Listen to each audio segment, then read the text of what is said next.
The hunter reminded the idiot not to forget to turn on the camera. And as soon as filming began, he greeted his dear subscribers. Class B hunter Kang Dochul greeted viewers on their channel Any Raid. We will raid everything we can. He then explained that today's video would be about hunting a C+ rank monster, the Arachnid. Kang Dochul told viewers that arachnids live in groups, like ants, and that they are arthropods. However, arachnids are completely different from spiders on Earth. For example, instead of attacking their prey, they first spit web at it. Suddenly, the spiders screeched and attacked the group members. The cameraman reminded everyone that arachnids don't actually spit web, but shoot it at their enemies. Kang Dochul shouted that everything had gone completely wrong and that they would have to cut it out during editing, immediately after which the arachnid attacked him with its sharp limb. Watching this, Mong Shu, who was responsible for filming and editing the Any Raid channel, said that this simply couldn't be. Arachnid's original fighting style is not a direct attack, but hunting, which is why they first spit webs at their victims to entangle them. Only then do they inject poison into the immobilized target, causing it to die slowly. For this reason, they would never rush forward. Angered by what had happened, Kang Dochul deflected the spider's paw and shouted to Mong Shu that they would talk about it after the fight. Mong Shu tried to respond to Kang Dochul, but he had already launched his attack. After that, Kang Dochul began to quickly destroy the arachnids that attacked him, until he had dealt with all the arthropods in the area. Wiping the spider's blood from his face, Kang Dochul asked the operator what the hell had just happened. After all, he had just said that the arachnids spit out their webs first. In fact, rushing directly at their prey like this would be a last resort for the arachnids. But what if the arachnids were already in a desperate situation where they had nothing to lose? Kang Dochul called out to his cameraman again, pulling him out of his thoughts. Kang Dochul grabbed Mong Shu by the collar and dragged him over, asking if he was really going to continue acting as if he were innocent. Mong Shu apologized for his mistake, but before he could finish, Kang Dochul hit him and asked if a simple apology could solve everything. After all, he almost died because of the cameraman's stupidity. While Mong Shu was trying to catch his breath after Kang Dochul's blow, Kang Dochul demanded that this moron gather better information about monsters next time. As he left, Kang Dochul reminded him that this was precisely why people without character like Mong Shu were completely useless. Traits. In fact, he is awakened. But the ability he gained after his awakening has no traits. It is completely useless in the work of hunters, as he really can't do anything. That is why, in order to survive, he chose this method of hunting. Analyzing monsters. He must analyze monsters and teach hunters how to attack them correctly. Kang Dochul was angry at this freak because he almost died because of his carelessness.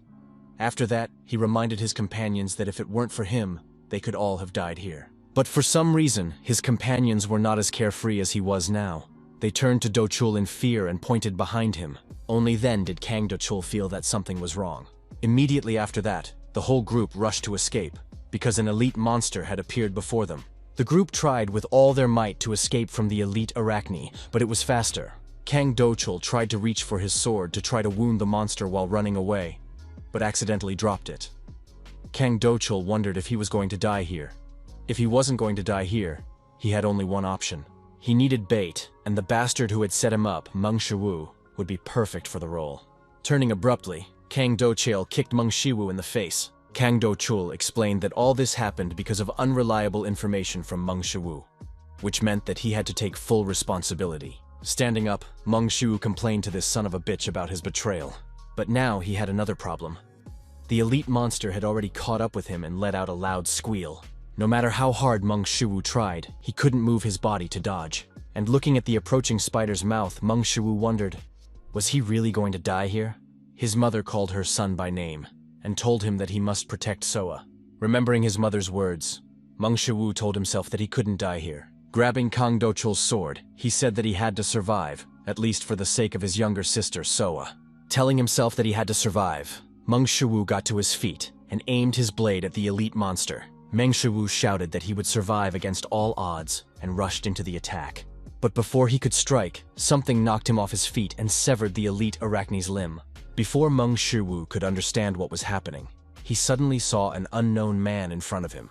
Looking at the guy exuding a powerful aura, he wondered who it was. Suddenly, a purple explosion lit up the cave. Immediately after that, another stranger burst in. The guy, exuding dark energy, asked where that bastard was hiding.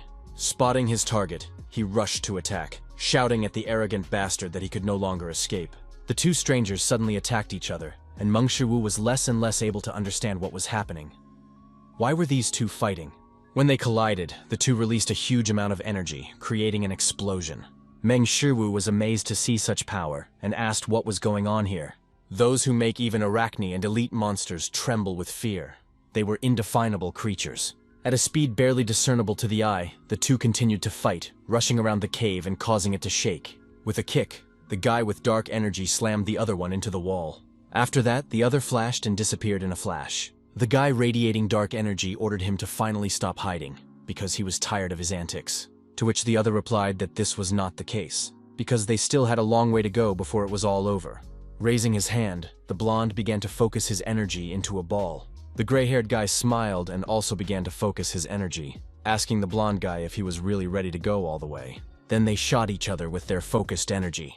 The gray-haired guy reminded the blonde guy that if things continued like this, he wouldn't be able to get out of the fight unscathed, to which he replied that he didn't care. Turning to Meng Shu, he added that he had left this option open. The blonde guy apologized to Meng Shu for dragging him into all this. Realizing what he was thinking, the gray-haired man asked him not to say that he...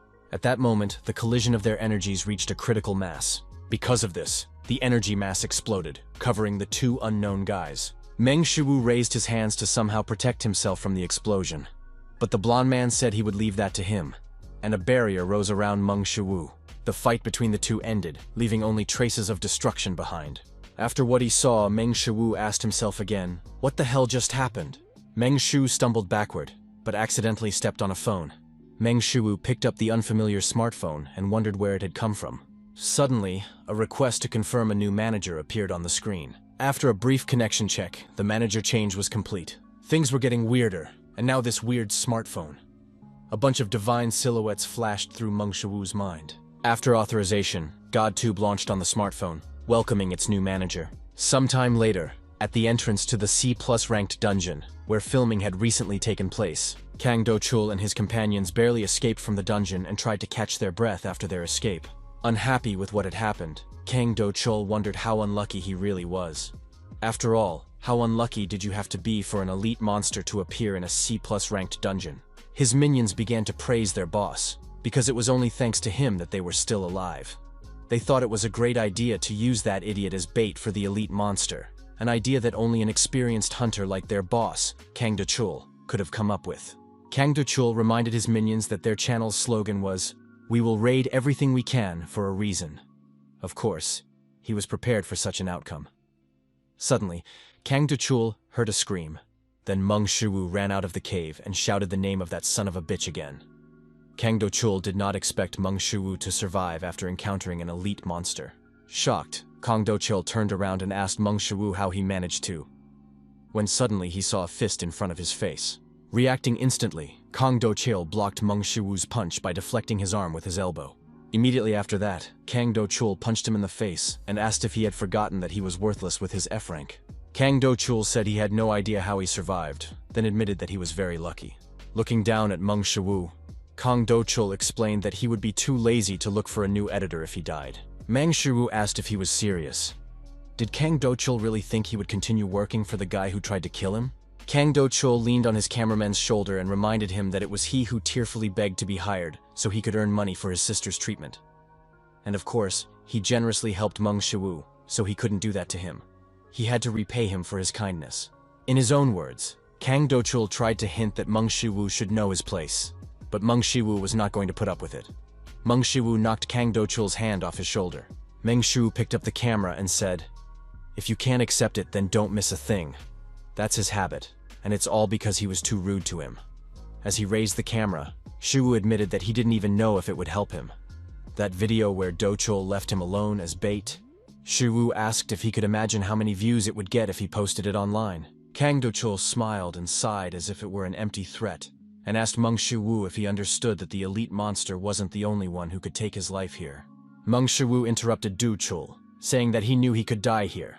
But at that moment, Kang Dochul would go to prison and lose the channel he had worked so hard to build.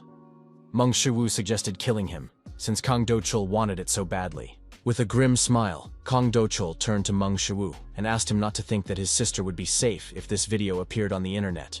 After that, Kang Dochul said that they would find a new editor. and turning abruptly, asked the guys what they were still doing there. He ordered them to grab their things. Meng Shu rubbed his bruise with his fist and said that if anyone tried to hurt his sister, Kang Dochul had no idea what he would do to them. Back home, Meng Shu began to study the smartphone he had received. He tried to understand what GodTube was and what the channels of the gods were. As he entered the site, Meng Shu thought about a site he had known for a long time. NewTube is a free platform where anyone can upload their videos. Of the many channels on NewTube, the most popular are the Hunters channels. However, Holy, who bought a holy sword from Hifestas, was going to try it out on Lucifer. Thor was surprised when he suddenly saw the world's serpent and decided to set himself the challenge of subduing it in 12 minutes. Or how a veteran player speeds through this boss. Mythological gods and historical figures, heroes and legendary personalities. Meng Shu wondered, do they really control all of this? And if so, who was that guy in the cave? And why did he give him that phone? It was all too confusing, but if it turned out to be true, if they really controlled channels like on NewTube, Meng Shu assumed that in that case, they would start with 1 million subscribers. In that case, it didn't seem so bad, so Meng Shu decided to give it a try. Without thinking twice, Meng Shu opened Zhuge Liang's video, The Reason He Left His Family for Demons, and subscribed to it. Suddenly, the system notified him that in order to become a member, he could watch and study lectures on S+ rank insight traits. Before Meng Shu could understand anything, he had used up one of his 3 subscriptions and obtained S+ rank insight. Meng Shu was stunned to see the S+ rank because S+ only exists as a classification. It wasn't a real rank. The individuals who fought against the Demon Lord, the 13 heroes, people assumed that they had S+ rank traits. And now he had obtained an S+ rank trait just by subscribing to some channel? But that was simply impossible. Looking at his palm, Meng Shu thought that if it were true, he would feel something. But he didn't feel any changes. Then Meng Shu wondered if it could be that insight improves his observation and intelligence? Because if that's the case, it wouldn't be so easy to notice the difference. Scrolling through his feed a little, Meng Shu found a video from user Hercules, an event in honor of 10,000 subscribers, a free personal training session on how to lift the House of Zeus. Meng Shu assumed that after something like this, he would definitely feel at least some difference, so he subscribed to Hercules, using up 2 of his 3 subscriptions. Immediately after that, he gained superhuman SS rank strength.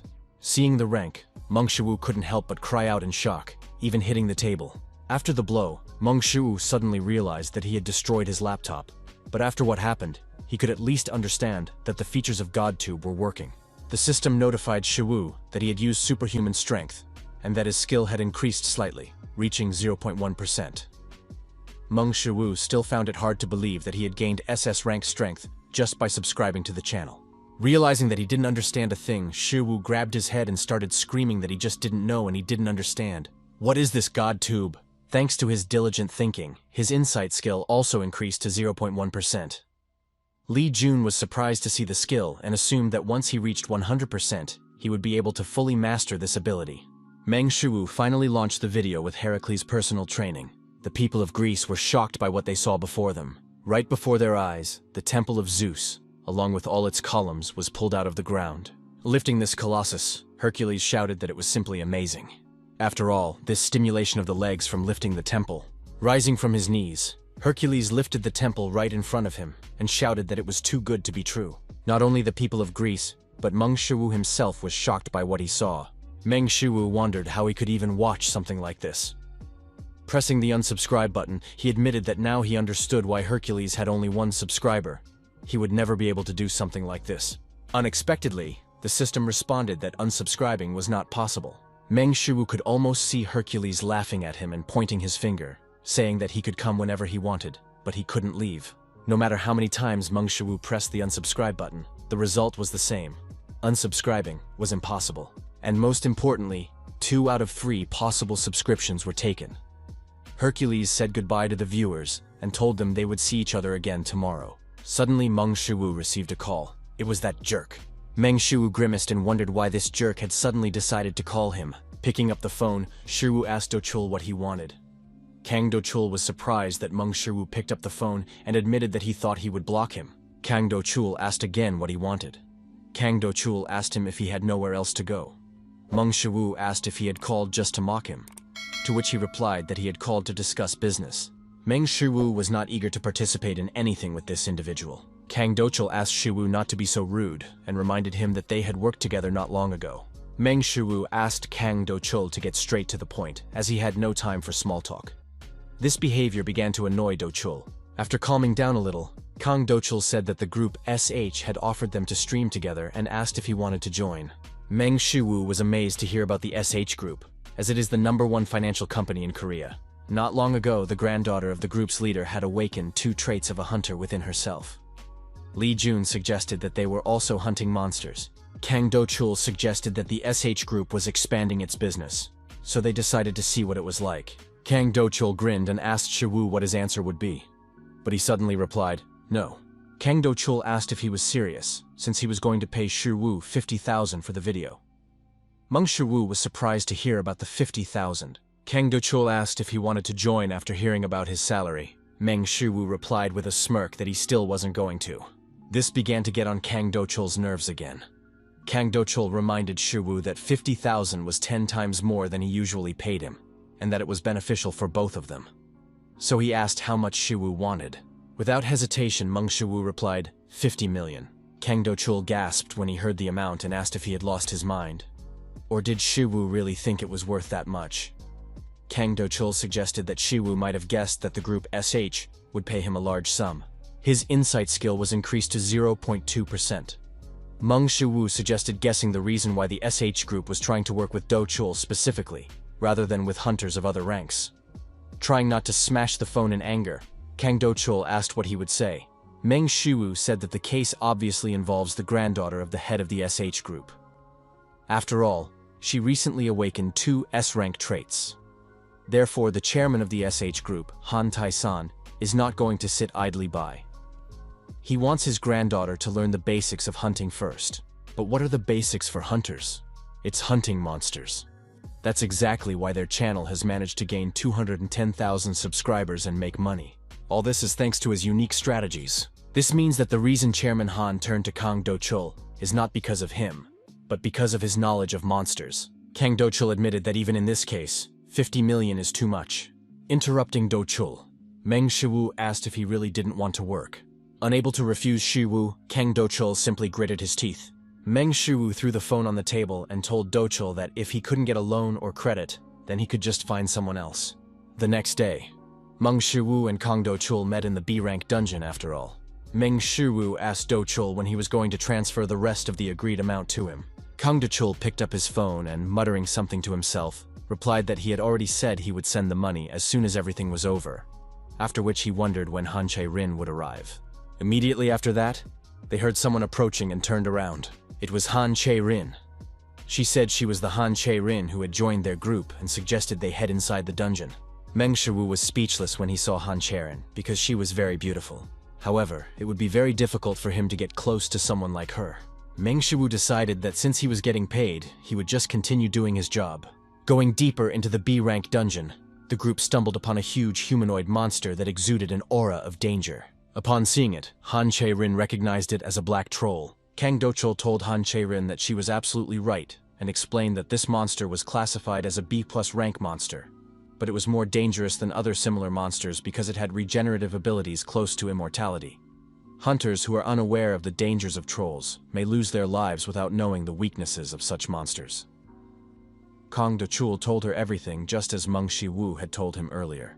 In their case, they need a strategy that all hunters know, which is to tear apart the black troll's body.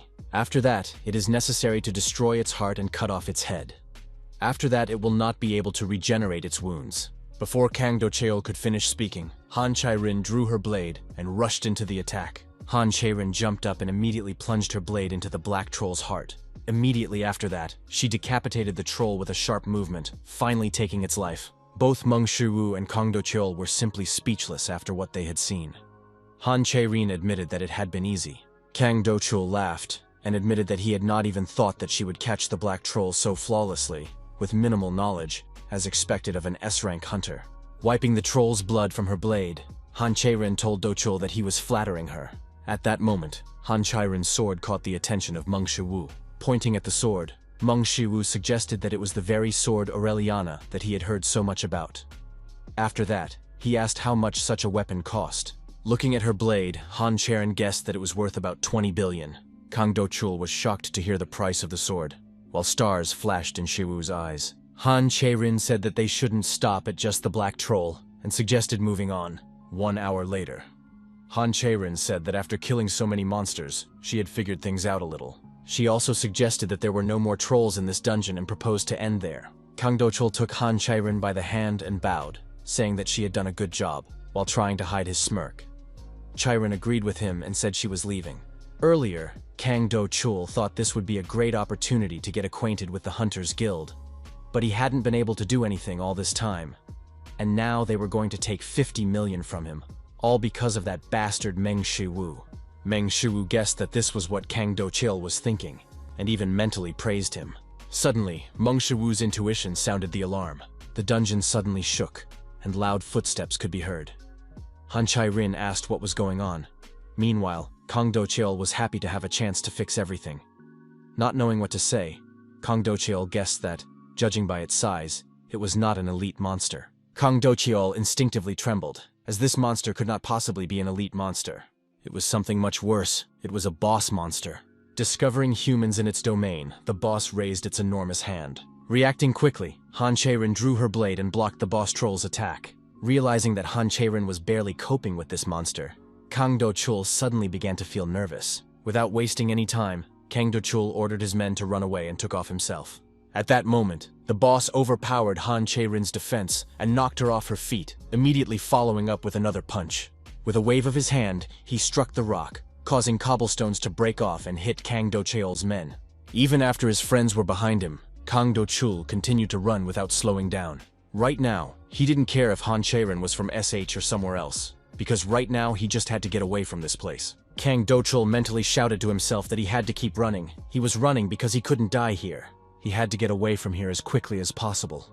When suddenly an ominous shadow loomed over Kang Dochul. The decaying boss suddenly overtook Dochul and was about to deal with the fleeing enemy. Kang Dochul stopped, and suppressing his trembling, looked up at the boss. Kang Dochul quietly said that he was dead. The boss struck, but at the last moment, Han Cherin arrived and blocked the boss's attack. But this time, the boss sent Han Cherin flying almost instantly. She then crashed through a wall at the other end of the cave. Running up to Han Cherin, the boss delivered the final blow to deal with his main problem. Noticing the boss's fist approaching, Han Cherin told herself that she had to dodge. Jumping up sharply, Han Cherin bounced off the wall and ran along the boss's arm toward his head. Approaching the boss's head, Han Cherin took a stance. She quickly landed several blows to the troll boss's neck and head, but her attacks had no effect, and the boss, on the contrary, got an excellent moment to strike Han Cherin. With a powerful blow, the boss knocked Han Cherin off his shoulder and pinned her to the ground. But Han Cherin managed to block the boss's attack and tried to hold on with her last ounce of strength. Watching this, Meng Shu realized that they would not be able to defeat this giant, even if it was Han Cherin. It didn't matter that she had 2 S-rank traits because she was just a novice who lacked experience. They couldn't defeat this boss. There was a choice he had to make right now. Leave Han Cherin to fight the boss and run away. Otherwise, he would simply perish here. Or he could believe in the SS-rank superpower he got from GodTube. But what he doesn't know is how much he has already mastered this power. Suddenly, Kang Dochul rushed past, nearly knocking Shiwu off his feet. After Han Cherin saved him, he came to his senses and rushed toward the exit again. Kang Dochul decided to save himself, leaving Han Cherin to be eaten by the boss. Watching this, Meng Shu suddenly realized something. It's all because of your shitty information, so you have to take full responsibility. Meng Shu knew that even together, they couldn't defeat this monster. His gut was screaming at him that he should run away from here while he still had a chance of survival. And Meng Shu ran. He had to run, otherwise he would simply die here. Then Meng Shu shouted at the top of his lungs to get his boss's attention. Money and prestige? All of that is useless when you're dying. But if he left Han Cherin here and ran away, putting all his strength into his fist, Meng Shu shouted. If he ran away, he would be no different from that bastard Kang Dochul, who abandoned him and ran away. Meng Shu's fist collided with the boss's bony troll hand. And to everyone's surprise, Meng Shu's blow managed to deflect the boss's attack. Seeing this, Han Cherin wondered if it was just her imagination, or if he had really managed to block the blow. And who was this guy who stayed here with her? Meng Shu took a few steps forward toward the boss. After blocking the boss's attack, Meng Shu finally felt the power he had received from Hercules. The boss's fist stuck in the ceiling, and he made an effort to pull it out. With a sharp movement, the boss freed his hand, immediately after which he struck Mong Shu. But at the last moment, Mong Shu managed to block the boss's attack and didn't even move, holding the boss back. Shu shouted, "Now!" Immediately after that, Cherin jumped on the immobilized boss and plunged her blade straight into his heart. Immediately after that, Cherin bounced off the boss's chest and landed straight on his shoulder. With her next strike, Cherin decapitated the troll boss in the blink of an eye. Cherin landed near Meng Shu, and together they stared at the dying monster. Meng Shu wondered if it was really over. But his S+ rank insight told him that something was wrong. Boss types are varieties that undergo a double transformation, so physical transformation will occur naturally. Suddenly, the boss troll's head began to regenerate, growing back onto its body. Noticing this, Meng Shu shouted to Cherin about the danger. But in the next moment, the boss grabbed her and clenched his fist. Cherin screamed from the crushing pain. Meng Shu couldn't let this continue, because if Cherin died, it would all be over, and he wouldn't be able to do anything. If all the traits he had received from GodTube were real, then even if they were weak now, they were his strength. The boss looked at Meng Shu in confusion. Meng Shu grabbed his finger and, pushing off with his other hand, tried to free Cherin from captivity. Shu understood that at least this way, he would be able to buy some time. Shaking with pain, Cherin asked Meng Shu to just run away while he still could. But Meng Shu did not back down, and finally, pushing his boss's finger away, he shouted at Cherin to aim for her boss's heart. Hearing this, Cherin mustered all her remaining strength to break free from her boss's grip. After that, she finally managed to break free and collapsed to the ground. Getting up, Cherin took a breath and said that she understood. Immediately after that, Cherin rushed towards the boss again. Meng Shu shouted at her to just trust him and attack. Then Meng Shu grabbed two of the boss troll's fingers and pulled them toward him. Taking advantage of this opportunity, Cherin jumped onto the boss's arm and, slashing it with her blade, began to climb up. Then Cherin jumped down and struck the boss's heart again. At that moment, Meng Shu could hold on for another 0.5 seconds, but no more, and he had no time to explain how to attack the boss. So all he could do was shout that the ogre had 2 hearts. Cherin was surprised to hear about the 2 hearts, and Meng Shu hoped that she would be able to figure everything out with her 6th sense. Immediately after Cherin pierced one of its hearts, the boss waved its arm to knock her down, but Cherin managed to jump out of the way. Immediately after that, she rushed towards the boss again and swung her blade. Meng Shu was sure that Cherin would understand. Catching up with the boss, Cherin pierced his 2nd heart, located on the opposite side of his chest. At that moment, Meng Shu yelled at the boss to finally stop and die, then jumped. At that moment, Meng Shu's skill increased slightly. The boss only saw a person quickly approaching him, and in the next moment, Meng Shu knocked his head off with a blow. After the last blow, Cherin was sure that they had finally won. Cherin turned to Meng Shu, but he silently took a few steps forward. Then Meng Shu collapsed to the ground. Cherin wondered who the hell this guy was. Sometime later, suddenly waking up, Meng Shu realized that he was in the hospital. Seeing that Meng Shu had regained consciousness, Cherin apologized to him. Surprised, Meng Shu cried out. Then he asked what she was doing there. Cherin pointed to the IV and explained that she had brought him to the hospital because he was seriously injured. All his muscles were torn and his bones were broken. Cherin asked how he was feeling, but Meng Shu was feeling a little uncomfortable because Cherin was sitting too close to him. Suddenly, Cherin reached out and touched Shu's forehead. Meng Shu was very embarrassed by what he saw, while Cherin thought he had a fever. Cherin suddenly remembered that they hadn't really introduced themselves, so she asked him his name. Meng Shu, who was embarrassed, immediately introduced himself to her. After that, he wondered if she should have known his name. After all, she should have found out his personal information when she put him in this hospital room. Cherin admitted that she wanted to hear it from him, which puzzled Meng Shu. Meng Shu wondered if Cherin was capable of reading minds. He had, of course, heard that her S-class trait was a 6th sense, but if that was its effect, then this trait was not unique for no reason. Cherin suggested that Meng Shu must be out of it since he had just woken up, but she still said that she wanted to make him an offer. Cherin asked if he would like to join her team. Meng Shu was surprised to hear this and asked if it was because he had fought the giant. After all, it was... Hearing the doubt in Shu's voice, Cherin asked, what did he think of an annual salary of 1 billion won? She instantly impressed him. Cherin continued, saying that in addition to their salaries, they would split the loot from monsters equally. Meng Shu trembled with excitement, but he couldn't hold back his grin. It was truly insane. 1,000,000,000 a year and half of the loot from monsters. Cherin said that she had also heard that his younger sister was suffering from a blood disease. She then asked if his sister was in their hospital. If so, they would be willing to cover all the expenses, and Mong Shu would no longer have to pay. After hearing all this, Mong Shu suddenly became serious.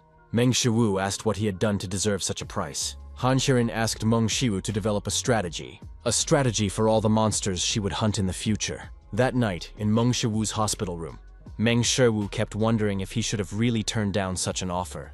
After listening to Cherin's proposal, he still decided to refuse.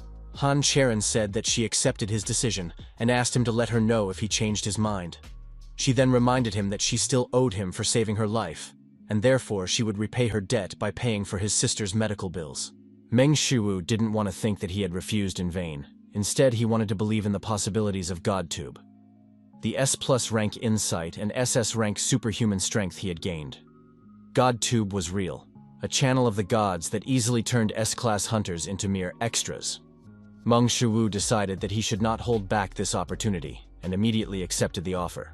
But then there was So-A's incurable disease. At any cost, he had to find a cure. A long time ago, she found herself in the middle of a sudden dungeon breakthrough. And since then, she has been suffering from a blood disease, from this terrible fate for which there is no cure in the modern world. All they can do is alleviate the symptoms. But with the help of GodTube, if he can get their traits, he will surely be able to cure So-A. The only thing is, the medicinal ingredients used for treatment are very expensive. And since it is a very rare disease, Meng Shu said that he would need a lot of money for this. After that, Meng Shu took out his miraculously working laptop and added that he now had to finish editing a video worth 50 million won. While Meng Shu was reviewing the video footage, something caught his attention. Namely, Cherin's assumption that her sword was worth about 20 billion won. Meng Shu wondered what would happen if he created equipment and sold it. In no time he would be able to collect billions of won, but he only had one subscription left. Well, if he wanted an additional subscription, he would have to register to become a member, and that would cost 1 million. Meng Shu had only one answer to that. The only way was to make weapons and study metallurgy. And Hifestas applied for the subscription with a video titled 99 Mjolnirs for Hifestas. Mjolnir stolen from Thor, an attempt to upgrade it to +99. Without hesitation, Meng Shu subscribed to Hifestas. But when he saw the notification, Meng Shu's mouth fell open in shock. Subscribing to Hifestas gave him the SS rank God's metallurgy skill. Hitting Mjolnir with a hammer, Hifestas said that when improving weapons, one should not be afraid of failure. Bastards have no courage in their time, and they should be prepared for their weapons to be destroyed. Meng Shu felt uneasy about Hephaestus's words. Why should he be prepared for the destruction of his weapons? And why do the gods behave this way? As soon as Meng Shu asked himself this question, the system notified him that he had corrected his incorrect knowledge of metallurgy, thanks to which the god's metallurgy skill had increased slightly, reaching 0.1%. Sometime later, at the playground near the infirmary, hiding one of his hands behind his back, Meng Shu was doing pull-ups on the horizontal bar. Watching him, one of the nurses wondered if Meng Shu's body had gotten much better. The second nurse admitted that she didn't know. Meng Shu wondered if his body was really that good. The nurse said that according to the doctor, his recovery was incredibly fast, even by a hunter's standards. Therefore, their patient would be able to be discharged tomorrow. Meng Shu was surprised to hear this, as he was being discharged much sooner than he had expected. He would have to train a lot before he could be discharged. The system notified Meng Shu that his superhuman strength had increased to 1.01%. If he used his super strength too often, his muscle fibers would be destroyed like last time, which meant he couldn't slack off in his training. Suddenly, Meng Shu heard his younger sister calling him from behind. So-A said that she had already heard the news that he would be discharged tomorrow.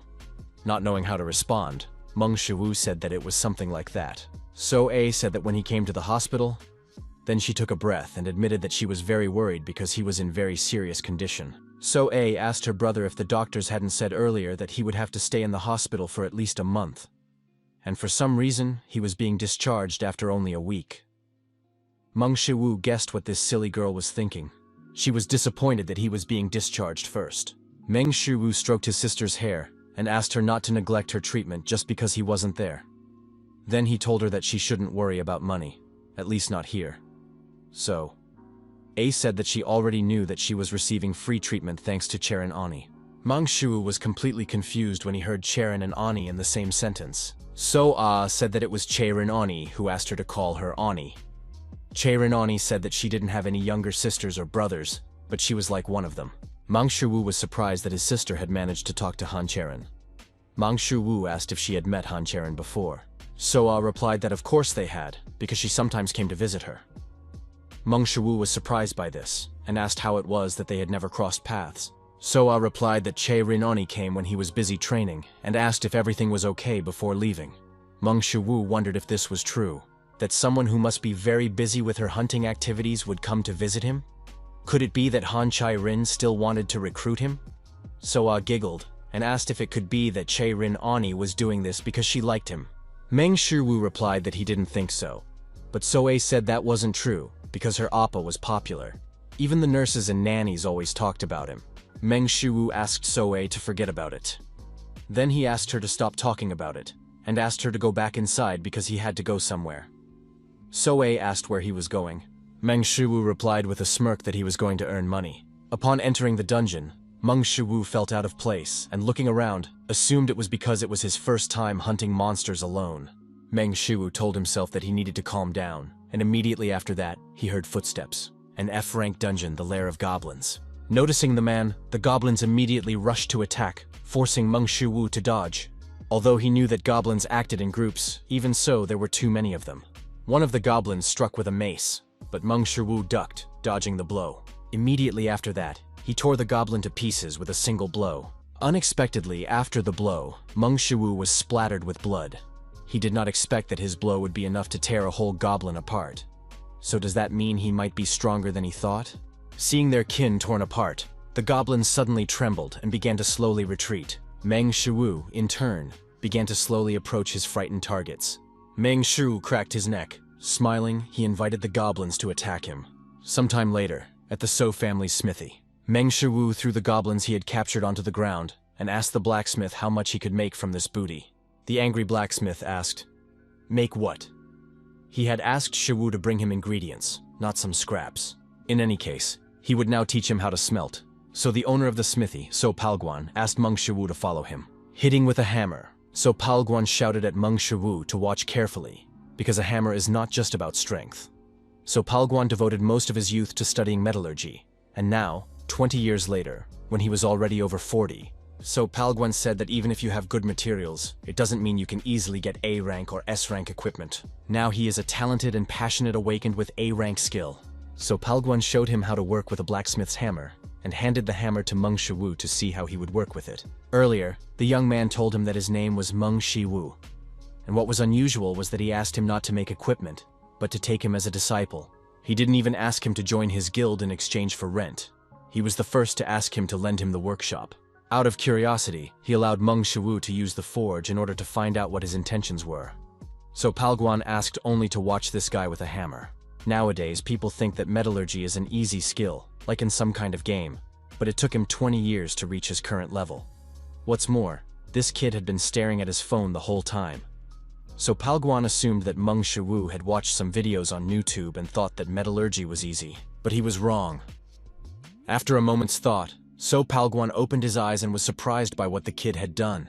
Sometime later, at the So family's forge, Kim So-yeon, a representative of the Soyeon company, suddenly burst into the So family's smithy and told Mr. Smithy that she had arrived. So Palguan was not particularly surprised that Kim So-yeon had come to see him. Kim So-yeon asked with a smirk, which of the girls other than her would come to a smithy that stank of sweat? So Palguan reminded her that she could have just asked someone else to do it, but instead she came herself every time. Kim So-yeon reminded him that she was actually dealing with the best blacksmith in Korea, So Palguan, so of course she had to come to him in person. So Palguan noted that Kim So-yeon had already learned to flatter, as befits a businesswoman. Kim So-yeon asked what flattery he was talking about. After all, she was Kim So-yeon, a representative of the Soyeon company, which dealt only in the best products. After that, Kim So-yeon reached into her backpack and said that, in any case, she had brought the ingredients they had discussed. As for the price, Kim So-yeon said that it was wrapped in cloth. The blade was sharp, so he asked her to check it more carefully. Throughout their conversation, the sound of hammers echoed throughout the smithy. which was already beginning to annoy Kim Soyeon. Kim Soyeon said that they had decided to supply, this time it would be equipment for the SH group. The rumbling from the blows grew louder and Soyeon's patience reached its limit. Unable to take it anymore, Kim Soyeon shouted, then apologized for interfering and asked the guy to be quieter as she was trying to talk. Mong Shu lazily agreed with Kim Soyeon. Kim Soyeon was angry at this idiot because she had lost her temper because of him. When suddenly she became curious about what he was doing here. Kim Soyeon picked up one of the blades he had forged and after examining it, asked what it was. How dare he call this a weapon? So Palguan asked Kim Soyeon what she thought of the boy's work. Soyeon replied that the blade was blunt and the shape was rough. Then she asked how anyone could even use something like this. So Palguan asked if that was really the case. Then he asked what she would say if she found out that the weapon was made from the skeletons of goblins and kobolds. Kim Soyeon was surprised by what she heard and asked what he meant. So Palguan added that the material for the weapon was in poor condition, and that it had been made by a man who had picked up a hammer for the first time that day. Kim Soyeon asked So Palguan if it was possible that he had taken on an apprentice. So Palguan admitted that he had tried to make that assumption himself, but even the way he worked was too incredible to say that he was doing it for the first time. The way he held the hammer while working with metal. In any case, he had never seen anyone make weapons from such material before. And yet this guy refused the offer to take him on as an apprentice. Kim Soyeon was amazed to hear this. After that, she looked again at Mong Shu working and thought, Meng Shu finally finished his next blade. His god's metallurgy skill increased by 0.4% to 0.7%. Meng Shu was simply speechless after reading all these messages. This equipment was like something found in the trash. Although he had finally managed to make a weapon, how could he sell it? Suddenly the girl asked if he was thinking of selling this sword. She then introduced herself as Kim Soyeon, a representative of Soyeon Company, and extended her hand to him. Meng Shu had heard of Soyeon before. It's a company that specializes in the hunting business and considers trust and reliability to be its core values. As a result, this group is quite well known in the hunting industry. Kim Soyeon said that they only work with the best products in Korea, and if he was thinking of selling, she would like to buy it. Realizing that he could make some money, Mong Shu unconsciously smiled. He asked Kim Soyeon how much she could pay for such a blade. Kim Soyeon asked permission to look at his latest work, and after examining the blade, offered Mong Shu 1 million won. After making such a profitable deal, Mong Shu began killing monsters for materials and making weapons at a frantic pace. Sometime later, in the So family's forge. Suddenly a loud cry was heard in the forge. Dancing with joy, Kim Soyeon said it was just wonderful. Kim Soyeon then announced that Soyeon had officially signed a contract with the group SH. Mong Shu assumed that he had done a good job. Kim Soyeon suddenly beamed and shouted that he had done more than just a good job. From meeting delivery deadlines to ensuring the impeccable quality of the equipment. If it weren't for him, they would have had big problems. Kim Soyeon grabbed Mong Shu's hands and said that it was all thanks to him, and if he ever needed anything, he should just ask. She would do whatever it took to get it for him. Kim Soyeon suddenly remembered something and took out her phone and asked Mong Shu to check his account. Meng Shu was surprised by Kim Soyeon's suggestion, but decided to check his account anyway. A deposit of 28,424,201 had been made by the Soyeon Company. Looking at the number, Mong Shu counted 10, 100, 2,801. It was less than he expected. Kim Soyeon apologized and asked what 28,124,201 he was talking about. She then asked him to check everything again. Meng Shu counted the money again. 10, 100, 1,000, 10,000, 100,000, 1 million. After counting the zeros, Mong Shu shouted, "A million!" and grinned, drooling. Mong Shu, 23 years old. At that very moment, he was reborn as a full-fledged money slave. Even after Kim Soyeon left, Mong Shu continued to stare at his phone screen. He counted the number 242,001 over and over again. With that kind of money, he could subscribe to GodTube to treat Soe. He had 3 channels to choose from. Hua Tuo, the legendary doctor, the divine healer. Hippocrates, the legendary ancient healer, known as the father of medicine. And Ho Jung, the best doctor who created the concept of Eastern medicine and is considered the root of Eastern medicine. Subscribing to all 3 channels would cost him 300 million won a month, but in the current situation, he could only choose one of the 3 options. Meng Shu folded his arms and thought about which doctor to choose. But the choice was not so easy, and Meng Shu trembled with tension. Unwilling to endure it any longer, he decided to choose at random, whatever it might be. A short time later, So Palguan's voice could be heard outside the smithy door. So Palguan explained to Meng Shiwu that in this case, there was nothing he could do, because fragile materials are not easy to polish, so he suggested simply minimizing the polishing. Meng Shiwu was a little puzzled by what he heard. But So Palguan continued. Even though precision polishing could be done in their situation, despite the high fragility, but this process requires absolute precision. At that moment, the door to the smithy opened and Kim Soyeon said she was here. The dissatisfied blacksmith asked Soyeon why she kept coming here. Kim Soyeon replied that she kept coming here because of Master Meng Shiwu. Seeing her, Meng Shiwu told Ms. Soyeon that he had been waiting for her. Kim Soyeon was embarrassed by such sudden words and asked if he had really been waiting for her. Meng Shiwu reminded her that last time she said she could get everything he needed and handed her a piece of paper, asking if she could get it. Kim Soyeon remembered that this was indeed the case and, giggling awkwardly, agreed to take a look. But after reading the list, she suddenly felt embarrassed. The list included mountain incense, sylph, saxifrage, 100-year-old ginseng, 100-year-old rune flower, soapwort. Noticing the change in Kim Soyeon's expression, Meng Shiwu asked if it would be difficult to get all of these things. She replied that she could get them, but it would be expensive. Meng Shiwu asked how expensive it would be. After Kim Soyeon answered, Meng Shiwu was horrified by what he heard, because it would cost about 300 million won. Fortunately, Kim Soyeon offered him a discount of 20 million won. Meng Shiwu needed these herbs to improve his mastery of the divine medical art he had acquired through his membership. He signed up for Hua Tou's S+ rank, Divine Medical Art. It is difficult to improve his skill level on his own. And since these are medicinal herbs that he doesn't know how to obtain and doesn't know if they are even sold, if it weren't for Ms. Soyeon, he probably would never have gotten them. Kim Soyeon asked if she should buy all of this. With a heavy heart, Meng Shiwu answered yes. As a result, he received 284 million won from Soyeon. But at the same time, he gave her 280 million won, and at the end of the month, he would lose his current balance of 4 million won. The subscription to Hua Tuo costs 100 million won. Considering the subscription he has to pay at the end of the month, he needs to earn more money right now. But even if he earns more by making equipment, how can he earn hundreds of millions of won? Suddenly, Meng Shiwu had a flash of inspiration about how he could do it. He just needed to post videos on YouTube. Sometime later, on the subway, scrolling through his YouTube feed, the guy complained that he had nothing to watch. Suddenly, he came across a video from someone called Conqueror of the World, a man who conquers everything. From the cover of the video, it was clear that this man, who had decided to show his strategy on hippos, was quite strange. The video took place near a small pond filled with water, and somewhere among the hippos, the author of the video was hiding in a very strange disguise. Meng Shiwu took off his mask and asked the viewer if he knew that hippos were not water horses.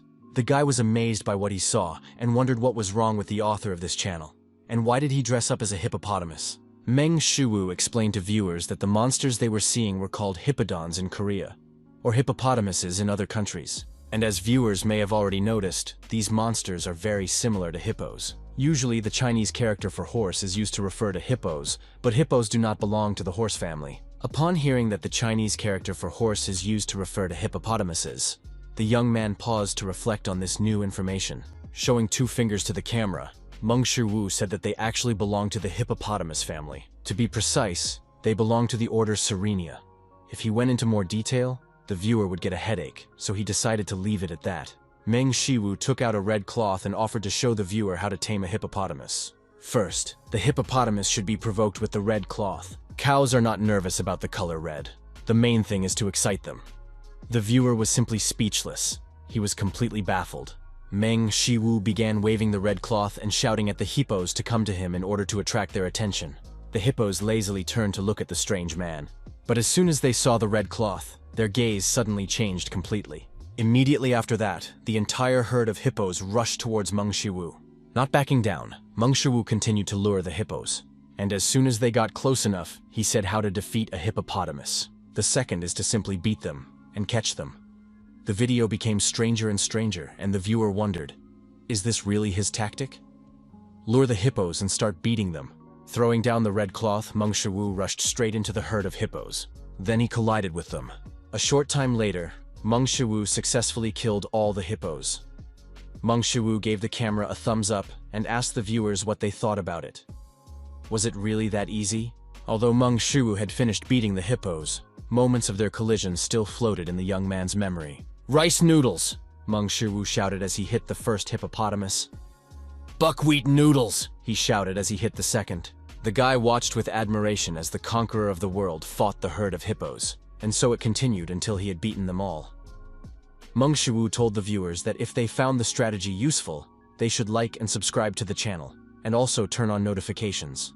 Uchiha Chutachi laughed at how crazy this son of a bitch was. A man who came to the English department without knowing English laughed at how hilarious it was to see the conqueror of the world fighting hippos with his bare fists. A huge number of viewers appreciated the video shot by Mong Shu. The video about hunting hippos quickly gained 3,628 views, and 243 people had already subscribed to the World Conqueror's YouTube channel. Meng Shu grinned as he looked at the result of his work, because it was exactly the result he had planned to see. In no time, 1,243 users subscribed to the Conqueror of the World channel, and the video about hunting hippos had 127,544 views. Quickly scrolling through the feed, Mong Shu saw many comments in which people laughed at his video. From what he saw, Mong Shu realized that viewers really liked the concept of his previous video. But this time, he was only lucky because of the YouTube algorithm, which meant he couldn't keep hanging around low-level monsters forever. And since it had come to that, Mong Shu decided he would strike while the iron was hot. As we know, due to their high adaptability, stimulation requires ever-increasing intensity to maintain strong interest. This is his specialty. Ultimately, analyzing monsters and developing strategies is his job. 1 million subscribers is not just a dream. There was just one problem. Suddenly Meng Shu noticed that his nose was bleeding. After that, he suddenly felt much more tired, trying not to collapse from exhaustion. Meng Shu told himself that he had to edit the video. Raiding dungeons and delivering, it's too much. In the end, Meng Shu couldn't take it anymore and staggered backward, falling to the floor, then hitting his head on the table. Immediately after that, he fell painfully with his head against the chair. In the end, Meng Shu collapsed on the floor. He had been working too hard lately. Sometime later, Meng Shu finally regained consciousness. The first thing he wondered was where he was. Then he realized it was the ceiling of his room.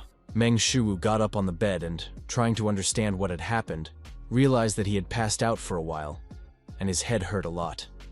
In any case, thanks to Hercules' super strength, it all ended with him simply fainting. Meng Shu pinched his nose and said he had to quickly edit the video. Then he took out his phone to see how long he had been unconscious. To his surprise, it was already 4:31 in the morning.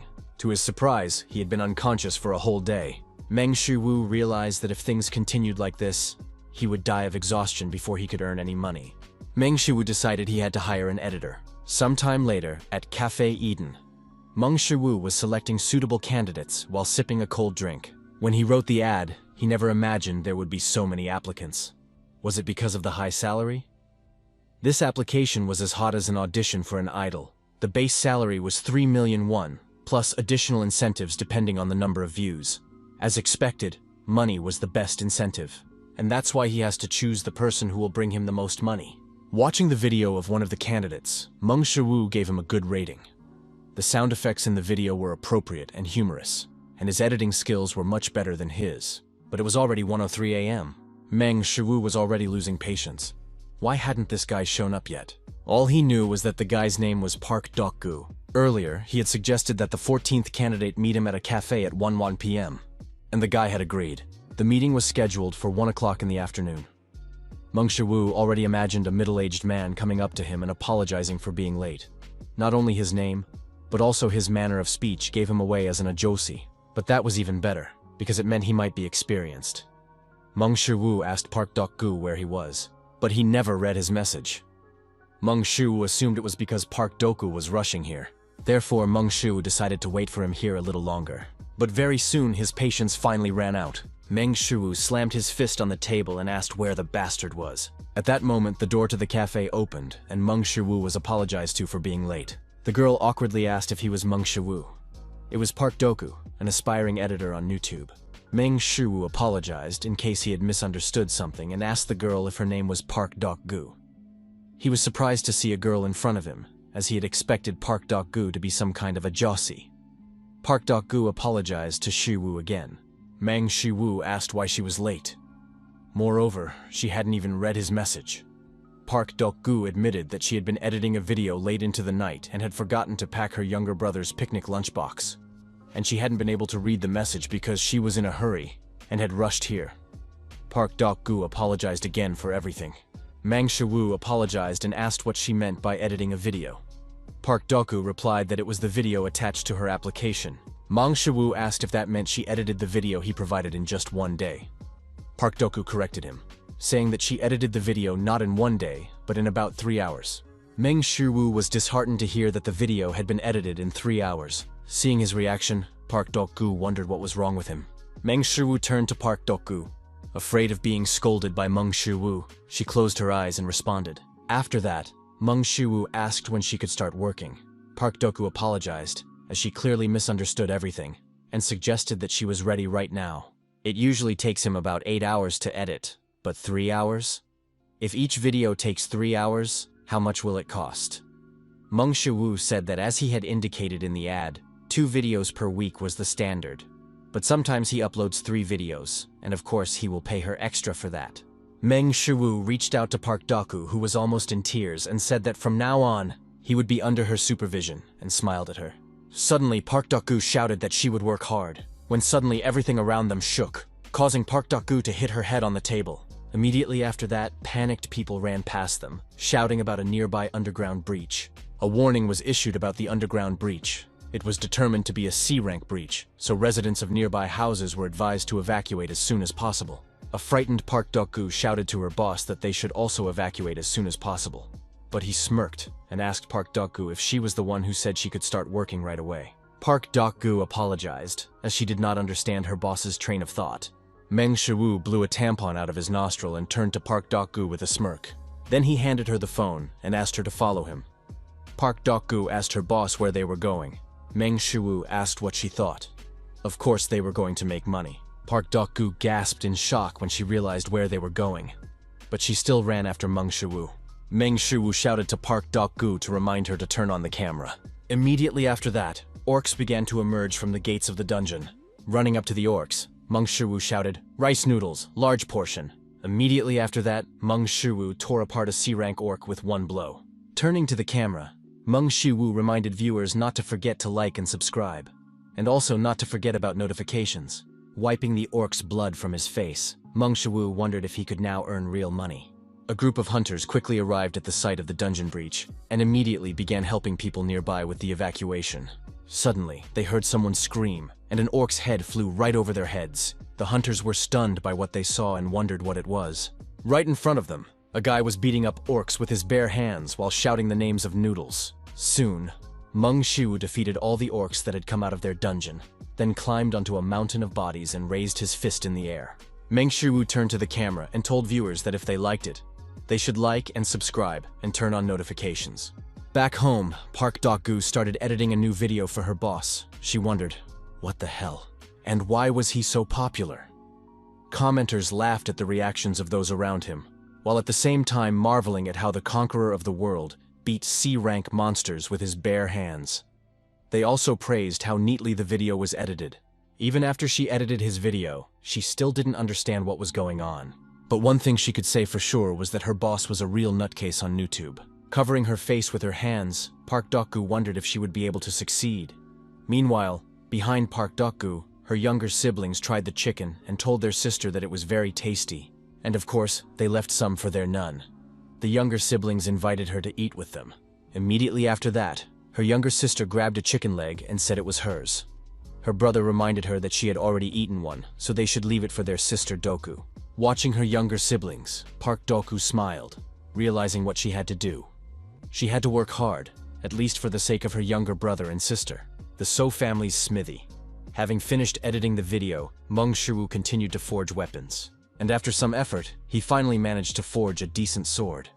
It was equipment he made from orc parts obtained in the dungeon. Unlike previous swords, this one was made from C-class materials, which meant he could count on it. His divine metallurgy skill was increased by 1.4%, reaching 4.43%. The system commented that he had created equipment of decent quality to give away for free. Mong Shu was not happy with this comment, but he was still very pleased. After all, His metallurgy skill had increased by as much as 1.4%, and considering how fast it was increasing, this was simply an incredible number. Kim So-yeon was surprised to see such a blade in Mong Shu's hands and praised him, because the quality of his weapons was getting better and better. So Palguan, in turn, could not understand how this could have happened. After all, how could a person who had started practicing metallurgy less than a month ago achieve such a result? Meng Shu chuckled and said that he still had a long way to go, which was true, because he had not yet mastered even a tenth of Hifestas' skills. Kim So-yeon turned to Shu and suggested that he was planning to sell the blade. Shu replied that she was right, and of course she knew how to sell it, didn't she? Kim So-yeon asked him to just give it all to her and reached for the blade. So Palguan watched silently, not particularly liking what he saw. Kim So-yeon noticed that Shu looked much older today, and Mong Shu asked if that was true. Kim So-yeon smiled and said that lately his bags under his eyes had almost reached his nose. Mong Shu chuckled awkwardly when he heard this, after which Kim So-yeon said that she was even confused whether he was a human or a zombie. But now he looked like a human again. In fact, it was all true. Since Daku started editing his videos, he had much more time to sleep, although he was still very busy. Although he had paid extra for the danger that time, he had little money left for expenses and staff. Still, helping with video shooting was not the job of an editor, so he really should have paid her more. Kang Dochul, who was in charge of all this, was a piece of trash. Shu had no complaints about Park Daku's editing skills, since she was trying so hard, and he was very grateful to her. Suddenly, Mong Shu remembered that he had forgotten something, and asked Miss So-yeon how things were going with the medicinal herbs he had ordered from her that time. Kim So-yeon clapped her hands, having forgotten about it. Immediately after that, she took out a bag and said that she had gotten everything he had asked for. After all, this was Shu's first request. Meng Shu was amazed at how quickly So-yeon had gotten everything and admitted that it was incredible. Kim So-yeon reminded him that So-yeon's company only sells the best products from Korea. Mong Shu wondered what she meant by that. Meng Shu asked how much it would all cost. Kim So-yeon checked everything on her phone and replied that the total amount was 212.44 million won. A bunch of zeros and ones flashed through Mong Shu's mind. 212 million is a really huge amount.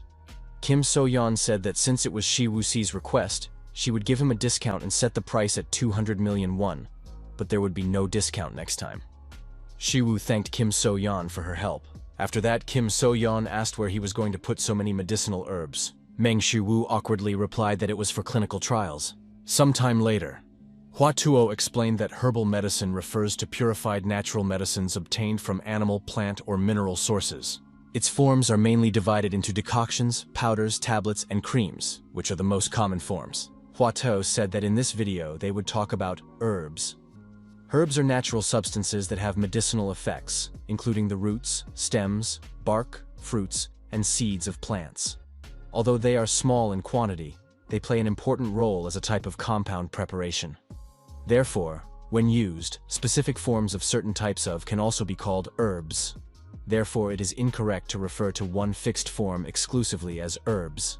Meng Shu wondered what Hua Tuo was talking about. If things continued this way, he would not be able to improve his mastery of the divine art of medicine. The system notified Meng Shu that he had gained high-level knowledge, and his insight skill had increased by 1.4% to 8.7%. After watching this video, even that skill had increased. Suddenly, Meng Shu had a revelation. To simplify Hua Tuo's words, all of this refers to the study of medicinal herbs used to treat diseases, as well as the study and acquisition of knowledge about their effects. The system notified Meng Shu that he had understood the definition of herbal medicine, and that his level of mastery of the divine art of medicine had reached 0.4%. Meng Shu was confused by the fact that he had managed to understand everything correctly. After that, he wondered why Hua Tuo had to complicate everything so much. Having reached 0.4% mastery in the divine art of medicine, Meng Shu began to prepare medicine and even managed to prepare a decoction that, according to the system, could be beneficial for his body. His mastery of the divine art of medicine increased by 0.5%, reaching 0.9%. Looking at the decoction he had made, Meng Shu wondered if it was really edible. And if it was said to be beneficial to his body, did that mean it could also be harmful? Be that as it may, Meng Shu still decided to drink the decoction. quickly lifting the bowl and emptying its contents. It was just a decoction prepared with the divine art of medicine. It couldn't kill him. Mong Shu fell to the floor with a crash, spilling all the decoction he had prepared. The worst thing for Mong Shu now was how much money he had spent on all this. The price of the herbs was truly enormous. Mong Shu suddenly heard notifications and reached for his phone. After drinking the decoction that was good for his body, his superpower increased by 0.01%. This surprised Mong Shu, and what was most surprising was that it had been less than 3 seconds since he drank the decoction. Mong Shu even wondered if he should lick the remains of the decoction. Sometime later, in the E-rank dungeon, vampire bats are E+ rank monsters from the bat family. There are several reasons why he came here today. First, he came here to shoot a video on the topic, Are Bats Rats? Second, he needs to obtain vampire bat loot to create equipment. And finally, he needs to study the diseases of vampire bats. Since they live in small groups of at least several dozen, or even hundreds of individuals, all kinds of diseases thrive among them. But the most interesting thing is that vampire bats are not susceptible to disease. If bats carry diseases possibly related to blood disorders, then finding out why they are also resistant to them may give him a clue to treating Soei's blood disorder. It won't be easy, but with the divine art of medicine, it is possible. Suddenly, Mong Shu sensed something, and it wasn't bats. It was the sound of someone's footsteps. Mong Shu jumped higher and hid behind a rock, thinking it would be better to avoid them just in case. But when he saw the source of the footsteps, Mong Shu was surprised, because they were Kang Dochul's servants. But how did they get here? As long as the dungeon was assigned to him by the Hunter Management Bureau, other hunters were not allowed to enter. Of course, sometimes there were coincidences, but could he have accidentally stumbled upon Kang Dochul's servants? These guys must be around C-class hunters, so why did they enter an E+ rank dungeon? Mong Shu assumed that they had come specifically for him. A dungeon is an isolated space without internet or communication networks. This means that no one would even know if someone died here. What should he do now? Mong Shu wondered why he should even think about all this. After all, he could just find out everything after he took care of these guys. Jivu asked one of the servants if he was sure that bastard, Mong Shu, had entered the dungeon. Du Ying replied that he was sure of it. After all, he had seen Shu climb inside himself. Then Ji Minchul added that he had also seen him enter. Kim Jivu turned around and asked them why he couldn't see Shu. Ji Minchul suggested that he might have already died here. Kim Jiwu recalled that this bastard was actually a completely useless awakened one, even worse than the F-class ones. How could he have decided to go into the dungeon alone with such confidence? Be that as it may, it made their task much easier. Spreading his arms wide, Ji Minchul admitted that he didn't know how Shu was with everything else, but at least he was smart, and that meant he had to have come up with a strategy to deal with the vampire bats. Kim Ji-woo asked what else such a talentless guy could do. Du-eun noted that after watching that video, he couldn't say that Mong Shu trusted only his own strategy. Ji Minchul asked if he really believed that. After all, anyone could say that it was either manipulation or computer graphics editing, and that was very ridiculous. Ji Minchul looked around and said that even this place could be a set, not a dungeon. Kim Ji-woo agreed that anything was possible. Suddenly, Dochul's servants heard a loud "so," immediately followed by something rushing past them. Mong Shu ran behind Kim Ji-woo and asked where Kang Dochul was now. Kim Ji-woo was terrified because he hadn't even felt Shu-woo's movements. Mong Shu admitted that he hadn't even thought that they would tell him everything like that. Most importantly, he hoped they wouldn't answer him. Taking advantage of the fact that Shu-woo was standing still, Kim Ji-woo jumped aside. Ji Minchul asked where he came from. Du-yoon asked if he had decided to fight them. Kim Ji-woo asked Shu-woo what a useless idiot like him could possibly do. He rushed to attack in order to finish off this fool. But before he could get close, Meng Shu-woo waved his hand, knocking the sword out of Ji-woo's hand. He then delivered another blow, sending Kim Ji-woo flying. Trying to get up, Kim Ji-woo let out a painful sob. Meng Shu-woo asked himself what he was going to do. He was going to do something like this. Meng Shu-woo kicked Kim Ji-woo in the head while he was lying on the ground. After finishing with Kim Ji-woo, Shu-woo said that he had knocked out and kicked his defeated opponent. Du-eun and Ji Minchul were embarrassed by what they had just seen. Ji Minchul even called Meng Shu-woo a bastard for what he was doing. But in the next moment, Ji Minchul found himself pinned to the cave wall. Stunned, Du-ying turned to Ji Myung-cheol, realizing that things were not looking good for them. Du-ying asked Shu-woo to wait and throw away his sword, promising to tell him everything he wanted to know. But even after hearing this, Mong Shu did not stop and continued to walk towards Du Ying. Du Ying said again that he would tell him everything, but Mong Shu said that he was inclined not to trust the words of a man with intact limbs. After finishing the beating, Mong Shu asked Du Ying if it was Kang Dochul who ordered them to teach him a lesson, to which Du Ying quietly replied, yes. Mong Shu asked if he wanted to be awarded honorary marks. Du Ying lifted his swollen face and asked Shu not to do so, because he was telling the truth. Meng Shu asked why Dochul had done this, and why Kang Dochul was so interested in him.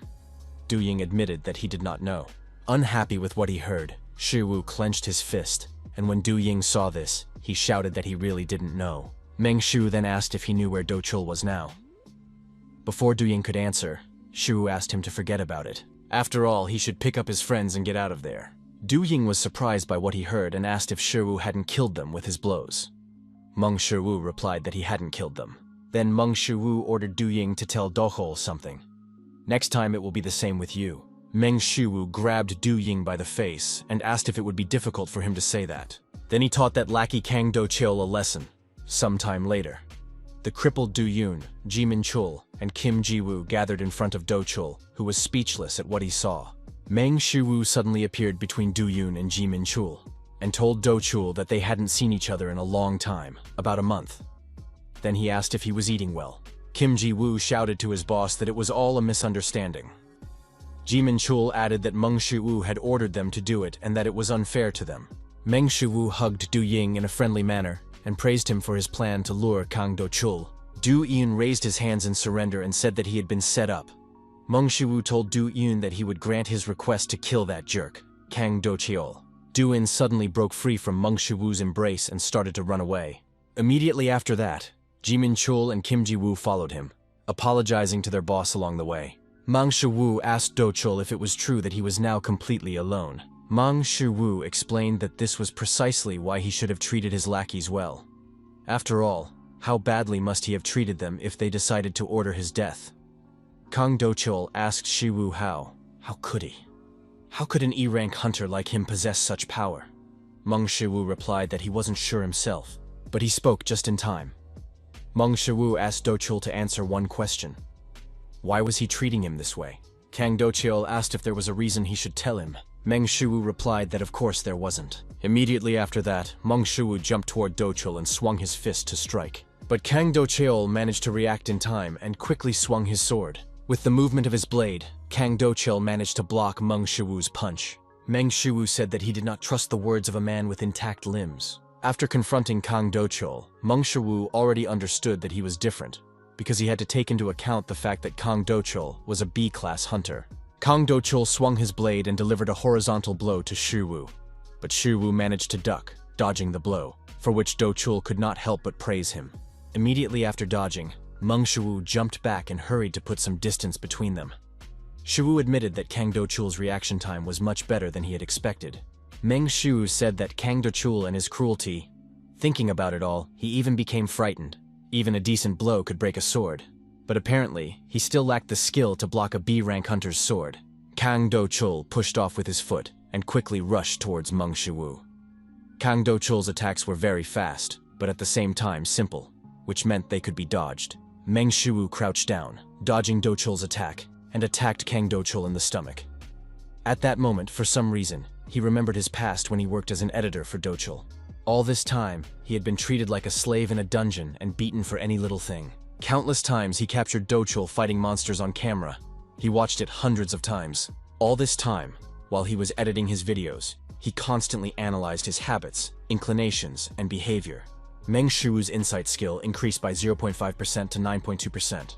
At the last moment, Kang Dochul managed to block Meng Shu's fist. Time after time, Dochul and Shu clashed, but neither of them could inflict damage on the other. Kang Dochul delivered a vertical strike from top to bottom, but Meng Shu dodged again, as if he already knew what he was going to do. After so many coincidences, Kang Dochul wondered if Shu could read his mind. But he immediately refused to believe it, because he was a B-rank hunter, while Shu was only an E+ rank hunter.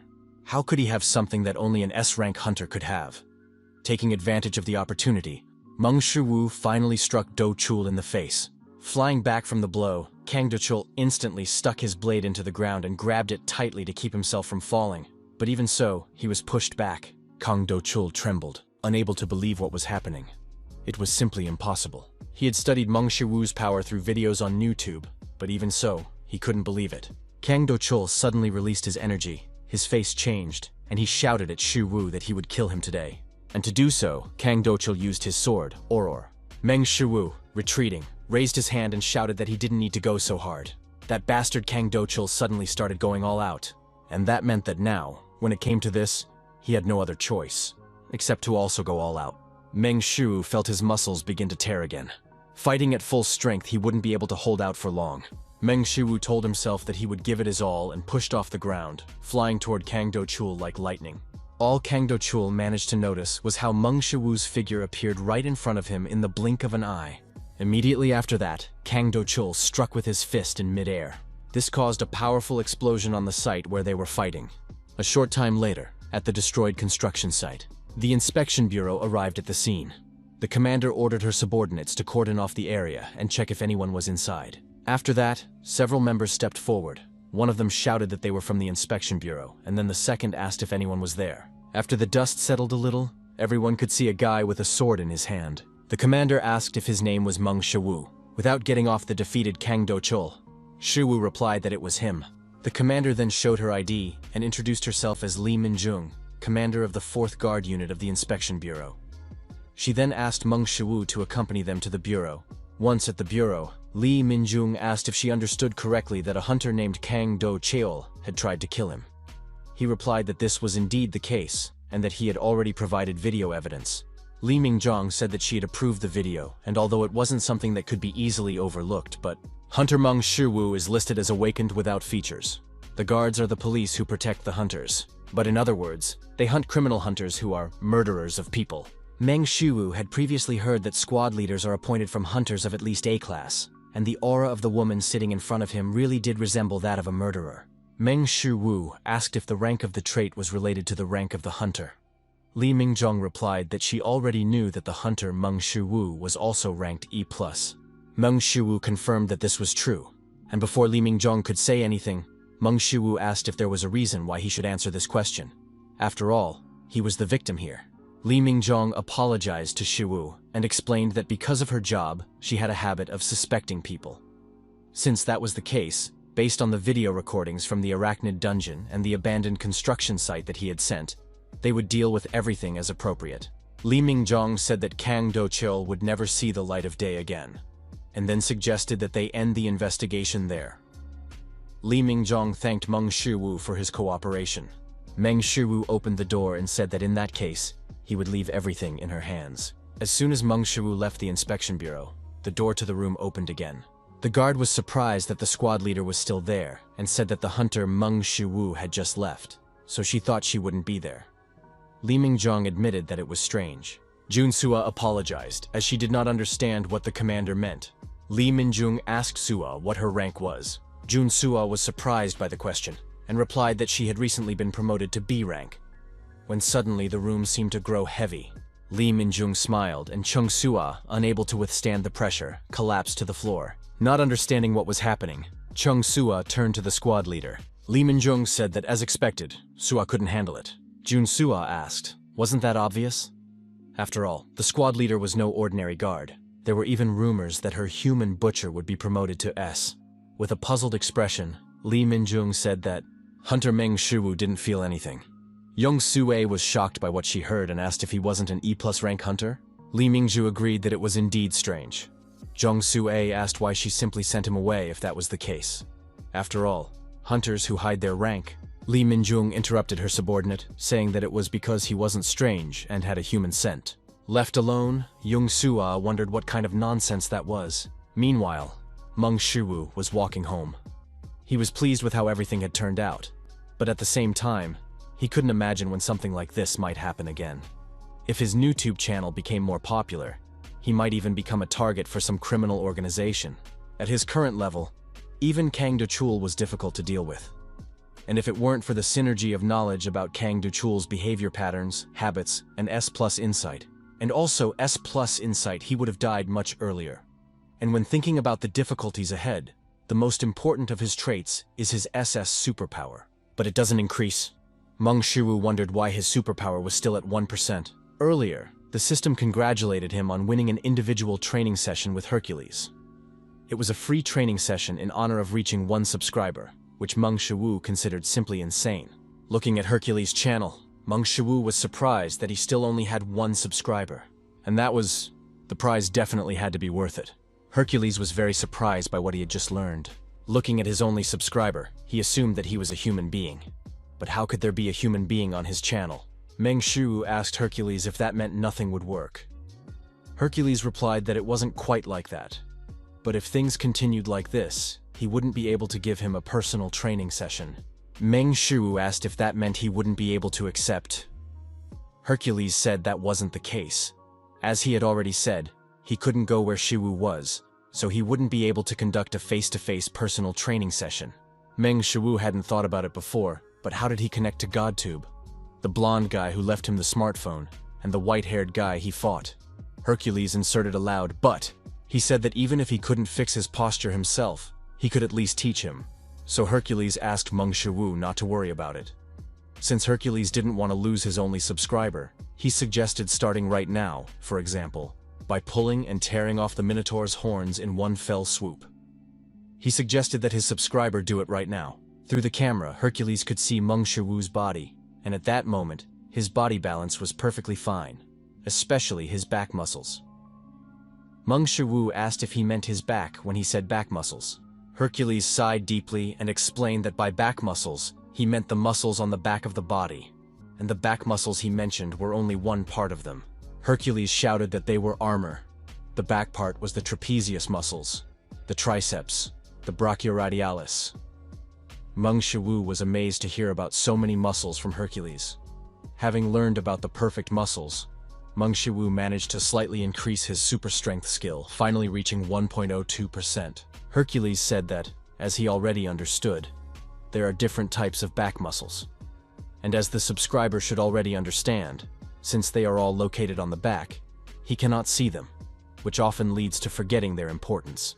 Hercules raised his leg and said that these muscles are very, very important. Then he lowered his leg, kicked the ground, and said that they are important for the overall balance of the body, when you need to make bold movements. Meng Shu was simply amazed by what he saw and asked what that was. Hercules asked if he had just done that. He then explained that it was called divine martial arts, and that he had created it. Mong Shu was confused when he heard this. Hercules explained that it was nothing special, but that he had combined all his fighting techniques into one and systematized them. This blow was the one with which he crushed the Hydra. He struck it in the middle of its head, killing it instantly.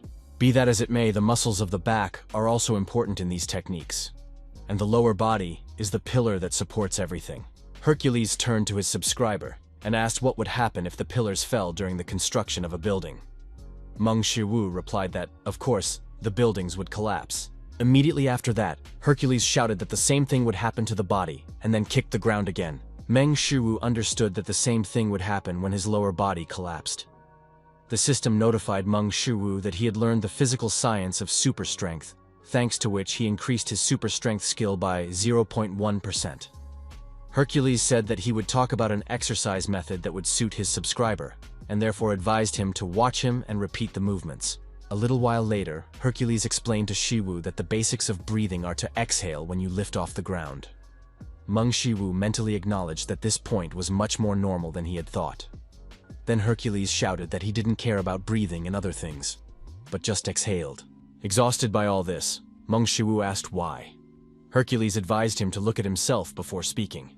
After all, it was important for a small fry like him to just do it without asking questions. During his training with Hercules, Mong Shu received numerous notifications that he had done a superpower exercise, thanks to which he increased his superpower skill to 1.47%.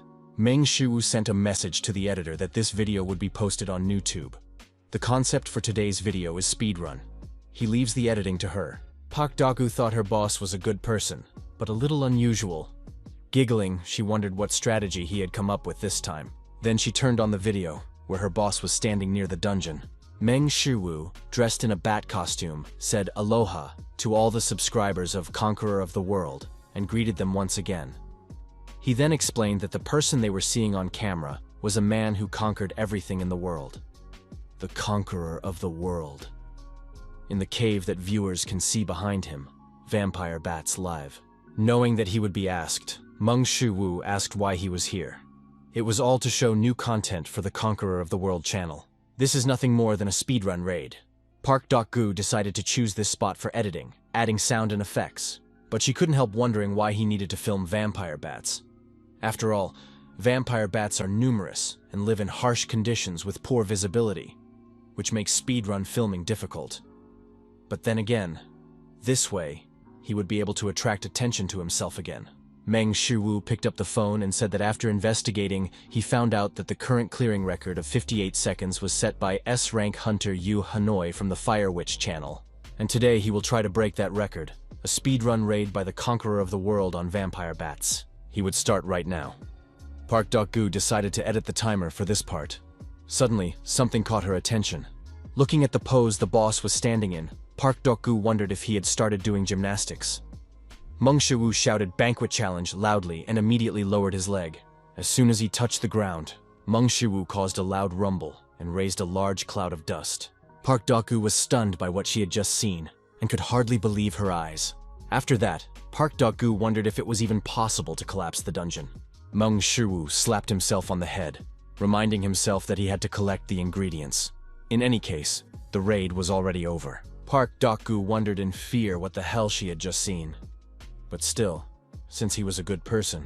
After checking his phone, Mong Shu was delighted with such wonderful statistics. His channel already had 1.4 million views and 6,110 subscribers, and those numbers were growing. Interestingly, even Yuhana from the Fire Witch channel with 41 million subscribers left a comment under the video. Looking at the comment, where a surprised Yuhan apologized, Mong Shu grinned. He could clearly see that she had rushed over in a panic as soon as she heard the news that she had been stripped of her first place. The fact that the Fire Witch herself left a comment already had such an effect. But if they ever collaborated, 1 million viewers would be guaranteed. Meng Shu decided to pull himself together because he needed to calm down. At times like this, he had to make even more provocative videos. Meng Shu checked his stats, and his current superpower level was 2.01%. After receiving individual training from Hercules, the skill that had never increased even exceeded 2%. With some 2%, he was already capable of destroying a dungeon with vampire bats. And if his skill grew even more, divine martial arts?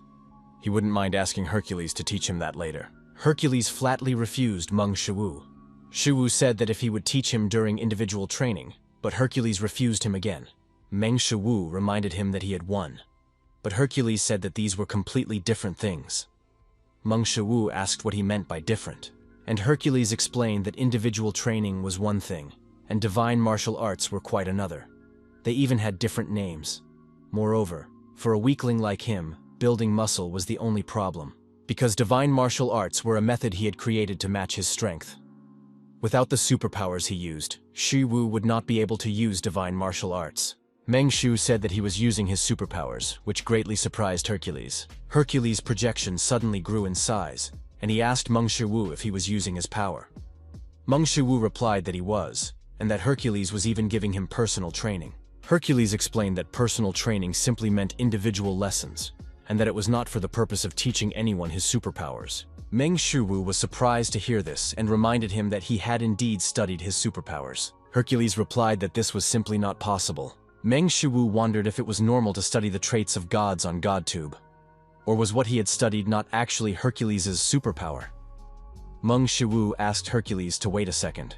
Immediately after that, he used his superpower to create a projection of Hercules. Stunned by what he saw, Hercules grabbed Meng Shu by the shoulders and asked how he did it. Hercules asked if that meant he had learned his superpower simply by subscribing to his channel, and did the same apply to the channels of other gods on GodTube.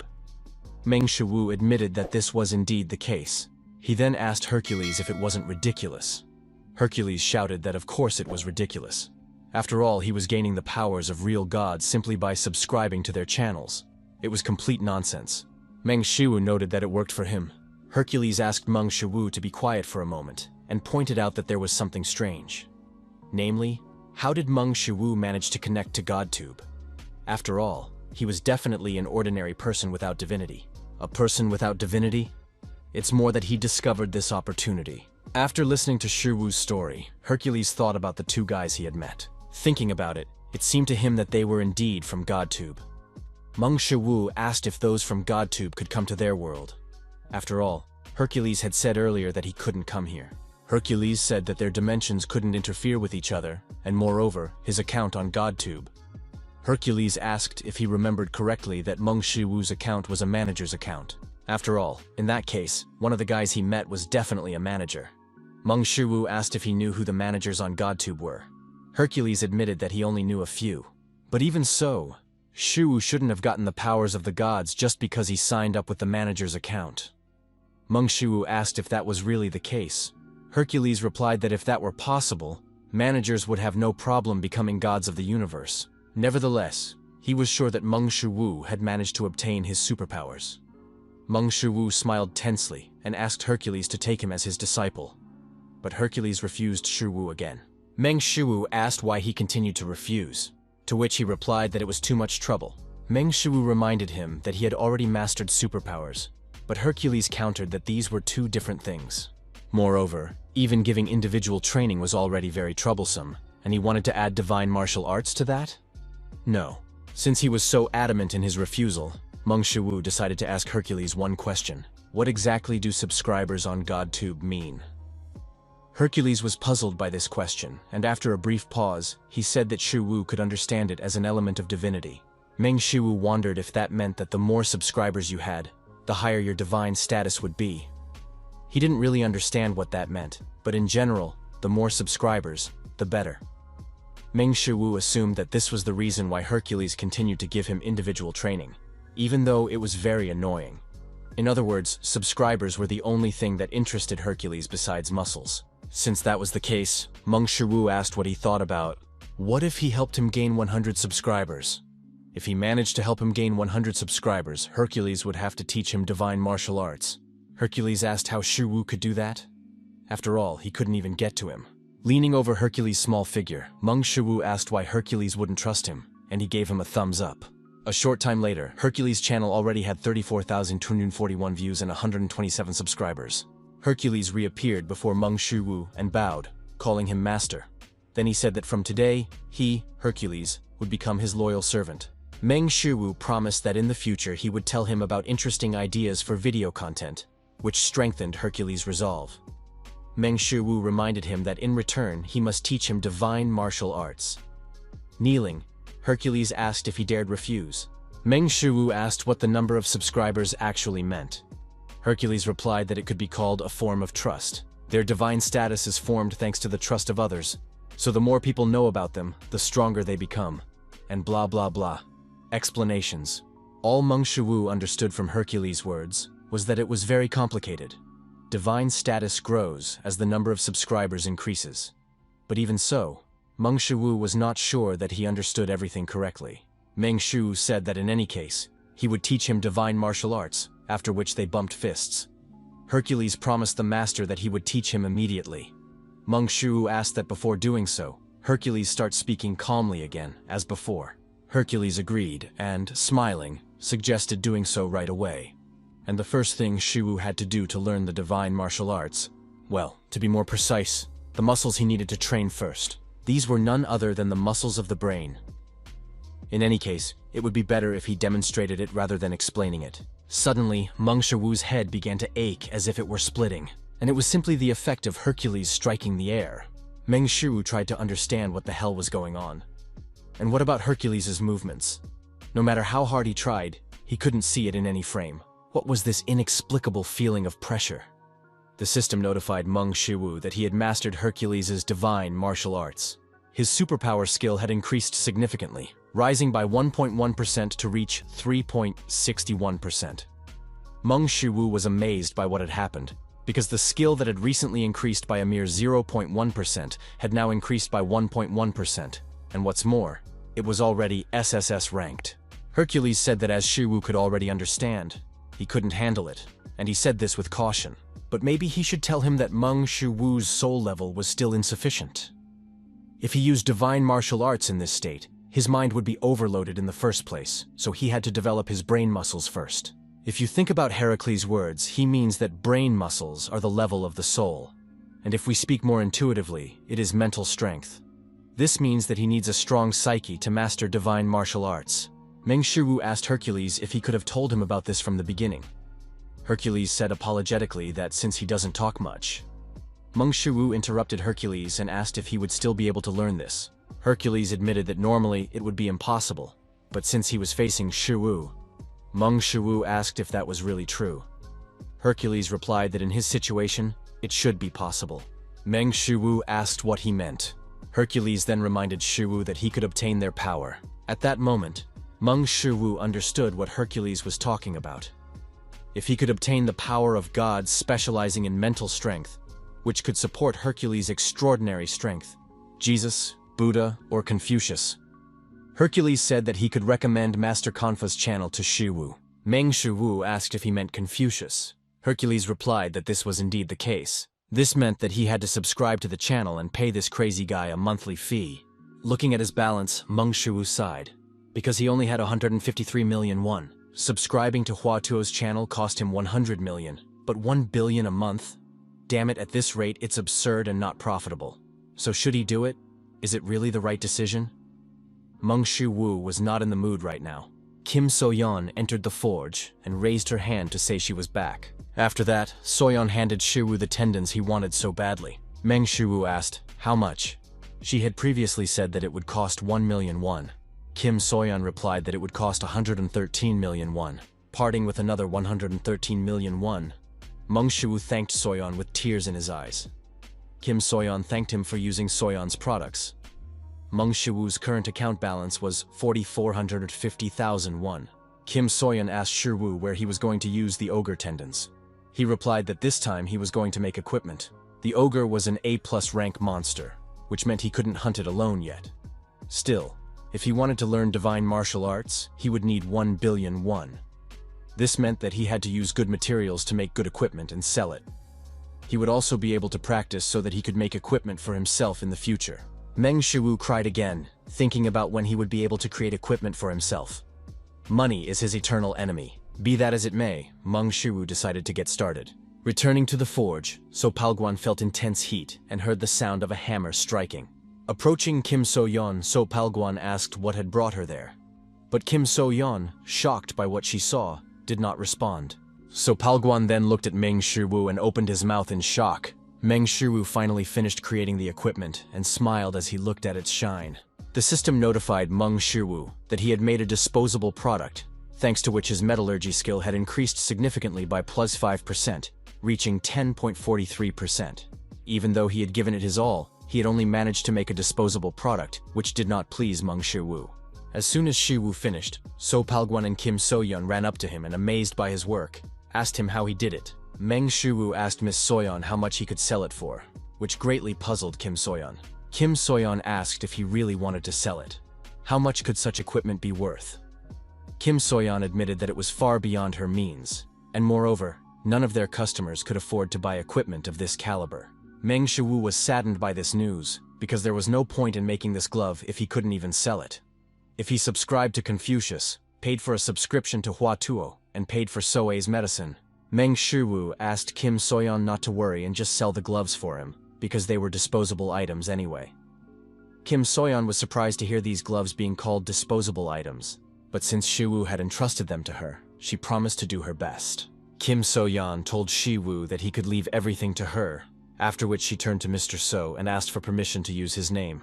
Kim So-yeon explained that she was thinking of putting the gloves up for auction. Sometime later, in the auction hall, the auctioneer called for the next lot, and the next lot was equipment that even Master So Palguan couldn't help but admire. Hearing this, the surprised guests began whispering among themselves, because everyone knew that So Palguan was a blacksmith recognized by Aurelian. The auctioneer pulled back the cloth and announced that the next lot was a pair of high-quality gloves. The auctioneer explained that these gloves were made from ogre tendons, which made them extremely durable. This meant that there was no need to worry about them accidentally breaking during combat. The auctioneer asked the guests not to be surprised by this, as it was probably due to the fact that they were made from the tendons of an A-rank monster. The appraisal results showed that these gloves can strengthen their owner. As soon as the auctioneer mentioned this, A murmur rose in the hall. Many believed that these gloves were enchanted equipment, but only the master Aurelian could make enchanted equipment. The auctioneer smiled awkwardly and explained that, unfortunately, this was not enchanted equipment. They say that these gloves can only slightly strengthen their owner by about 5%. Even if that's the case, these gloves are still equipment with a special effect, and what's more, they are just as effective as auxiliary equipment. The auctioneer told the audience that, judging by their reaction, they would beat her to death if she continued to drag it out, so she suggested starting the bidding. The starting price was 10 million won, with subsequent increases of 5 million won. Immediately, one of the guests shouted 10 million, followed by 15 million, 20 million, and even 25 million. But the guests were not going to give up, and after a few seconds they raised the price to 50 million won. The auctioneer announced that from that moment on, the price per bid would increase to 10 million won. And as if it were nothing, the price quickly rose to 60, 70, 80, 90, and so on, up to 100 million. Immediately after that, the price per bid was increased by 50 million won. But even that did not stop the guests, and the price quickly reached 250 million won. A few seconds later, the price of the gloves reached 350 million won, after which everyone suddenly paused. Looking at the guests in the hall, the auctioneer asked if there were any higher bids. Suddenly, one of the guests shouted out a price of 2 billion won. Those present turned around and were surprised to see none other than Cherin.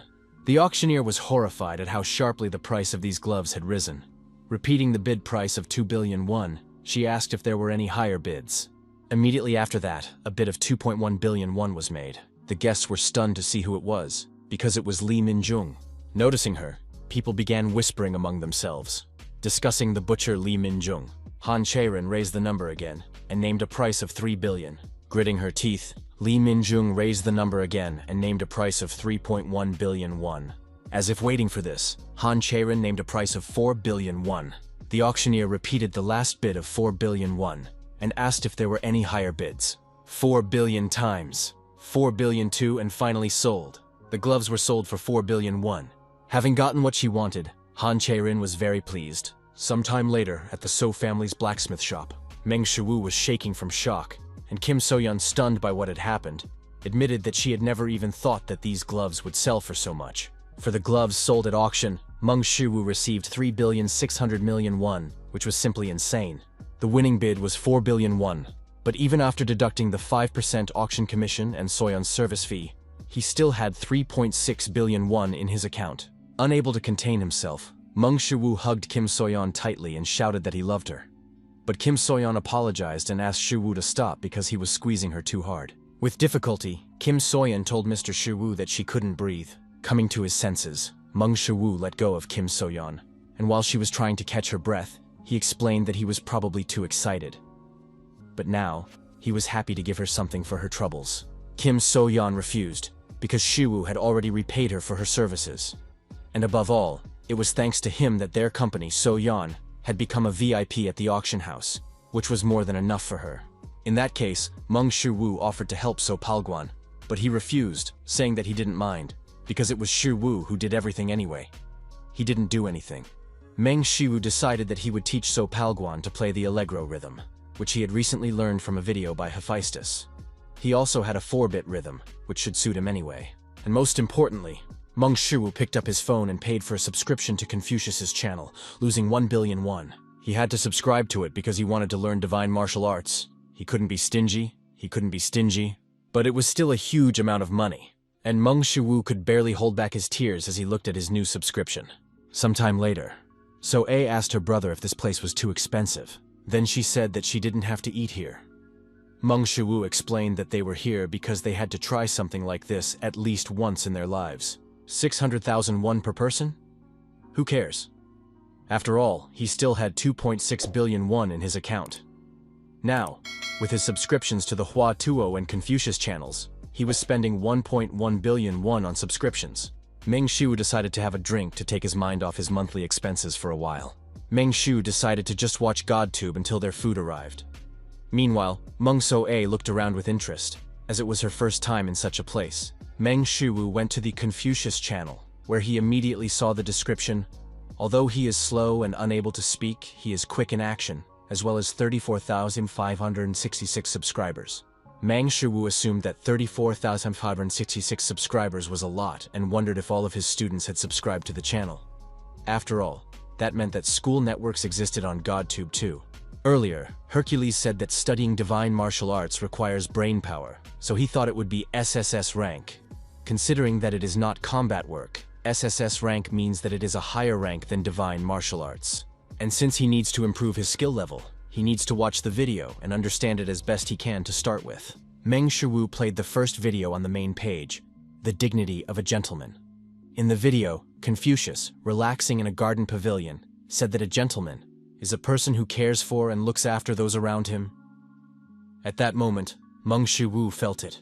He felt extremely bored watching this video, but he still mastered the basics of Confucianism, and the level of benevolence, righteousness, propriety, and wisdom of an SSS-ranked gentleman was slightly increased, reaching 0.01%.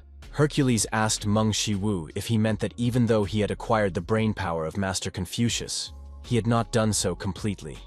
Shu replied that this was true, and that he needed to improve his level of mastery.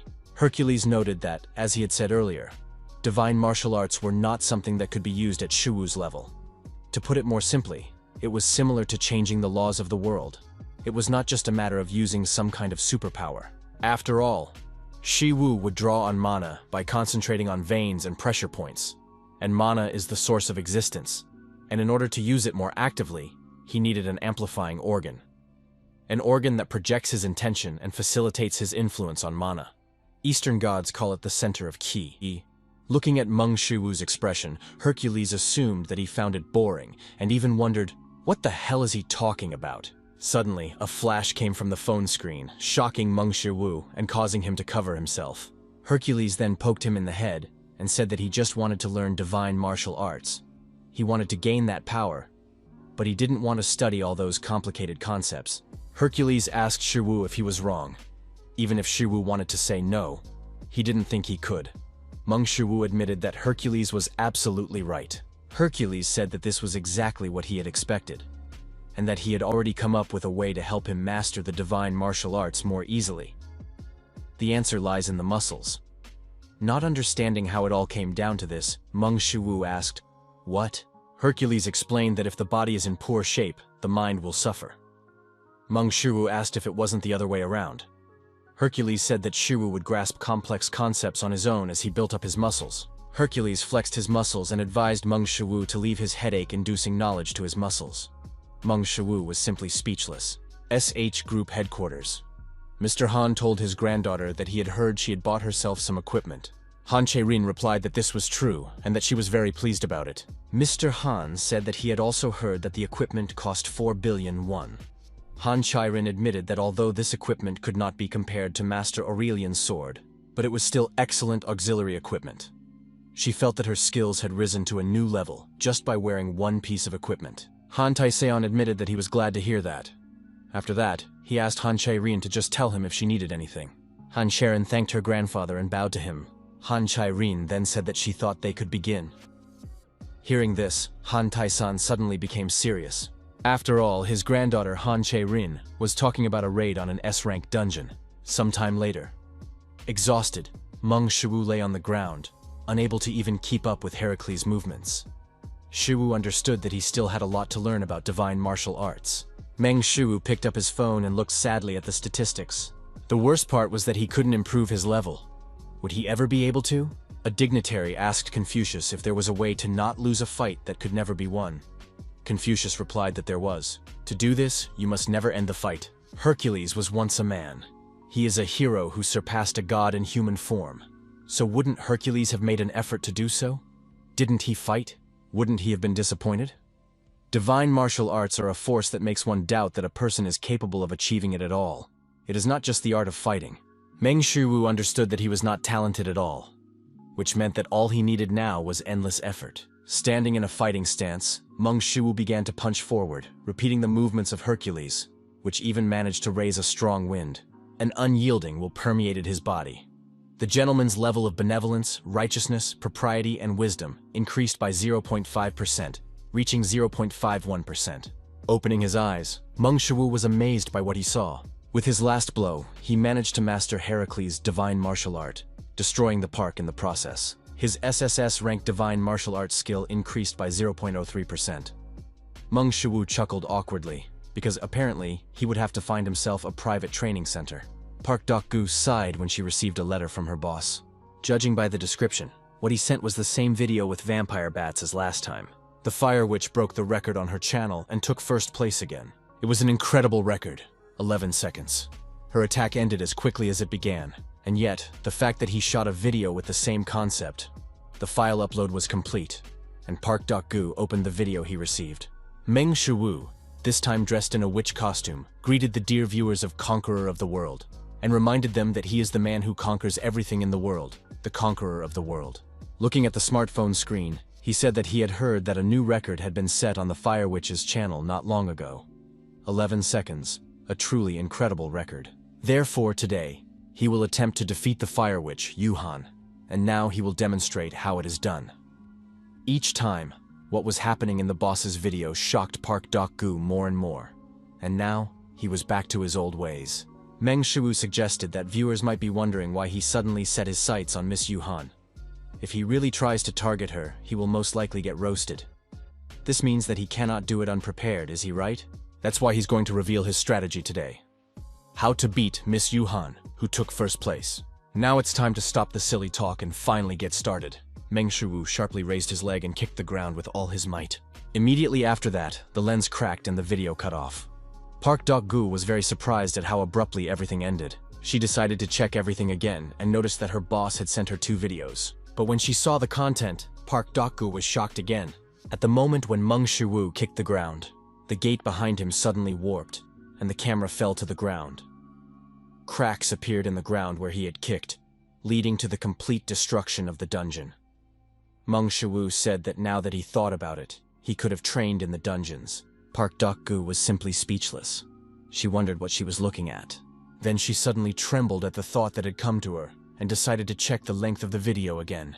And she was shocked to find that the video was only 4 seconds long.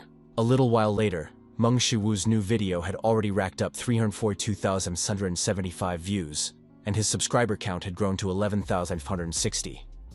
Thanks to the divine martial art, the number of comments and views had skyrocketed, and at this rate, earning hundreds of millions might no longer be just a dream for Meng Shu. Meng Shu was scrolling through the comments under the video when something strange caught his attention.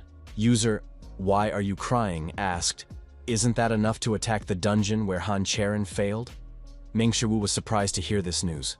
Opening the comment thread, Meng Shu saw people who were surprised by this asking questions on the topic, but a "Why are you crying?" replied that she didn't know either, as she had heard it somewhere. Meng Shu assumed that these were just rumors. User A go to the sauna and fight? Wrote that he had checked everything, and it seemed to be true, as there were already articles about it online. What a strange nickname. Was surprised by this, and asked for a link. Meng Shu was surprised by what he saw, because if there really are articles about it, what is the future of the SH group after they failed the S-rank dungeon raid? At around 1 p.m. today, it became known that the chairwoman of the SH Hunters Guild, Han Cherin, failed the S-rank dungeon raid. Fortunately, there were no casualties, but many were disappointed by her failure. In particular, the SH group is in a negative mood, as they recently invested heavily in the hunting industry and dreamed of entering the market. But this incident put an end to that dream. In addition, their stock prices plummeted. Meng Shu searched for information, but nowhere did it say exactly how Han Cherin had failed. After that, Meng Shu wondered how this related to him. He threw his phone on the bed. He didn't have time to worry about her because he was busy with his own affairs. Han Cherin could figure it out herself. SH Group headquarters, top floor. As soon as Han Cherin arrived, Mrs. Han suggested that they just see who had decided to visit them. Han Cherin greeted the director of SH, Han Mina. Han Mina told her niece that they hadn't seen each other in a long time and asked how she was doing. Han Mina smiled and asked Han Cherin to look at her. Then she asked if she was returning after meeting with the chairman. Han Cherin replied that she had indeed been with him and asked her aunt if she had also come to see him. Han Mina said that the chairman had called a meeting of executives. At the moment, SH was in complete chaos. Not only had the stock price fallen sharply, but their investments were also being withdrawn. And it's not just Cherin's fault. In fact, they are to blame for expecting too much from her. As she left, Han Mina told Han Cherin that she could leave, Otherwise, she would have to face her brothers. After that, Cherin remained alone in the hallway, lost in her thoughts. Sometime later, after Soe drank Mong Shu's new decoction, Shu suggested with an awkward smile that the decoction was bitter for her. Mong Soe suggested that this was what punishment felt like. Meng Shu was pleased that his S+ rank divine medical arts skills were constantly improving and had already reached 20.47%. After all, this time the decoction was much more palatable than last time. After studying the gentleman's mind, all his characteristics began to improve more quickly. Not only divine martial arts, but also super strength, insight, and even divine metallurgy began to come more easily to him. Insight improved the most among them, reaching 24.8%, as it is related to all his other characteristics.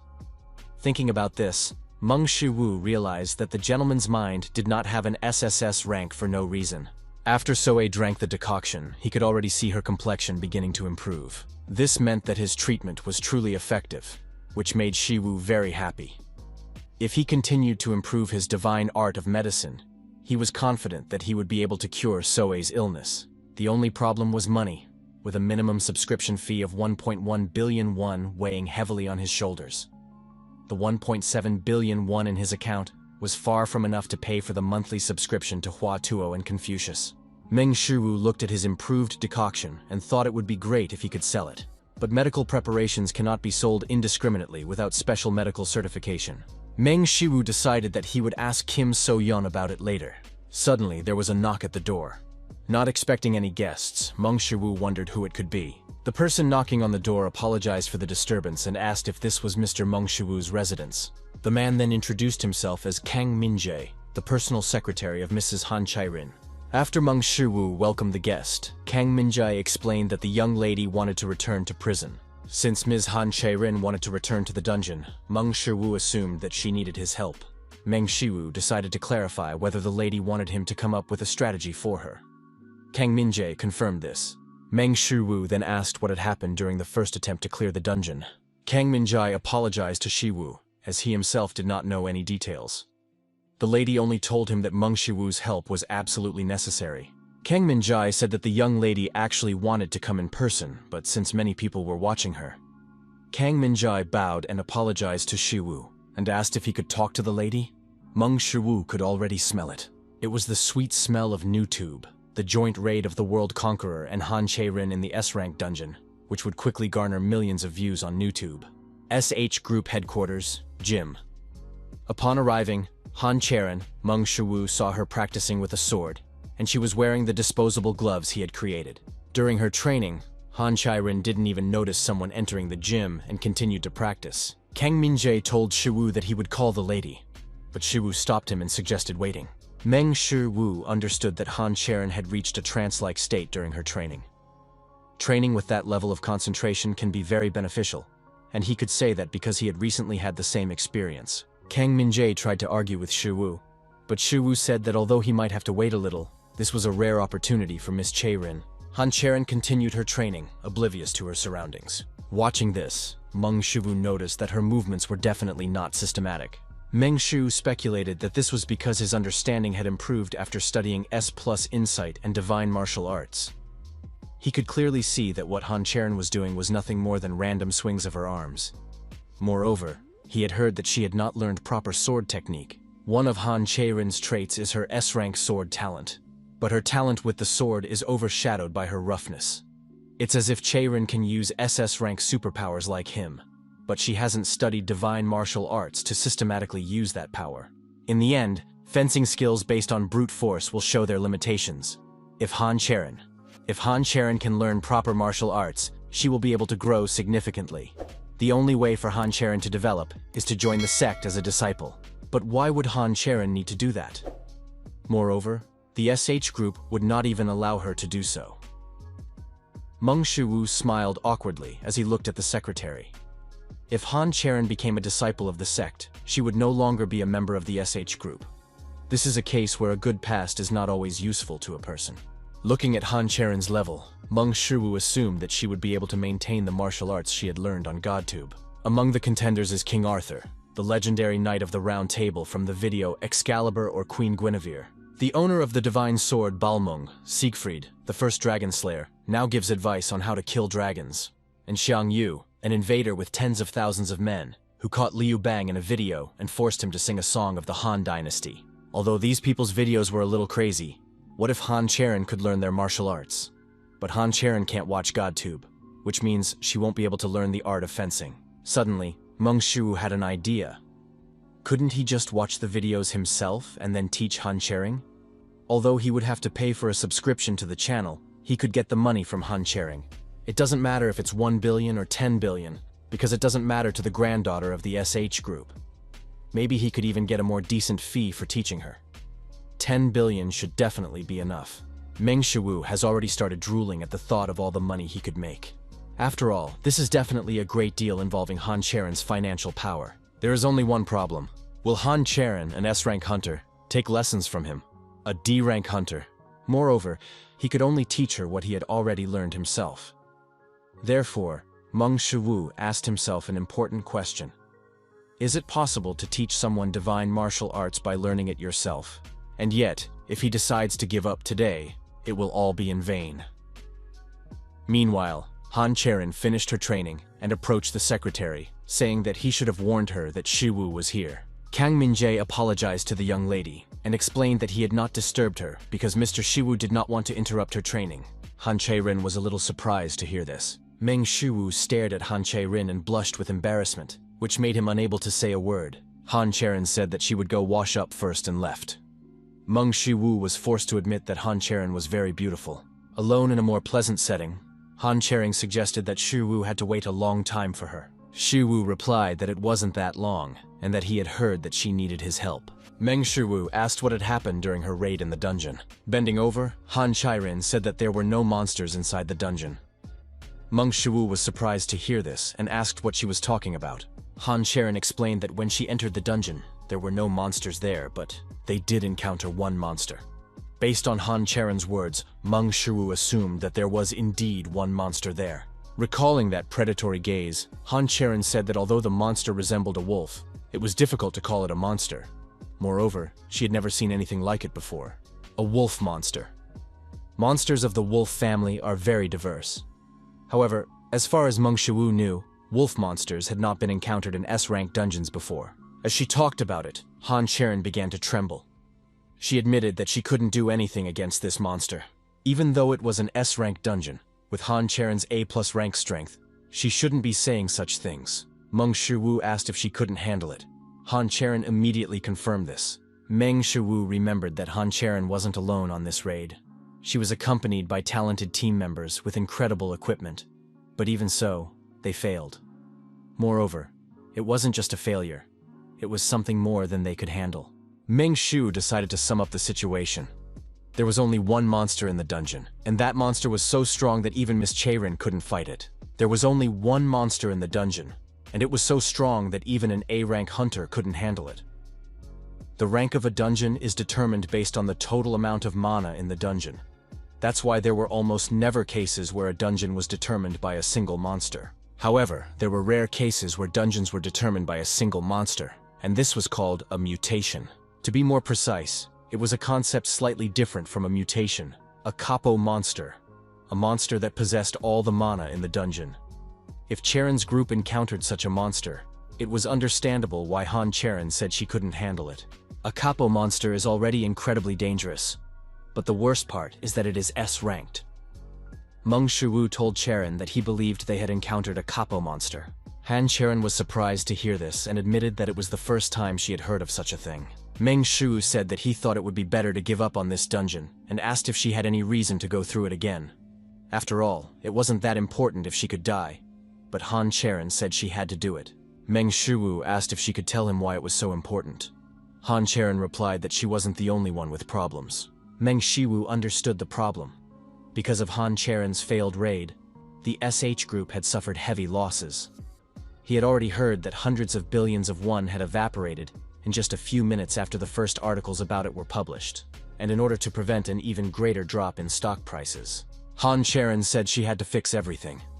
Han Cherin had to succeed in her dungeon raid as soon as possible. Of course it was dangerous, but trillions of won were worth risking her life for. The S-class monster boss, a new monster that didn't exist before, would definitely be very difficult to defeat. Mong Shu said he understood everything, but in return, he had one condition. Meng Shu held out his hand and smiled, asking for permission to take a video for YouTube. Cherin was surprised to hear such a request, after which Meng Shu asked for 10 billion on top. With a businesslike smirk, Meng Shu explained that he couldn't go any lower than that. A short time later, Meng Shu received an advance payment of 1 billion. Looking at the deposit, Meng Shu counted himself lucky, because he should have asked for more. But no one would have dared to think that she would agree so easily. Meng Shu decided to forget about it, and told himself that he shouldn't be too greedy, because 10 billion was already a huge amount of money. Now he should think about the monster that no one had ever seen before, the S-class capo monster. But Shiwu wasn't even sure he could come up with a strategy. If he asked for too much, it would be burdensome. However, his insight had already reached 24%, so couldn't he just analyze the S-class monster? Meng Shiwu told himself that he could do it no matter what. The next day, in the S-rank dungeon, Cherin told Shiwu that she would lead him. She allowed him to enter the S-rank dungeon on the condition that she would accompany him. Meng Shu understood that it would be very dangerous, and he didn't want to go there alone. But he needed to know what was inside in order to develop a strategy against it. Moreover, since he had superpowers and divine martial arts, even if he wasn't sure he could defeat the Kappa monster, he was confident that he could survive.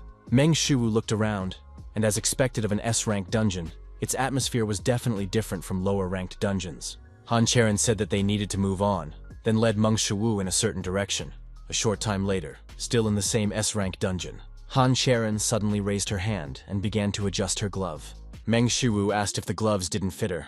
Cherin admitted that they didn't quite fit. Hearing this, Meng Shu asked her permission to adjust them a little. Cherin asked what he meant. Meng Shu explained that he didn't know who would be using the gloves, so he made them to fit his own hands. Even though they weren't going to shrink, Shu assumed that they must be very uncomfortable. Meng Shu touched the gloves to adjust them to fit Cherin. Right before Cherin's eyes, the gloves began to change, adjusting to fit Cherin's hand. Meng Shu gave a thumbs up and asked Cherin to consider it a normal favor. Cherin asked how he even knew that this function existed. Meng Shu replied awkwardly that it was because he had created them. Cherin was surprised to hear this, and asked if that meant that the person recognized by Master So Palguan himself. Meng Shu said that he didn't know about that, and that he just worked in the same workshop as him. While Meng Shu and Cherin were discussing the gloves, a sinister energy began to spread throughout the dungeon. Suddenly, Meng Shu and Cherin felt a strong pressure trying to pin them to the ground. Turning around, they saw a predator in front of them, radiating incredible danger. The energy of this creature was completely different. This energy was on a completely different level. Cherin jumped in front of Shiwu and asked him to step back. At that moment, they encountered an incredibly dangerous monster that they could not even imagine. An S-class capo monster. The huge monster, a wolf capo monster that was the sole master of this dungeon, loomed over Shiwu and Cherin. Meng Shu immediately wondered if Cherin could defeat this monster. And could she do it if he joined her in battle? But Shiwu immediately rejected this idea, because they were clearly not ready for such a thing. Meng Shu reminded himself that they had come here only to check what kind of monster it was.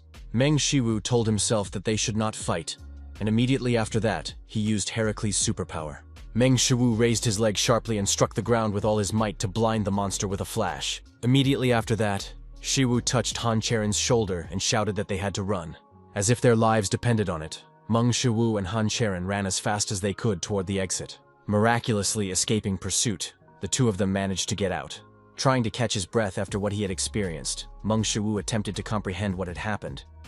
Although he wasn't entirely sure because of the shock, and because he hadn't even attempted to fight the monster, he couldn't accurately assess its strength. But at the very least, it would take the combined efforts of 5 S-class hunters to kill this wolf, and only then would they be able to damage it. After catching her breath, Cherin asked Mr. Shiwu what kind of power he had shown before they started running away. Meng Shu asked how she had managed to return alive that time.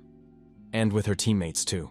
Cherin replied that they were just lucky, after which Shiwu asked if she was sure she wanted to attack the monster boss again. Cherin replied, yes, she definitely had to do it. Cherin said that if Meng Shu developed a strategy, their team would do whatever was necessary. Meng Shu considered Cherin's proposal, looking her in the eyes. Then he turned around and said he would contact her later, as soon as he analyzed this monster. Back home, Mong Shu began reviewing the footage shot in the dungeon. Meng Shu tried to understand what kind of monster it was. A capo is a species that is a modified version of a normal monster, which means that there must be an original species from which this monster originated. Reports published by the Association or the Monster Encyclopedia, no matter how much he searched for information on the internet, he couldn't find it anywhere. Even after using his S+ rank insight, he still couldn't find a single clue.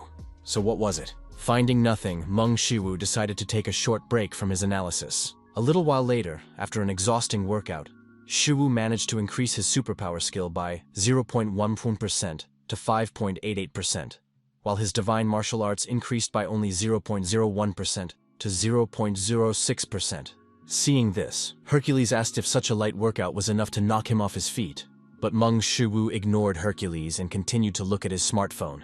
Hercules became curious about what his first subscriber was looking at and approached him, after which Shu noticed Hercules. He stood up and replied that it was a monster he had recently analyzed. Hercules was surprised by what he heard, and Meng Shu said that today was already the third day, and he still couldn't understand what it was. Hercules did not believe what he heard and asked Shu to show him the monster. But as soon as he saw the jet black wolf, Hercules froze. Meng Shu asked Hercules if he knew what kind of creature it was. But Hercules asked Shu to wait a second and asked, "This creature, isn't it Fenrir?" Meng Shu was so shocked by what he heard that he involuntarily cried out, "Who?" Fenrir is a mythical beast that appears in Norse mythology. His other well-known names are the demonic wolf and the wolf of divine slaughter. The reason why this wolf is called that is actually quite simple, because it is the creature that actually brought about the end of the world, Ragnarok. It was all Fenrir, with his upper jaw reaching the edges of the sky and his lower jaw touching the edges of the earth. Fenrir devours everything between them, and in the end, Fenrir, having swallowed the whole world, bites and kills Odin, the most powerful god in Norse mythology. Meng Shu asked Hercules what Fenrir was doing here, or more precisely, how did he get here? Hercules asked how he could possibly know that. After all, this was not his world. And then Meng Shu realized that the unknown guy who gave him the smartphone contained GodTube and even Fenrir. Meng Shu suggested that, given the circumstances, Hercules was probably the only one here who didn't know how to get here. Meng Shu decided to clarify whether it was really Fenrir. Hercules replied that it seemed to be him. He had already fought him once, and of course, he had won. Meng Shu was surprised to hear this, and asked what would happen if he himself tried to fight Fenrir. Hercules did not believe what he heard, and decided to ask again. He wants to fight Fenrir? Shu wanted to hear the answer. Hercules admitted that he wasn't sure about the exact time, but it would probably take at least 1 second, right? Meng Shu was surprised to hear about 1 second. Suddenly, Hercules laughed and said that it would take 1 second before Fenrir tore him to pieces. Shu was simply speechless at Hercules' joke, but now, looking at him, he could say with certainty. The recording showed that Fenrir had become very weak. His physique had also changed, becoming similar to that of a wolf cub. Meng Shu was surprised to hear about the wolf cub, because even so, Fenrir was the size of a small hill. But considering Fenrir's physiology, it was undoubtedly. Hercules noticed that, among other things, Fenrir had an ornament on him that he had never seen before. Shu did not understand what he was talking about. Then Hercules pointed to the strange object and asked him to take a closer look. Hercules suggested that this very thing was suppressing Fenrir's power. Looking closely, Meng Shu said that they were handcuffs, when suddenly he realized what was going on. In fact, these chains were Gleipnir. They say that it can never be destroyed by anything that exists in this world. Upon learning this new detail, Hercules said that with Fenrir like this, it would take less than a minute. Meng Shu decided to ask what exactly he meant. Hercules replied that it would take Fenrir less than a minute to tear him to pieces, then laughed again. Continuing to stare at Fenrir, Meng Shu wondered how Fenrir got here and why. And if this wolf really was Fenrir, then they had practically no way. Hercules suddenly interrupted Shu's thoughts, suggesting that he at least tell him about Fenrir's weaknesses. After that, Hercules wondered if he should tell him about it. Looking at the smug Hercules, Meng Shu said that if he told him everything, he would share with him an idea for video content for 200 subscribers. At that moment, Hercules promised his master that he would organize the materials right away and return, after which he disappeared. The office building next to the waiting area in the dungeon. The paparazzi asked Cherin, who was walking towards the gate, why she wouldn't give up on this dungeon, and how determined she was to return and start raiding the dungeon again, where she had been defeated. Upon entering the building, Cherin noticed that everyone had already gathered, so she suggested they leave as soon as possible. Suddenly, the members of the squad heard someone on the side start talking to the camera. The hunter asked who it was. The gray-haired man replied that it was a YouTuber, and his channel was called Conqueror of the World, if he remembered correctly. The scarred hunter was surprised to hear such a name, and assumed that he had never heard of it before. The hunter asked what this lunatic was doing here. The gray-haired hunter said that he had heard that this guy had come up with a strategy for their second foray into the dungeon. Hearing this, the scarred hunter jumped up and exclaimed, "Strategy for this wolf? That's completely absurd." The gray-haired hunter said that they didn't know for sure, and that he had only just heard about it himself. The scarred hunter saw the unusual conditions of support for the team members, as well as the fact that their employers had brought a pathetic new tube here. Based on this, he concluded that their team leader, Cherin, was desperate. The gray-haired hunter interrupted Sanbai Nim's thoughts and asked him what he was going to do after everything was over. For him personally, when everything was over. The scarred hunter interrupted his comrade, asking him not to say such things and advising him to just prepare for the dungeon raid. A short time later, inside the S-rank dungeon, Cherin and the group returned to the dungeon and were already hunting for the wolf's soul. Meanwhile, the most frivolous of them, the Conqueror of the World, was telling his subscribers that they were in the S-rank dungeon. He asked his subscribers if they could feel it. After all, this enormous energy. The scarred hunter was infuriated by this YouTuber's behavior. He had already heard that this awakened one was named Mong Shu, and now this man had decided to film a video at such an important moment? What would happen if the Black Wolf discovered their group because of the shouts of this stupid YouTuber? Suddenly, an ominous shadow loomed over the hunter, causing him to look up in fear. Their group once again encountered a huge black wolf in the S-rank dungeon. Seeing the wolf again, Cherin wondered if it was the right decision to conquer this dungeon again. Was she really going to lead her people to their deaths like this? Shouldn't she have turned to an S-rank hunter? Cherin pushed the unnecessary thoughts aside, because she should not accept help from S-rank hunters. After all, this raid was not easy. It was the SH group's first foray into the hunting industry, and that was precisely why they had to do it solely with the SH group's strength. Everyone should know that the power of the SH group inspires fear. Cherin grabbed her blade and released her energy, preparing for battle. Suddenly, Mong Shu walked calmly past her, telling the audience that the monster before them was the legendary mythical beast, Fenrir, also known as the demon wolf, or the beast that appears in Norse mythology.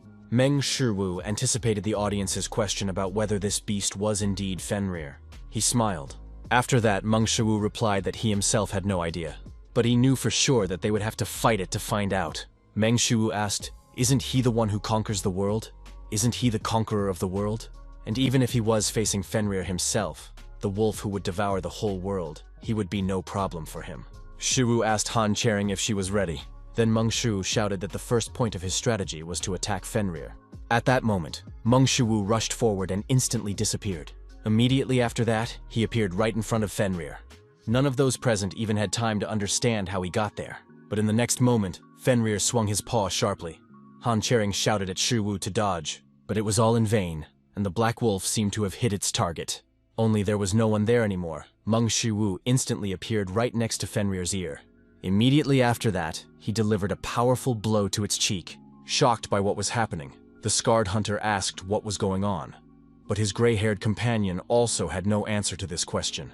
After receiving the blow, Fenrir didn't even move, and at the same time, the ominous energy emanating from him only grew stronger. Meng Shu realized that things were clearly not going well for him, because it was a direct hit, but the wolf was still in perfect order. Meng Shu simply couldn't help but wonder what he should do now. Earlier, Hercules had told him that it should work, but in reality, Fenrir struck with his paw, knocking down several trees in the process, but still couldn't deal with Shu. After that, Fenrir continued his attempts to hit him, destroying everything around them. Dodging Fenrir's numerous attacks, Meng Shu was already beginning to tire. Cherin turned to her people and said that it was time for them to act as well. Immediately after that, she was the first of the group to rush into an attack on Fenrir. Meanwhile, Meng Shu barely managed to dodge another attack from Fenrir. Things were really bad for him. Earlier, He had wondered if this was really the same wolf, but now he could only say that. This Fenrir was definitely the real thing. Earlier, Hercules had said that with Fenrir so weakened, their fight should take at least a minute before Fenrir tore him apart, but as practice showed, Shiwu would hardly be able to hold out against him for even 10 seconds.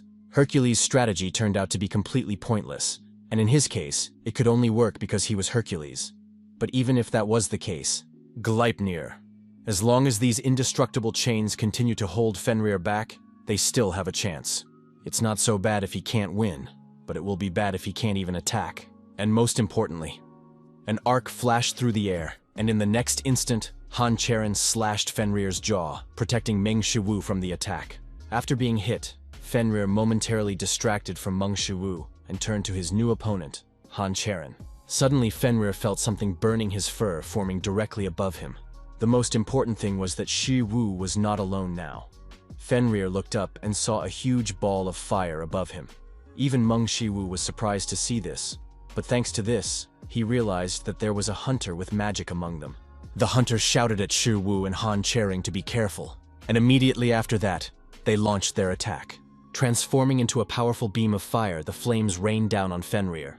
From the heat, Fenrir roared loudly to dispel the magic, but the magicians did not stop and struck Fenrir again with their magic. Suddenly, Fenrir raised his muzzle to the new sphere of flame and simply began to devour it. The mages were amazed that this wolf had actually swallowed their sphere.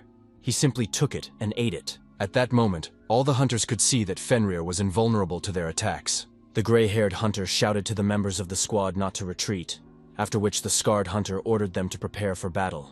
Mong Shu told Cherin that if they looked closely, they could see the shackles holding Fenrir back. Then he asked if Cherin already knew this fact. If these shackles could hold Fenrir, then they could attack him. Cherin nodded, showing that she understood what he was talking about. Immediately after that, she rushed towards the Black Wolf and together with the members of the squad, began to restrain Fenrir with attacks.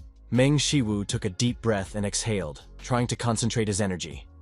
He told himself that he needed to calm his emotions and focus all his senses. Focusing, Mong Shu jumped towards Fenrir's head and swung his fist. But Fenrir managed to react to Mong Shu's attack and quickly turned around and knocked him down with his paw. However, Mong Shu was faster than Fenrir could have imagined, and by anticipating Fenrir's attack, he managed to create an opportunity to strike. Mong Shu used his SS rank superpower, utilizing the portion of Hercules' power available to him. Immediately after that, he flew straight into Fenrir's side with his most powerful blow. Fangri staggered for the first time in the fight from Mong Shu's attack, which meant that his superpower was working. This meant that he simply had to continue pressuring Fenrir with relentless attacks. Suddenly, Mong Shu sensed danger, and at that moment he missed an attack so fast that he couldn't react in time. As a result, Mong Shu was wounded and thrown aside by the attack. Looking at the wound on his chest, Mong Shu realized that it was indeed dangerous.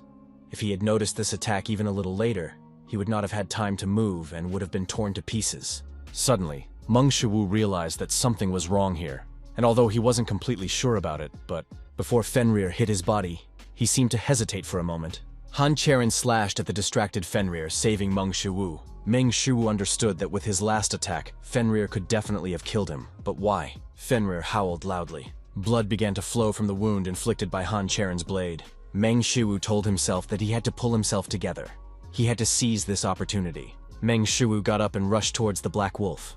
Immediately after that, he struck it with all his might, managing to stagger the wolf. Fenrir raised his huge paw and was about to crush Mong Shu, but that was the moment Shu had been waiting for. Seizing the chance, Mong Shu grabbed the chains binding Fenrir. Then he pulled the Black Wolf toward him with all his might. With considerable effort, Mong Shu managed to pull Fenrir up, immediately followed by a swing that sent the wolf flying into the air with the chain. At that moment, Mong Shu had already begun preparing his next strike, while Cherin ran up to strike the wolf alongside him. With their joint attack, Mong Shu and Cherin finally struck Fenrir. The hunters were stunned by what they saw, for it was pure madness. The joint strike on Fenrir created a huge crater. Mong Shu shouted that he had survived. He did it. Cherin leaned on her sword, catching her breath. Suddenly, there was a loud crack, and in the next instant, Mong Shu was thrown back. The hunters were horrified by what they saw, because something like this simply couldn't be. Fenrir growled loudly and began to emit a more concentrated black energy. The hunter with the scar was forced to admit that they had interfered in a battle they could not possibly win. All the hunters could see now was a huge, shapeless mouth. And even though the wolf was bound by chains, they were powerless to do anything to him. Struck by Fenrir's blow, Mong Shu hit the ground and asked himself, why? Just why?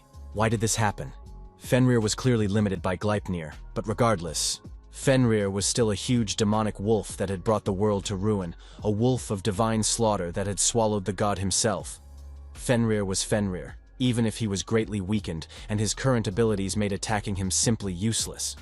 But there is something strange, and no matter how he thinks about it, it's all very strange. Cherin shouted to the hunters to run away from here, to move as quickly as possible to the exit and take Mr. Shiwu with them.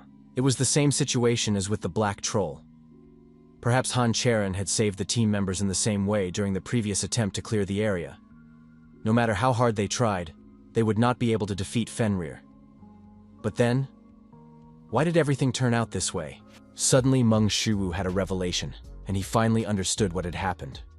Realizing all this, he found it hard to believe that he had only figured it out now. Meng Shu admitted that he had been foolish from the start, and that it made no sense. The hunter asked Mong Shu if he could move. Suddenly, Shu broke free from the hunter's grasp and ran towards Fenrir. The gray-haired hunter asked what he was doing, but he simply headed towards the demonic wolf, which Cherin was trying her best to restrain. Cherin was trying to hold back the wolf so that the others could evacuate, when suddenly Shu appeared in front of her, which surprised her greatly. Seeing him, Fenrir growled loudly and aimed his jaws at Mong Shu and... As Mong Shu expected, the wolf did not attack him first. Instead, he just stared at him. Cherin asked Shu what he was doing. Had he gone mad? Cherin ordered Shu to return to the retreating group immediately. Meng Shu approached the growling demonic mouth and said that it didn't make any sense from the beginning. He didn't know how things stood with the S-rank hunters, but with their current group, attacking him was a stupid idea from the start. Fighting him was simply useless, and that's why it was so strange. Mong Shu asked why he hadn't died, and how did they all manage to come back alive? How was it that none of them had died yet? Cherin asked what he meant. Shu asked if she still didn't understand. Pointing at the demonic mouth, he explained that if Fenrir wanted to kill them, he would have simply killed them all. If he had been serious, none of them would have made it back. Only then did everyone understand what Shu was talking about. The hunter with the scar asked how they had returned alive. Meng Shu replied that Fenrir had let them go. He understood the reason why Cherin and her group had managed to return alive, and why he hadn't killed a single person. Fenrir tells them to run away because he doesn't want to hurt them. Of course, even he found that hard to believe. But if he had thought about it earlier, Fenrir never attacked first. Mong Shu said that if Fenrir were an ordinary monster, it wouldn't make sense. At one point, Fenrir destroyed Asgard. As soon as he was born, he was abandoned. From birth, he struggled with hunger and loneliness, but he persevered, did not give up, and managed to survive. Did rumors spread that Fenrir was alive? The gods of Asgard came to find Fenrir. The god crouched down in front of the wolf and told him what he had heard about his strength, then asked if he could untie this rope.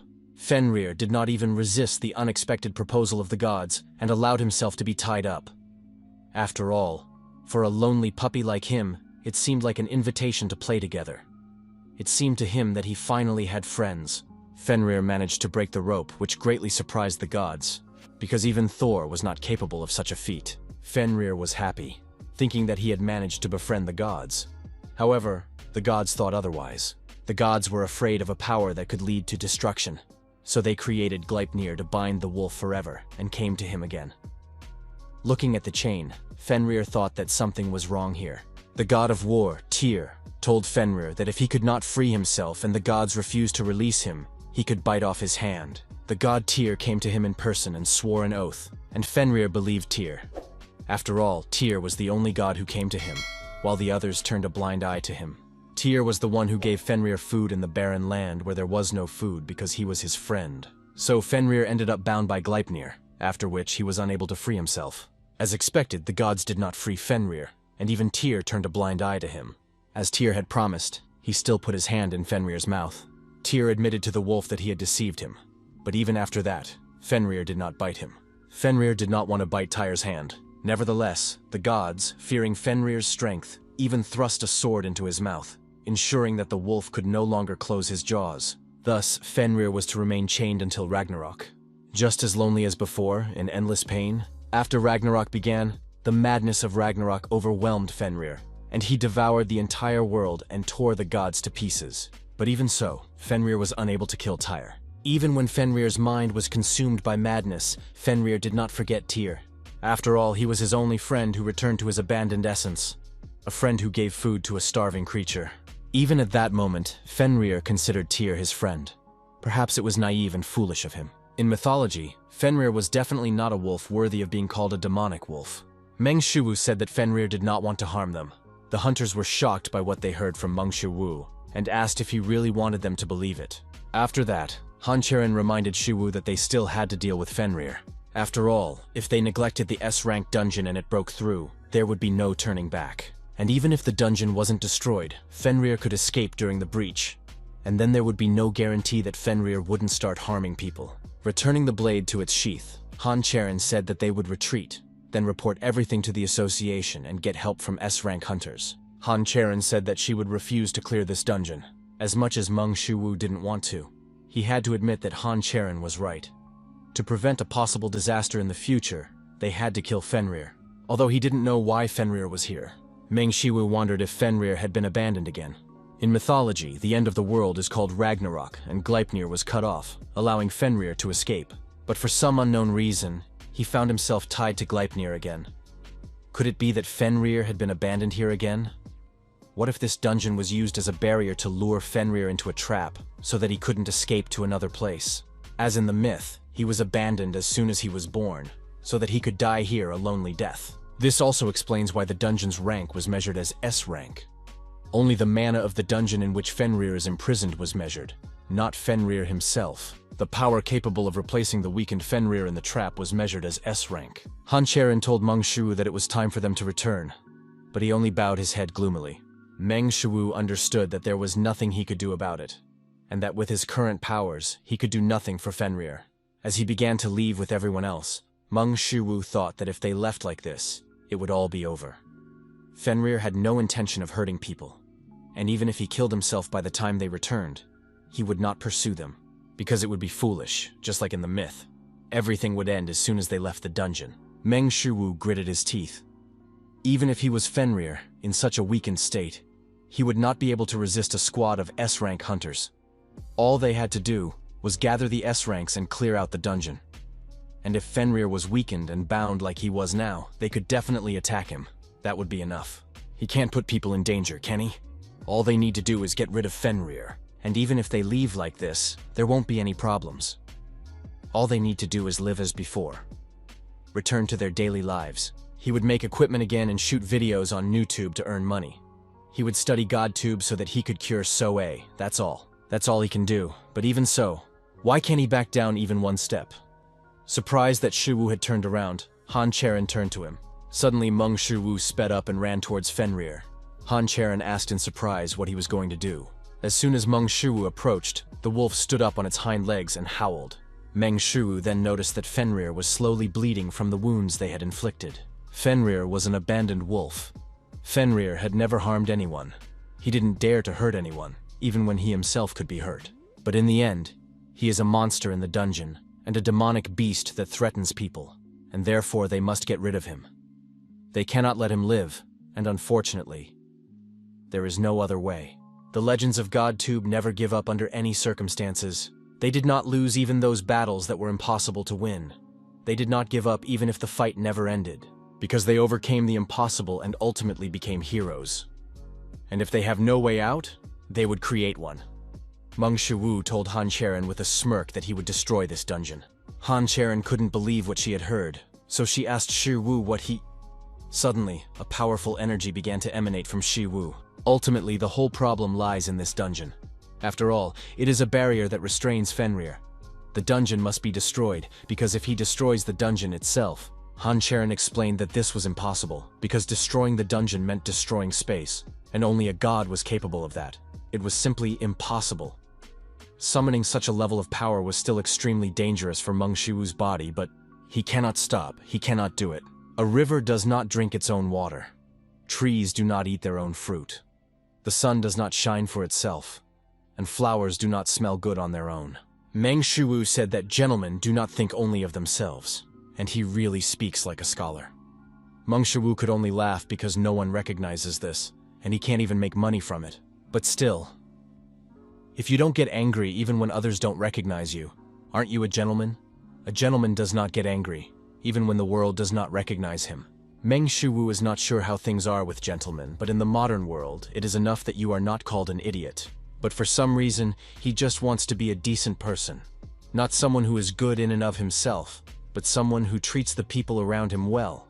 Meng Shuwu couldn't understand why, but this thought came into his head so suddenly. After watching the video of Confucius, after looking at the wounded Fenrir, such a thought came into his head, and so Meng Shuwu smiled sincerely. After that, he used Hercules' divine martial arts, suddenly feeling the energy in front of him, as if from that person. Fenrir began to tremble. Earlier, Hercules said that divine martial arts are not only used for combat. It is like changing the laws of the world, and it is not just the use of superpowers. And space is the most important law by which the world is arranged. Meng Shuwu raised his right leg, using the first technique of Hercules' divine martial arts. The technique was called the descending dragon kick. Meng Shuwu kicked the ground, releasing the accumulated energy. In the next moment, the entire space seemed to be swept away by almighty divine energy. After that, a crack suddenly appeared in the sky of the S-rank dungeon. In a matter of moments, the starry night sky of the dungeon crumbled, revealing the world outside. Cherin was shocked by what she saw, because it was simply impossible. She couldn't understand what it was. Suddenly, Cherin heard a thud and looked down to see Meng Shuwu, who had fallen from exhaustion and suffered from the use of Hercules' divine martial arts. Cherin rushed to Meng Shuwu and immediately checked his condition. To her relief, Shuwu was still alive. The space around them continued to crackle, revealing more and more colors to their eyes. Meanwhile, Fenrir stared at the man who had destroyed the dungeon. Lifting Meng Shuwu, Cherin thought for a moment. She knew, of course, that Shuwu was an unusual awakened one without features even when he was fighting the troll. Cherin wanted to know what kind of terrifying power had destroyed the entire dungeon. However, now was not the time to be surprised. Cherin lifted Shuwu and carried him. Then they finally headed for the exit of the dungeon, because they had to get out of there before the dungeon was completely destroyed. Sometime later, Meng Shuwu suddenly woke up after what seemed to be the collapse of the dungeon they were in. Stunned, Meng Shuwu wondered if he had managed to survive after everything that had happened. Looking around, Meng Shuwu guessed that he was now in the VIP ward of the SH Group Hospital, which meant, seeing Shuwu suddenly get up, Cherin, who was sitting on the next bed, asked if he was okay. Surprised to see Cherin there, Shuwu asked why she was there. Cherin raised her hand with the IV drip and said that, as he could see, she was also a patient. Then Cherin asked if he felt uncomfortable. Meng Shuwu smiled awkwardly. Of course he felt uncomfortable. Shuwu wondered if she would feel uncomfortable in his place, and who wouldn't like being around a beautiful woman? Although that's not the case, as Confucius said. Men and women do not sleep together after 7 years. Men and women cannot be in the same space after 7 years. Shuwu wondered why. Then he wondered what he was thinking about. Since Shuwu remained silent, Cherin asked if he didn't want to ask about what had happened. Meng Shuwu suggested that before the dungeon was completely destroyed, Miss Cherin pulled him out after he lost consciousness, and after various procedures, he woke up. Shuwu asked if he understood correctly. Hearing all this from Shuwu, Cherin froze, as she had nothing to say. Meng Shuwu wondered if Cherin didn't like it when people got straight to the point. Cherin confirmed that, as he had said, the dungeon had been destroyed. As a result, the S-rank dungeon was declared cleared. Meng Shuwu admitted that this was good news. Suddenly, he remembered the main thing and asked what had happened to Fenrir.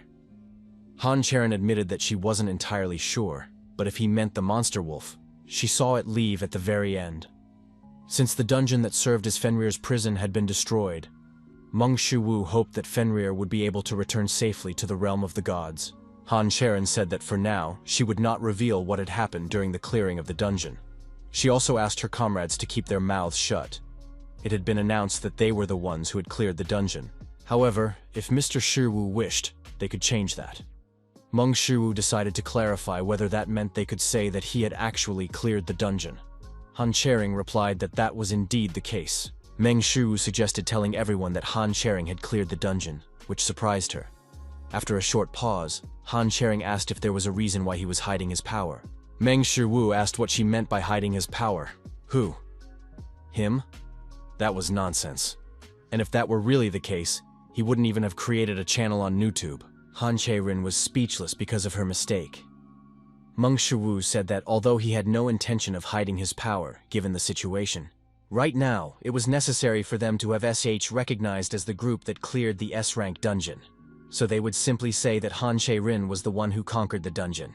Han Cherin inserted a but and hesitated to continue. Mong Shu assumed that Han Cherin was doubting her abilities and wondering if it was really possible to announce this, even though she didn't have the skills to clear an S-rank dungeon. Meng Shu reminded Cherin that this dungeon was special, and told Miss Cherin that she was quite capable of clearing S-rank dungeons. Han Cherin asked if he was trying to comfort her. Shu replied that he was simply stating the facts. There was a brief silence between Han Cherin and Shu. Then Han Cherin smiled and thanked Shu. Meng Shu suggested putting this conversation aside and asked if that was all she wanted to say. Han Cherin replied that it wasn't all, and said she wanted to ask something else. Han Cherin asked if he would like to work with her, sometime later. Meng Shu admitted that this was pure madness. Even seeing it all on his smartphone, Meng Shu could hardly believe it. After all, after the destruction of that dungeon, all of his attributes had increased significantly. His insight attribute increased by 11.7% to 36.5%. His super strength increased by 13.1% to 18.98%. His divine martial arts increased by 9.3% to 9.38%, and his gentlemanly wisdom increased by 3.1% to 3.61%. Not to mention 1.3%. His super strength only increases by 0.4% every day. And yet, after what happened, his super strength increased by as much as 13%, which was surprising. And most strikingly, his martial arts skill, which had only increased by 0.01% in a week, increased by as much as 9.3%. Moreover, his insight and gentlemanly wisdom increased by several years. Meng Shu wondered if this could be due to the dragon's downward strike. Until now, in his videos on YouTube, he had only shown how he cleared dungeons. But this time, he destroyed the space and dimension of the dungeon. And so the dungeon itself was destroyed. And then he ended up in this state. Just like the time he encountered the Dark Troll, he lost consciousness as soon as he used his power. Even so, compared to his past, the ability to use divine martial arts was already a huge improvement. Meng Shu wondered when he would be able to make it his own completely. Still, he wanted to try it at least once. And who would have thought that Cherin would agree right away? After being discharged from the hospital, Han Cherin asked Kang Min-jae to take her to her grandfather. Kang Min-jae thanked Miss Cherin for her hard work on this raid. He said that the chairman was also pleased with it. Han Cherin said that was good to hear. Then Kang Min-jae asked what Mr. Shiwu had said, which confused Han Cherin. Seeing Ms. Chairin's reaction, Kang Min-jae asked if he had refused again. Han Cherin quietly replied, yes.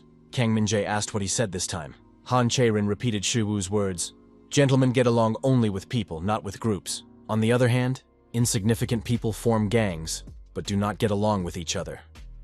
Kang Min-jae apologized for not understanding the essence of the matter. Han Cherin said that was precisely why, instead of being teammates, he said he liked working together sometimes. Based on this, he asked if she would like to learn fencing. Kang Min-jae was surprised to hear this. Then he asked if that meant Mr. Shiwu would teach her fencing. Kang Min-jae certainly recognized that Shiwu had exceptional abilities, but wasn't he just an ordinary awakened D-class? And yet he decided to teach the young lady Cherin, an awakened S-class? Han Cherin continued, replying to Shiwu that she would like to try to learn.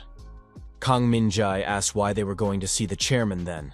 Han Cherin replied that she felt she needed to pay Shiwu for his teaching. Sometime later, on the grounds near the hospital, leafing through GodTube, Meng Shu tried to choose which of these would be better. The heaven-shattering divine sword of King Shang-yu, the Dragon Slayer, Siegfried's sword technique for killing dragons, or the founder of the Wudan sect, Tai Chi Zhang Sanfeng's sword. Meng Shu thought that these three techniques would be perfect for Han Cherin. Among these three techniques, there must be one that Han Cherin will definitely like. Shu decided to simply show her all three techniques, after which he would let her choose the one she liked best. Although he would have to pay for the subscription, it didn't matter because, in addition to the 10 million won, he would also receive a monthly training fee. Meng Shu opened the subscription page to check how much these subscriptions would cost him. After glancing at the prices, Meng Shu told himself that he needed 200 million. But then he realized that something was wrong. Meng Shu decided to take a closer look and was stunned when he saw the price tag of 2 billion for a single subscription. Meng Shu tried to understand why it wasn't 200 million. And why were the subscriptions so expensive? Quickly scrolling through his smartphone, Meng Shu thought about how Confucius's channel was worth 1 billion. But these three were even more expensive, which just couldn't be. Meng Shu quickly found Hippocrates and Ho Chong, and to his horror, they also cost 2 billion each. But the last time he checked, these two cost 100 billion each. So why did their cost increase to 2 billion? Guessing what was going on, Meng Shu asked himself a frightening question. Did this mean that the subscription cost increased with the number of channels he subscribed to? But that meant it would be 3 billion next, and then 4 billion, or 5, or even more. Suddenly, Meng Shu realized that if the subscription price continued to rise like this, there was no reason for him to choose all three. Meng Shu was very disappointed to learn about the increase in subscription prices. Even if the subscription price increased by only 1 billion, the total fee alone would be 9 billion. He could subscribe once and then cancel. But could he do that after signing up? What if he couldn't cancel the subscription? Does that mean he would be forced to pay 9 billion every month? No. If he didn't pay, the subscription would be automatically cancelled. And even if he chose only one sword technique to teach Han Cherin, what if the subscription to the next channel he chooses also increases? This is because the channels he subscribes to are added together. No matter how much money he makes, there is no end in sight. Suddenly, Meng Shu sensed something strange nearby. This energy and presence clearly did not belong to a human being. Getting up from the bench and peeking behind a tree, Meng Shu was surprised to see a simple dog there. Suddenly he realized what kind of dog it was. Surprised, Meng Shu asked himself, Fenrir? Then Meng Shu crouched down and addressed Fenrir. He wanted to know where it had come from. Looking at the dog, Meng Shu asked himself again, was it really Fenrir? After all, since their last meeting, he had become much smaller. Suddenly Fenrir quickly turned around and spat out a mouse. Meng Shu wondered what he was doing. Then he asked Fenrir if he wanted him to eat the mouse. Just as Meng Shu reached for the mouse, it suddenly jumped up and trembled. This meant that the mouse was still alive. Before Meng Shu could turn to Fenrir, he ran away again. But after Fenrir's latest gift, Shu couldn't help but wonder, what the hell was that? Angered by what he heard, Hercules asked Shu why. Hadn't he taught him how to defeat Fenrir? Meng Shu explained that he was asking specifically because he didn't know. Hercules reminded him that he had already taught Shu how to defeat Fenrir. Meng Shu reminded him that, according to Hercules, Fenrir's weak spot was his sides, and that Fenrir would not be able to use his full power if he grabbed his tail. However, none of the advice he had been given worked in battle. Pointing his finger at Shu, Hercules explained that it was all because he was weak. Meng Shu said that he could have said that from the beginning. But no, he could have at least warned him, because he almost died. Hercules asked, who could have thought that Shu would turn out to be so weak? Meng Shu turned away and said that it didn't matter now. He asked Hercules to tell him a strategy that would suit his level, rather than teaching him his methods of combat. Hercules burst into tears and said that it was unfair, and that he couldn't accept it. After that, Hercules flexed his muscles and asked Shu to look at them, because even they say it's unfair. It's a great relief that everything worked out in the end.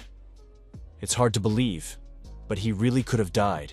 But more importantly, his video, the one he filmed in the dungeon, was simply erased, and it featured not only Fenrir, but also Han Cherin, and such a video would have had at least 1 million views.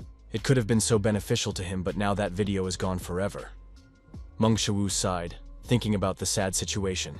Suddenly a sound was heard nearby, leading Meng Shu to assume that he had returned. Before reaching Shu's bed, Fenrir suddenly stopped and began to tremble, which surprised Meng Shu. Meanwhile, Hercules kept repeating to himself that it was unfair. It wasn't fair. Suddenly Hercules felt that someone had approached them, and he turned around. But before he could see the stranger, Fenrir ran away. Meng Shu understood what was going on since they had fought before. Fenrir must have remembered Hercules. Looking down, Meng Shu saw a pigeon lying on its side and wondered what it meant. Could Fenrir have brought it? Meng Shu touched the pigeon and ordered it to stand up. As soon as Shu removed his hand, the pigeon jumped up and froze. Then it began to look around quickly to understand what had happened. This continued until the pigeon's gaze met Meng Shu's. The pigeon was frightened by Meng Shu and quickly flew out the window. Hercules asked where Fenrir had come from and what kind of pigeon it was. Meng Shu admitted that he wasn't sure himself, but that Fenrir had probably brought it to him to eat. Perhaps. Hercules asked if he had brought this pigeon. But Fenrir isn't even a cat, so why? Shiwu replied that he didn't know himself. Be that as it may, if Fenrir brings something to Mong Shu, doesn't that mean that these animals are his prey? Mong Shu suggested that Fenrir did not want to hurt others. Hercules asked if that was really the case. Then why does Fenrir bring them to him? Is he asking him to kill them? Shiwu replied that he wasn't sure. Then Hercules asked the main question. Where did Fenrir come from in the first place? And why does he bring him animals? Meng Shu told Hercules how he understood what Fenrir wanted to convey to them and how he destroyed the S-rank dungeon. Thanks to this, Hercules roughly understood what was happening. But even so, there was something he couldn't understand. Namely, why did Fenrir appear in his dimension? And how could he even exist here? Meng Shu admitted that he was also interested in this, and then asked if Hercules was the only one who didn't know how to get here. Hercules snapped that this was complete nonsense. After all, their dimensions simply could not intersect with each other. Shiwu asked where Fenrir could have come from then. Hercules was unable to answer. Meng Shu came to the conclusion that it was true that Hercules was the only one who didn't know this. Hercules burst into tears and said that it wasn't true, then asked Shiwu to believe him, and began to complain about how unfair it all was. Hercules flexed his muscles again, and asked Meng Shu to look at them, because even they agreed that it was unfair. In order to deal with this issue as quickly as possible, Meng Shu reluctantly agreed with Hercules. Be that as it may, Hercules wondered if this meant that Meng Shu had managed to survive after using the dragon's downward strike. And most importantly, how did he manage to use it? Not knowing how to respond, Meng Shu replied that he had simply been lucky. But Hercules couldn't agree with that, because his dragon's descending blow couldn't be used by simply relying on some kind of luck. Since they had mentioned it, Meng Shu asked Hercules why he didn't teach him the next technique. Hercules replied that it wasn't really that difficult, but shouldn't Meng Shu give him something in return? Shu replied that he understood what he meant, and promised to give him the content for the next video for Heracles' channel on GodTube. Hercules shouted that this was exactly what he expected from his teacher. Meanwhile, somewhere else, the client told the boss that they had a new order.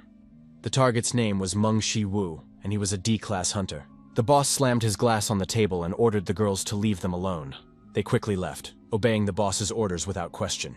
The boss grinned broadly and asked, "Is he really a D-class hunter?" The customer replied that it was. The boss wondered if he was making fun of him. The top leader of Pandemonium, Meng Ji-wang, asked if he thought their Pandemonium was so ridiculous. The customer explained that Shu-woo was an unusual D-rank hunter, to which Ji-won replied that D-rank was just a weak D-rank. What kind of nonsense was he talking about? The customer suggested that someone like Meng Ji-wang must have already heard that Cherin from the SH group had recently cleared the S-rank dungeon. Pouring himself some whiskey, Ji-wang said that of course he knew about it, and that it was all over the internet. The customer said that Meng Shu was also involved. Meng Ji-wang decided to clarify whether he was talking about that damn piece of trash with a D rank. The customer admitted that he didn't know the details, but Meng Shu was the one who helped Cherin. Meng Ji-wang asked what the order was. The customer told him what he needed so they could check it out. How they would fulfill the order was not important. More importantly, it was a VIP order. Upon hearing this, Ji-wang apologized, saying he couldn't fulfill it, and took a sip of whiskey. Then he said that it was all because Li Minjung had made his move. The customer was surprised to hear this, and asked if he was talking about the human butcher from the inspection bureau. Meng Ji-wang said that he didn't know what exactly she had found, but she had been causing them a lot of trouble lately. The customer asked if the head of Pandemonium was worried about a simple security guard from the inspection bureau. Meng Ji-wang called him an idiot and reminded him that if that bitch caught him, he would certainly not be able to escape her unscathed. Moreover, a new branch manager had recently been appointed in Korea, and he didn't want to create unnecessary problems for them right away. The customer was surprised to hear about the new manager in Korea and asked him not to mention that he was a manager at the SCAR level. The key figures, called Pandemonium leaders, are divided into 5 levels: Tier, Fracture, Crack, Scar, and Bruise. Rumor has it that the head of Pandemonium, whose identity is unknown, killed one of the 13 heroes, Red Shadow. A person who can survive working with the Red Shadow, getting away with only scars, can become a leader at the SCAR level. So does that mean there is now someone at the SCAR level working in Korea? Meng Ji-wang confirmed this and asked no one to spread the word. After agreeing, Meng Jiwan continued drinking whiskey. After a short pause, the customer promised to help them with the inspection bureau. Meng Jiwang was surprised to hear this. The client also promised that they would help Pandemonium establish itself in Korea. In other words, they would help the new branch manager establish himself in this position. That was his proposal. Moreover, it was an excellent opportunity for Meng Jiwan to earn his favor. Meng Jiwang noted that in that case, it wasn't a VIP order, but a super VIP order. He grinned broadly and asked what the conditions were. The client asked that they not kill Meng Shiwu. Meng Jiwang crushed the glass and said that in other words, he was allowed to cut off his limbs. Sometime later, after training, his super strength increased by 0.4%, while his divine martial arts increased by 0.05%. Thanks to this, Meng Shiwu was able to understand that training in his wounded state greatly slowed his progress, but at least his stats were still increasing. Suddenly, an object landed right at Shiwu's feet, and that object was none other than a stunned rabbit. Meng Shiwu couldn't help but wonder where Fenrir had gotten this rabbit, or to be more precise, where could Fenrir have gotten a rabbit in the middle of the city? Several days had passed since then, and Meng Shiwu believed that Fenrir would soon calm down. However, the next day, Meng Shiwu discovered an entire deer, and the day after that, Fenrir brought him an eagle. Meng Shiwu was afraid to imagine what Fenrir might bring him next. And how the hell did he catch all this stuff? Could it be that next time he would find a bear next to him? Sometime later, at the hospital, Meng Shiwu opened the door to the ward and, to his surprise, the door hit something. Looking at this something, Meng Shiwu cried out in shock, because this time Fenrir had actually brought him a whole bear. Looking into Fenrir's satisfied eyes, Meng Shiwu could hear, "I hope you like it." Meng Shiwu realized that he would have to take action before Fenrir did something even worse. A week later, at Meng Shiwu's house. Upon entering the house, Shiwu told So-A that he was back. So-A was surprised to see Appa so soon and asked if he was feeling well. Meng Shiwu replied that he was fine and waved his hand, explaining that it wasn't such a serious injury. But in reality, he would have died right there in the dungeon if Han Cherin hadn't taken him to the hospital. Meng Shiwu said that it was more important to ask how she was feeling. Had she been taking his medicine regularly and not skipping any doses just because he wasn't around?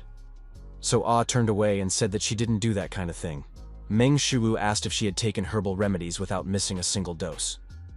Upon hearing about herbal remedies, So clutched her mouth and stomach, trying to suppress her nausea, and said that just thinking about them made her stomach churn.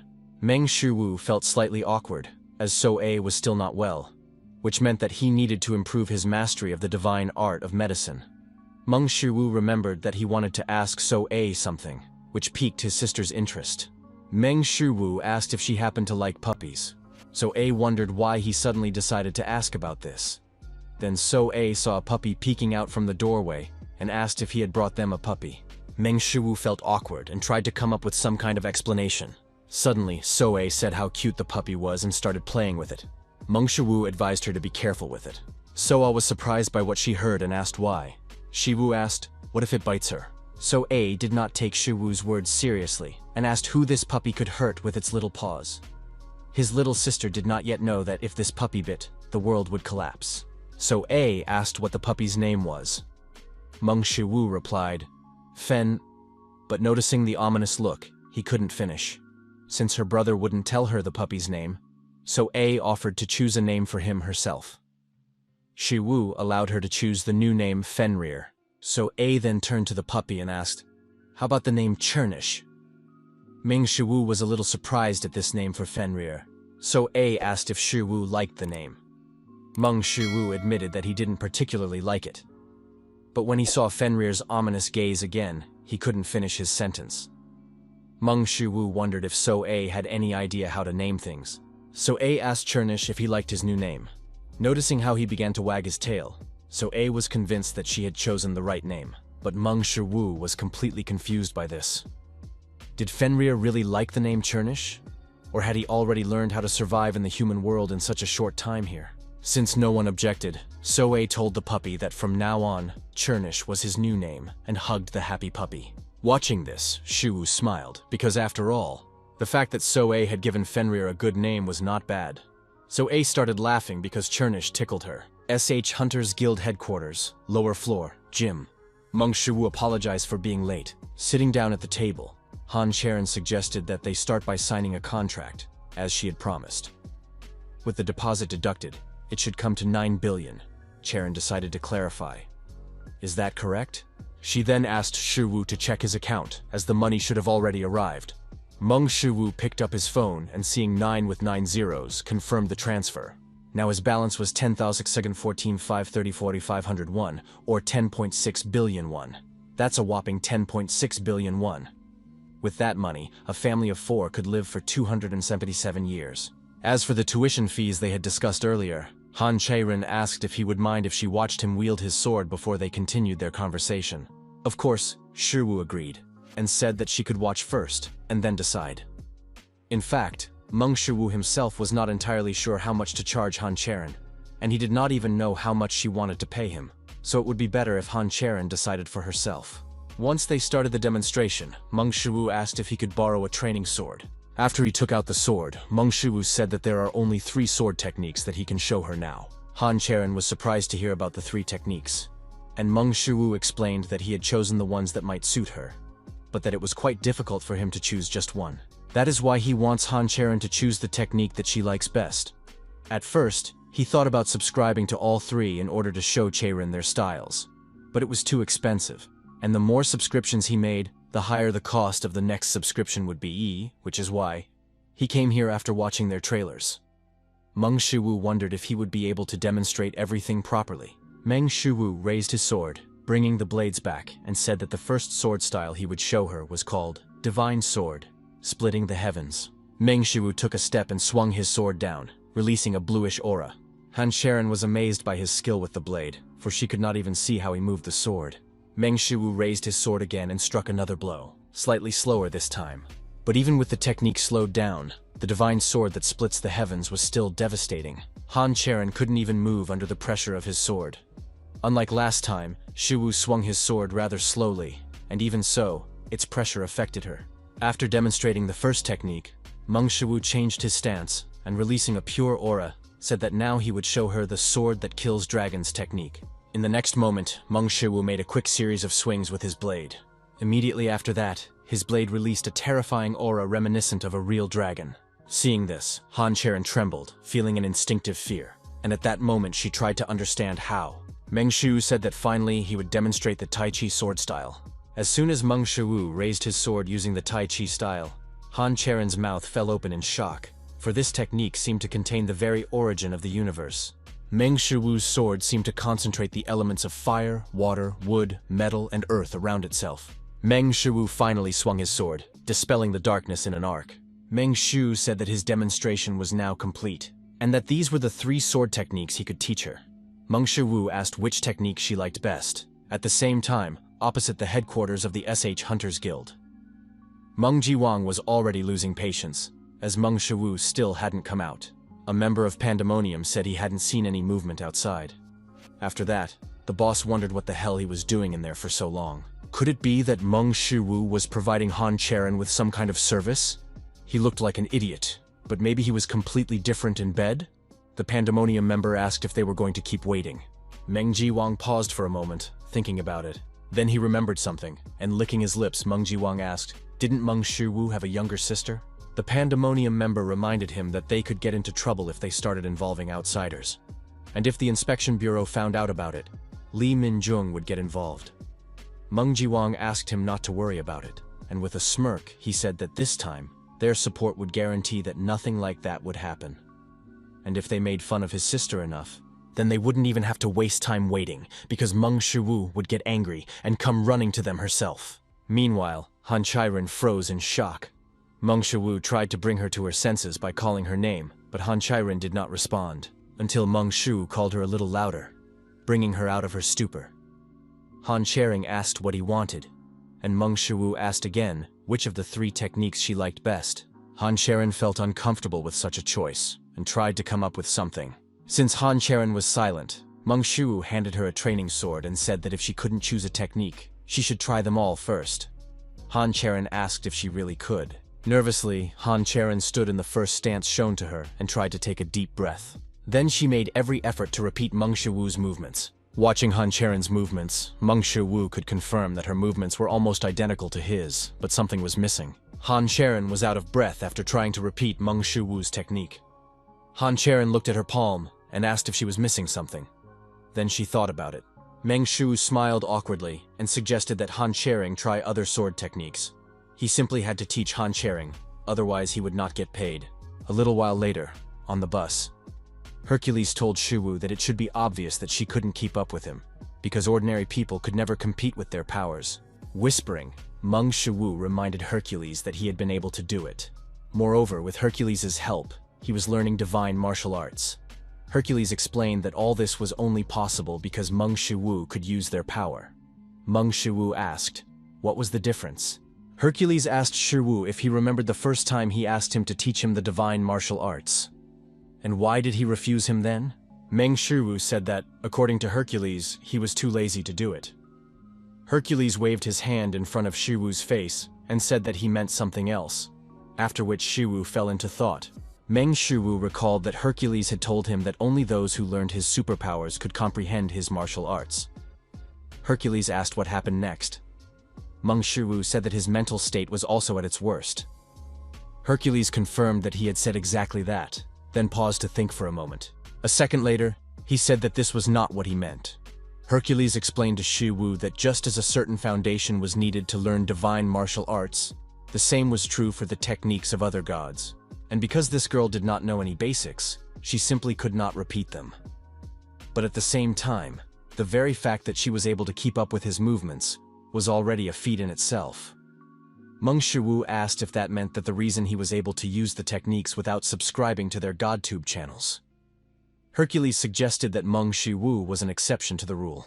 In addition, Meng Shu had previously told him that he did not possess any traits, but he had awakened, hadn't he?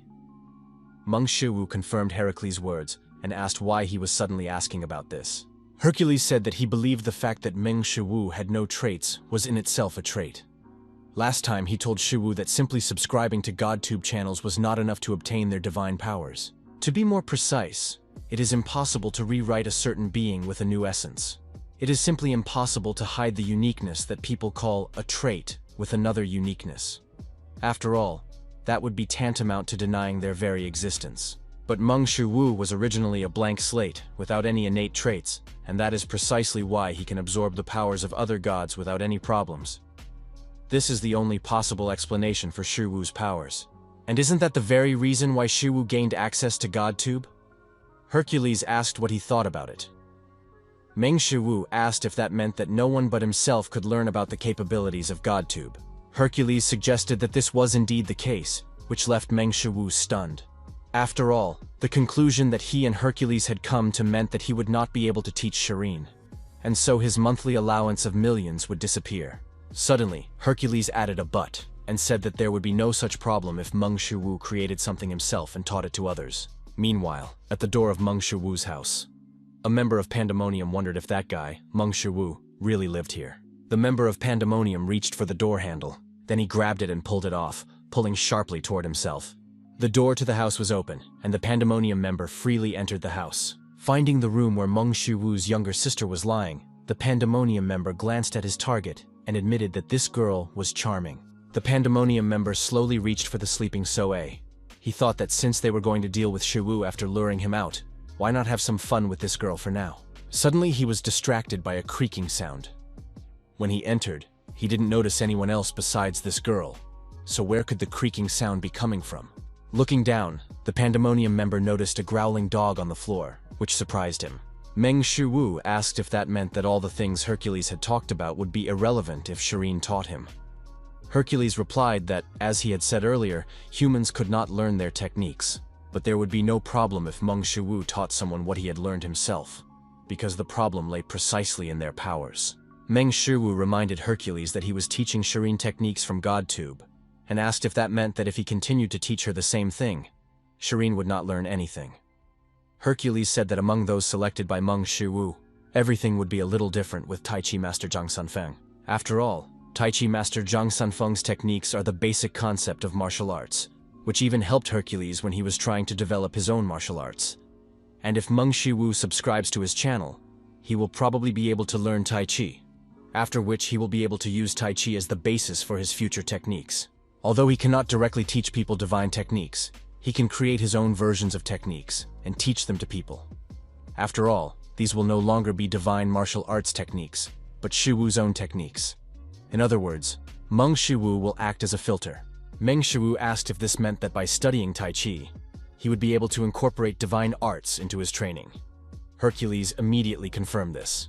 Meng Shu thought about it. Creating a new combat technique would obviously not be easy, but it would solve his problem. After thinking it over, Shu thanked Hercules for his advice. Hercules asked him not to just say thank you if he was truly grateful. Hercules cleared his throat and asked why Shu wouldn't share with him the idea for a video he had mentioned recently. Meng Shu promised Hercules that he would tell him about it a little later, as soon as he had sorted out all his business. The next idea for a video was much more complicated. Hercules told Sir that there was no problem with that, and soon the bus door opened. Walking home, Meng Shu thought about how creating a technique would obviously not be an easy task.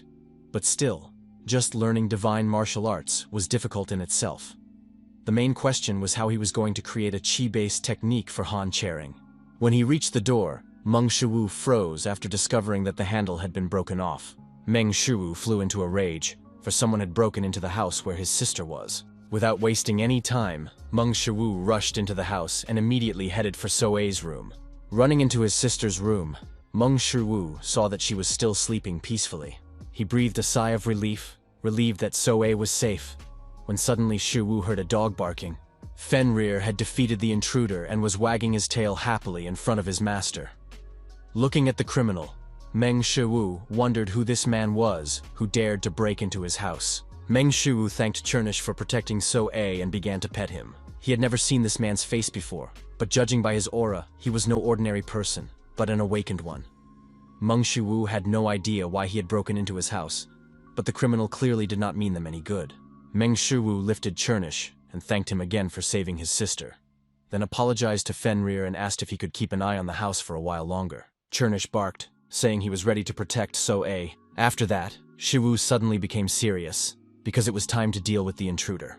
A short time later, the member of Pandemonium who had broken into Shu's house suddenly woke up in an unknown place, tied to a chair. When he regained consciousness, the first thing he wondered was where he was. Meng Shu asked if he had regained consciousness so quickly. The Pandemonium member cried out in surprise when he heard Meng Shu's voice and asked how he had managed to. Hearing his name from the criminal's mouth, Meng Shu realized that he knew his name. Meng Shu said he would ask him a few questions. All he had to do was answer honestly, but the criminal suddenly smiled and called Shu a damn idiot. After that, the member of Pandemonium tensed his muscles and broke the ropes that bound him. He asked Shu if he really thought that something like this could restrain him. Meng Shu put his hand on the criminal's shoulder and said that he had clearly not come here with good intentions. Just as the Pandemonium member was about to stand up, Meng Shu pressed down on his shoulder, causing him to cry out in pain. But it didn't last long, because a second later, Meng Shu covered his mouth with his other hand. He continued to press down on him with his strength and aura, causing him incredible pain. Meng Shu ordered the criminal to be quiet, because if So-A woke up, he would kill him without asking any questions. Suddenly, Meng Shu remembered something and punched the awakened man in the chest. Then Shu grabbed him by the shirt, pulled him closer, and told him that he was not the kind of person who would take the word of someone who still had all his limbs. Then there was a loud crunch. Sometime later, in another part of the city, the members of Pandemonium who were guarding the territory were surprised to see a man nearby. Meng Shu came out to them and threw the body of their beaten comrade on the ground. Meng Shu then turned to the members of Pandemonium and asked where Meng Jiwang was. The bald man asked what the bastard was talking about. His comrade replied that he was just talking nonsense. The Pandemonium member asked the stranger to calm down and just go home, then grabbed him by the shoulder and said that otherwise something would happen to him. The Pandemonium member asked if he had any idea who Meng Jiwang was. Either he would get lost somewhere, or he would lose his life. Meng Shu asked again, where was Meng Jiwang? The Pandemonium member became enraged that he was ignoring his words, and asked if he wanted to be beaten up. Suddenly, Shu grabbed him by his clothes and asked where he was. The Pandemonium member ordered the guy to let him go immediately, and grabbed his arm, but to his surprise, the guy was strong enough to nullify his efforts. Meng Shu struck the Pandemonium member with all his might. The other members of Pandemonium wondered what was going on. They asked if he knew who they were. They attacked the cocky young man who was overly confident in his skills. Meng Shu raised his leg and kicked the asphalt. Immediately after that, he stood in a fighting stance and punched forward, knocking one of his opponents back. Immediately after that, he knocked out the second one, grabbing him by the face and throwing him aside. Stopping in front of the last enemy, Meng Shu looked him in the eyes and asked where Meng Jiwang was now. Hunter Inspection Bureau, Seoul Branch. Yung Sue called out to the commander and reported that Pandemonium had made its move. Lee Min-jun was surprised by Pandemonium's sudden move and asked if they had learned anything about their location. Jun Sua replied that they didn't know yet, but Pandemonium's tracks were clear enough to follow, so they would soon find them. Lee Min-jung ordered to immediately gather all members of the 4th Squad and request reinforcements from all possible guards. They should gather even those guards who cannot move. Accepting the commander's order, Yung Sua ran off. Just as Lee Min-jung was about to leave, someone stopped her and apologized for disturbing her in the middle of her duty. The deputy said that they had received an urgent assignment and that apparently Commander Lee Min-jung would be very much needed there. Lee Min-jung apologized and said that she would not be able to help with this. After that, the deputy said that it was a special order from the chief. Lee Min-jung was surprised to hear this and asked how it was an order from the chief. The deputy then explained that a C-class dungeon had appeared in Sandun and that Lee Min-jung should go there as soon as possible. Lee Min-jung asked if she really needed to go there. She then asked if they could just send another squad there. The deputy said that a few minutes ago he had heard about Lee Min-jung requesting reinforcements. What would happen if they rejected the request? Moreover, he did not think that the chief would turn a blind eye to this. He would inform her that he could not be responsible for the consequences of her choice. Lee Min-jun was angry that such a person would become the head of the inspection bureau in the future. Gritting her teeth, Lee Min-jun growled that she didn't care whether she was fired or not. The deputy shouted at Commander Lee Min-jun, but she ignored him and said he could do whatever he wanted. Meanwhile, Meng Shu met with a large group of Pandemonium members. The Pandemonium members didn't understand what this bastard was doing here and wanted to teach him a lesson for his arrogance. Of all these people, about 100 would be awakened, judging by their unusual appearance. Although this battle would not be easy, he had to teach them a lesson for daring to touch So-A. If he dared to let them get away with it, he would show weakness, and these bastards would start up again, then target her once more. That is why he must destroy them all. These people are like wild animals, devoid of any sense of morality, acting more instinctively than rationally. He simply must instill fear in their souls, so deeply that it is imprinted in their very bones. The mere mention of his name should terrify these people. He must make sure that they learn their lesson well and that they never dare to mess with him again. One vandal ran out of the group and lunged at Meng Shu with his fists, asking how he dared to come here. But before he could even notice the slightest movement, Meng Shu lunged at him. Immediately after that, they collided with their fists. But Meng Shu was much stronger, sending the Pandemonium member flying back into the group. After this, the members of Pandemonium realized that this was no ordinary guy. So some of them shouted that they shouldn't rush at him in a hurry, but should surround him and attack together. In battles against large groups, they usually attack in groups of 3 to 5 people. But if there are more of them, they start to get in each other's way, which hinders the battle and makes it less advantageous than one-on-one combat. But when dozens of people attack in a large coordinated formation, it is called a formation strategy. Personally, he's ashamed to call this a real strategic formation, but they try to imitate it. This is very typical of criminals who fight people, not monsters. As Zhuge Liang said, the key to destroying the enemy's formation is simple, and you should start by recognizing the door of life and the door of death. Gathering his strength, Meng Shu suddenly ran forward. Then he accelerated and knocked down the enemies in front of him like bowling pins. There are several types of formation arts, but they all follow one principle. The 16-person Heavenly Collision formation has weak points at the edges, and the 12-person Earth Axis formation has a weak point in the center. Even now, when Shu thinks about it, he does not fully understand what Zhuge Liang said, but he can clearly see it. There is a small gap between the enemies advancing on him, and Zhuge Liang shows him this with his insight. This gap between the enemies is his gateway to life. Meng Shu burst into the gate of life and destroyed the enemy formation with a few blows. The Pandemonium captains who watched this were amazed at how this guy broke their ranks, because such a thing is simply unreal. In fact, there are many weak points in the human body. The Dantian acupuncture points include the Ren meridians, the Yuan source point, and the area under the ribs. Releasing his energy, Meng Shu pierced his opponent's weak points with a thread of qi. Wherever he looked after breaking through the enemy ranks, he saw only the gates of death, and nowhere were the gates of life. Mong Shu was already slightly out of breath, and members of Pandemonium began to surround him, shouting angrily at this slippery rat who had suddenly attacked them, but now he was caught, and they would be able to deal with him. No matter how strong a fighter is, if he fights against hundreds of enemies, it doesn't matter. Hercules said that no one can stand against a group of enemies because fighting them quickly becomes difficult, even if there are many small foes around you. Of course, this does not apply to him. But sometimes, when you are surrounded, you are unable to see a way out of the situation. So what should you do in such moments? Of course, you just need to break through with pure force. In such a hopeless situation, Mong Shu simply began to knock everyone around him down. Seeing this, the enemies began to panic. After all, what they saw before them clearly could not be a human being.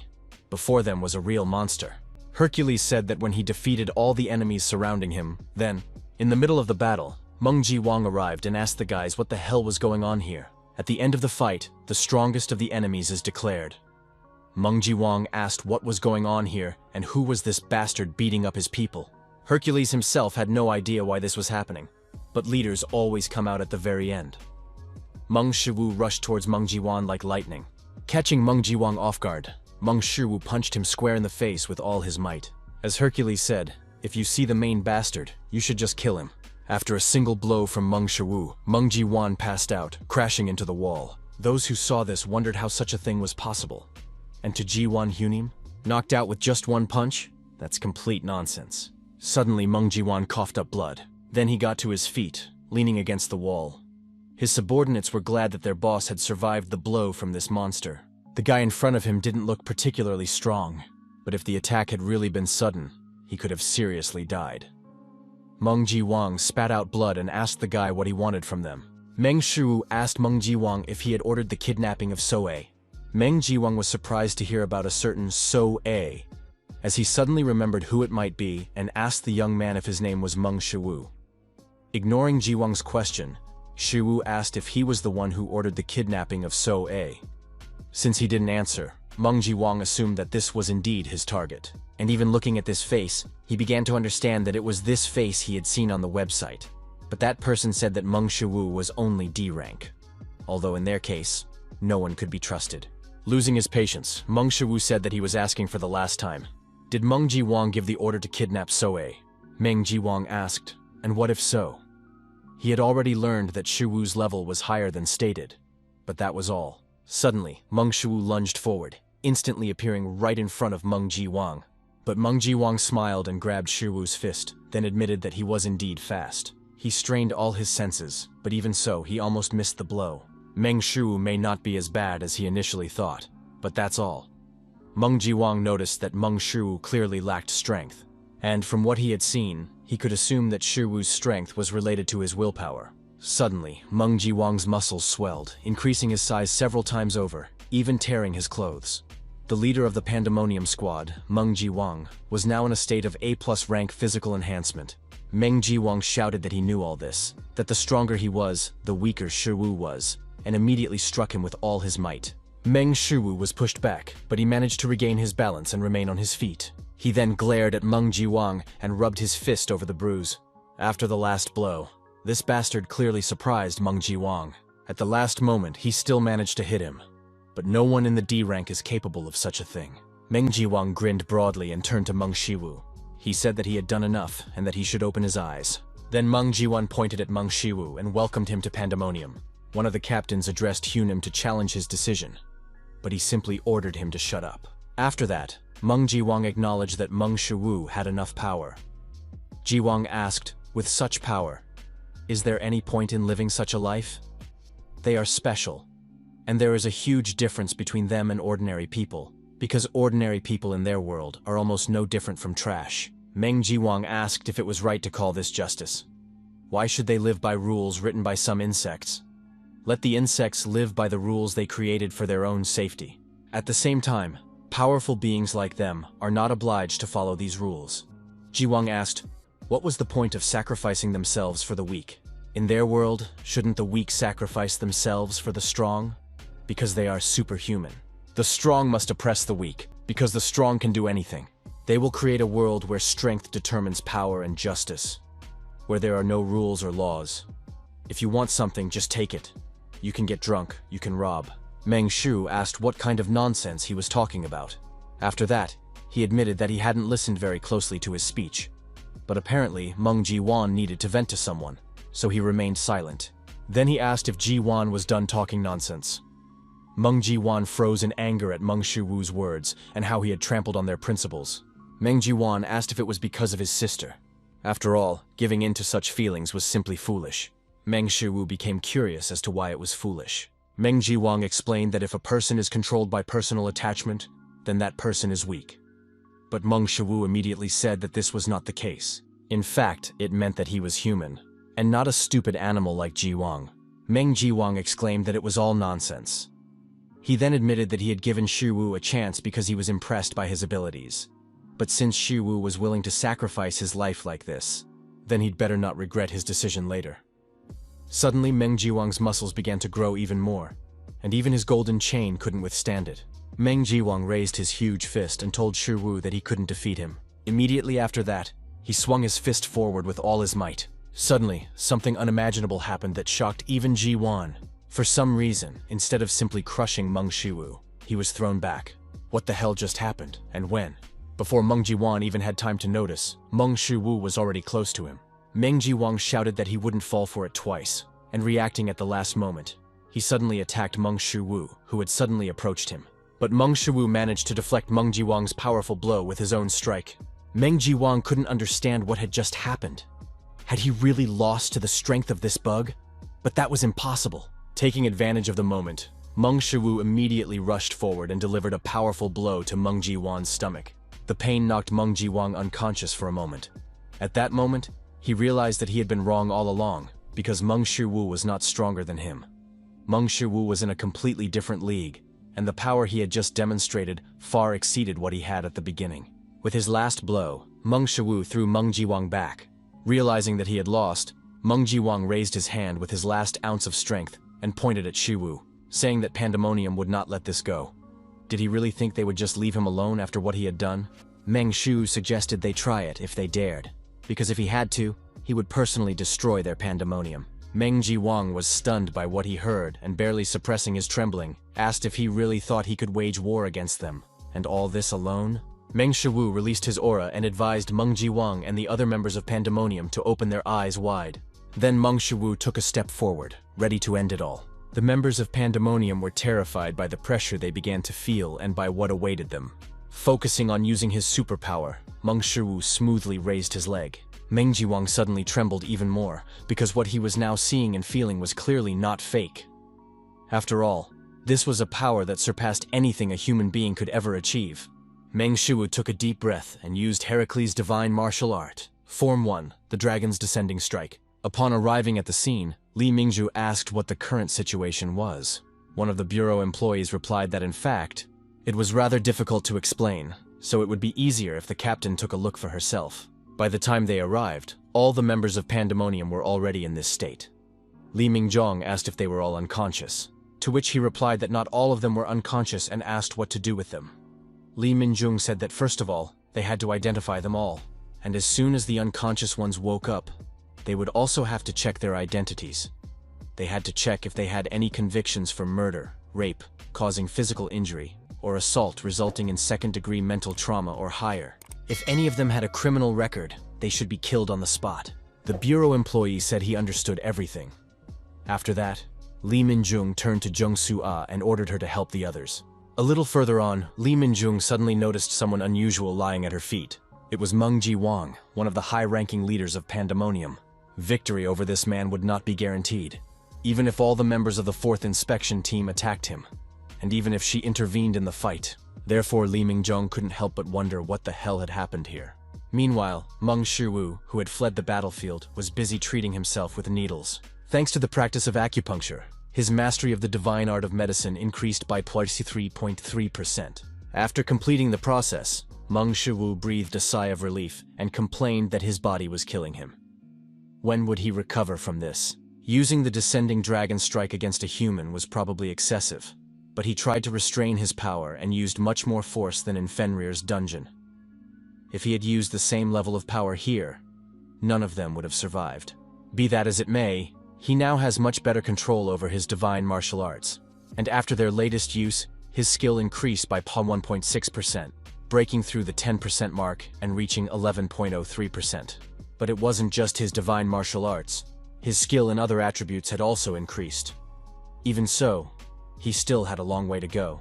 In addition, that red-haired bastard from Pandemonium was definitely very strong. He cannot even be compared to the insignificant Kang Dochul. He suddenly declared war on the global criminal organization, and it is likely that sooner or later they will make themselves known again. But he is not going to sit idly by, because they dared to harm So-A. First, someone hired these criminals to kill him, and to lure him into a trap, they targeted So-A. And if he hadn't brought Chernish home, Meng Shu stretched and said to himself that Chernish was probably watching over So-A vigilantly right now. If so, then he should at least give Chernish a reward. The boss was shocked by the report he heard, because how could someone suddenly defeat Meng Jiwan, and who could it be? The secretary replied that it was Meng Shu, an awakened D rank. The boss was amazed that a lowly D rank had done such a thing. The leader of Pandemonium, Rankscar, Ojuwan, asked if he was trying to tell him that a high-ranking leader of Pandemonium had somehow been killed by a low-level hunter. Fearing punishment from the boss, the secretary said that the information had not been fully confirmed, but the boss immediately turned to him and asked, did he dare to report unverified information to him? Unable to withstand the pressure, the secretary collapsed and blurted out that there was an inspection bureau there. Juwan asked what he wanted to tell him about the inspection bureau. The secretary made every effort to get up and said that they couldn't confirm it because the guards from the inspection bureau had taken control of the scene. There were survivors among their people, but for some reason they were mentally unstable. Juwan asked what made him think it could have been that guy, Shu Wu. To which he replied that right before this incident, Jiwan had received an order. The target of that order was Meng Shu, and while he was working on it, this whole situation unfolded. Juwan asked if Shu Wu had not been caught after all, to which he replied that he had not. For some lowly D rank to suddenly defeat a high-ranking leader, even if Shi Wu was the ultimate target of the mission, it could have been just a lucky coincidence. He could believe it if the inspection bureau was behind this incident.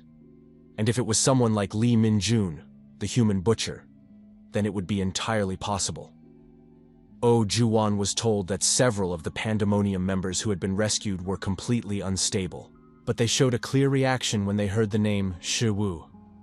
Juwan asked what kind of reaction, and he replied that they suddenly began to tremble with fear, which showed how shocked they were. Juwan suggested that he had instilled fear in them. Tapping his fingers on the table, Juwan began to ponder that, given all the circumstances, it seemed clear that this Shi Wu was responsible for it. In that case, it could be that he was not lower than D rank, but for some reason remained at that rank. In addition, he single-handedly destroyed Pandemonium and the criminal world in Seoul while concealing his identity. Finally, he was the target of a request sent to their organization. A smile involuntarily spread across Juwan's face in anticipation. Was he warning them? That arrogant bastard. The secretary asked if they should track down Meng Shu. After that, Juwan ordered him to immediately inform everyone in Pandemonium to keep a close eye on him. Normally, they would have tracked him down and eliminated him immediately. But with the inspection bureau involved, the situation becomes more complicated. Of course, he doesn't care about Li Minjung, but how deeply is the inspection bureau involved in this case? Park Sung-jae, apparently the director himself, has started to get involved in all this. Meanwhile, at the inspection bureau, the boss swept the documents off the table and shouted at Li Minjun, asking if she was out of her mind. Did she really think she was so special because she was so skilled? Then why didn't she just take his place as boss?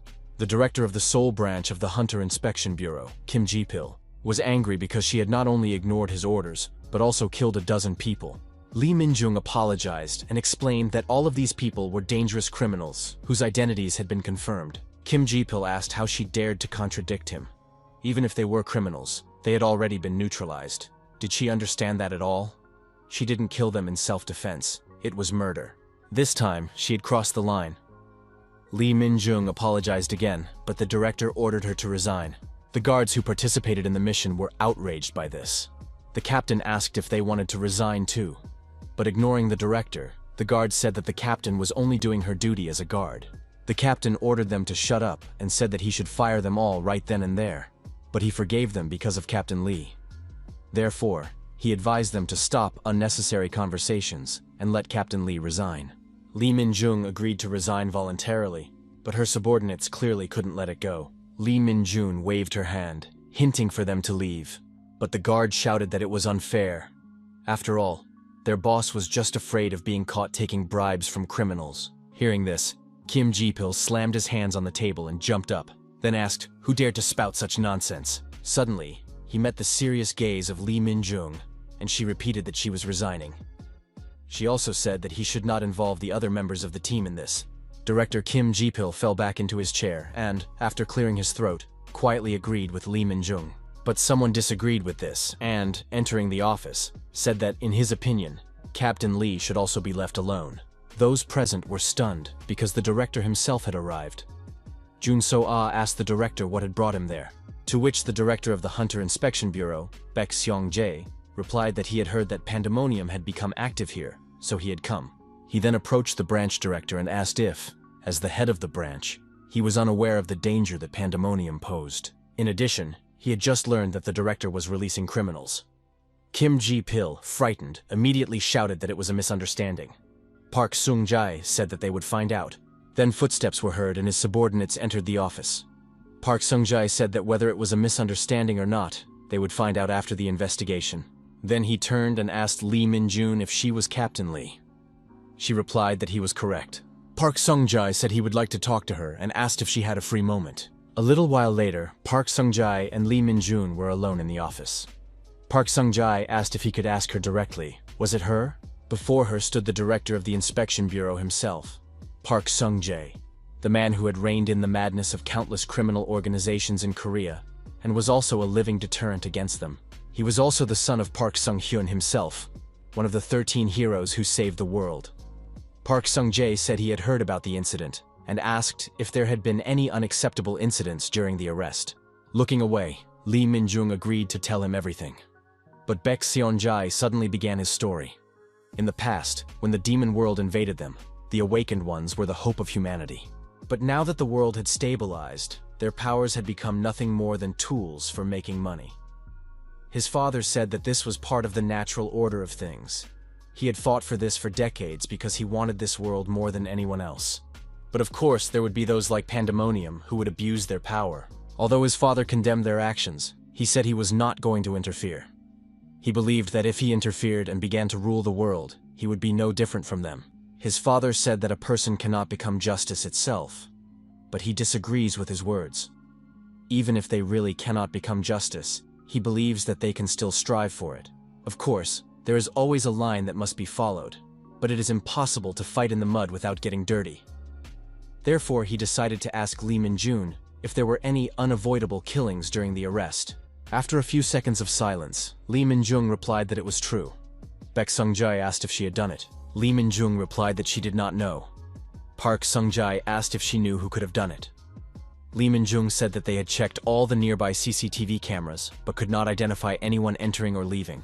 Among the criminals were survivors who had regained consciousness, but they were all mentally unstable. Park Sung-jae asked what she meant. Lee Min-jung explained that they were too frightened to think clearly. In their disturbed state, they kept repeating the same name. Park Sung-jae asked if he understood correctly that it was the name of an S-rank hunter. Lee Min-jun replied that this was not the case. It was not an S-rank hunter but a lowly D-rank. Mong Shu asked Chernish if he liked it, to which he replied with a joyful bark. At about that moment, So-ah woke up and, noticing her brother, remarked that he had woken up quite early today. Mong Shu asked if she had slept well today. If So-ah had seen the door handle after waking up, she would have found it strange. But fortunately, he managed to fix it, and his divine metallurgy skill increased by +0.1%. Meng Shu was very grateful to divine metallurgy, because as it turned out, it was not limited to just making equipment for battle. Now that he thought about it, Meng Shu wondered what would happen if something like this happened again. Even with the fact that So-ah was protected by Chernish, there was still a chance that something would go wrong. Suddenly, it dawned on Meng Shu, maybe he should just build his own house. If he built a new house using Hifestas' divine metallurgy, he could provide his sister with the highest degree of security against dungeon break-ins or intrusions by unauthorized persons. The only problem was where to build the house. After all, he couldn't go far from Seoul because of So-ah's treatment. Meng Shu suddenly remembered that he currently had 10 billion won in his bank account. Therefore, he couldn't help but wonder if he should buy the house they currently lived in. Meng Shu told So-A and Chernish that he was leaving. So-A wished him a speedy return, and Chernish barked at his back. As soon as Meng Shu left the house, a stranger appeared in front of him and asked permission to ask him a question. The Inspector General asked if his name was Meng Shu. When he saw him, Meng Shu wondered who he was. Then the man's face seemed familiar, as if he had seen him on the news before. After a moment's thought, Meng Shu realized that it was Park Seong-jae himself standing in front of him. Realizing this, Meng Shu suddenly began to panic, because what could the director of the Hunter Inspection Bureau be doing here? There could only be one reason. He had come because of yesterday's coup in the criminal world. Probably from the Bureau's point of view, this was not something that could simply be left untouched. Meng Shu realized that he should have acted more cautiously, but at that moment, he couldn't think clearly, because the members of Pandemonium were trying to drag So-A into everything. But why did Baek-sun-jae come to him personally, and so quickly? Meng Shu tried to stop the flow of his thoughts because it was all just speculation, and nothing had been confirmed yet. He had to act cautiously, trying not to show how nervous he was. Meng Shu said that he was indeed Shu. Immediately after which Park Sun-jae asked if he was the man who had turned the criminal world of Seoul upside down yesterday. Baek Sun-jae noted that despite leaving people in such a dire situation, he was having a terrifyingly calm, normal day. It was all over, because Baek Sun-jae had come after learning everything. Compared to Mang Ji-won, Park Sun-jae is on a completely different level, which means he cannot defeat him. Park Sun-jae will simply kill him on the spot, which means he must run as far away as possible right now. But now, So-A is behind him, and if he runs away now, he can't even imagine what will happen to her. Even with Midnight by her side, he is unlikely to be a match for Park Sun-jae. That's why he can't back down. Suddenly, Park Sun-jae took a step forward, put his hand on Shu-woo's shoulder, and asked if he would like to become a guard. Meng Shu panicked, thinking that he might die now, but hearing such a sudden question from Park Sun-jae himself, he said, "Excuse me?" Meng Shu suddenly just asked if he wanted to become a guard? Meng Shu tried to remember what the monthly salary of a guard was. It was probably about the same as the average salary of a civil servant, which meant it wasn't very high. At the same time, the salary of a qualified guard ranged from several hundred million to several billion won, and that was far from what he needed right now. Taking into account his monthly subscription expenses alone, even 10 billion won would not be enough. So why did Park Sung-jae make him such an offer? If he originally intended to leave immediately after rejecting his offer, why did he come to him in person? If it was about yesterday's incident in the criminal world, he should have at least conducted some kind of investigation. Feeling a headache from all this, Meng Shu wondered why he was still thinking about it. He just had to focus on what he was already doing. A little while later, the landlady asked Shu what had brought him to her today. Shu replied that it was about the house where he and his sister lived. Meng Shu asked if she was selling the house. The landlady was surprised by the question and asked why he suddenly decided to ask about it. Before Shu could answer, the landlady asked him not to worry about it, because she was not going to sell the house to anyone while Shu and So-A were living there. She added that the real estate market was in bad shape and prices had risen, so houses were not selling well even now. And with such high interest rates, mortgage payments were simply draining people's souls. The landlady realized she had gotten carried away and asked him to remember that she had no intention of selling the house as long as he and his sister were living there, so they shouldn't worry about it. Meng Shu chuckled awkwardly and said that wasn't quite what he meant. In fact, he wanted to know if she was willing to sell the house to him, if she was considering it, of course. The homeowner asked what he was talking about. Did his current situation really allow him to do such a thing? Meng Shu reminded the landlady that he was awakened, which meant that his work was going quite well now. Since his financial situation was fine at the moment, he was thinking about buying this house. The landlady clapped her hands and congratulated Meng Shu on the fact that his affairs were starting to improve. Then she asked why they didn't move to another house in that case. After all, as they already knew, their current house was quite old and worn out and not very suitable for living in. Meng Shu admitted that he had grown attached to this house, since he wanted to buy it so badly. The landlady offered to sell the house for 150 million won. Meng Shu asked why she was asking for so little. The homeowner replied that she knew that Shu had had a difficult time so far, and so this was the least she could do for them. Besides, She wouldn't be able to sell it for more on the real estate market anyway, so he might as well take it for so cheap. Meng Shu said he couldn't do that, because if it weren't for her, and he could have ended up homeless. So Meng Shu offered to sell him the house for 1 billion won. Hearing this, the homeowner's mouth fell open in shock, because it was a whole billion won, a little while later in the subway. As it turned out, building a house was much more complicated than he had originally thought. Meng Shu wanted to understand why there were so many administrative procedures. Transfer of ownership, building permits, and so on. It would take months just to get the permits, and he would have to run all over Seoul collecting documents.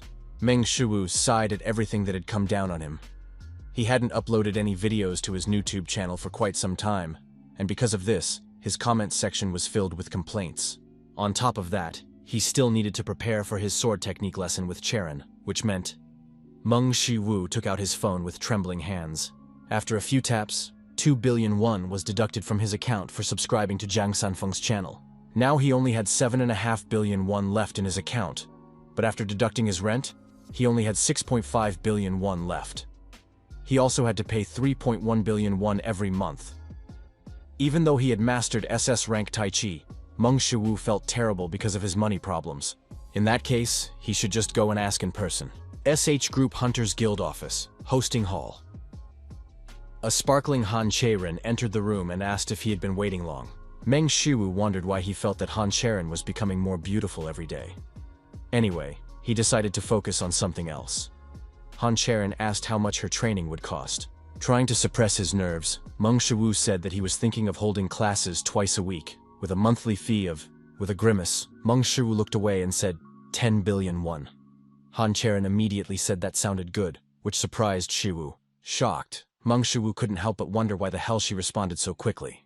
Could it be that 10 billion won was small change for SH? If that was really the case, then maybe he should hold his breath and ask for more.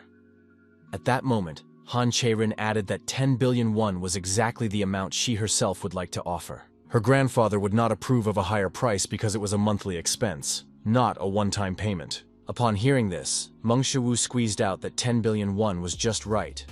In fact, it made sense because 120 billion won a year would be a lot even for SH Group. Meng Shu said he had a request. Han Cherin asked what he wanted. Feeling uncomfortable, Meng Shu nevertheless explained that he was planning to build his own house, but the procedures for doing so were more complicated than he had initially thought. Han Cherin asked if he was planning to build the house himself. Shu immediately confirmed this. Han Cherin thought about it for a few seconds, and then promised to see what she could do about it. Meng Shu nervously chuckled and thanked Han Cherin. Meng Shu wondered if she was accepting everything too quickly. Sometime later, after putting in a lot of effort, Meng Shu created a new sword, but according to the system notification, it was a disposable item, not a normal sword, which upset Shu. At the same time, his divine metallurgy increased by 1.1%. Meng Shu suggested that it made sense to call this sword disposable, because the materials from which it was made were of rather low quality compared to what he had used to create the glove. Upon seeing this sword, So Palguan was impressed with Meng Shu's work. Noticing how his skills had improved, So Palguan asked if he had been training during the time they had not seen each other. Even he himself did not know that it was possible to do something like this. Earlier, he had handed over all administrative procedures to the Cherin family, which meant that all that remained was... Kim Soyeon suddenly burst into the smithy and greeted So Palguan. He asked what had brought her there today. Then he remarked that they hadn't seen each other in a long time. Kim Soyeon replied that she was just passing by and decided to say hello. Then she told Shiwoo that they hadn't seen each other in a long time and asked how he was doing. With a heavy heart, Meng Shu said that both had happened. Kim Soyeon became interested in this, after which Shiwoo said that in fact, everything that Meng Shu had been through recently flashed through his mind, and he said that nothing really happened. Kim Soyeon said she understood. Then she said that if he ever needed help, he could turn to her. Meng Shu said that since she had mentioned it herself, Shiwoo suddenly leaned in and asked if he could ask her for a favor. Kim Soyeon was taken aback by his suddenness. After that, Meng Shu said that it wasn't really that serious. He wanted to ask if she could get some building materials for him. Kim Soyeon was taken aback when she suddenly heard about the building materials. She acknowledged that it was no problem and asked why he suddenly needed them. Meng Shu replied that he was planning to build a house. Kim So-yeon thought about the fact that Shiwoo was planning to build a house, then asked him to wait a little and not tell her about it. That he was planning to build the house himself? Mong Shu awkwardly replied that this was indeed the case. Kim So-yeon said that she already knew that he was skilled at making equipment, but building a house was a completely different matter. Mong Shu handed her a sheet of paper and said that these were all the materials he would need. Seeing the list, Kim So-yeon noticed that these were not building materials at all. Suddenly, it dawned on her and she asked, was he really planning to build a house using monster parts? Mong Shu confirmed her guess and explained that he was planning to turn his house into equipment. In the park, Park Seonjae asked Captain Park how everything went. Park Taemin, captain of the regional investigation team of the Hunter Inspection Bureau, replied that Ju Won was not taking any action. Most likely he was trying to hide it because he was very cautious with the CEO. Park Seonjae asked if that was really the case. Then he took a sip from the can and said that in that case, he was out of luck. Park Seonjae asked Captain Park what he was looking at. Was it because he had taken a drink for himself? Park Seonjae came to the conclusion that Park Taemin also liked it. Interrupting Park Taemin, he asked why he had let him go. Park Seonjae asked if he meant Shiwoo.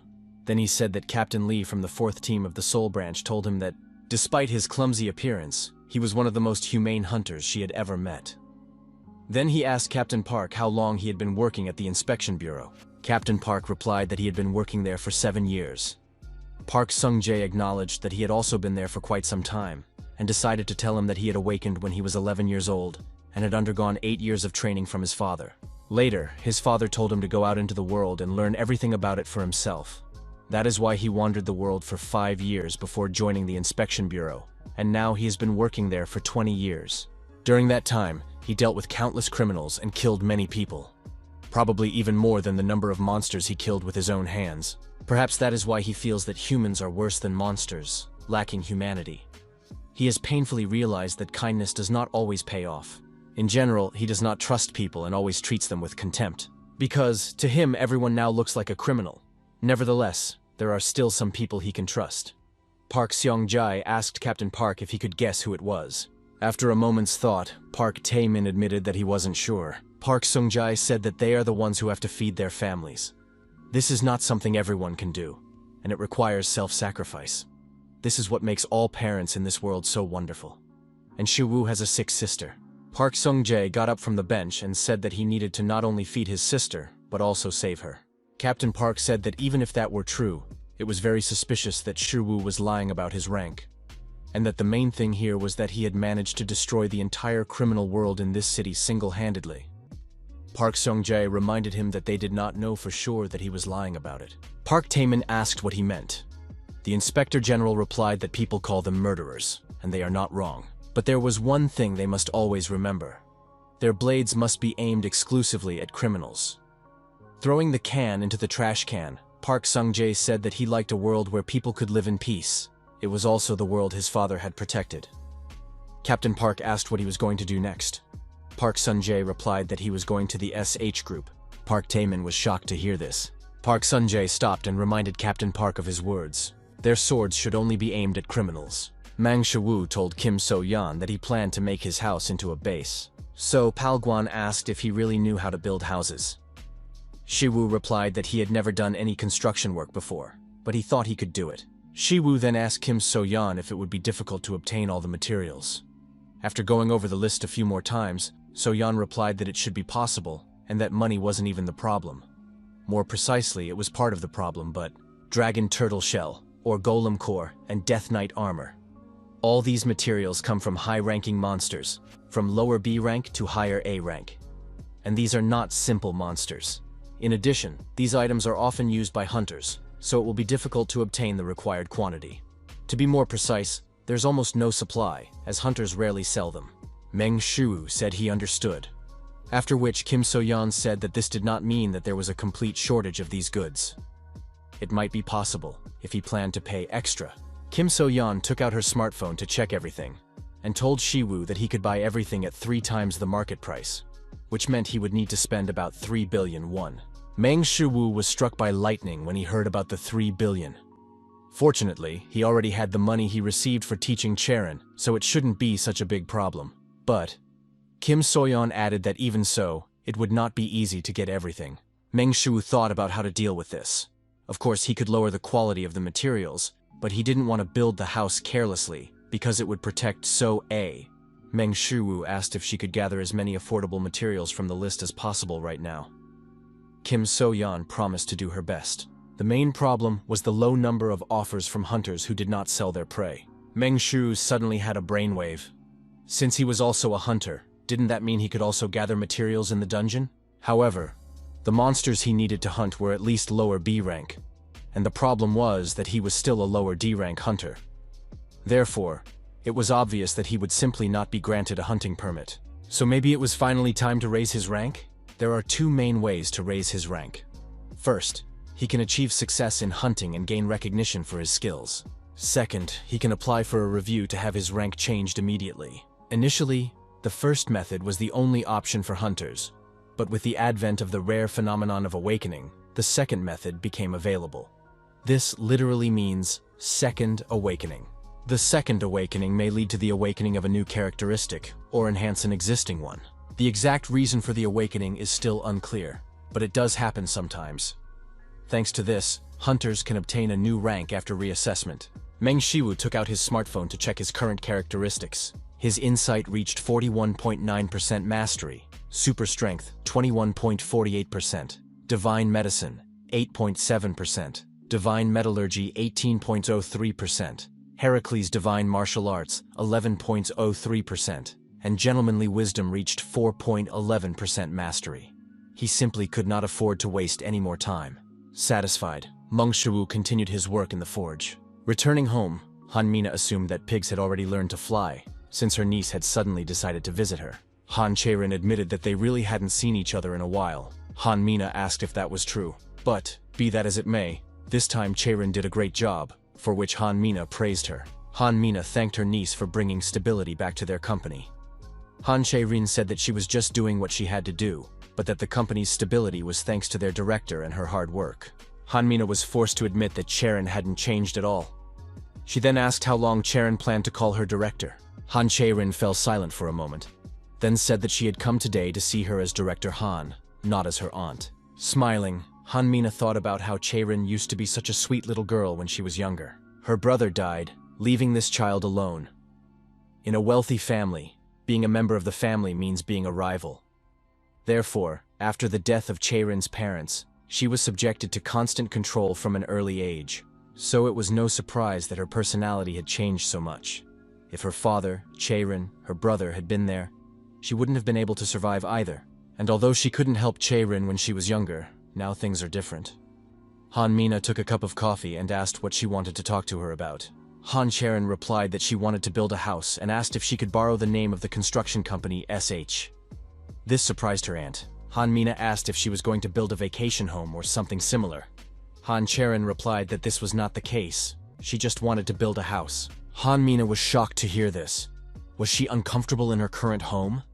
In that case, she simply couldn't stay out of it. Han-mina promised that she would talk about it with the president of Esh Construction, and then said that if they did without subcontractors and started construction right away, they would be able to build everything as quickly as possible. Cherin said that someone else would be building the house and that they just needed the name of the company. Upon hearing this, Han-mina nearly choked on her coffee in shock. Meanwhile, Mong Shu arrived at the waiting room for the retake exam at the Seoul branch of the Hunter Management Bureau. Right in front of him walked a guy who could hardly believe that he was only F rank, but still, such a thing was possible. In most cases, people ask for a review because they don't want to admit their low position. It couldn't be. It was simply impossible. He thought so too. Awakened by the magical resonance from the dungeon breakthrough, he took the assessment, partly hoping that he had managed to awaken an A or even S rank trait in himself. But for some reason, his result didn't even have a trait. He was the most ordinary person, who could hardly be called even F rank. Remembering this, Mong Shu smiled, because this time everything was completely different. The employee asked the next person in line to come inside. The reassessment is done by scanning the characteristics of the awakened person. The bureau staff asked Shu to stand on the footprints in front of him, and as soon as he stood up, they announced the start of the scan. They also asked Mong Shu not to move during the scan. At that moment, Mong Shu thought about the fact that he had already awakened 6 traits. Soon, the administrative office, no. the whole world would be turned upside down. This was one of the reasons why he doubted whether he should undergo a re-evaluation. After all, the more attention he attracted, the more threats he received. Mong Shu decided that he no longer had any reason to hide. The female employee was shocked by what had happened, and her partner asked how this could have happened. Mong Shu already imagined how he would become the world's first SS-ranked player. Although no, in fact, it would be the birth of the world's first SSS rank. Mong Shu looked at the screen and was surprised, because he didn't have any traits. So how could a person awaken without having any traits? It was simply unthinkable, it just couldn't be. Mong Shu shouted that he thought there was some kind of error in the system. The worker told Shu that the review could only be done once and asked him to leave. But Mong Shu did not agree with this result. He asked for another chance. He wanted them to run the test again. Mong Shu was completely devastated. He wanted to know why nothing had changed this time. This clearly couldn't be right. Or could it be that this machine was unable to determine the traits of gods? The highest known trait is S rank. But considering that he is at F rank, it is possible that his assumption was incorrect from the start. After all, if they couldn't determine his characteristics, the result would be something like undetermined or no result. So could it be that what Hercules said was true? Nothing in itself is his trait. His scan results did not change because his unique trait remained unchanged. Thinking about it, Mong Shu was forced to admit that it made sense, but not for sure.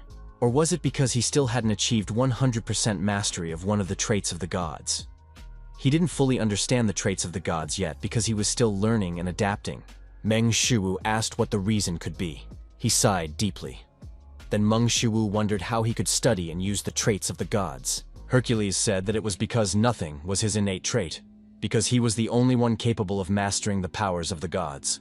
And who was that blonde guy he met? Could it be that he came to him because he knew something about him? The blonde man said he would leave that possibility open, then admitted that he was sorry to have to involve him in this. Now, when he recalls the blonde man's words, he realizes that perhaps that's not the case at all. Mong Shu got up from the bench and told himself that it was better not to think about it now. In any case, re-evaluation was pointless, which meant he needed to raise his hunter rating by raiding dungeons. His current rank was the lowest F rank, but he needed to be at least at the highest A rank. How long would that take? Lately, she hadn't even had time to post videos on YouTube. It was all starting to annoy Mong Shu, and so, he came up with an idea of what to do about it.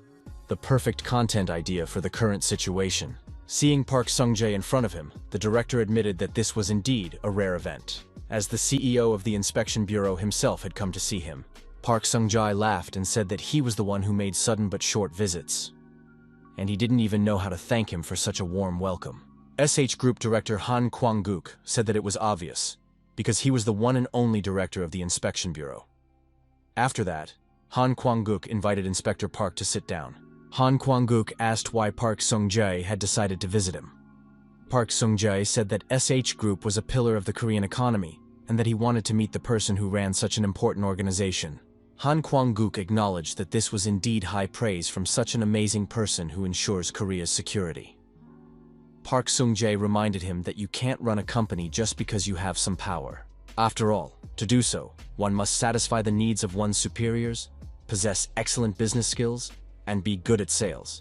And sometimes it can even force a person to betray their family. Park Sung-jae said that despite his position as director of the Inspection Bureau, he had no intention of interfering in their family affairs.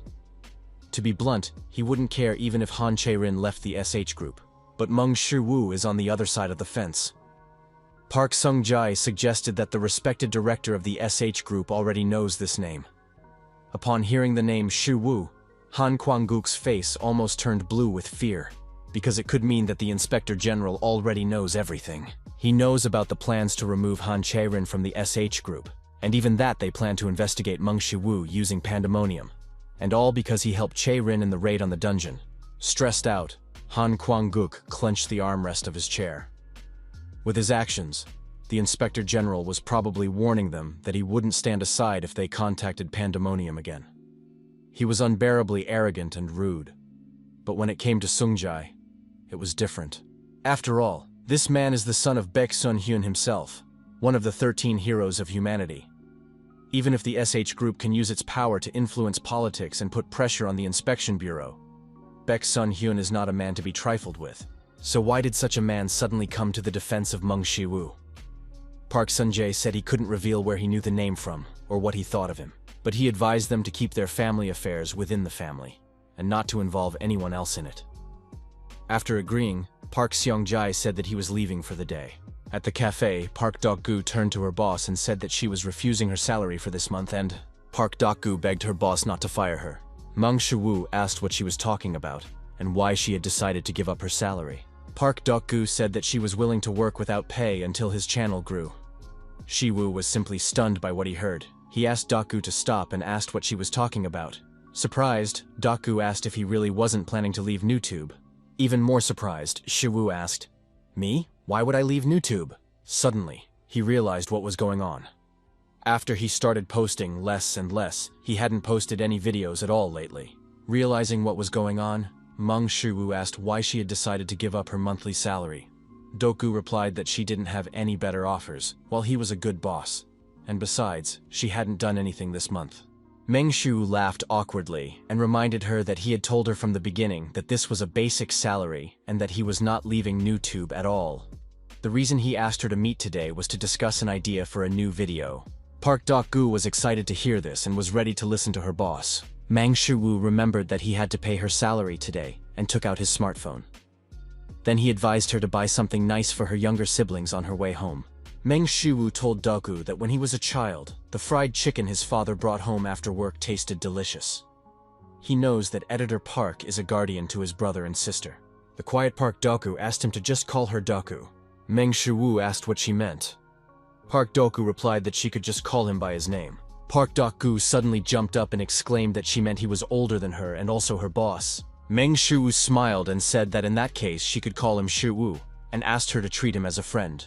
Park Daku blushed with embarrassment, but still promised to work on it. Composing herself, Park Daku asked what the idea for the video he had mentioned earlier was. The Hunters Association, sole branch of the Hunter Management Bureau. The administrator asked the next hunter in line to come to her. Looking up from the monitor, the administrator realized that she had seen this hunter before. He was the man who had come to them a few days ago. The one who woke up without any features, whose name was Meng Shu. The administrator asked what brought him there today. Meng Shu sighed and said that he had come just to check the criteria for evaluating rank effectiveness. The administrator asked for Shiwoo's ID card, after which she saw that he was a lowly D rank. He woke up with a rank lower than F rank, but now he is already a low D rank hunter. Of course, this is not particularly impressive, but it is impossible. But this is probably the best result he can achieve. Ultimately, effort cannot overcome the lack of natural ability gained through traits. The administrator said that the criterion he needs to move up to C rank is to show results from clearing 200 D rank dungeons. On average, hunters make about 3 dungeon raids per week, so it will probably take a little over a year. After clearing 200 dungeons, he will be able to request a rank assessment, after which they will issue a dungeon specifically for the rank test. The administrator asked if he wanted her to clarify anything. Shiwoo replied that it was not necessary, except that he wanted to check how many dungeons he had cleared so far. The administrator replied that he had cleared 16 D-rank dungeons and that he had 184 dungeons left. If he wanted to go to a dungeon today, would he like her to assign one to him? Shiwoo asked her to do so, if possible. The administrator then asked what type of dungeon he preferred. Shiwoo replied that he had no particular preference, but he would like it to be as close to the Hunters Association as possible. After checking the database, the administrator said that the closest upper D-rank dungeon was a 5-minute walk away. The administrator was uneasy about this dungeon, because the upper D-rank was 2 levels higher than the lower D-rank of this guy. Therefore, she wondered if he would be okay. Shiwoo said that this was what he needed, and that he would take it. The administrator explained that the dungeon was just past the intersection, 2 alleys away. Shiwoo thanked her and hurried away. The administrator wished him luck, and all the best. A little while later, the administrator asked the next hunter to come to the counter. The administrator asked what brought him there today, but then she realized it was him. The administrator was surprised to see the hunter Shiwoo again, and asked why he had returned so soon. Suddenly, she realized what was going on, because he had returned in less than 10 minutes. No wonder she had thought at the time that the upper D-rank dungeon would be too much for him. The flustered administrator apologized to Hunter Shiwoo, but to her surprise, Shiwoo complained about how inconvenient it was to return to the Hunters Association and asked if she could assign him several dungeons at once. Park Daku asked Shiwoo what this new idea for content was that he had mentioned earlier. And Shiwu brilliantly explained that he was going to jump to A rank in just 1 month. Park Daku was surprised to hear this and asked, A rank? Meng Shu said that the title of the video would be How to Become an A rank Hunter in a Month. Meng Shu asked the administrator if she could assign him several dungeons at once. He took out a crystal from the dungeon and said that at least 50 dungeons would be desirable. The Hunter Management Bureau, Korean branch, an employee of the bureau, ran at full speed to the manager. The manager asked why he was in such a hurry. Had an S-rank dungeon been destroyed? After catching his breath, the employee said that a cleaner had arrived. The manager was stunned by what he heard and asked how many the cleaner had cleared. 10? 20? The employee replied that the cleaner had cleared 150 dungeons, which shocked the manager. The manager said that was simply impossible. And hadn't they said that the man had been awakened without any traits when they conducted the assessment 2 days ago? The employee replied that his rank was the same even after the reassessment, and that at this point, shouldn't they report it to the inspection bureau? After all, he could be an illegal awakened one. Suddenly, another employee came running in shouting that the dungeon cleaner had submitted a request to transfer to C rank. The manager asked how?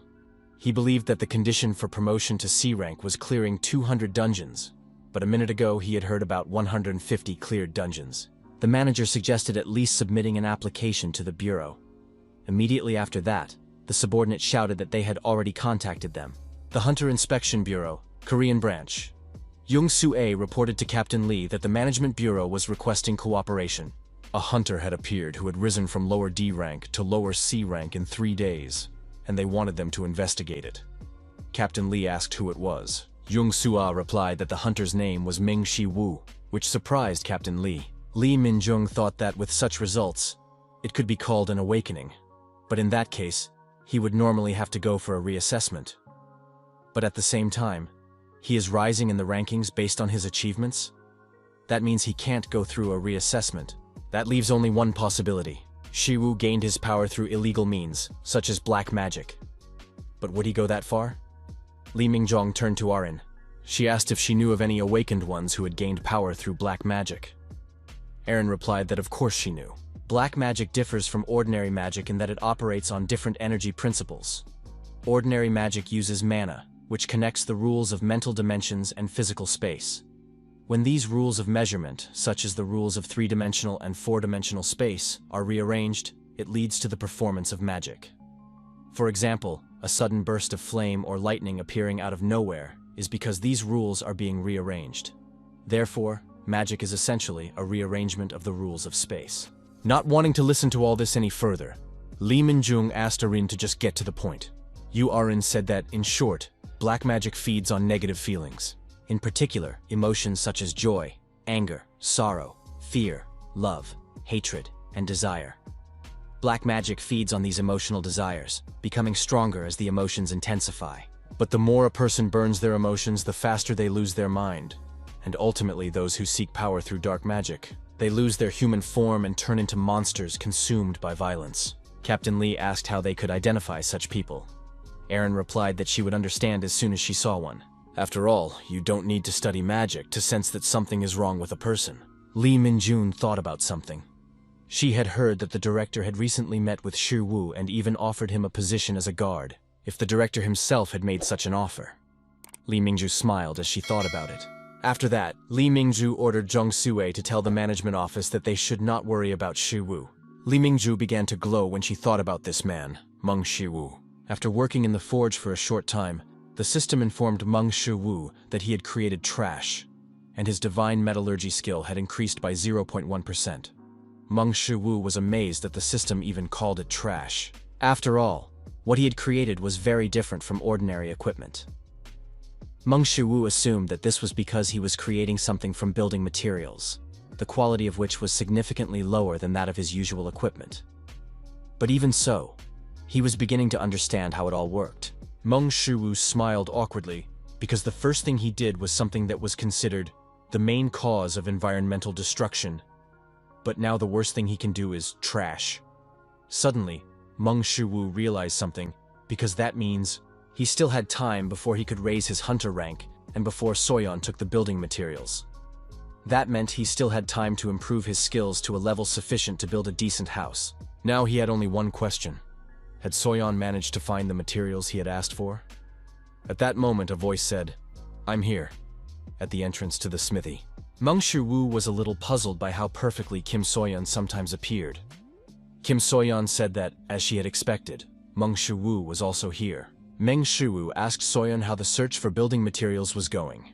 Hearing this, Kim Soyeon suddenly frowned, then admitted that it was very difficult. She had previously asked her brother to help her with this, and they had even managed to find something, but it was very difficult. Meng Shu was surprised to hear about her brother. Seeing his reaction, Kim Soyeon asked if she hadn't mentioned him before. Kim Soyeon then explained that she had a younger brother who had recently turned 20, named Kim Yi-jun. He had awakened and was currently working as a hunter, so she had asked him to find some materials. Meng Shu felt uneasy after hearing this, because he had requested materials that were far from ordinary. These materials are obtained from monsters that are at the lowest B rank, which makes them difficult even for him to find. Shu asked what rank her brother was. Kim Soyeon proudly replied that her brother was now a B rank hunter, but his trait is the highest A rank. Mong Shu was amazed to hear this and even admitted that it sounded very impressive. Kim Soyeon awkwardly explained that her brother was still inexperienced and often got injured, but his trait was super regeneration, so she wasn't too worried about it. Mong Shu was surprised at the trait Soyeon's brother had. Soyeon added that his ability to regenerate is enhanced, and, from what she has heard, he is capable of regenerating even severed limbs, like a troll. Kim Soyeon smiled broadly and asked Shiwoo not to worry. After all, she had already asked her brother for help, and even if it was only a little, he should be able to gather some of the materials. At that moment, So Palguan entered the room where Shiwoo and Soyeon were. So Palguan was not particularly surprised to see Soyeon there. Kim Soyeon greeted him and asked So Palguan how things were going with the equipment requested for the global metallurgy seminar. So Palguan replied that he was working on it and suggested that Soyeon take a look. Meanwhile, Meng Shu was thinking about the construction materials. Apparently, the materials that Kim Yi-jun would gather would not be enough, which meant that he himself would also have to go hunting to raise his rank. Meng Shu told everyone that he was leaving. Soyeon said that they would see each other next time. Park Daku exclaimed that she had finished her work. This time, the work was especially tiring. The boss sent her 184 videos, with a total duration of over 22 hours. But at least now she had worked off her break from last month. Park Daku was simply amazed by her boss, because it takes most people over a year to move from the lowest D rank to the lower C rank, but he did it in just 3 days. Her boss is really something. Suddenly, a notification sound rang out. Mong Shu sent Doku 300 files and wrote that they were files for the next video. This puzzled Park Daku. Shocked, Park Daku wondered what this was all about. After all, he had already moved from the lowest C rank to the lowest B rank. Did that mean she would have to edit all of this? Park Daku received another message and glanced at it to see that her account had been credited with 10 million won. Park Daku was stunned when she suddenly saw 10 million won. A second later, her phone vibrated, and Daku received a message. Shiwoo wrote that he had sent an additional payment for editing the video, and if the views were high, he would send her a bonus. Park Daku turned around and said that she had to do everything she could for her younger siblings. From the lowest D rank to A rank, Speedrun Guide, Part 1. It seemed like the video had just been released, but it already had 840,000 views. And the number of subscribers to World Conqueror reached 54,245. Almost none of the viewers could understand what they had watched, and what the hell was going on here. Is this video fake? Or is it some kind of bug? Really, what the hell is this? Meng Shu was forced to admit that Doku is very good at editing videos. 840,000 views in one day. Even he himself did not expect the video to go so viral. But of course, it was really difficult to film all this himself. It's almost impossible to count how many cameras he has already broken. Besides, he doesn't dare ask Doku to film him, because she is just an ordinary person. Meng Shu wondered if he should look for someone who was awake to film him. Meanwhile, Kim Soyeon was even more anxious than Shiwoo. Calling her brother again, Soyeon wondered why he still wasn't answering. Could it be that he was having some kind of problem? Kim Soyeon gasped in surprise when she suddenly heard footsteps and saw Shiwoo. She explained that she couldn't get in touch with Yi-jun. Shiwoo asked if she was talking about her brother. Kim Soyeon said that yesterday he told her he was going to the Dragon Turtle dungeon, but she hadn't been able to contact him since then. Shiwoo asked if she had tried to contact the administrative office. Soyeon replied that she had tried, and that they told her the dungeon had been cleared that day. Kim So-yeon wondered if her brother could have gotten into trouble. Meng Shu suggested that her younger brother was probably fine, because if the dungeon had been cleared, then everything should be normal. Meng Shu smiled and said that perhaps Kim Yi-jun had gone out drinking with his friends to celebrate. Moreover, 20 years old was the perfect age for such things. Kim So-yeon quietly said that her brother wasn't like that. Meng Shu reminded her that her brother's trait was super regeneration. They also say that no news is good news. Therefore, he was sure that her younger brother was fine. But to be sure, they still had to file a report with the inspection bureau. So-yeon thanked Shiwoo and said she would go there right away. After that, Kim So-yeon headed to the inspection bureau, trying to call her brother along the way. In fact, Shiwoo was also worried about Lee Jun, but all he could do now was wait. Kim Lee Jun began to come to. He was bound in chains and found himself in an unknown room. Not yet fully awake, Kim Lee Jun tried to move but suddenly felt that he couldn't. Kim Lee Jun felt uneasy, because he clearly remembered that he had gathered a team to go through the Dragon Turtle dungeon to help his sister. And after the Dragon Turtle hunt was over, they went out for drinks. He couldn't remember anything that happened after that. So, had he been kidnapped? Suddenly, someone said that it would not be easy to escape. The stranger explained that these chains were custom-made, and that even an S-rank hunter would have a hard time breaking them. Kim Lee Jun asked what he wanted to do with him. The stranger asked if he was really interested. Approaching Kim Lee Jun, he asked what he knew about illegal awakened ones.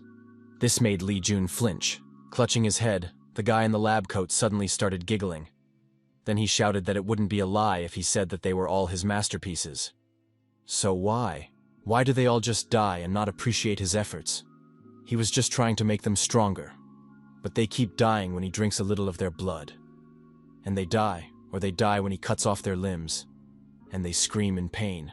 But he grabbed Kim Lee Jun's face and said that he was clearly different from all of them, right? Pandemonium member Dochul said that Lee Jun was definitely different from all of them, and that he should come over. Sometime later, Han Cherin sparred with Shiwoo with training swords, trying to hone her martial arts skills. As they swung their swords, Shiwoo told Cherin that Tai Chi is based on the philosophy of yin and yang, opposing forces that create and shape everything in the universe. Although yin and yang seem to be opposites, they are actually interconnected and dependent on each other.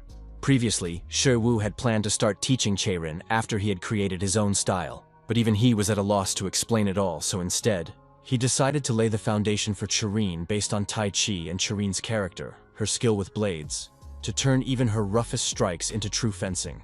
This way, it will be much easier to help her develop her own style, and it will not be called Tai Chi sword. Nevertheless, it could become a unique fencing style that no one else has, possibly even reaching the S-rank level. Meng Shu said that if she could understand and embody the principles of yin and yang in her blade. Meng Shu knocked the blade out of Han Cherin's hands with one blow, and said that then she would be able to easily neutralize her opponent's attacks. Turning away in embarrassment, Han Cherin admitted that it was quite difficult to understand. Shiwoo said that she was doing well at the moment. In fact, he himself would not have been able to understand anything if he did not possess insight. But even without insight, he believes that Cherin is gradually developing her own style just by listening. Meng Shu smiled and asked Cherin not to worry, because he would explain it to her as many times as necessary until she understood. Han Cherin thanked him for that. After that, Shiwoo smiled and suggested ending their lesson for the day. He then said that in that case, he would leave. But before he could finish, Cherin said that she thought she would be able to figure everything out by the end of the month. Meng Shu was surprised to hear this. Then Cherin said that this was what he had asked for earlier.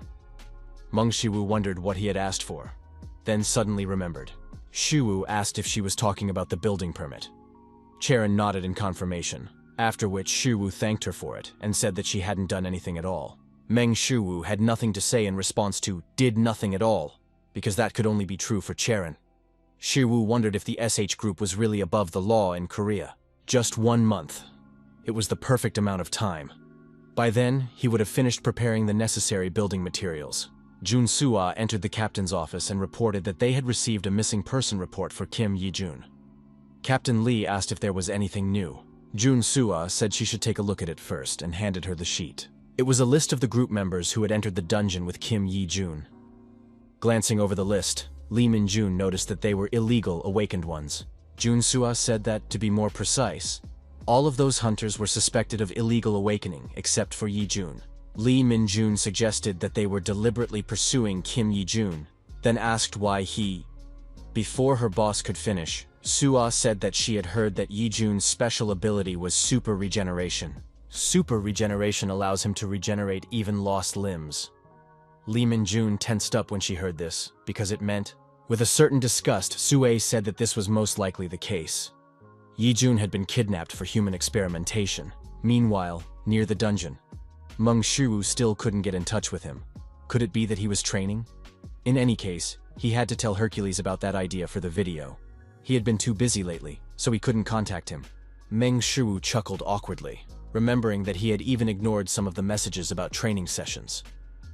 Meng Shu hoped that he wasn't angry with him. In any case, he would be able to share the idea for the video even if Hercules decided to contact him personally. Right now, he should deal with these low-level B-rank ore golems. Meng Shu took a deep breath, thinking that Zhang Sanfeng's Tai Chi power was based on a different foundation than Hercules' superpower. The three key elements of martial arts, mind, chi, and body. The wisdom of a gentleman from the teachings of Confucius applies to the mind. Hercules' super strength is related to the body, and Zhang Sanfeng's Tai Chi corresponds to Qi. With his eyes closed, Meng Shu raised his hand and struck forward with his palm. This caused the ore golem that had approached him to shatter into many pieces. Qi is the power used by the awakened. It is the life force that exists in all beings of nature in the universe. To use this power, a purification process is necessary, and its effectiveness can vary significantly depending on how this process is carried out. What allows the body to accumulate Qi without the need for purification is Tai Chi. Meng Shu struck with his fist. Suddenly, a beam of energy flashed through everything in its path. The dust raised by his blow blinded Meng Shu for a second.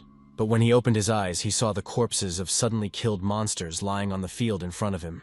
Looking at this, Meng Shu could hardly believe that he had managed to do this with just one Tai Chi strike. Moreover, his Tai Chi had increased by 0.7% to 1.7% mastery. His super strength had increased by 0.8% to 22.28%, and his gentlemanly wisdom had increased by only 0.2% to 4.31%. Meng Shu was already looking forward to what would come of this. Earlier, Hercules had told him that Tai Chi would help him greatly, but as it turned out, help was an understatement. There was just one problem, namely, the combination of Tai Chi and superpowers, which made his hands shake so much. In his current state, it was practically impossible to activate his superpowers in Tai Chi. But, as a rule, Tai Chi should be beyond human capabilities. He was very lucky in this regard. Meng Shu smiled broadly with anticipation, for he did not expect that the art of divine medicine of Hua Tuo would be so useful to him. He said that mastering the art of divine medicine would allow a person to attain a divine body. It was like the rebirth of a caterpillar into a butterfly. He could only use part of this power, but thanks to it, he could already start practicing Tai Chi. He subscribed to Hua Tuo's channel in order to cure Soa's illness, but it turned out to be useful in many ways. Thanks to this, he could feel even better. His divine medicine skill increased by 1.1%, reaching 30.97%. Meng Shu was delighted to see this, as one of his skills had finally crossed the 30% mark. Thanks to this, he would probably even be able to cure Soa to the point where she would finally be in excellent shape to finally get on with her college life.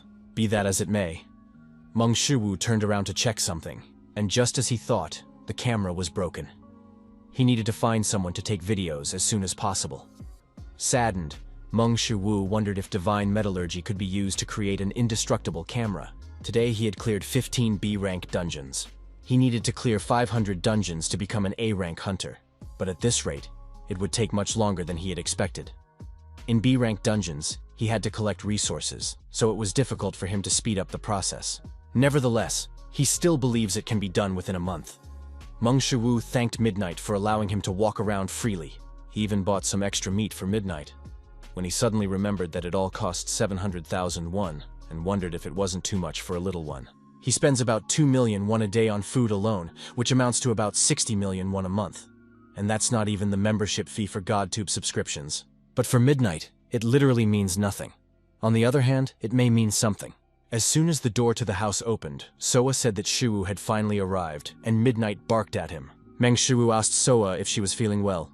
Soa replied that she was, of course, and then added that Shu had a guest. Meng Shu was surprised to hear this, because who could his guest be? especially at such a late hour. Asking who it was, Mong Shu peeked around the corner. He could have been anyone, but he certainly did not expect to see Li Mingjong here. Li Mingjong said she had been waiting for him. Quickly preparing himself for a conversation with Li Mingjong, Mong Shu gave Midnight some meat and sat down at the table. After that, Li Mingjong watched in fear as the fearsome demonic puppy devoured all the meat like a black hole. Watching this, Li Mingjong was simply speechless. From the outside, it was quite entertaining to see. He had previously thought that the human butcher was cold and emotionless, but as he saw for himself, even she was capable of being puzzled by something. Meng Shu asked Li Mingzhu what had brought her here. This instantly brought her back to her senses. Meng Shu wondered why she looked so astonished. Li Mingjong cleared her throat and first apologized for visiting them so late. Then she said that she had come to share information about Kim Yi-jun. Soa turned to her brother, sensing the sudden change in the atmosphere.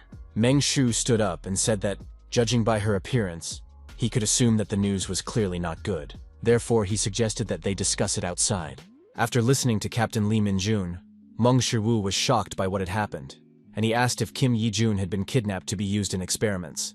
Li Mingjong replied that this was most likely the case. In the past, having been awakened without a trace, he himself had subjected himself to various experiments.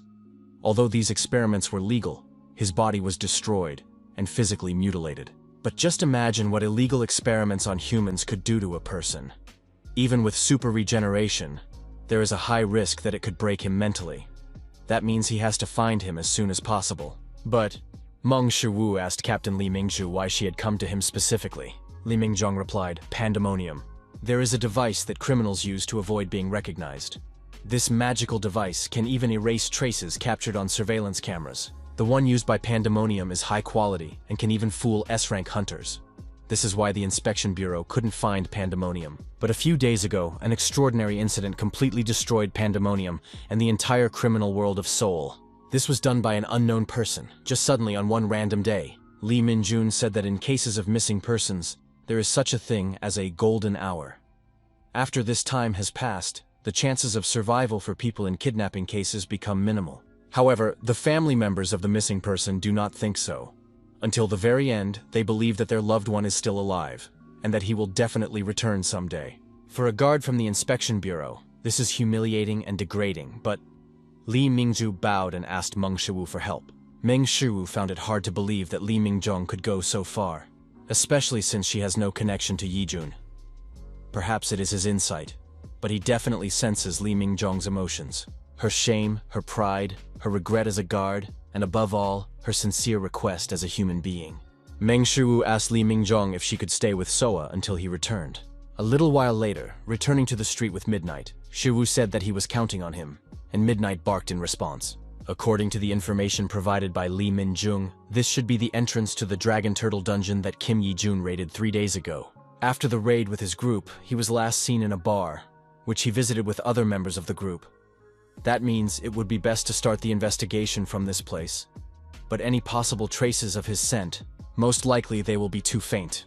That is why he is here now. Meng Shu assumed that Midnight didn't just pick up scents like a dog.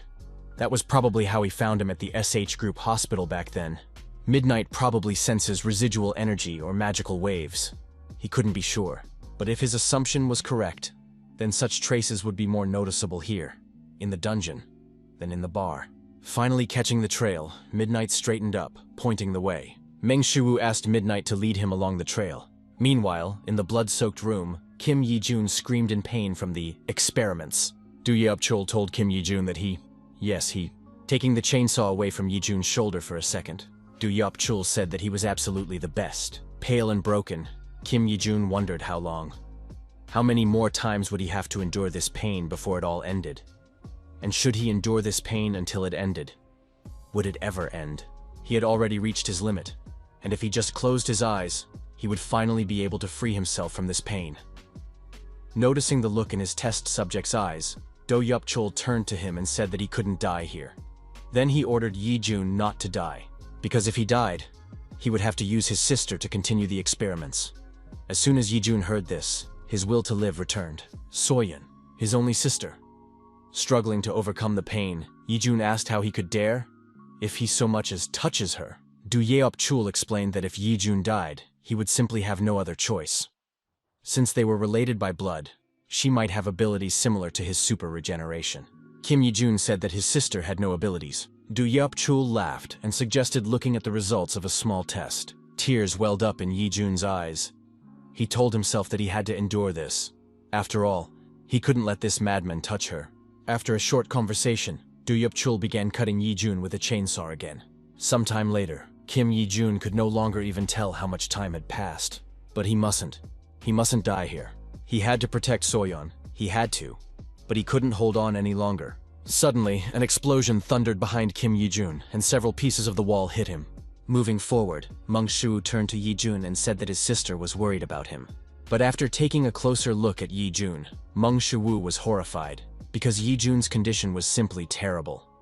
And this despite the fact that such wounds should not be possible with his super regeneration. His ability to regenerate is superior to that of a troll, but he has already reached his limit. In his current state, it was not only his body that was at risk. There was a possibility that his mind had already gone mad. When suddenly Mong Shu heard a quiet, "My sister." Soyeon, Mong Shu was amazed that Yi-jun was able to hold on even after all this. Meng Shu instantly reached for his needles. If Yi-jun hadn't broken down, then he still had a chance to save him. All Yi-jun had to do was hold on a little longer for his sister's sake. Kim Yi-jun opened his eyes slightly and said, "My sister." Then he asked if she was okay. Mong Shu was glad to hear him because it meant that Yi-jun was getting better. Dochul suddenly ran into the laboratory and asked Shiwoo who he was, and how did he manage to find this place. Stomping with anger, Dochul said that this was his place. Then he started scratching his head rapidly, shouting that this place belonged to him alone, him and only him. As he did so, white dust fell from his head. Mong Shu grimaced, as he found it disgusting to watch such a sight. Suddenly, Mong Shu realized that all these body parts were just lying around the room. Each of them was different in size and shape, and apparently, some of them belonged to other people, not just Yi-jun. Meng Shu asked himself a frightening question. Could a human being have done all this? Becoming serious, Mong Shu asked what the hell he had done here. But Dochul immediately shouted, "Who are you?" Then he suddenly calmed down and, after a few seconds of silence, said that Dochul suggested that the man in front of him was far from ordinary. And he asked, "Is that true? Is it true?" Repeating that the man in front of him was unusual, Dochul began to change, which puzzled even Mong Shu. Kim Li-jun asked Shiwoo to run and advised him to hurry. Dochul said that if he was exceptional, then he must have incredible abilities. After that, Dochul asked if he understood everything correctly. After all, he knew he was right. The eerily transformed Dochul spread his arms wide and asked Shiwoo to show him what kind of power he possessed. Then he asked what kind of specimen he would turn out to be. Crossbreeding C+, a trait of the highest C+ rank, which allows different types of plants to merge into one organism, making it useful for farmers. However, the person with this trait hated himself for having such a weak trait. With his twisted thinking, he eventually achieved what he should not have achieved. He began experimenting with combining the traits of the awakened, and even went so far as to combine the abilities of monsters. He even conducted experiments on himself. This led to his current appearance. Dochul asked Shiwoo what his trait would be. Kim Li-jun told Shu that he should run away from there immediately, but it was too late. Dochul attacked the frozen Shiwoo with his vile tentacles. Suddenly, Meng Shu calmly raised his hand to strike and told Dochul that he was disgusting. Then, with a single punch, he destroyed the tentacles that had attacked him. Kim Li-jun simply couldn't believe what he saw and asked how. Along with destroying the tentacles that attacked him, Mong Shu deprived Dochul of a large part of his monstrous body, his right arm, and part of his head. Suddenly, the pieces of flesh scattered around the room began to gravitate toward Dochul, restoring his body. Meng Shu was surprised to see this madman regenerate. But in the next moment, he refused to consider it regeneration, as it was something more. Having restored part of his head, Dochul asked who he was. Moreover, he had just seen a remarkable trait. He possesses incredible power, but at the same time, he remains a simple human being. While he himself is different, he is a being that stands above all of humanity. And that means that such human weaklings shouldn't even dream of catching up with him. He is unattainable to all of them. With that said, Dochul swung his huge arm back, and with all his might, he charged it into Mong Shu. Kim Li-jun yelled at Shiwoo to dodge the attack. In turn, Dochul shouted that it was too late to run. With all his might, Dochul's huge hand struck the spot where Mong Shu had been a moment ago, leaving him no chance of survival. Kim Lee-jun narrowed his eyes sharply, realizing that he was about to die, but he was simply blown away by a strong gust of wind. Opening his eyes, he was surprised to see his savior stop Du Yopchul's fist. Even Du Yopchul himself refused to believe it. Du Yopchul wondered if he was really being overpowered. And this despite the fact that his strength came from the ogre's genes. Refusing to believe it, Du Yopchul shouted that this simply could not be. But Mong Shu once again deprived Du Yopchul of a part of his body with a wave of his hand, preventing him from shouting any further. Suffering from another blow, Du Yopchul asked how this was even possible. And in the next moment, he noticed Shu, who had appeared out of nowhere, already preparing to attack his main body. Surprised, Du Yopchul turned to Shu and asked what the hell he was doing. But instead of answering, Mong Shu simply struck with Tai Chi, tearing Du Yopchul to pieces. Kim Lee-jun was amazed by the power his savior displayed time and time again. He asked how he managed to defeat this monster, although the question was wrong, because in reality, this man was the monster. After destroying Du Yopchul, Mong Shu quickly destroyed the pieces of his body so that he could no longer recover. Du Yopchul said that this was simply impossible. Gathering himself into a semblance of a face from the pieces of his body, Du Yopchul reminded Shu that he was an ordinary person, so how could he be so strong? Du Yopchul suggested that he had been gifted with power from the very beginning, and that he had always been powerful. But he in turn hates such people, despises Shu for it, and wants to tear him to pieces. Du Yopchul said that powerful bastards are always like that. They act like they are the best, and take everything for themselves. Mong Shu asked, could it be, is that why he created all this? Just to gain more power? Du Yopchul asked what he understood at all. Did he even imagine how terrible it felt to be weak and helpless? Tears began to flow from Du Yopchul's eyes as he asked Shu if he knew how the weak lived. Someone like him, born with enormous power, could never understand that. He would never be able to comprehend how pitiful and insignificant the lives of the weak were. Those who possessed natural talent, those who possessed great skill from the very beginning, did not make any effort to earn what they have, and therefore they do not deserve it. Beginning to grow with new strength, increasing the number of terrifying faces along the way, Du Yopchul growled that they were all just born with it. And yet they dare to tell them that they are weak because they don't try hard enough. They are disgusting, all of them, and that is why he would kill every single one of them. Meng Shu said that he once thought the same way. Meng Shu asked Hercules what he was thinking about while performing the 12 labors. It was precisely the 12 labors of Hercules that made Hercules a great hero. So Shu wanted to know if he was thrilled about it.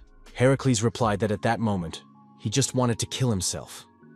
Meng Shu was confused by what he heard and wondered if Hercules was joking again. Heracles said that at that time he was overcome with madness, which led him to kill his own family.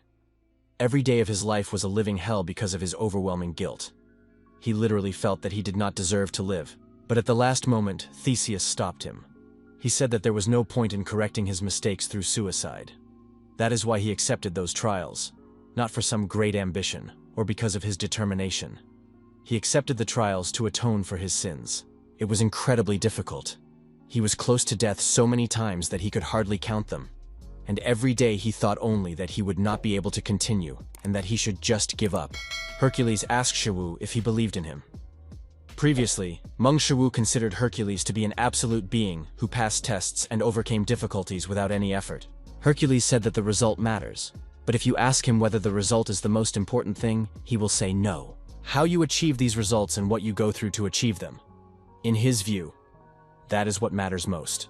Reaching for the skin of the Nemean lion's head, Hercules said that they say he was able to perform 12 labors because he is Hercules, and that he was able to achieve such heights because he is a mighty being. Appearing before Shu without his mask, Hercules reminded him that no one is born great, and that there are only great trials. Greatness and success are not as complicated as many people think. Of course, everyone has their own difficult situations. Some may even say that their circumstances make challenges impossible to solve or overcome, and that is true. But these two things are not related to overcoming difficult circumstances or situations. They all boil down to one thing, and that is why it has to be you. It doesn't matter if it's childish or absurd, the main thing is that it's yours. Hercules asked Shu to always remember this. When you strive to achieve something, the thousands of reasons why you can't do it are not important. The only reason why it has to be you is the one that will take you where you want to go. Smiling, Hercules said that standing here, just as he is where all the greatness lies. strength and weakness are not determined solely by innate abilities. Mong Shu told Du Yupcho that there was no need to focus on the results they saw before them. After all, he was just looking for excuses. Transformed into a whirlwind of flesh and blood, Du Yupcho screamed as he devoured the spattered blood and flesh. Meng Shu took a deep breath, concentrating the mind of the Confucian gentleman, Tai Chi Jiangchang Sanfeng, and the superhuman strength of Hercules. Bringing these powers into harmony, the monster roared, trying to attack Shi and Li Jun with its blood, but failed to break through the Qi shield. Raising his fist, Meng Shu used the second form of Heracles' divine martial arts. And striking forward with his fist, he used the super strike that destroys the sky. Meng Shu's blow destroyed everything in front of him, even turning the world white. Seeing the world painted white, Kim Li Jun couldn't understand how such a thing was even possible. After using the second form, Meng Shu was hit with recoil, and the pain from his strike was no joke. The recoil from using Tai Chi with 2 more divine traits was so strong that he planned to avoid using divine martial arts in conjunction with Tai Chi. But that bastard's nonsense was already starting to annoy him. Looking at his hand trembling with pain, Meng Shu admitted that he couldn't believe he had succeeded. Normally, if he had done this, he would have fainted immediately. Kim Li Jun tried to say something, which caught Meng Shu's attention. Shu asked if he could move on his own. Li Jun apologized because he didn't immediately understand what he meant, but after a second he replied that he could move. Moreover, he believed that his body was almost completely healed. Kim Li Jun then tried to move, rattling his chains, and explained that it was because of these chains that he still couldn't move. Lowering his gaze, Kim Li Jun said that he had heard that even an S rank would have difficulty breaking these chains. Meanwhile, Meng Shu reached for the chains. Hearing the clanking of the chains, Kim Li Jun asked what he was going to do. But before he could finish, Shu had already broken free from the chains and asked if he could move now. Li Jun asked what he meant. Immediately after, he looked at the chains that had been restraining him, which had disappeared somewhere, and said that he could now. Kim Li Jun laughed, then asked Shu who he was. In fact, Meng Shu had been waiting for a long time for Li Jun to ask him that question. Shu replied that he was his sister's friend. Kim Li Jun was surprised to hear that he was his sister's friend, and decided to clarify whether he meant to say that he was his sister's boyfriend. Shu replied that he was just a friend. Li Jun asked if that was true. Li Jun wondered why he would lie about it. Kim Li Jun asked if his sister was okay, and if she had been hurt. Shu replied that she was not okay, which frightened Li Jun. Shu then explained that his sister had been very worried about him over the last few days. In any case, he would be able to ask his sister about everything himself. After that, Shu stretched out his trembling hand and awkwardly explained that he might look normal now. But since he didn't have super regeneration, he barely had the strength to explain everything to him. Kim Li Jun froze and muttered a little. Then Kim Li Jun stood up, bowed, and thanked Meng Shu for saving him. Meng Shu smiled and suggested that Li Jun return home. Sometime later, Ju Wan returned to the laboratory of one of the members of Pandemonium, Du Yupcho, but to his surprise there were only ruins here. Ju Wan asked where Yupcho was now. The assistant suggested that he had been killed and that there was no trace of his body left. Ju Wan asked if that meant Yupcho had been completely erased from this place. And did they still have data on his research? To which the assistant replied that they had retrieved all the remaining materials they could, but were unable to recover the main materials of his work. Their plans for mass production of human weapons by transplanting the traits of other awakened beings, as well as their plans to create terrifying creatures by implanting monster genes into them, had all simply vanished. In just one day, years of Pandemonium's work were lost. There were no signs of blade work on the walls. That meant it wasn't Park Seong-jae, so what the hell had happened here? The secretary turned to his boss and reminded him that the guards would be arriving soon, which meant it was time for them to leave.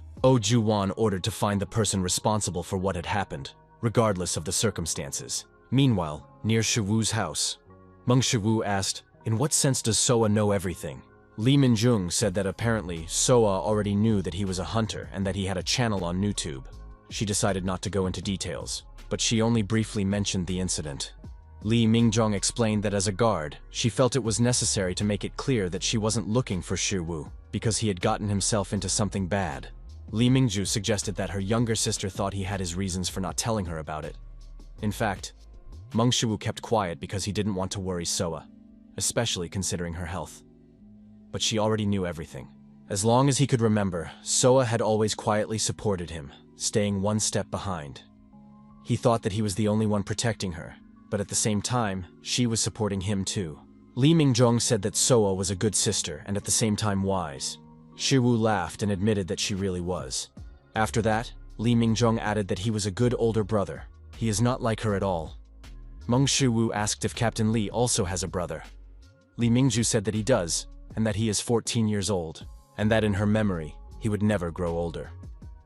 Mong Shu remained silent, understanding where she was going with this. Li Mingjong said that Dochul was an awakened with the trait of crossbreeding, and that, as it turned out, he was capable of combining not only the traits of the awakened, but also the genes of monsters. Meng Shu asked if such a thing was possible. Hercules once told him that traits were linked to a unique personality, which meant that it was impossible to rewrite one trait with another. Li Mingjong replied that it was theoretically possible, but in practice, a person would not be able to retain their own sense of identity in such a case. Pandemonium planned to mass-produce illegal awakened ones using this ability, and she didn't even want to imagine how many victims there would be if they didn't stop them. She couldn't speak on behalf of the Inspection Bureau guard, but Li Mingju bowed and said that she was truly grateful to him. Pandemonium's plan to create a huge number of illegal awakened beings led to a large-scale investigation by the Bureau. However, due to the horrific nature of the incident, they did not release this information to the media in order to avoid causing mass panic. Kim Yi-jun managed to return safely, and the case was neatly closed. Meng Shu struck again, destroying a horde of monsters, and the skill of the divine traits gradually increased. Meng Shu sighed and began to look at his smartphone with a smirk. Apparently, the skills he used that time had been transferred to this battle without any significant losses. But something made Shiwu cry, namely the number of cameras he broke while clearing the dungeons. If this continued, the cost of filming equipment would easily exceed his income from YouTube. Meng Shu sighed and admitted that he would very much like someone to film all this for him. After dismantling the remains of one of the cameras, tears welled up in Shiwu's eyes, because at least this memory card was intact and the recordings were unharmed. As he began to collect loot from the monsters, Meng Shiwu wondered why it was so difficult to book dungeons like this one. After all, it was his first time doing this. What's more, he had finally obtained the dragon turtle shell he needed for construction. This material was practically indistinguishable from real dragon skin. As he headed for the dungeon exit, Shiwu thought that gathering building materials might take some time, but by then, he would probably already be an A-rank hunter. As soon as he came out, Shiwu was immediately congratulated on his exit from the dungeon. Meng Shiwu was surprised to suddenly see Kim Yi-jun in front of him. Meng Shiwu asked how he knew he would be here, and how he recovered so quickly. Kim Yi-jun replied that he found out where Shiwu was from the management office, which puzzled him even more. Kim Yi-jun explained that they had not given him a direct answer.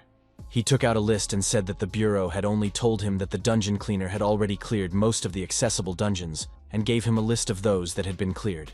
Meng Shu suddenly felt uneasy and asked if he had personally checked all those dungeons. Embarrassed by this, Kim Li-jun said that this was indeed the case, and that he had nearly died of exhaustion while searching for him. Meng Shu was simply speechless because of this guy. Meng Shu asked why he couldn't just contact him. Li-jun reminded him that he didn't actually have Shuwu's number. Shu then asked why he didn't just ask his sister. The guy in front of him was clearly crazy. Kim Yi-jun was surprised by what he heard and admitted that Shiwu was a genius. Now that that was settled, Shiwu asked why he was looking for him. Kim Yi-jun realized that he had been distracted, and told him that he had learned from his sister that Shiwu was farming loot from monsters. That was why he had come to help him with it. Meng Shiwu had saved his life, so this was the least he could do for him. Meng Shu said that he didn't really need help clearing the dungeons. He was curious as to why Yi-jun was being overly friendly to him. Meng Shu added that Kim Yi-jun was a B-rank hunter, and that he wouldn't dare to command someone so talented. Kim Li-jun said that Shiwu wouldn't have to share the profits with him, which made Meng Shiwu's eyes light up, and he asked if Li-jun was saying he was willing to help him for free. Kim Li-jun said that according to his sister, Shiwu had helped her a lot. Meng Shiwu said that Soyeon had also helped and asked Li-jun not to worry about it, then turned and left. Kim Li-jun asked Li-jun to wait. He asked what he thought about going on a raid together, at least once. He could make a decision after that. In addition, he had reserved a raid on dragon turtles. Hearing this, Meng Shu turned around sharply and asked, drooling, "What?" Dragon turtles were very popular monsters, which made the competition for the right to book a dungeon with them literally murderous. Li-jun's fighting spirit flared up, and he suggested that Shiwu go on the raid right now, where he could show how useful he was.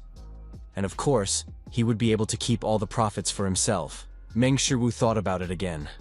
He had no doubt that Kim Lee-jun would easily give up, but he himself had nothing to lose because Lee-jun was giving up his share.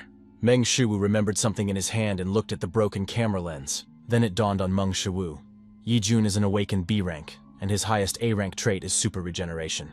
Even if Lee-jun gets injured, he will recover. If something goes wrong, he can use the art of divine medicine, which means he doesn't have to worry too much about him during battle. Meng Shu approached Lee-jun and, placing his hand on his shoulder, asked if he knew how to use the camera. He had a suggestion.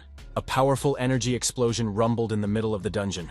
With a single blow using Tai Chi, Meng Shu could easily defeat a group of B-rank creatures. As it turned out, these dragon turtles were less durable than he had previously thought. When he strikes, he doesn't feel like he's breaking something hard, but rather erasing its very strength. That's why he doesn't feel the impact. When he used the sky-shattering super strike, he didn't notice it, but when hunting dragon turtles, it became obvious. The true power of Tai Chi is the ability to turn something into nothing. Picking up the dragon turtle's shell, Meng Shu thought that Tai Chi neutralizes the strongest feature of dragon turtles. Most importantly, Tai Chi combines with his superpower, so it's no surprise that Hercules advised him to study Tai Chi. Suddenly, the piece of shell that Shu was lifting began to crumble. Shu remembered that he had completely forgotten to control his strength. Meng Shu suddenly remembered Lee-jun and asked how the filming was going. But Lee-jun suddenly gasped and said, "What?" Then he replied that the filming was going well. Kim Lee-jun tried to understand how it was even possible to kill 20 dragon turtles in 1 minute. And what had just happened? Grabbing his camera, Shu said that the base salary is 10 million won, but he will not receive any additional payments for views. Shu then asked him not to worry, as he will still receive bonuses and incentives. Kim Lee-jun said that now he understood, and promised Shu that he would do everything he could. Sometime later, in Park Daku's apartment. After watching the new recording, Park Daku couldn't help but ask herself one question. When did the boss manage to hire a cameraman? Huge werewolves surrounded Kim Lee-jun, but he didn't even pay attention to them. He asked Shu to leave it to him, and said he would hold them off here. Immediately after that, one of the werewolves struck Lee-jun, inflicting a huge wound on his chest. Kim Lee-jun coughed up blood, then asked the werewolf with a smirk if he really thought he could defeat him with that. Then he said that Shu had actually entrusted him with this camera. Kim Lee-jun jumped up and shouted that he would protect the camera even if it cost him his life. The werewolves were very puzzled by this man's behavior. Even Park Daku couldn't believe what she was seeing. Park Daku wondered what the hell was going on. Meng Shu approached the wounded Lee-jun to help him, but he suddenly raised his trembling hand and asked her not to worry about him and to continue her work. Puzzled, Shu asked what he was doing. Kim Lee-jun said that it was an honor for him to work as his cameraman. Park Daku said to herself that at least now she would be able to edit videos with better quality. Entering the smithy, Meng Shu was surprised to see Kim So-yeon there too and greeted her. Kim So-yeon was about to say something, but suddenly stopped. After a short pause, she said that she had learned from Lee-jun that he had been training Lee-jun a lot lately. Meng Shu asked how he was training. In fact, he was just getting some help from Lee-jun. Thanks to Lee-jun, he no longer had to worry about his camera breaking during a fight. Although Lee-jun causes a commotion, he takes care of all the routine work, even booking dungeons, as well as transporting and collecting monster corpses. Embarrassed, Kim So-yeon admitted that she didn't have time to say it last time, but she doesn't know how to thank him for saving her brother. Meng Shu said it was a family matter, which made So-yeon's heart beat faster, and she asked, "What?" Noticing how So-yeon blushed, Shu asked what was wrong. So-yeon said that he mentioned something about family. Not understanding her reaction, Shu asked, "Isn't Lee-jun her brother?" This confused So-yeon even more. Seeing her surprise, he asked, "He really is her brother, right?" Kim So-yeon blushed because she misunderstood Shu's words. Meng Shu asked what she was thinking about. So-yeon replied that she wasn't thinking about anything. So-yeon said that Lee-jun had said strange things about Shu being his brother-in-law, or something like that. Shu asked her about it again, but So-yeon covered up and said nothing. After that, So-yeon asked him to forget about it, and ran away to Mr. Palguan to ask him something about his equipment. Meng Shu wondered what was wrong with her. Anyway, he'll soon become an A-rank hunter, and he's not far off from getting 100,000 followers. Plus, he's already gathered most of the building materials he needs, and the permits are almost ready. The preparations for the construction of their new home were almost complete. Sometime later, in Mong Shu's room.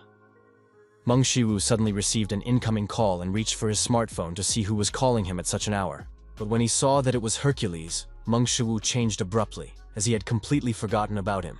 He had been too busy lately, which is why he had even ignored Hercules' calls. What's more, he had forgotten that he had something to tell him. Meng Shu hesitated to answer the phone, because Hercules was probably very upset about being ignored. Or worse, he might be furious. Meng Shu wondered if he should answer. Hercules requested a video call. Are you ready to accept it? Meng Shu decided to let fate take its course and, closing his eyes, touched his smartphone. Hercules was surprised that Shu had finally answered his call. Hercules asked if he knew how worried he had been about him. Hercules' voice sounded much calmer than Shu had expected, so Shu assumed that he shouldn't have been so afraid of it in the first place.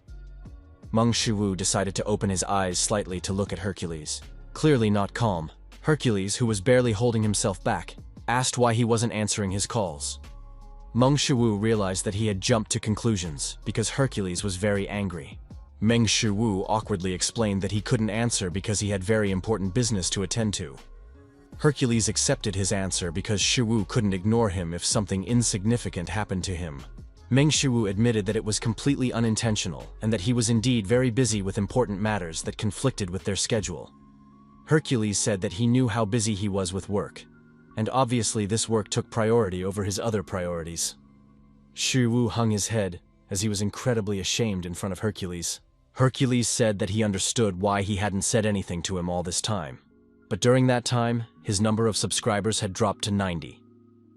Hearing this, Meng Shu wondered how this had happened. After all, Hercules' number of subscribers had risen to 100 after his last video. Smiling broadly, Hercules said that he understood everything, and that it was all in the distant past. However, Shu had rested enough during this time. Hercules cracked his knuckles and said that for this reason, today they would work at full capacity and conduct an intense full-body workout. Hercules suggested that Shu start their training right away. Meng Shu was in a panic, and all he could manage was a hysterical, haha. But after several sets, all Shu could do was sigh painfully. During the workout, Hercules noticed that Shu's posture was incorrect, and since that was the case, it didn't count. So Shu had to do it all over again. Meng Shu knew it was practically impossible for him, but he couldn't refuse Hercules. With his last ounce of strength, Shu continued to hold on. Hercules ordered Shu not to be lazy and to speed up, otherwise this training would not count, and he would have to start over. But since Shu had simply made a mistake, he was willing to forgive him if he did 10 more. The full moon was shining in the sky. 1, 2, 3. A series of notifications came to his smartphone. Thanks to these training sessions, Shu's superpower had reached 29.05%. Shu was amazed that he had gained as much as 3% skill during this training session. He could literally feel a whole new level of power coursing through his body, as if a new force was erupting from within. And this power did erupt, because Meng Shu vomited due to excessive strain. He couldn't take it anymore, and this was no joke. If things continued like this, he would seriously end up in the afterlife. The best option now would be to use Tai Chi with Heracles' divine martial arts in order to simply die on the spot. Hercules noticed that Shu had relaxed too much and leaned over to remind him that his training session was not over yet. Hercules asked who had allowed him to stop training. Had someone threatened him with a knife or something else? Now Shu was sure of it. Hercules was really trying to kill him, and he would do it by tearing his muscles apart. Probably, this bastard with a lion's skin did not want to let him go alive today. Satisfied with himself, Hercules explained to Shu that they were just getting started. Clapping his hands, Hercules said that 3,000 burpees awaited them, when suddenly Shu shouted, "Stop!" at him. After catching his breath, Shu reminded him that he actually had an idea for a new Hercules video. The next morning, the Egyptian pyramids. The Sphinx suddenly flew up to one of the pyramids. The Sphinx landed on top of the pyramid, where Hercules was already waiting for her. The Sphinx was shocked to see Hercules there and asked why. Why was he there? Was he looking for her? Hercules replied that he wasn't looking for her for anything serious, because he had only come to challenge her to a riddle contest. The Sphinx shuddered when she heard this and decided to ask again. A riddle contest? Hercules smiled and said that was exactly what it was. But he wanted to make the game a little more interesting. He proposed adding a new rule to the game. Hercules asked, "What do you mean, a riddle contest?" to which Shiwu replied that Hercules would compete with the Sphinx, and, if he remembered correctly, there was a video related to this topic on the Sphinx's channel. The first subscriber to solve the riddle will receive a pass for a lunch with Cleopatra, the greatest beauty of Egypt. Cleopatra herself is not the answer to the riddle. Shiwu asked if he knew that no one had yet been able to answer the riddle. Hercules asked if he really thought he could answer the riddle correctly. Shiwu asked, "Why not? After all, it's just a riddle." Hercules reminded him that the Sphinx's riddle would not be so easy to solve. And anyway, did Shiwu know that even Thoth, the god of wisdom, had lost to the Sphinx? After her long-ago defeat by Oedipus, the Sphinx had become completely obsessed with riddles. Meng Shu was surprised by what he heard and asked, "Really?" But that was even better for them, because by defeating someone like her, Hercules would be able to attract enough attention to reach a new level of popularity. Hercules' eyes lit up, even though it was his headdress, and he asked if that meant Shiwu had a plan for how he could defeat Cleopatra. Shiwu honestly replied that he had no idea. Hercules was puzzled by what he heard. Meng Shu reminded him that even Thoth, with his omniscience, had failed to defeat the Sphinx, so how could they do it? An angry Hercules said that he would now do 5,000 burpees. Meng Shu added sharply, however, victory was not their goal in the competition. Hercules asked what he meant by that. Meng Shu said that this did not mean that they had to win, because their true goal, they must obtain high-quality content that is sure to go viral. Hercules suggested that the Sphinx make the riddle competition more interesting by adding a new rule. The Sphinx was surprised to hear this and asked what he meant. Hercules explained that for every wrong answer, the loser of the round would receive 1 blow. Hercules asked her what she thought of this rule. The Sphinx shuddered, because it was not a rule, but a death sentence, as Hercules' blows were strong enough to smash her to the ground. Hercules smiled and suggested that the Sphinx ask him 2 riddles, after which he would ask her 1 riddle. He then asked if that would be fair. She could simply give the correct answer to his question and strike him again. Or was the almighty Sphinx afraid that she would lose to him in riddles? The Sphinx froze to think about it, and after a few seconds, she quietly agreed to compete with Hercules. Then she descended from the pyramid. This competition was her golden opportunity to beat this muscle-headed man. Hercules praised the Sphinx for daring to play the game with him and suggested they begin. The Sphinx said that her first riddle would be, still a little nervous, the Sphinx asked, "What is born in the ocean, dies when it returns to it, but lives when it leaves it?" Hercules thought for a moment and after a short pause answered, "A whale." The Sphinx then said that the correct answer was salt. After Hercules lost, the Sphinx froze. Hercules asked why she was just standing there. He beckoned her with his hand and said she could strike him. The Sphinx trembled, trying to understand whether she could really strike Hercules. What if he got angry and tore her to pieces immediately after the blow?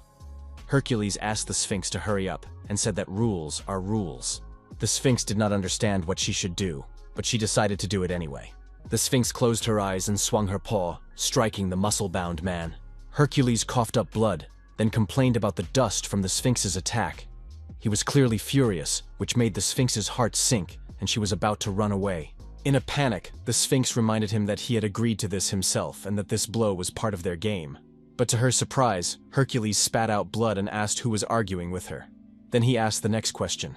As it turned out, he really wasn't going to take revenge on her for this blow, which was just wonderful. And so the Sphinx decided to ask Hercules the next riddle. Regardless of clothing, my true color is always visible. Only one color, but no size. So what am I? After a moment's thought, Hercules replied, "Black clothing." The Sphinx smiled and said that the correct answer was shadow. Realizing that Hercules would not break the rules of the game and strike her back, the Sphinx decided not to hold back this time and hit him with all her might. And so the Sphinx swung her paw again, but this time with all her might. After being struck by the Sphinx, Hercules began to bleed. Hercules asked if he understood correctly, that it was his turn next. A little nervous about how much force she had used, the Sphinx confirmed that this was the case. She understood that all she had to do was answer Hercules' question correctly. Hercules asked if the Sphinx knew about centaurs. Then he posed a riddle. When a centaur is expecting a child, which of its halves grows a belly? Because of Hercules' riddle, silence hung in the air. The Sphinx was completely confused. Hercules asked if she really did not know the answer. The Sphinx panicked and asked Hercules to wait and give her time to think. The upper part of the body is human and the lower part is horse, but but neither part of the body has the appropriate organs. So which part is it? Hercules asked. You have no idea? The Sphinx shuddered, as this was true, and nervously asked Hercules to wait. She still couldn't believe that there was a riddle she couldn't solve. But that was impossible. Hercules cracked his neck and smiled broadly, then suggested she simply guess. After that, he asked if she was ready to take the blow. The Sphinx screamed in fear and immediately flew away. She realized that she was about to die, and there was not even the slightest doubt about it. The Sphinx asked Hercules, "So what is the answer?" But she did not hear an answer, after which Hercules suggested that the Sphinx strike him. The Sphinx was stunned by what she heard and asked why. Hercules reminded her that if she did not know the answer, she had to take the blow. That was their deal. The Sphinx asked why she had to strike him. Suddenly she understood what was going on, which made the Sphinx very angry. Hercules replied that she had understood correctly. He said there was a riddle, but he never said he knew the answer. The Sphinx began to fly away from Hercules, begging him to spare her, because she did not want to die. Energy began to circulate around Hercules. Then he said that since she was not making the first move, he would. Then he would make it himself. Heracles' Divine Martial Art, Form 2. Super Strike destroying the sky. The system notified Shiwu that he had acquired knowledge of Heracles' perfect divine martial art. In fact, even Shiwu felt a little creepy after seeing this power. Suddenly, the system notified Shiwu that his mastery of Heracles' divine martial art had increased by 0.1%, which surprised Shiwu, as he had advanced simply by watching the video. The idea for the video was really successful, and Hercules' subscriber count increased from 90 to 783. Cherin wrote in the comments that it actually depends on which part of the body is used, so both options are actually correct. Monkey King thought it was funny. In the comments, he admitted that he unsubscribed because the channel was idle without videos, but rumors made him come back, and as it turned out, he unsubscribed for nothing. After that, he asked Hercules if he wanted to fight somehow. The SH group building. The secretary asked Miss Han if she could take a look at it. He then handed her the letter and said that, apparently, Miss Han had made this request on behalf of a man named Mong Shu. Han Mina wondered if her cousin had approached her on his behalf. She then asked the secretary what their relationship was. The secretary admitted that they had been unable to confirm the exact nature of their relationship, but it seemed that Miss Han was spending some time with Shi, about 2 or 3 times a week. They also meet on the 4th floor in the SH Group Hunters Guild office. Director Han Mina was completely shocked by what she heard and asked in a trembling voice, "Are they alone together? Does this mean that her Cherin is dating a man? The girl who didn't even glance at countless celebrities and second-generation chibols? Her niece was dating." Han Mina decided that as Han Chairin's aunt, she simply couldn't sit idly by after learning this. Meanwhile, at Mong Shu's house, Hercules bowed to his master and sincerely thanked him, because it was only thanks to his help that he was able to gain his first 1,000 subscribers.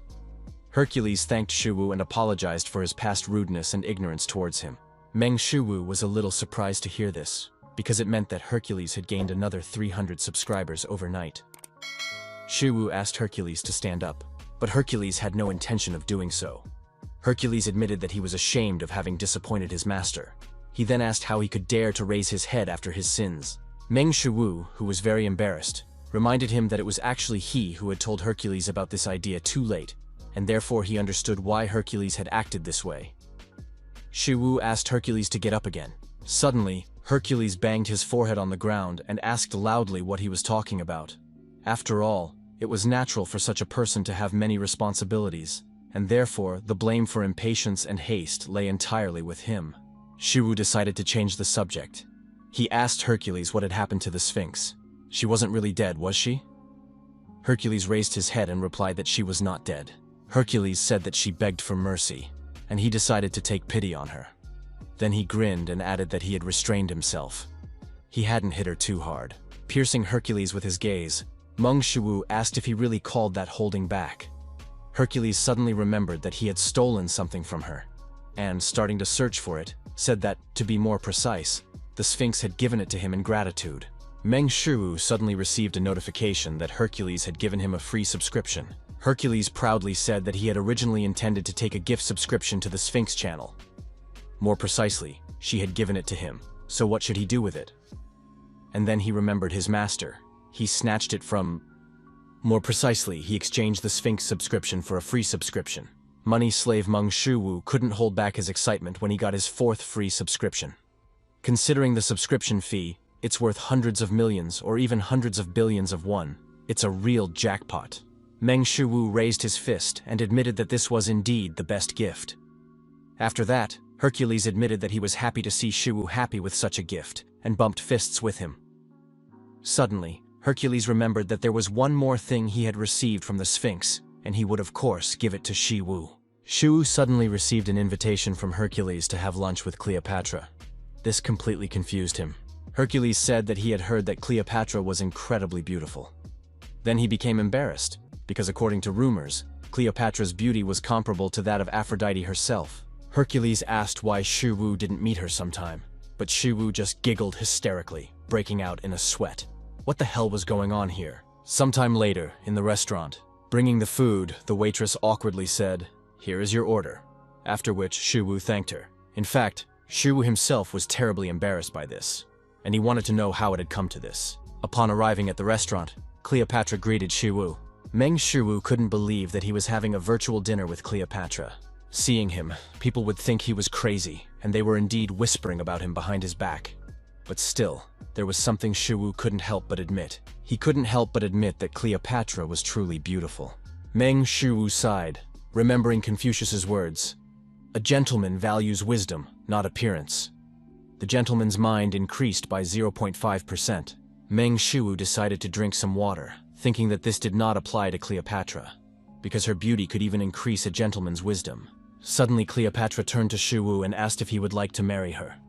Shocked, Meng Shu spit out the entire contents of his glass. After that, the stunned Shu apologized, as he did not understand how it had come to this.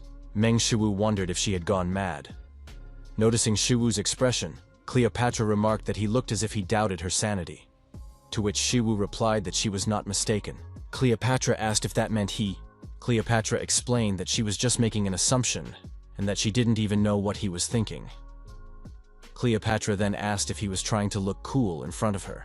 Shu replied that he was just being honest. Cleopatra said that he was the first man to talk to her like that, and that most men usually said they were ready to move heaven and earth for her. Meng Shu was not at all surprised by what he heard, because who wouldn't do such a thing for such a beautiful smile?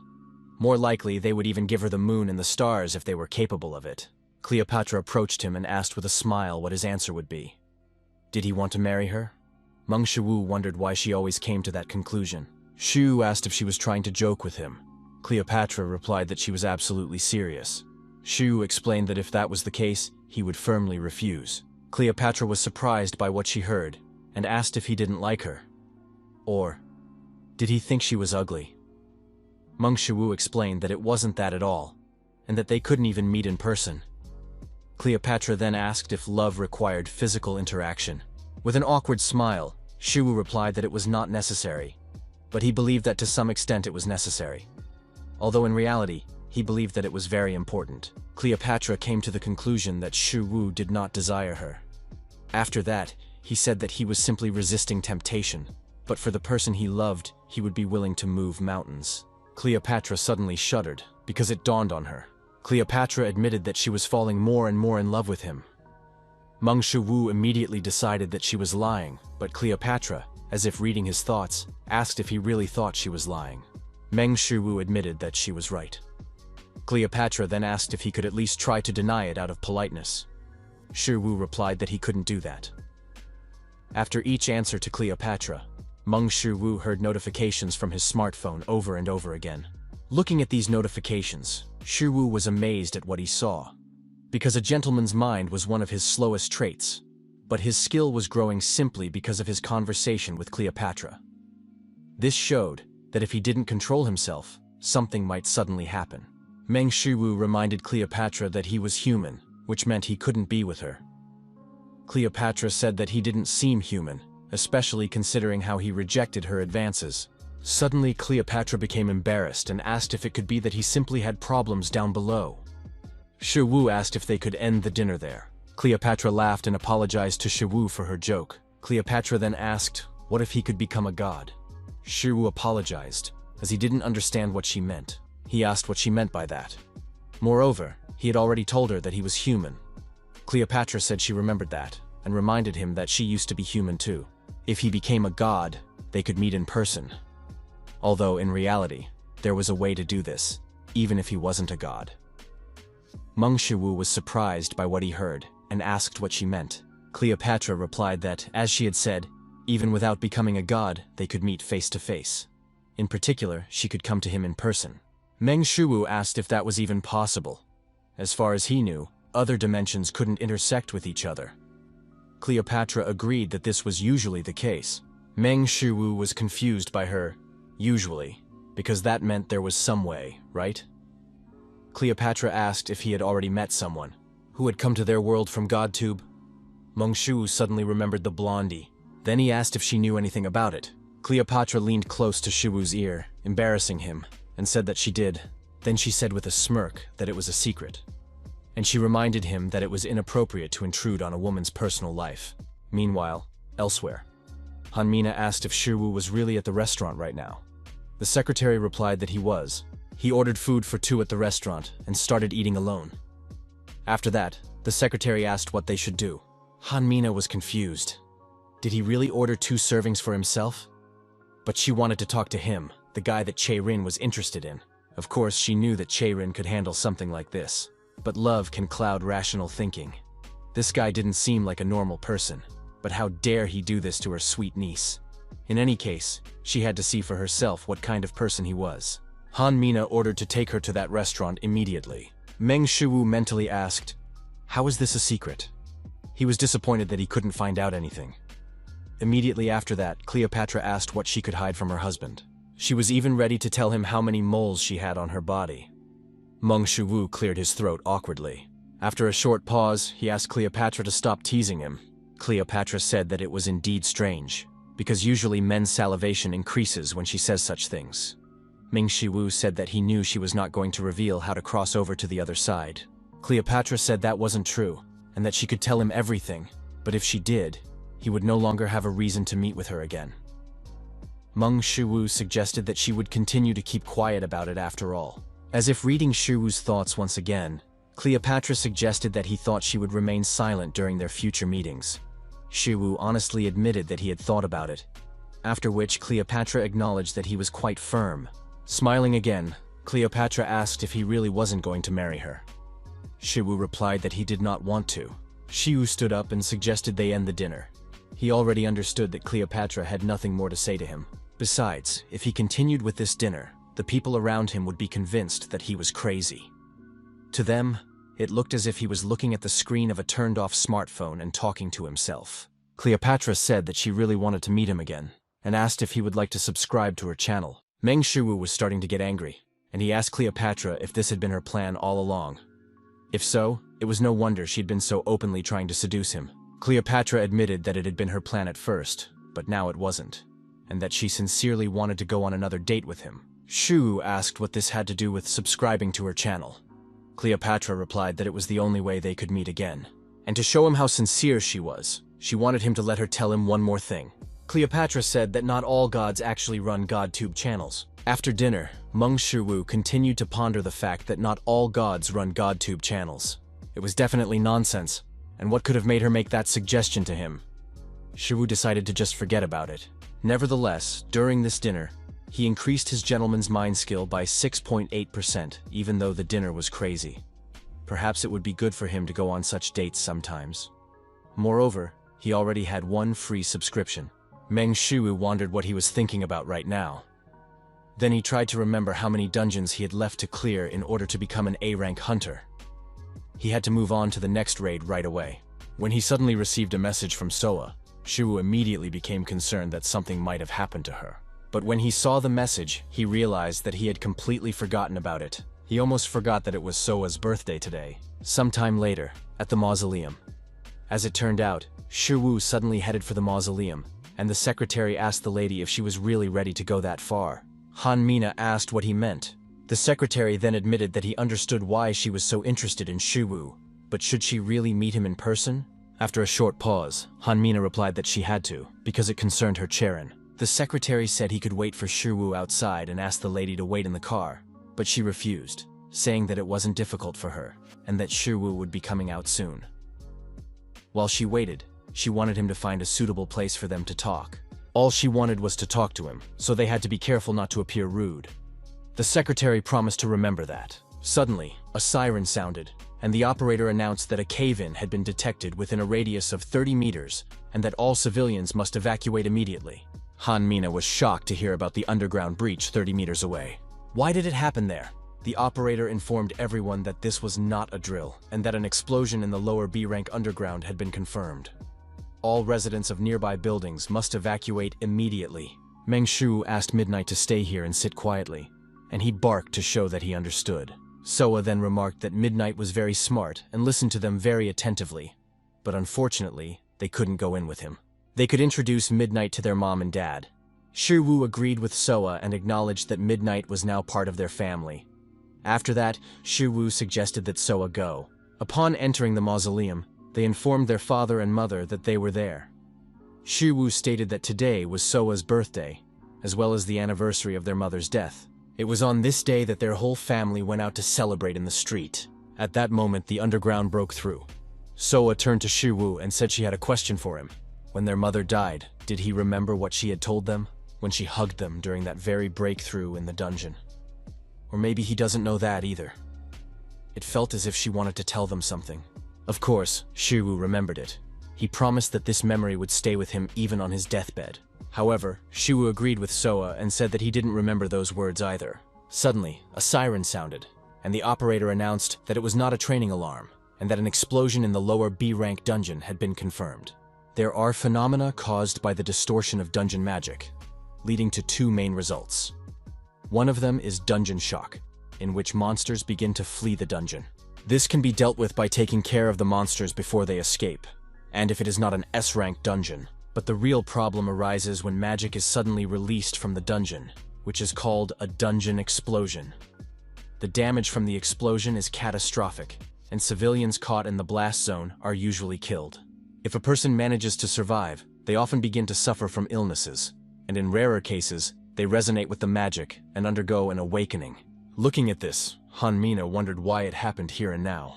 The operator repeated to everyone who could hear that they should immediately take shelter indoors. Immediately after that, Han Mina and the others came to their senses and ran inside the mausoleum. Finally reaching a safe place, they were panting from exhaustion and the threat of death. Suddenly, Han Mina heard a noise behind her and turned to see another man running toward the building. The man shouted something to the people inside the building, but his voice was drowned out by the growing explosion in the underground. Unable to withstand the pressure of the underground explosion, the man collapsed to the ground. The frightened man reached forward and probably began to beg for mercy. But at that moment, no one could help him, as it was already too late for that. Suddenly, someone rushed past Han Mina, and looking closely, she guessed it was Mong Shu. Han Mina shouted for him to come back immediately, as it was too late to save him. Shiwu ran up, picked up the man and led him inside the mausoleum. In a tired voice, the man said that this simply couldn't be. At that moment, Mong Shu could only continue walking under the pressure of mana thanks to excessive energy consumption. But unfortunately for him, the eruption of mana from the underground suddenly intensified. Shiwu cursed silently, because everything was just terrible. At this rate, they would never be able to reach the building. So what should he do in this situation? The explosion from the underground suddenly intensified even more. Because of this, Mong Shu had to abandon the man and attack the mana rushing towards them with all his might in order to break through it. But he could barely contain this mana. Remembering Tai Chi, Shiwu took a deep breath. Tai Chi represents the process of creation and change. It follows the path of nature and embodies its essence and cycle. Everything in the universe is constantly changing, but it comes from two main roots: non-existence and existence. Tension and coexistence between them form their world. The magic of the dungeons is also part of the universe, and it is also in harmony with natural harmony. Suddenly, an invisible barrier appeared, as if separating Shiwu and the mana from the explosion in the dungeon. Stunned by what he saw, the secretary wondered what was going on. Then Han Mina asked if he was holding back the explosion. Although Mong Shu managed to hold back the explosion, it was actually extremely difficult. He managed to hold back the force of the explosion with Tai Chi, but he could not neutralize its power. And worst of all, it was already beginning to seep out, which could be very dangerous. Mong Shu called Midnight, who immediately rushed to him. At the last moment, Midnight managed to grab some of the leaked dungeon mana. Immediately after that, the demonic wolf stood up to defend the lying man. Meng Shu mentally thanked Midnight, because thanks to him, he no longer had to worry about the magical waves leaking out, but the problem with the explosion remained, and it was becoming more and more serious. Shu no longer had the strength to hold it back, but he knew he had to do it.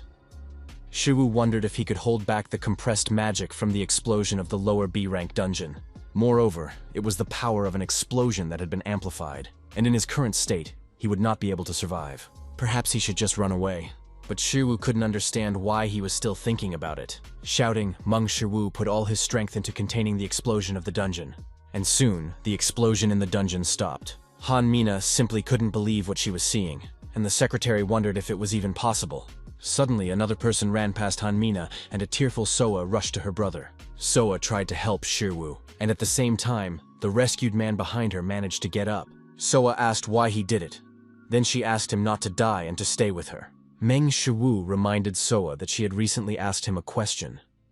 Did he remember what their mother had said on her deathbed? Soa asked him not to say it, that he shouldn't tell her that now. Meng Shu smiled and said that she had said, "Don't worry, Soa, I'm really fine. Today is your birthday, and only good things will happen on this day. And she won't let this day be remembered only as the day her mother died. She's ready to take care of that. She's fine. She's really okay. After all, today is her daughter's wonderful birthday." In order for them to survive, her mother took the full force of the explosion upon herself. True to her word, she miraculously managed to hold on for one more day. And the day after Soa's birthday, she breathed her last breath.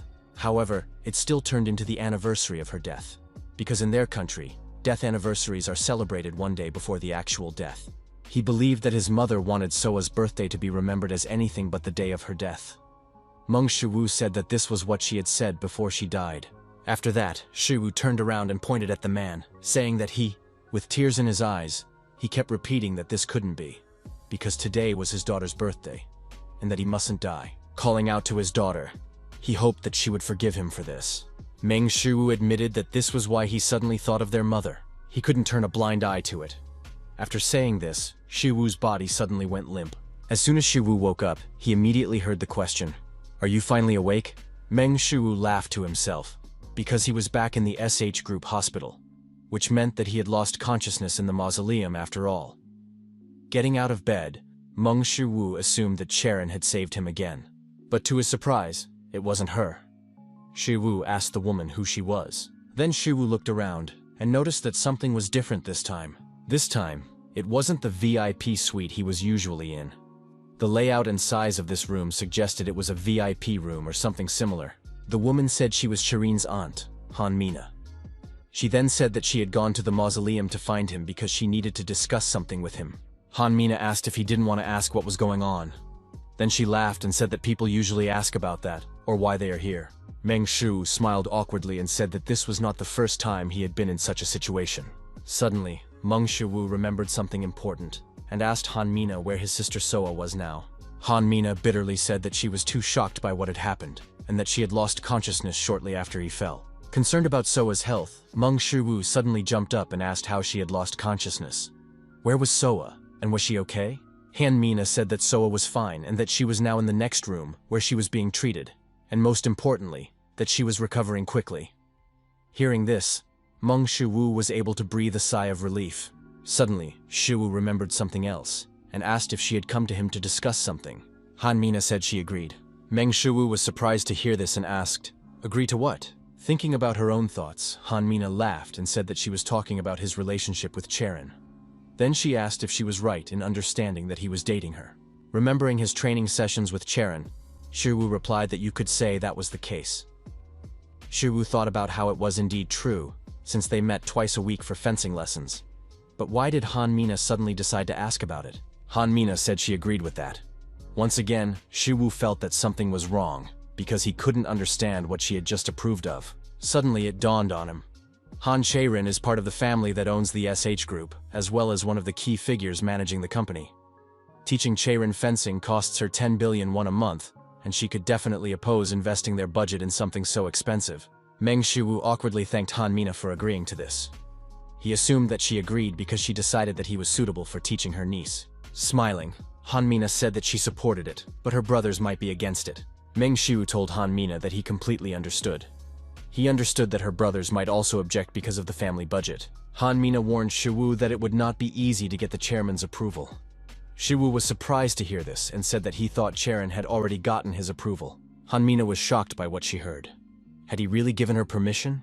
Shiwu replied that she had clearly told him that she had received permission from her grandfather. Han Mina was very surprised to hear this, and wondered when her niece had managed to do this. After that, she decided that she shouldn't interfere in their personal affairs after all. Looking at Han Mina, Shiwu couldn't understand why she was reacting so strangely. Han Mina suddenly remembered something and told Shiwu that she had heard about his plans to build a new house, and, most importantly, that she was ready to help him in any way she could. Then she asked if he needed anything. Meng Shu asked how she knew about it. Han Mina replied that SH Construction was one of the subsidiaries she controlled. Meng Shu did not expect to hear this from her, because he understood that Cherin was not the kind of person who asked for help. Han Mina asked if he had finished collecting building materials. Meng Shu laughed awkwardly and admitted that it was much more difficult than he had thought, and that he had recently been busy raiding dungeons to collect all the materials. Han Mina was shocked by what she heard, and asked why he had to go on raids in order to build a house. Shiwu replied that he planned to build the house using loot from powerful monsters. Han Mina was completely confused and asked if that was even possible. Meng Shu said that it was probably possible, then admitted that he didn't even know when he would be able to finish it all. But if he couldn't do it, he would think of something else. Han Mina said she could buy building materials for him, which surprised Shiwu. Meng Shu asked if she could. Smiling, Han Mina said that she believed that if Cherin dated someone like Shiwu, she would root for them. Well then, since Han Mina was in a great mood today, she was willing to cover all of Shiwu's expenses, regardless of whether anything came of it or not. Meng Shu was shocked by what he heard. The construction cost would be around 3 billion, but for the SH group, it was probably pocket change. Meng Shu couldn't help but ask why she was doing all this for him. Han Mina replied that it was all for their newlywed home after the wedding. Meng Shu was confused by what he heard. Seeing the look on his face, Han Mina wondered if she had been too nosy about their affairs.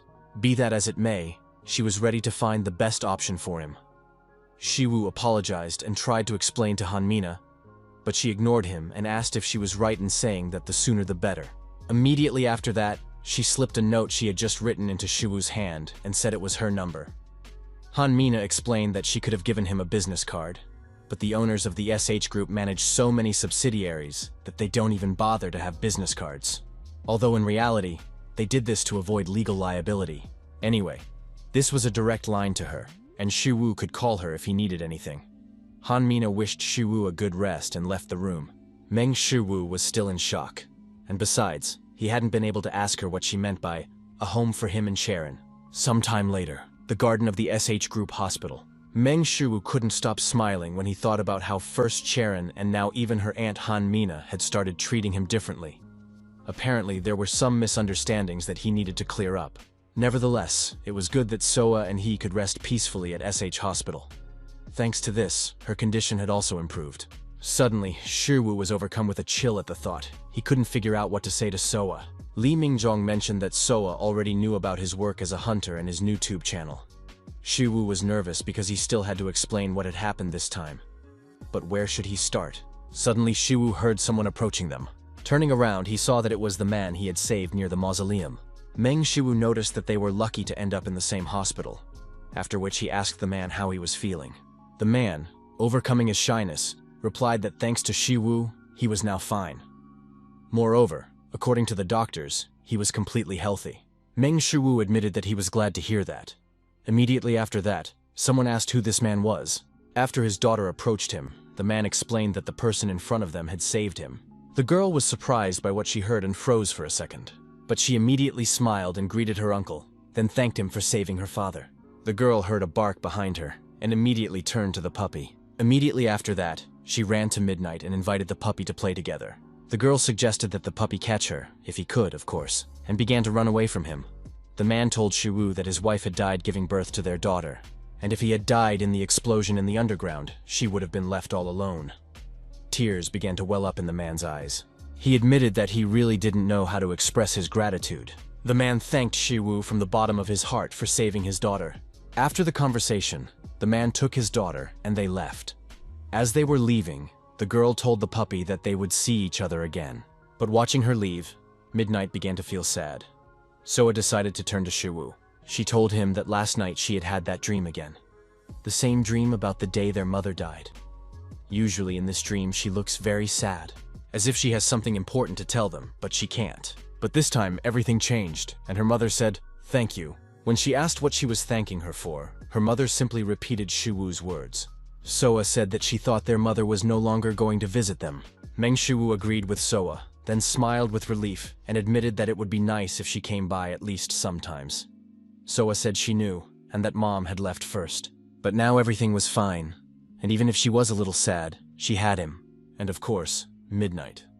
Midnight was very pleased to hear this from his mistress, and began to growl contentedly as she stroked him. His sister was happy now. Meng Shu looked up at the sky and asked himself, why did he feel that Soa's next birthday would be a little different from all her previous birthdays? Sometime later, in Shiwu's room. Lying on the bed, Meng Shu thought that if he had moved just a little faster, he could have saved them without exposing himself to the explosion in the dungeon. What would Hercules have done in such a situation?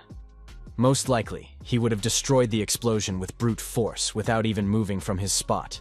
Even if not him, then probably the S-rank hunters would have been able to do it somehow. Now that he has a free subscription, maybe he should learn a new skill specializing in movement. After a moment's thought, Shiwu decided that he should ask Hercules about it. The phone rang, and a moment later Hercules picked up the receiver, breathless and exhausted. He asked the master if he had called him. Meng Shu asked what was going on. Had Hercules just been training?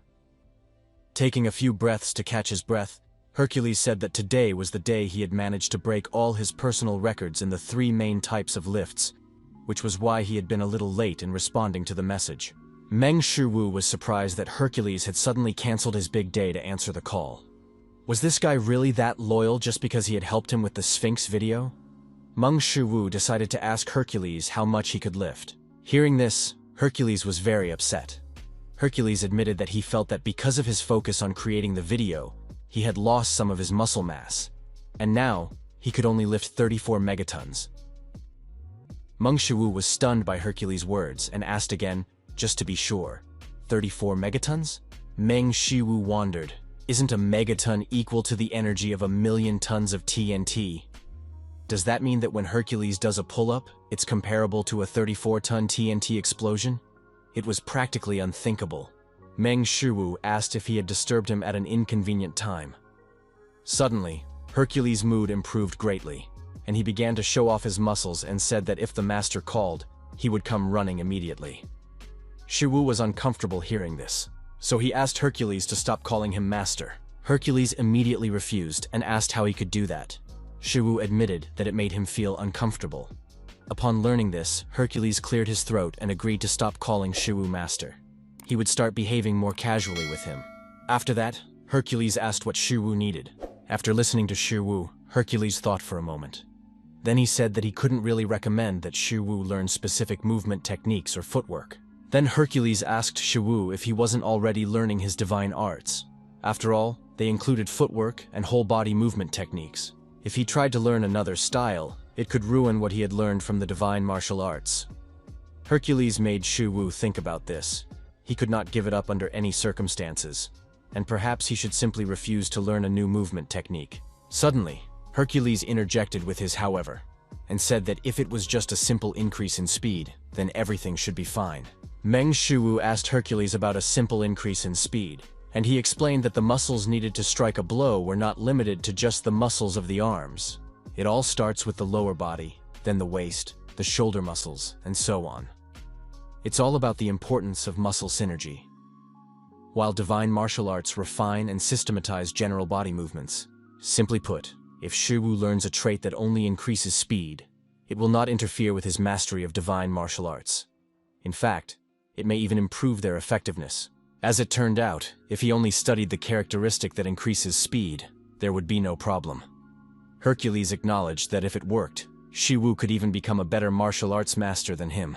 Meng Shu chuckled and asked Hercules to stop talking like that, as he was still infinitely far from him. But Hercules couldn't agree with that. Hercules recognized that Shu had potential. The potential to acquire all the most outstanding traits of the gods. In fact, it would be wonderful to see his skills one day. Meng Shu wondered if this was really the case. but he was even afraid to imagine what it would be like. Meng Shu wondered if there was even a god of speed. No matter how much he thought about it, no one specific came to mind. Before subscribing to the channel, he couldn't know what characteristics he would get. If only he could just unsubscribe. Hercules asked Shu if he wanted him to recommend someone. After all, there was the channel of Hermes. Meng Shu asked Hercules about this, and he said that when Hermes really wants to run away, even he can't catch him. Hermes is a deity from Greek mythology, similar to Hercules. He is known as the god of thieves and one of the 12 Olympian gods, who serves as the messenger of the gods thanks to his incredible speed. However, Hermes is not only known for his speed. Hercules suddenly began to complain that every time Hermes tried to deceive him, he wanted to kill him, but he could never catch him. At that moment, Shu remembered that Hermes is also the god of cunning. "I never lie, I just sometimes miss the truth." Hermes said this after deceiving Zeus, who, in a fit of rage, began throwing his lightning bolts at him, but none of the bolts managed to hit him. Hercules told Shu that this guy's speed was no joke. He advised Shu not to rush into a decision and to think it over carefully. If Hermes is as fast as Hercules says, then he clearly has nothing to worry about. Meng Shu said to himself, "Stop. What if Hermes' special ability wasn't related to speed, but to his ability to use tricks? In any case, if everything goes wrong, he'll just make Hercules give him another free subscription." Meng Shu decided to press the subscribe button, and as soon as he did, Meng Shu learned the SS Plus rank Super Speed trait. Meng Shu couldn't stop thanking the universe, because Hermes' trait was not related to cheating. Meng Shu opened Hermes' channel, and he saw something clearly not what he expected. Tricked the forester who dropped his axe into the pond by giving him an axe covered in gold. Pranking Solomon, who is his real mother. And also, turned into Hera to make Zeus pay for his infidelity. Still, Shu was right, because Hermes' channel is completely flooded with videos about deception. Watching these videos, he clearly won't be able to improve his skills. It looks like he needs to use super speed himself to improve his level. The garden of the SH Group Hospital. After resting in the clinic, Meng Shu literally felt his body get much better. Meng Shu decided to test how fast he could become when using super speed. Shu checked his smartphone and made sure that his super speed skill level was currently only 0%. This meant that it was a great opportunity to measure his maximum speed more accurately. Breaking away from the ground, Shu rushed forward at full speed, leaving a trail of flashes behind him. After a short run, Meng Shu was out of breath. They say that the force of an impact is equal to mass multiplied by speed, so the load on his body from the momentum was no joke. Looking around, Meng Shu suddenly realized that he was no longer in the garden near the clinic, but on a mountain. Moreover, this view seemed strangely familiar to him. Realizing where he was, Shu refused to believe it, because he was on Mount Guanak. Meng Shu wondered if he had really gotten here from the hospital in one step. After running to Mount Guanak, his super speed had only increased by 0.1%. Meng Shu admitted that this was crazy, because this speed was even too fast. What would happen if he increased his skill even more? Would he become even stronger? Or would he be able to control his speed freely? Be that as it may, he would still have to improve his skills in order to understand this. And he would have to avoid exceeding his speed in any case. This time, he was lucky to be on Mount Guanak. Just imagine what would have happened if he had crashed into a building. Not only would people have been hurt, but Seoul's insanely expensive real estate would have been damaged as well. How could he ever compensate them for all that? Meng Shu decided that he should train his super speed in the dungeon. He should be discharged soon, sometime later. In the B-rank dungeon, a bunch of monsters came out to devour their new prey, and Kim Yi-jun filmed it all on camera. The monsters in this dungeon are upper B-rank demonic beasts, devil hounds. Kim Yi-jun gulped in fear, because he still remembers that demonic hounds are one of the beasts that invaded Earth from the demon realm in the past. The devil hounds howled and rushed to attack their target. Kim Yi-jun understood that the super-fast devil hounds were too difficult an enemy even for Meng Shu. Suddenly, Shu moved forward, instantly grabbing such a powerful opponent by the throat. The hellhound screamed even louder and swung one of its limbs to finish off the little man. But Shu squeezed the demonic creature's neck and tore off the limb that was attacking him. Kim Yi-jun was stunned by what he saw. These were creatures that inspired terror in most hunters. But Shu dealt with the devil hound as if it were nothing. Meng Shu slammed the hound into the ground with all his might, then immediately rushed to the next hound and instantly finished it off. Kim Yi-jun's hands trembled. He asked what the hell was going on here. And why was Shiwu's speed many times faster than that of the devil hounds? In the next few moments, Shiwu dealt with all the devil hounds that had attacked them. After that, Shiwu carefully dusted off his hands. He turned to the frozen Kim Lee-jun. Meng Shiwu held out his hand and asked with a smile, "Did you film all of this?" The system notified Shiwu that he had increased his super speed skill by 0.28%, bringing his current skill to 0.38%. Shiwu was very pleased with the results of his super speed. As his skill improved, not only did the speed limit he could reach improve, but so did his ability to freely control that speed. He was already very fast, but could he really become even faster? Meng Shiwu even felt a little uneasy, because if he reached the maximum level of skill, he might even surpass Hercules. Be that as it may, Meng Shiwu asked what he should do in this situation. Kim Yi-jun bowed and exclaimed that he was very sorry about it. They would never be able to fix footage of this quality that had already been shot. Even editing wouldn't help. Everything was so blurry that he couldn't see anything at all. Meng Shiwu suggested that the problem was that it was becoming increasingly difficult for Yi-jun to keep up with his current super speed. Meng Shiwu decided that he simply had to improve his skills as soon as possible, as he didn't want to shoot all the footage at a slow speed. Looking at the sobbing Kim Yi-jun, Meng Shiwu thought that he could make him train a little more when he had free time. However, since Yi-jun's characteristic was upper A rank, he should be able to reach a level where he could at least perceive super speed. Meng Shu smirked. Hercules once said, "Your mind suffers when your body is weak." If he pushed him hard enough, he would understand this himself. Meng Shiwu asked Kim Yi-jun what he thought about him starting to train him, when suddenly a message came to Shiwu's phone. And most importantly, he didn't know the number. The stranger introduced himself as Park Jae-gon, president of SH Construction. He got Shiwu's contact info from Director Han and said that all the building materials he requested were ready. He wanted to confirm. As expected from SH Group, they had already finished buying all the rare materials. Finally, the moment had come for him to start building his new house. But how did they get his number? He remembered giving it to only one person, which meant they got it from Cherin. Meng Shiwu was surprised to see the building materials that had been gathered, as Park Jae-gon had indeed managed to collect them. Park Jae-gon explained that Director Han had specifically asked them to do so, and therefore they had taken some items from their materials warehouse. Meng Shiwu apologized for his surprise. Park Jae-gon explained that they kept a stock of materials, even if they weren't needed right away, so that construction could begin at any time. Meng Shiwu acknowledged that it was quite logical, and that it was no surprise how quickly they were able to get everything. Park Jae-gon said that he had heard that Shiwu was going to build using only monster body parts. Shiwu said that this was precisely his plan. Park Jae-gon then acknowledged that using monster parts would undoubtedly make the structure more durable, but that the building needed to be more than just durable. Meng Shiwu said that if it didn't work out, he would simply change it. Park Jae-gon was amazed by what he heard and wondered if this guy even realized how expensive all these materials were. Did he know how difficult it was to gather all this? Just the sight of these supplies was enough to make him feel proud. With what they had, they could take on any construction order and have no problem fulfilling it. And now, some rude guy who had never been to a construction site was not even grateful to them for it. Park Jae-gon was trembling with anger at this guy. After letting out his anger, Park Jae-gon sighed calmly, remembering what an amazing person Director Han was. She had no reason to, but she insisted on learning the practical work on site.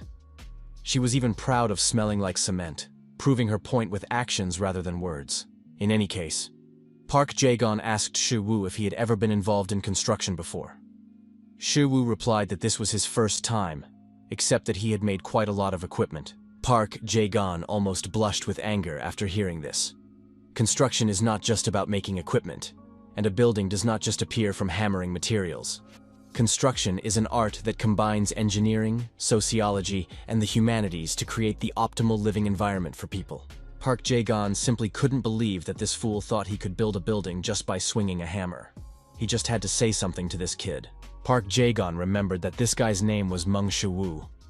Of course, he had no idea how he had met Director Han, but she had specifically asked him to help him with this. Park Jae-gon wondered if she had just asked him to provide the materials, or did she actually mean for him to teach him how to build? Park Jae-gon approached Shiwu and asked if he had a blueprint for the future house. Meng Shiwu awkwardly replied that he had something like that. Immediately after which, Park Jae-gon asked if he had assessed the land on which he was building. to which he replied, "Sort of." Park Jae-gon explained that this was not something that could be done so carelessly.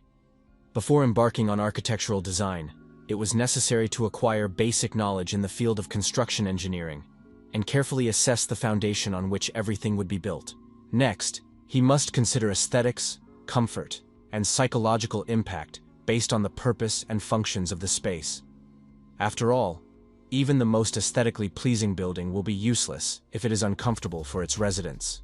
And finally, they must consider how it will affect them and how they will perceive it. Spreading his arms wide, Park Jae-gon said that architecture requires a high level of philosophy and psychology.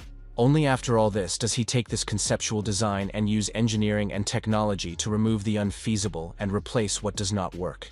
It is this process that turns it into a real structure. Park Jae-gon pointed his finger at Shu and explained that architecture is the pinnacle of all human knowledge. Mong Shu was forced to admit that he had clearly underestimated it. Park Jae-gon recalled that Shu had previously said he had a rough sketch, right? Shu immediately replied that he did. Park Jae-gon asked Shu for the drawings so he could check them, after which Shu handed them over and thanked Park Jae-gon for his help. Park Jae-gon wondered what he was thinking. And was it even necessary to ask? After all, this drawing was clearly the work of a novice, which meant, just by looking at the drawing, Park Jae-gon suddenly shuddered, then asked, "What is this? And how did he manage to come up with such a design?" As he continued to look at the drawing, Park Jae-gon trembled more and more, unable to believe what he was seeing. He had worked in the construction industry for decades, but had he ever seen a more flawless project? What he was seeing now was a masterpiece, embodying the highest level of all disciplines. Park Jae-gon decided to ask Shu for clarification. Was he a hunter? Immediately after, Shu added that he also ran a channel on YouTube. Park Jae-gon assumed that since he was a YouTuber, he ran a channel related to construction. But to his surprise, Shu replied that it was a channel related to the craft of hunting. Park Jae-gon wanted to hit himself on the head. He told himself that a drawing was just a drawing, and that it was just a representation of a project on paper. Park Jae-gon waved his hand and said they would start immediately. Park Jae-gon understood that turning fantasies into reality was a completely different matter, which meant that Shu's work on site would probably be somewhat ridiculous. Climbing higher, Mong Shu shouted down that he understood. A second later, he struck with all his might, completely shattering the structure. Meng Shu began to brush the dust from the broken building off himself. Meanwhile, Park Jae-gon froze in shock. He tried to understand, since when could an entire house be destroyed with just one punch? Immediately after that, Mong Shu lifted the heaviest steel beams, which shocked Park Jae-gon even more, because he had no idea that a person was capable of lifting them.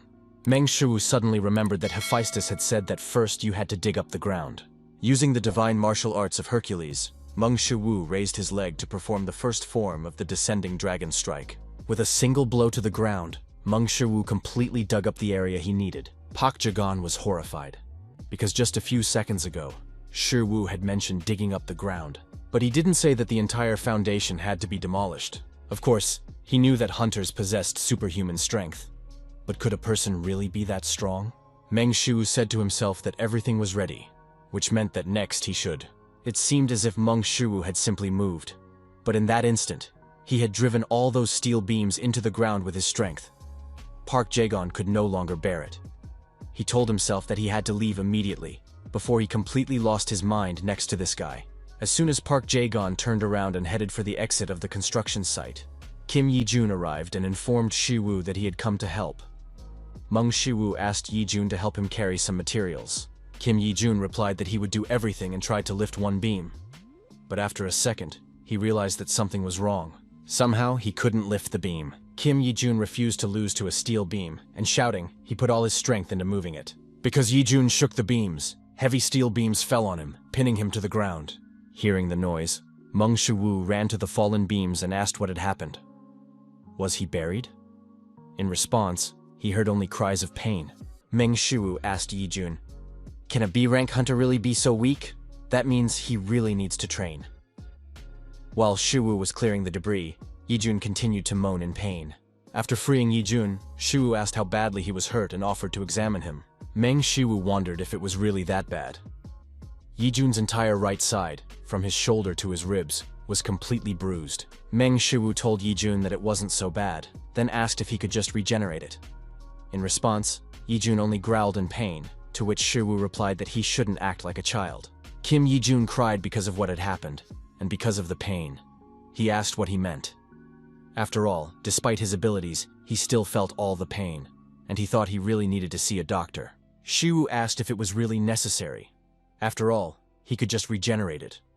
Kim Yijun cried out that he couldn't do that, because if his body healed while it was still incorrectly assembled, then... Yijun cried out softly as he felt something pierce his back. After inserting needles into certain places, Mong Shu was convinced of the situation. After finishing the therapy, Yijun was suddenly enveloped in green energy. Shu asked, "Can you regenerate now?" Kim Yijun couldn't believe what was happening, so he asked Shu what he had just done. Meng Shu explained that an imbalance in the body means that the energy channels are blocked, and in order to deal with this, he pressed on the acupuncture points to clear them. Kim Yijun asked what acupuncture was and what energy channels were. But Shu said that was all he needed to know. Now he would rather get back to work. Shu told Yijun to rest and regenerate. Suddenly Shu stopped and asked Yijun if he would be okay if his limbs were stretched a few more times. He could heal him immediately, so it wouldn't be a problem if they broke a little more. Kim Yijun didn't understand what he was thinking and asked what he meant. Grabbing the beam, Meng Shu said that since it had come to this, he could make Yijun even stronger. This was a lesson that Kim Yijun would not be able to learn anywhere else. Kim Yijun was frightened by what was about to happen and wanted to run away, but Meng Shu with the steel beam was faster. Grinning maliciously, Shu said that he was doing it for Yijun. Shu's divine medicine improved by 0.7% to 33.27%.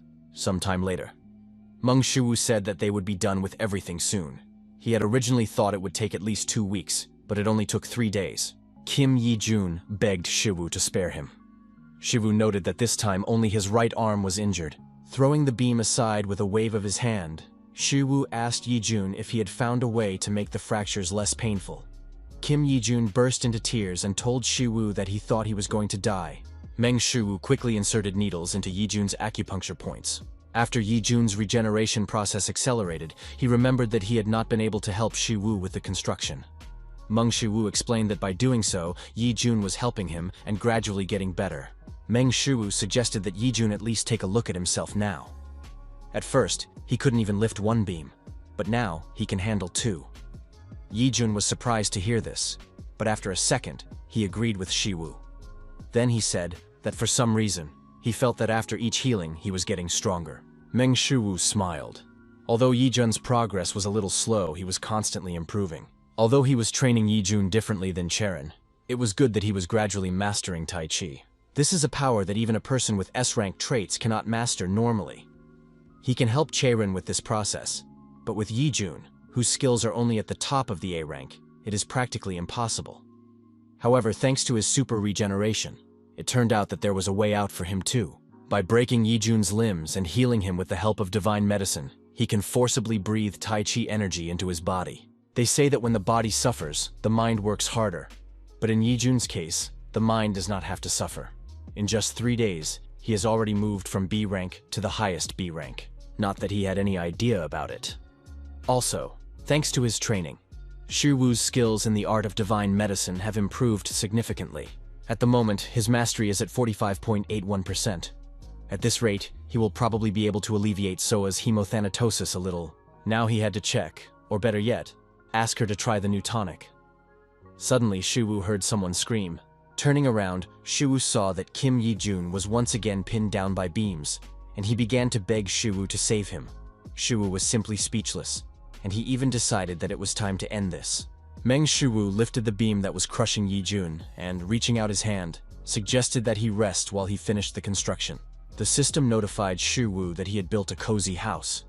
Meng Shuwu was discouraged by what he heard, because how did Hifestas suddenly call it a cozy house? Kim Yijun was delighted with the final result, and even asked Shuwu if he had really built this house himself.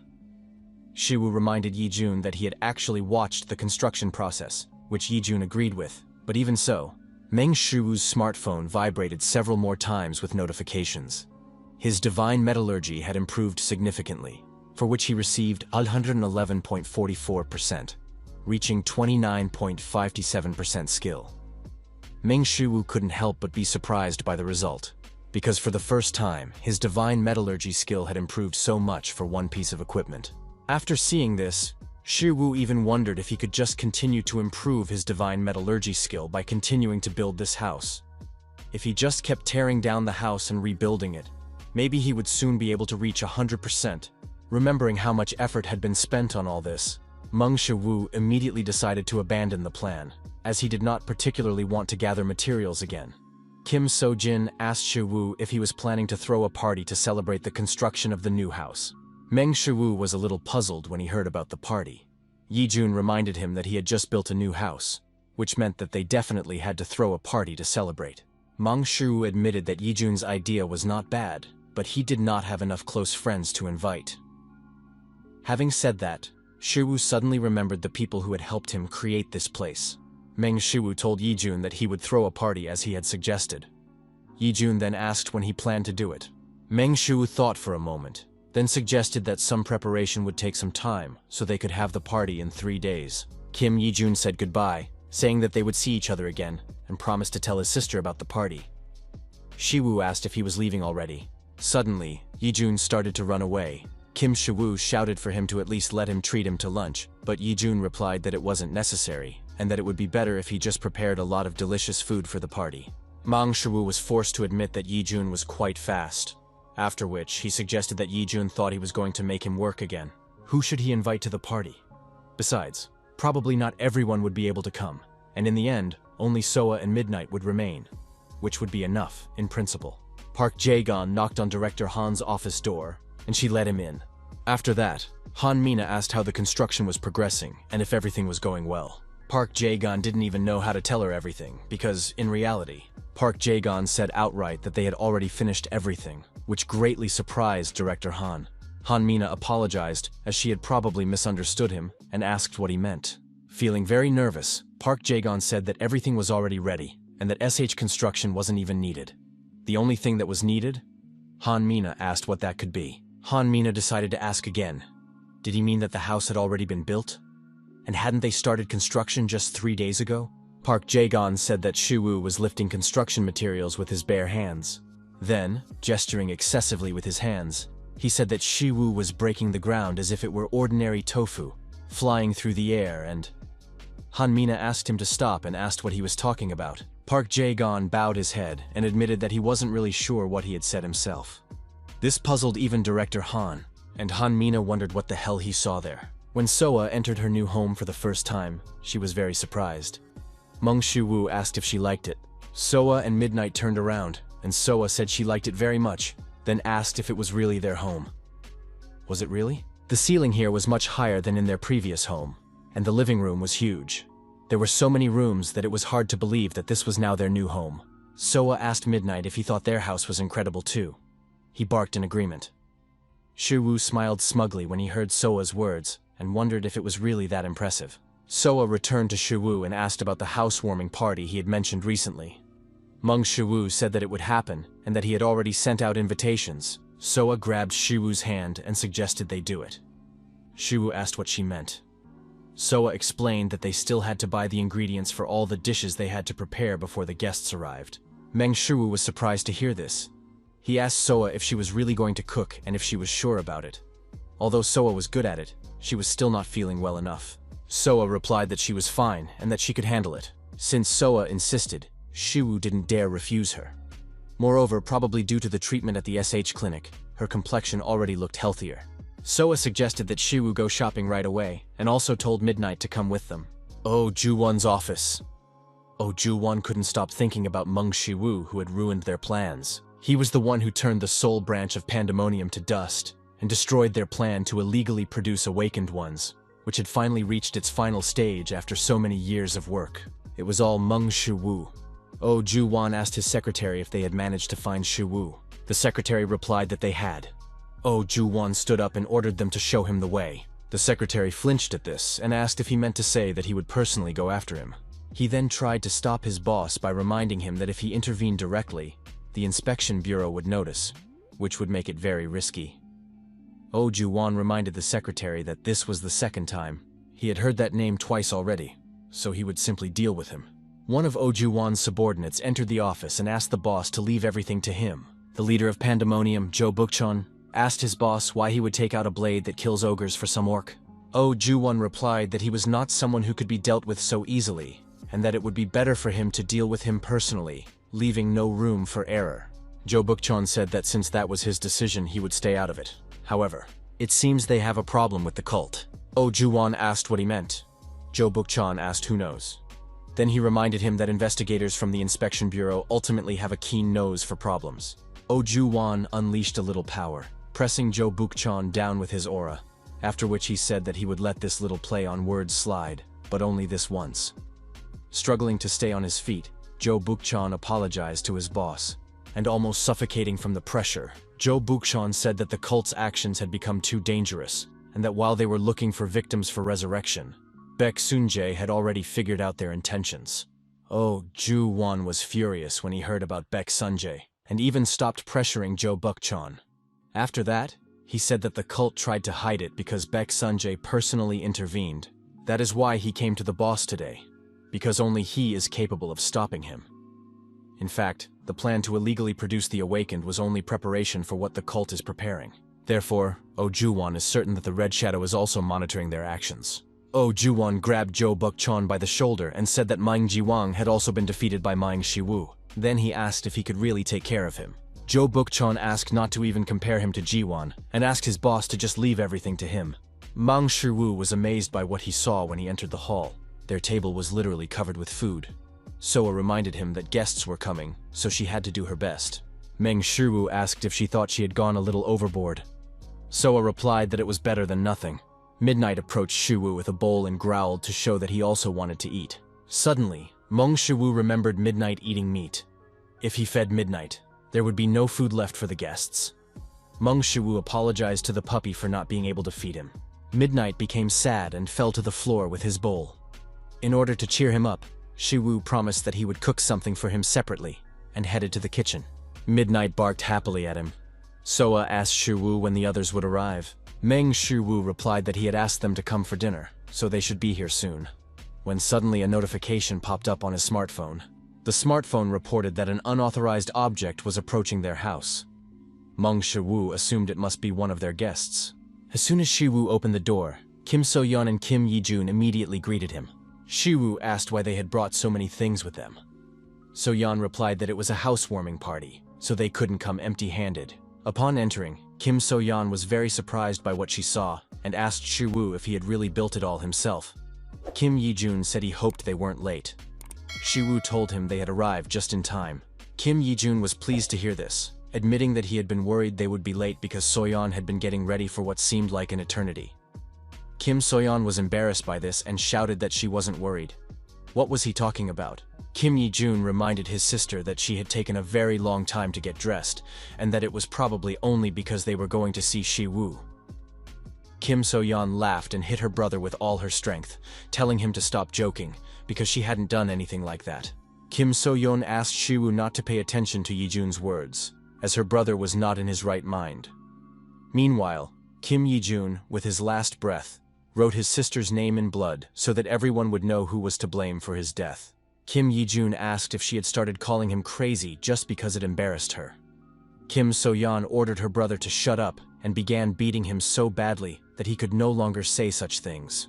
Soa entered the room, greeted her brother's friends, and said she was glad to see them there. Then she introduced herself to them.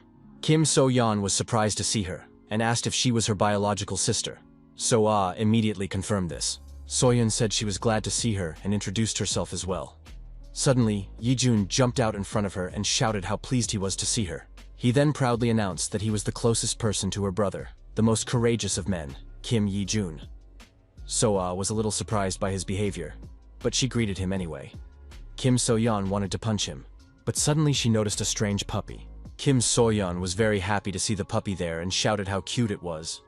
Midnight got scared and immediately ran away from So-yeon. Kim So-yeon was simply stunned by how the puppy ran away from her.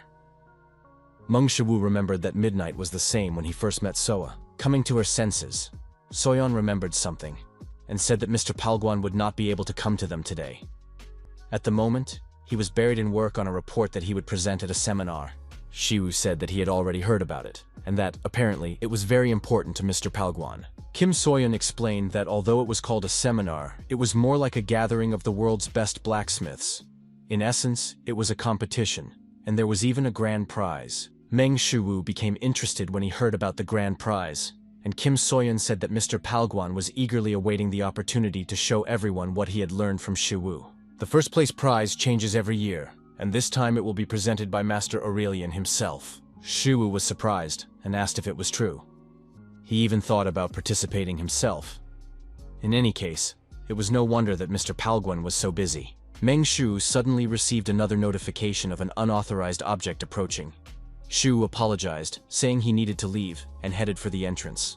Opening the door, Shu immediately greeted Zhong Ayun, the landlady's daughter. Ayun was surprised by what had happened and asked how he knew it was her. Shu chuckled and replied that he had his methods, then looked around and asked if she had come alone and where her mother was. Zhong Ayun said that her mother couldn't come because of work, which was why she had come alone. Letting the guest into the house, Meng Shiwu admitted that it would have been nice if she could have come too. At that moment, Soa saw who it was and was surprised. Zhong Ayun greeted Soa and asked how she was. Soa replied that she was fine, then asked how long it had been since they last saw each other. Zhong Ayun guessed that it had been about a year, which surprised Soa greatly. Soa admitted that time had flown by too quickly. Kim Soyeon asked if Shiwu had invited all the guests on the same day. Shiwu replied that he had, and then asked if it was a bad idea. In fact, Meng Shiwu had never thrown a housewarming party before, so he didn't know much about it.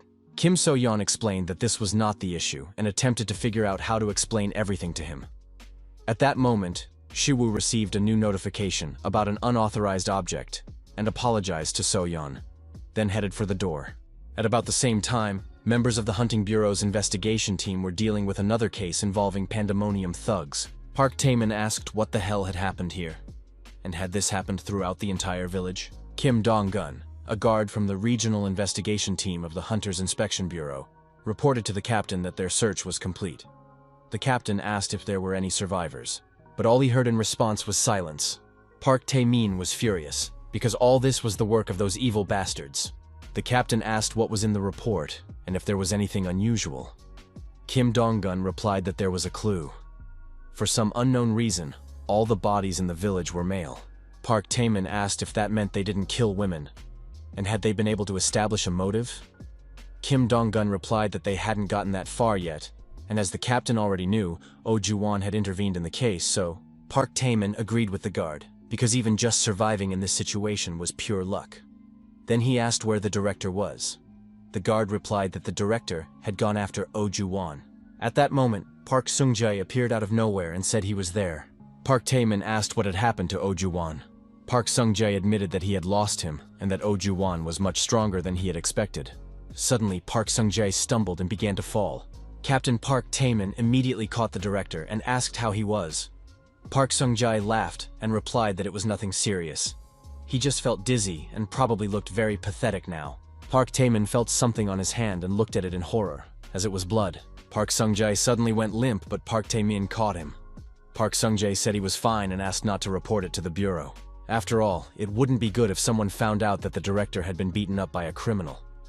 This news would only cause concern among the population. So, the director trembled, holding on with his last ounce of strength, but he told Park Taemin again that he was perfectly fine. On the other side of the forest, the wounded Oh Ju-won was barely breathing due to the injuries he had sustained after fighting the director. The secretary asked his boss if he was okay, but instead of answering, Oh Ju-won asked what was going on with the cult. The secretary replied that thanks to the boss's efforts, the ritual had not been ruined. Oh Ju-won asked if the guards had noticed, to which he replied that, again, thanks to him, they had managed to keep it a complete secret. Oh Ju-won suddenly became angry, remembering Baek Seon-jae. It was his first fight with him, and apparently, the rumors greatly underestimated his abilities. But he was lucky, because he got off easy if he had lost more than just his eye. Meng Shu abruptly opened the door and invited Daku in, which startled her. Stammering, Daku greeted her boss. Then she asked her younger siblings to greet Shiwu. Her younger brother said hello, and her sister said she was glad to see him. Seeing this, Meng Shu smiled and greeted the children, then invited them inside. Once inside, The children were amazed by what they saw, and the younger brother even shouted that the house was incredible. He then asked Daku if they could live in a place like this. But his sister asked him if he had any idea how much such a place would cost. The brother was doubtful and decided to ask how much such a house would cost. His sister replied that it would cost at least 1,000,000 won. Hearing this, the brother was completely shocked and tried to calculate everything on his fingers. But after unsuccessful attempts, he said that it was a lot of fried chicken. Then he turned to Shiwu and asked if he was really super rich. Park Daku quietly asked what kind of questions these were. Park Daku then bowed and apologized, saying that her brother was too young and didn't understand anything yet. Mong Shu laughed and said that it was okay. At that moment, it seemed as if almost everyone had gathered. Mr. Palguan and the landowner were unable to come, so only Mong Shu led Park Daku and the younger children into the hall to the other guests, and said that apparently everyone had already gathered. He was sure that the rest of the guests would definitely not come because they were busy, and he had invited them only out of politeness. Kim So-yeon noticed that Shiwu had not yet purchased any furniture. Shiwu agreed and reminded her that he had only just finished building the house and had only managed to make a table and a few chairs.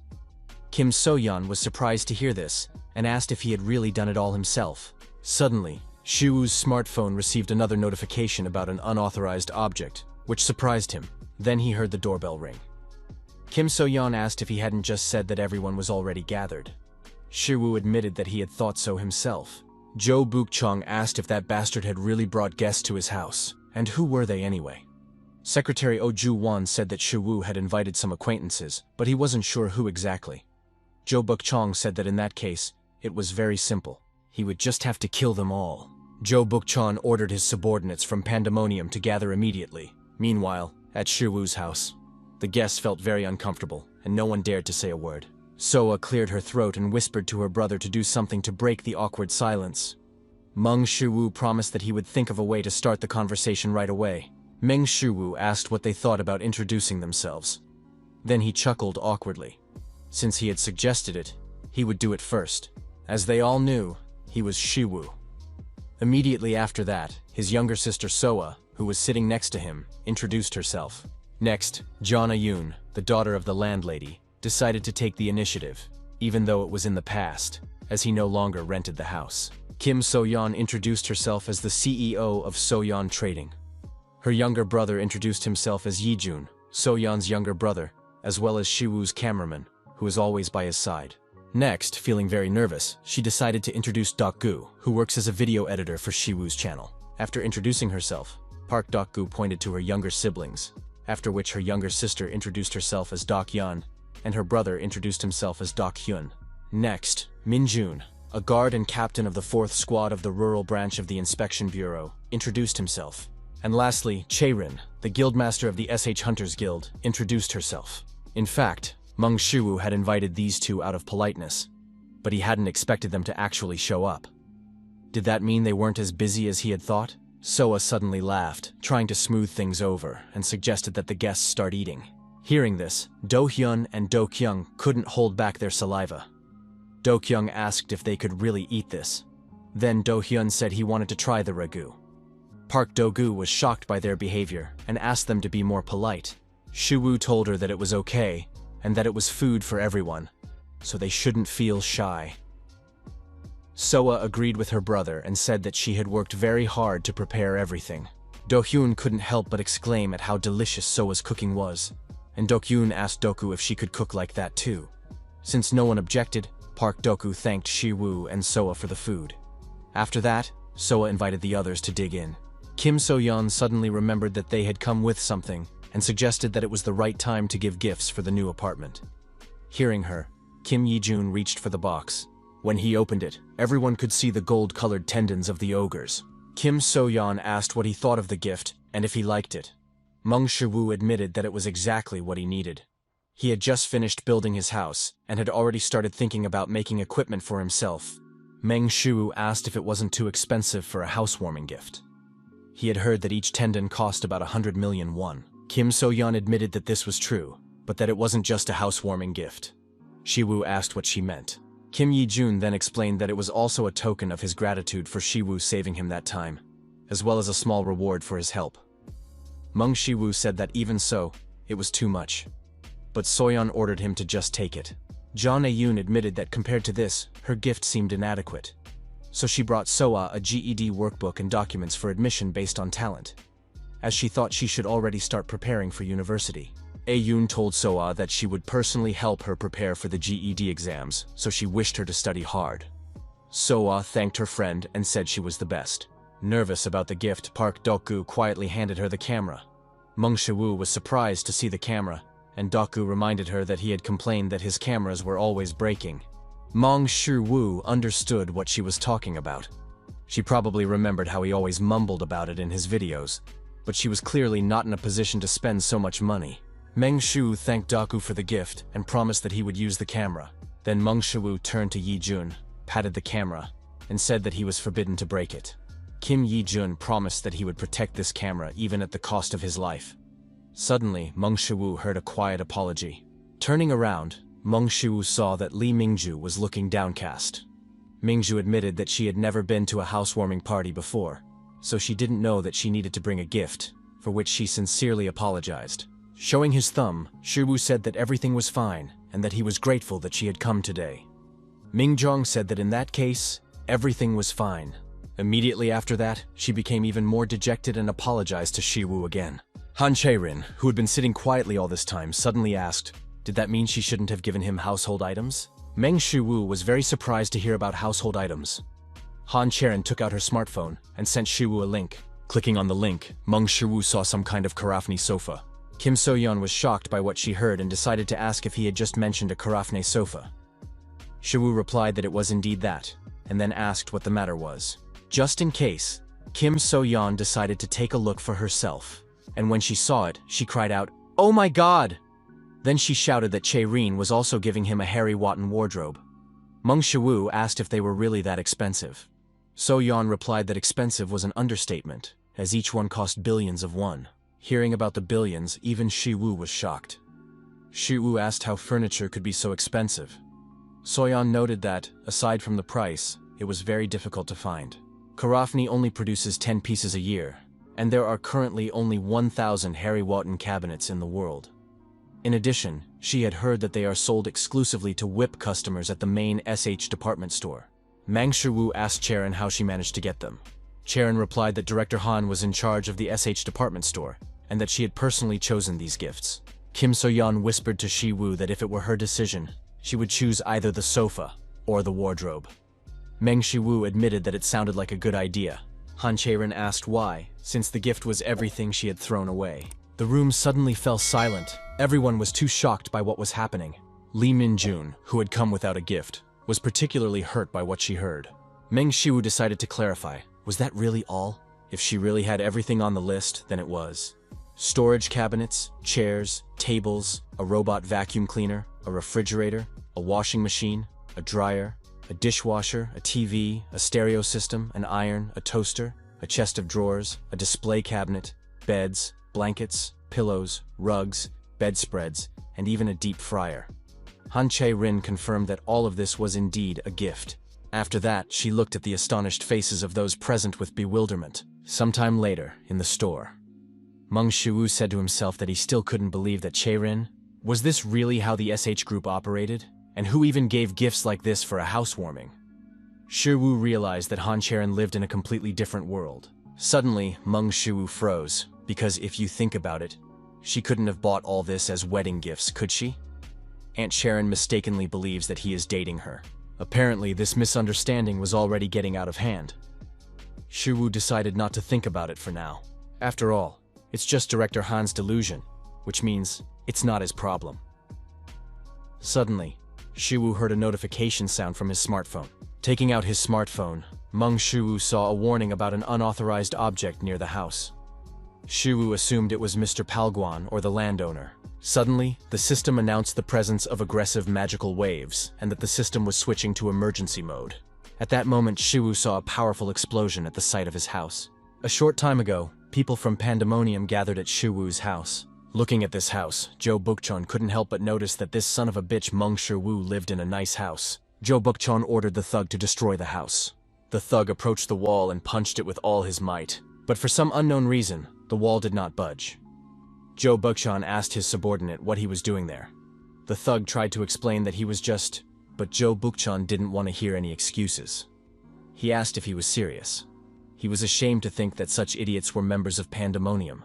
Joe Bukchan put his spear behind his back and ordered his subordinate to get out of the way. Joe Bukchan knew that the bastards from the inspection bureau would rush over as soon as they heard the noise, but that didn't matter if they solved the problems before they arose. Joe Bukchan swung his spear. As a result, there was an explosion that could be heard throughout the neighborhood.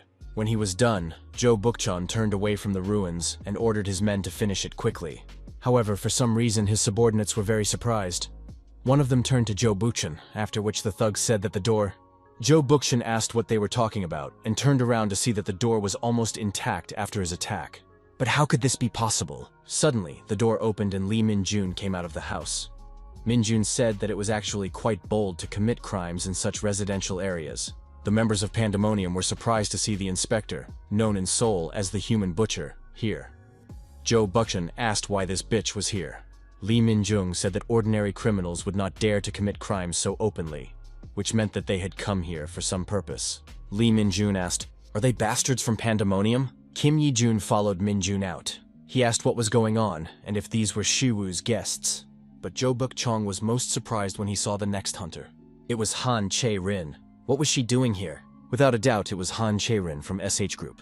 The big guy asked Joe Bukchan what they should do. Things were really bad, because in South Korea, you can't mess with SH Group. But now there was no turning back. Joe Bukchan ordered everyone except Han Cherin to be killed. Immediately after that, his men rushed into the attack with their swords drawn. Kim Yi-jun looked around and wondered what was going on. The thug from Pandemonium almost cut Ye-jun down with his sword, but at the last moment, Lee Min-jun jumped in front of him and attacked the thug. Lee Min-jun told Ye-jun that they were thugs from Pandemonium. Ye-jun was shocked to hear about them and wondered what the hell this criminal organization was doing here. Lee Min-jun replied that they didn't have time for a detailed explanation. Immediately after that, Lee Min-jun rushed towards the approaching enemies. Pushing off the ground, Lee Min-jun jumped up and swung her blade behind her back, and upon landing, she instantly killed one of Pandemonium's thugs. Kim Yi-jun froze as he watched. Lee Min-jun fiercely dealing with all these thugs. On the other hand, Han Cherin also did not stand still and killed 2 thugs with one blow. But in the next moment, she bypassed all her opponents and launched a series of attacks, getting rid of the entire group. Watching the battle, Joe Bukchan could only hear the dying screams of his subordinates. As it turned out, these fools were unable to cope with even 2 hunters. Well, since that's how things are. Joe Bukchan grinned, because he hadn't had a chance to have some fun in a long time. Suddenly, Lee Min-jun sensed danger and turned around to see a spearhead flying toward her. At the last moment, Lee Min-jun managed to repel the enemy's attack. Joe Bukchan was surprised that she had actually managed to stop his attack. Joe Bukchan was forced to admit that she was famous for a reason. Immediately after that, he attacked Mingju again with his spear, accelerating with each strike. Joe Bukchan asked why she didn't try to stop this one now. Holding Lee Min-jun down, Joe Bukchan began to laugh. He said that judging by everything, she was going through a difficult time right now. Lee Min-jun was barely holding back Joe Bukchan's onslaught. Noticing this, he asked if she had already reached her limit. Immediately after that, he shouted for her to entertain him a little longer and doubled his attacks. All this was too dangerous for Kim Yi-jun. Watching this, he couldn't even understand what was happening in this crowd. But these people were criminals, trying to illegally break into the house of his friend, Shiwoo. And judging by everything, Ms. Cherin's enemies were also beginning to close in thanks to their numerical superiority. If only he had known that something like this would happen, he would have at least brought a shield with him. Kim Yi-jun asked what he should do. Suddenly, he remembered something. Kim Yi-jun ran into the house and immediately began clearing the table. Yi-jun thought that since this table was made by Shiwoo, it could probably be used as a shield. The girls who stayed at home were scared, and Kim So-yeon asked what was happening outside. Midnight growled, sensing enemies. Kim Yi-jun told his sister that she should not go outside with the others under any circumstances. Running out into the street, Yi-jun raised the table in front of him and ran towards Joe Bukchan, who was cornering Min-jun. Feeling threatened by the pockmarked man, Joe Bukchan was surprised that this weakling had decided to attack. Joe Bukchan ordered him to get out of there and hit him with a spear. After landing, Kim Yi-jun coughed up blood. His enemy was indeed strong. Suddenly, Joe Bukchan appeared right in front of him and tried to finish him off. But at the last moment, Yi-jun managed to jump out of the way. The enemy was too strong for him, as he didn't even notice him approaching. Immediately after Yi-jun jumped back, Joe Bukchan struck a second blow. severing Yi Jun's arm. Hearing Li Jun scream in pain, Li Minjun turned around and saw Zhou Bukchan attacking him. After cutting off his arm, Zhou Bukchan complained about how annoying this weakling was, and kicked him in the stomach with his knee to throw him into the air. Then Zhou Bukchan raised his spear and, wishing death upon Yi Jun, attacked him. But as soon as he struck, Kim Yi Jun disappeared in a flash of fire. Instead, Han Cherin jumped out and blocked the attack. Zhou Bukchan was surprised that she managed to block it. Zhou Bukchan admitted that Cherin's skills looked pretty good, and she had a decent sword. But she was still a novice compared to him. His S-rank trait, Acceleration, allowed him to rise to the level of Pandemonium's leaders. His trait not only speeds up his entire body, but also improves his dynamic vision through hormones, accelerating his perception and thinking. Thanks to this, he perceives things in slow motion, observing the surrounding phenomena as they stretch spatially as hormones are produced, and his metabolism accelerates. In this world, he can easily break the sound barrier and move at his own pace. If he pushes himself to the limit, everyone else will move slowly, like a snail. He is the only creature that can move freely in this world. And in this world, where everything seems to have stopped, he is a god. But what is this feeling that suddenly enveloped him? It was a feeling of horror that seemed to permeate his entire body. It was as if a bell was ringing continuously in his head, warning him. It was a deadly instinct, and if he didn't escape right now, he would die. Behind Zhou Bukchan, a bright light suddenly flashed. Zhou Bukchan turned around and saw a fireball rushing towards him at tremendous speed, and in the next instant something threw him back. Getting up, Zhou Bukchan asked what the hell had just happened. He thought he had reacted quickly and tried to dodge it, but it was too late. But that was impossible, and something like that simply couldn't have happened. After all, in this world where he reigned like a god. Zhou Bukchan suddenly heard a rustling sound, and when he looked, he saw ice cream spilling out of the bag. Meng Shu was unhappy because he had accidentally dropped the ice cream due to the last blow. Picking up the bag, Meng Shu turned to the guy he had just knocked down and asked who the hell he was, and what the hell was going on here. As soon as Meng Shu arrived, Kim Yi Jun rushed over to him. Meng Shu was very surprised by what he saw and asked why he was holding his table, and where was his left hand. Then Shu turned around and said that after what he had seen, he could roughly understand what was going on. The whole problem was you. Li Minjun shouted that they were being attacked by thugs from Pandemonium. Meng Shu was a little surprised to hear this, but since it was them. Meng Shu began to emanate the powerful aura of Hercules' martial arts, and he reminded them that he had clearly warned them that time. Zhou Bukchan was simply speechless about what was happening. Clenching his fist, Shu told them never to come near him again. Meng Shu reminded them that he had clearly warned them they should never approach him again. Zhou Bukchan realized that Meng Shu was standing in front of him now, and that there could be no mistake about it. Oh, Zhu Wan said that Shu was not someone who could be easily dealt with, because even Ji Wang had lost to him. Was he sure he could handle this? Zhou Bukchan stood up and said that when he found out that Meng Jiwan had been defeated, he realized that Shu was not the unusual bastard that some people thought he was. Zhou Bukchan gave Shu the middle finger and said that he would regret not being able to kill him with one blow. In a slow-motion world where time flows at a speed of 1 to 9.6 seconds, in this world where only he reigns as God, he is the only one who can move. While Zhou Bukchan was content with the thought of his power, he missed something. And that something was Shu's fist, which suddenly slammed into his stomach. Due to the force of the blow, Zhou Bukchan coughed up blood. Immediately after that, he began to run away from Shu, but no matter how hard he tried, Shu quickly caught up with him. Zhou Bukchan tried to understand how this was possible. How could someone move so fast, even in his world? And could it be that he was simply rushing through this high-speed world? Quickly catching up with Zhou Bukchan, Shu swung his fist and was already preparing to finish him off. Zhou Bukchan thought that the idea of someone rushing through his world was simply nonsense, and that such a thing simply could not be true. Turning sharply, Zhou Bukchan attacked Shu with a shout, but his spear collided with Shu's fist, which somehow managed to overpower it. Receiving the recoil from his last attack, Zhou Bukchan coughed up blood again, and his eyes rolled back. Zhou Bukchan's hands trembled. He knew he had definitely hit Shu with his spear. So what was this indefinable force he had encountered? After repelling Zhou Bukchan's attack, Meng Shu calmly took a step into his world. With just his footsteps alone, Meng Shu could easily make his way through Zhou Bukchan's world. But he refused to believe it. Was he really unable to keep up with this guy's speed? So what could have happened? Because, after all, it wasn't just about Shu's speed. It was as if it were inertia. Shu possessed a superior power that even he was unable to cope with. Did that mean the branch manager was right? Was he really unable to deal with Meng Shu? Zhou Buchon refused to believe such nonsense. Feeling the weight of Shu Wu's impending blow, Zhou Buchong realized that he was going to die. Zhou Buchong gritted his teeth and told himself that he had to escape, no matter what. And to do that, he had to use any means necessary. Zhou Buchong screamed, trying to squeeze even more strength out of his trait. Although Meng Shu had been fighting Zhou Buchong for some time, it was only at that moment that his friends realized that their battle had begun. Li Minjun wondered what had just happened. Kim Yijun saw Shu Wu fighting Zhou Buchong, but he literally couldn't keep track of him with his eyes, no matter what moment of the fight they were in. The battle was unfolding right in front of him, but no. Could it even be called a battle? After a prolonged series of attacks, Meng Shu finally managed to get Zhou Buchong. Zhou Buchong was stunned that this monstrous son of a bitch, Shu Wu, was getting faster with every minute of the fight. The maximum speed he could reach. Zhou Buchong told himself that he had to reach his limits. Zhou Buchong shouted loudly, pushing his limits to the maximum. And in the next instant, Zhou Buchong flew past his subordinates like lightning, swinging his spear in all directions. It seemed that during his maximum acceleration, he had finally managed to pierce Meng Shu, but his attacks were not enough to really hurt him.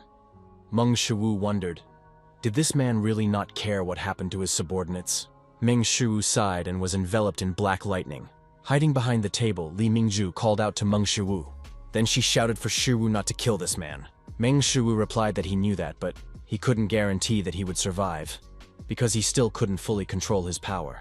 Until now, he had simply focused on the concept of speed, without even realizing it, limiting himself to the idea of accelerating his movements. But, watching his opponent use his trait, he realized that it was possible to accelerate not only speed, but also all the capabilities of his body, thereby expanding the very concept of speed.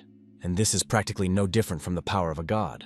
It destroys established ideas about speed. It erases the boundaries of limitations that he unconsciously set for himself. We are talking about expanding the very concept of SS plus superspeed.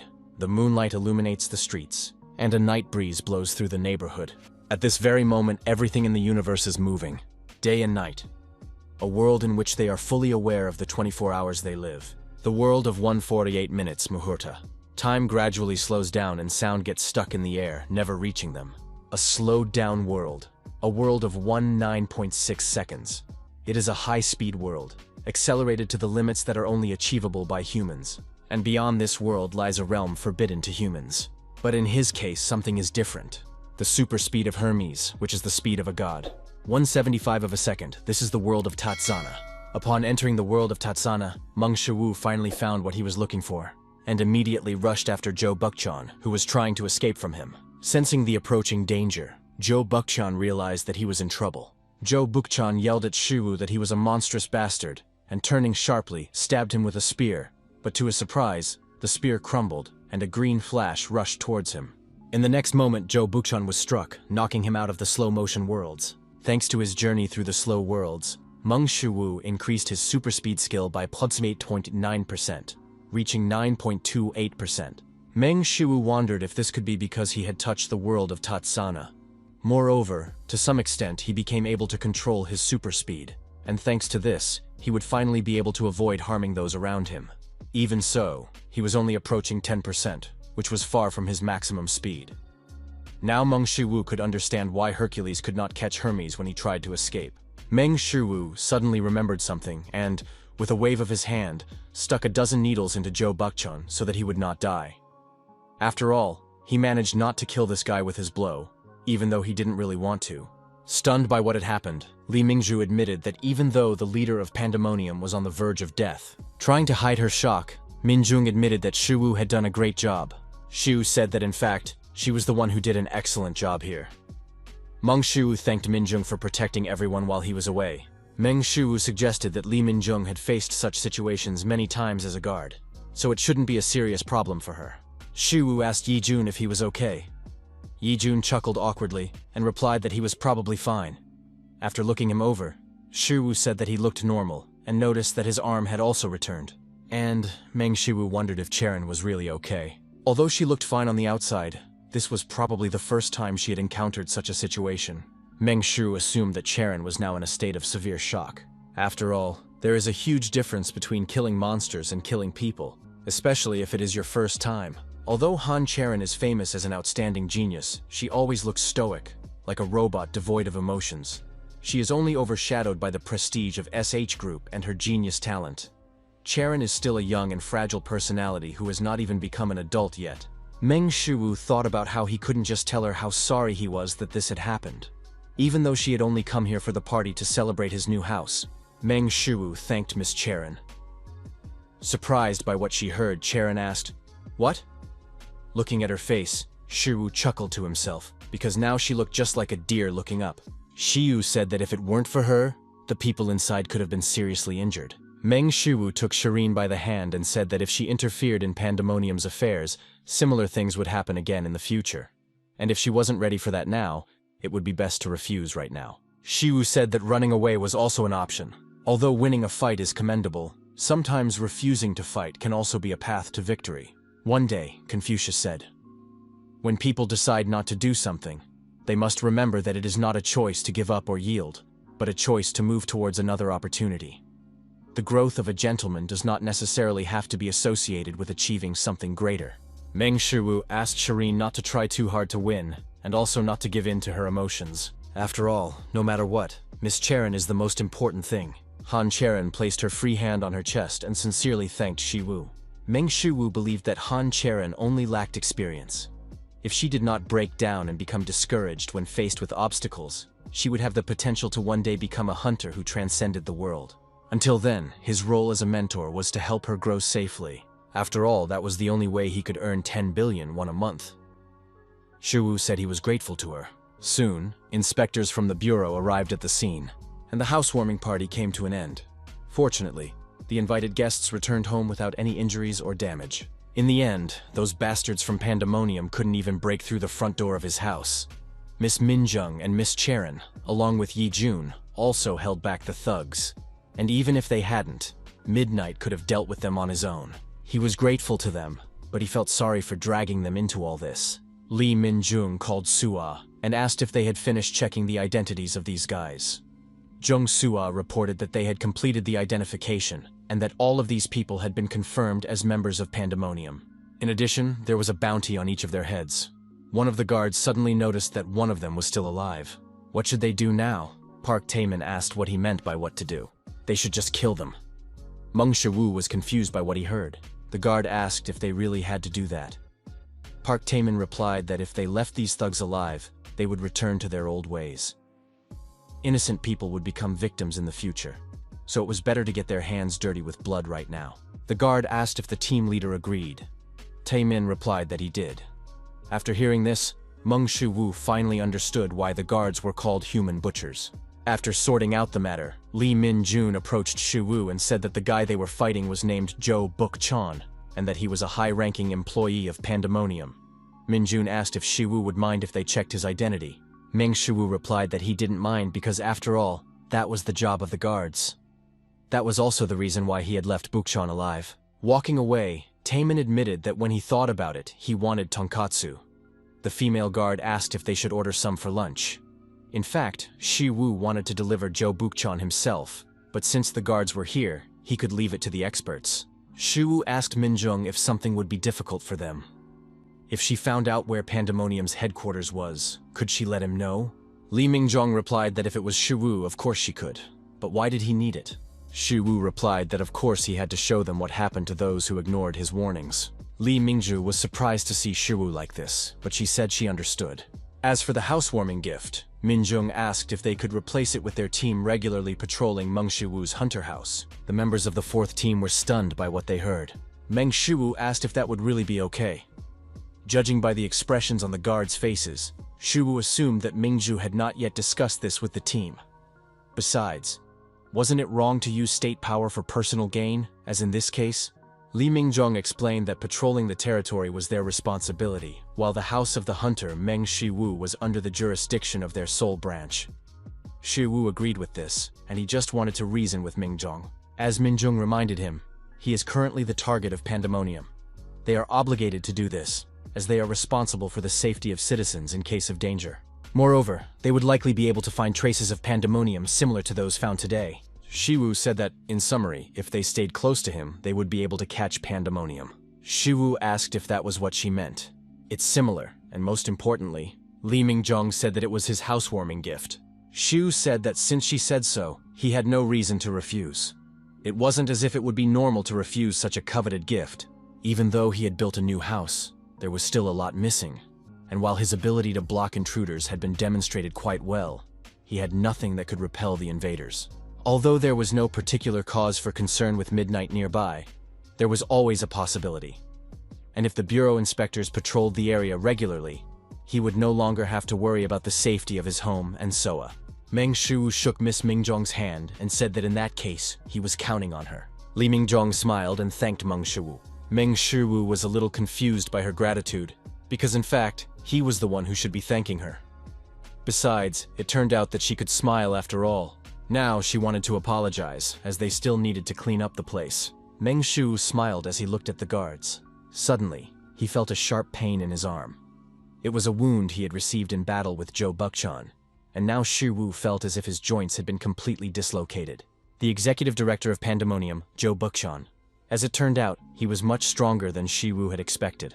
The rank member he had faced that time, Meng Ji Wang, was insignificant compared to him.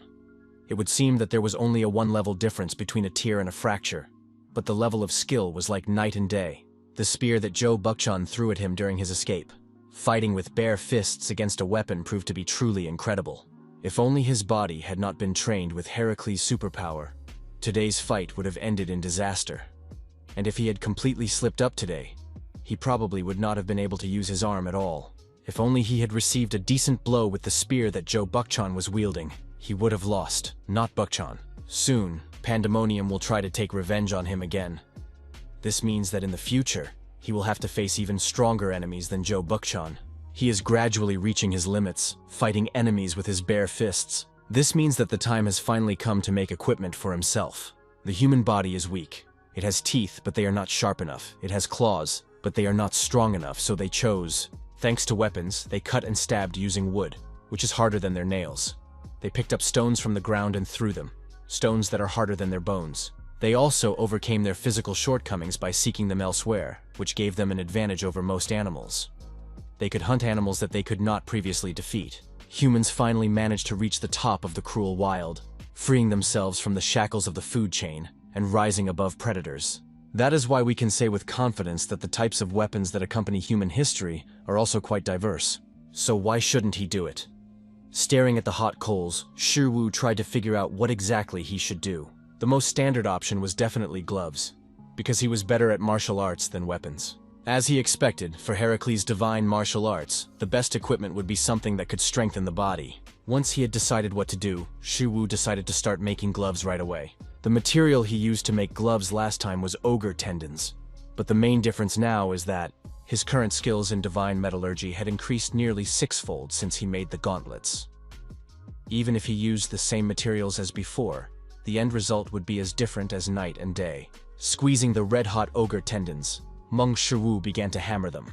The fragility and viscosity of the material, he had to find the perfect balance. After some time, Shu finally finished creating the gloves, and the system rated them as decent equipment, and his divine metallurgy skill increased by 1%. Meng Shu simply couldn't believe what was happening, because this was decent equipment. The top-class gloves sold by Han Cherin for a staggering 4 billion were rated as disposable item. But even if Hifestas considers the current gloves decent, it's just impossible. Could it be that by selling these gloves, he could get more than 10 billion? Shiwu even dared to ask the question, should he just sell these gloves? After a moment's thought, Shiwu decided to abandon the idea, as he didn't have such a big problem with money at the moment. Meng Shu decided to check how the gloves would fit him and immediately put them on. After trying to move his hand in the glove, Meng Shu was very surprised because it was incredibly comfortable. He didn't even feel like he had something on his hand. Meng Shu clenched his hand in the glove, and it suddenly cracked. Immediately after that, the glove crumbled into small pieces. Meng Shu just froze in place, unable to say anything about what had happened. Right before his eyes, these gloves turned to dust, and this was a material worth 100 million won. Meng Shu wondered if there could be a defect in the equipment. But that couldn't be the case, because then it wouldn't have received a worthy rating.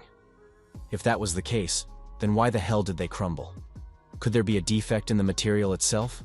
Ogre tendons are the organs that transmit the strength of ogres, and they are one of the strongest materials in the world, capable of withstanding the enormous strength of ogres. So why did this happen? At that moment, Zhuge Liang's insight kicked in, and Shiwu understood what the problem was. Shiwu suggested that perhaps the ogre tendons were unable to withstand Hercules' superhuman strength, which meant that he needed to use a material of higher quality than ogre tendons? But what monster could be stronger than an A+ rank ogre? Mong Shu thought about everything that might be suitable, but no matter how hard he tried to remember such a monster, he couldn't. There simply was no such monster. Is there even a monster capable of resisting Hercules' strength? And then Shiwu wondered, does that mean that even Hercules cannot use any equipment? But that's not the case, except for a helmet made from the skin of the Nemean lion's head. Thanks to its incredibly thick and durable skin, the Nemean lion was able to withstand the attacks of Hercules himself. In the end, Hercules had to use a guillotine chokehold for a whole 30 days, although Shiwu wasn't sure if it really was a guillotine chokehold. In any case, it ended with him crushing his entire body. Hercules used the remaining skin from the head to make a helmet, which is what Hercules told him. In that case, he just had to create equipment that could withstand Hercules' superhuman strength, and it had to be at least something like the Nemean lion. Shouldn't that be easy? No, because where could he find such a thing? And even if he found such a monster, how could he catch it? Meng Shiwu wondered if this meant he would have to fight without weapons for the rest of his life. But they say that with great power comes great responsibility. At that moment, So Palguan approached the saddened Shiwu. He wondered why the forge lights were burning and found that he had a guest. So Palguan then asked if Shiwu was making equipment. Meng Shiwu chuckled lifelessly and replied that it was now useless. So Palguan asked what had happened. With tears in his eyes, Shiwu said that, apparently, he could no longer use any equipment. So Palguan smiled, then admitted that he didn't understand what he was talking about. But to change the mood, he could ask Shiwu if he wanted to see the equipment he had created. Meng Shu became interested when he heard about the equipment created by the master, and when he removed the cloth, he saw that it was a sword. As he expected from Master So Palguan, his basic skills were truly impressive. In addition, he even used the Hifestas technique that he had taught him. Shiwu acknowledged that it was a wonderful sword and that Master Palguan's words reassured him. Meng Shu suggested that this sword could have been ordered by someone important, perhaps even an S-class hunter, to which Palguan replied that this was not entirely true, as this sword was material for a future seminar. Meng Shu was surprised to hear about the seminar. Suddenly, he remembered that this was the same blacksmith seminar he had heard about from Soyun, and apparently, Master Palguan wanted to present this sword at the seminar. Shu said that this competition now seemed more important to him than he had previously thought. So Palguan confirmed that this was true, as it was the most prestigious competition for craftsmen in the world. He then suggested that if Shiwu participated, he would surely win. Shiwu asked if he could participate too, so Palguan didn't even know how to put it simply. He explained that in order to participate, he would have to join the World Blacksmiths Association, have a blacksmith qualification certificate, and dozens of other necessary documents, and above all, he would need a production-related trait. Meng Shu was forced to admit that, apparently, this was not for him. The whole problem was that Shiwu was registered as an awakened person without a trait. Shiwu suddenly remembered that the winner would receive a prize and asked Palguan about it. Palguan confirmed this, but said that the prize was not the main thing here. It was a kind of symbolism. Moreover, this time the prize was useless, as it was a prize offered by Master Aurelian himself. Meng Shu apologized for his misunderstanding, and asked again if he had just said that the prize chosen by Aurelian himself was useless. What kind of prize was it? So Palguan replied that the prize was Oricalum. Oricalum is a metal discovered after the 5th Industrial Revolution. Due to its extreme durability, it is almost impossible to destroy. In addition, it is easier to recognize in its raw form than in its processed form. In that case, it is definitely a useless prize. No matter how great Oricalum is as a metal, it is just trash if it cannot be purified. Shiwu had even heard that Master Aurelian himself was unable to purify Oricalum.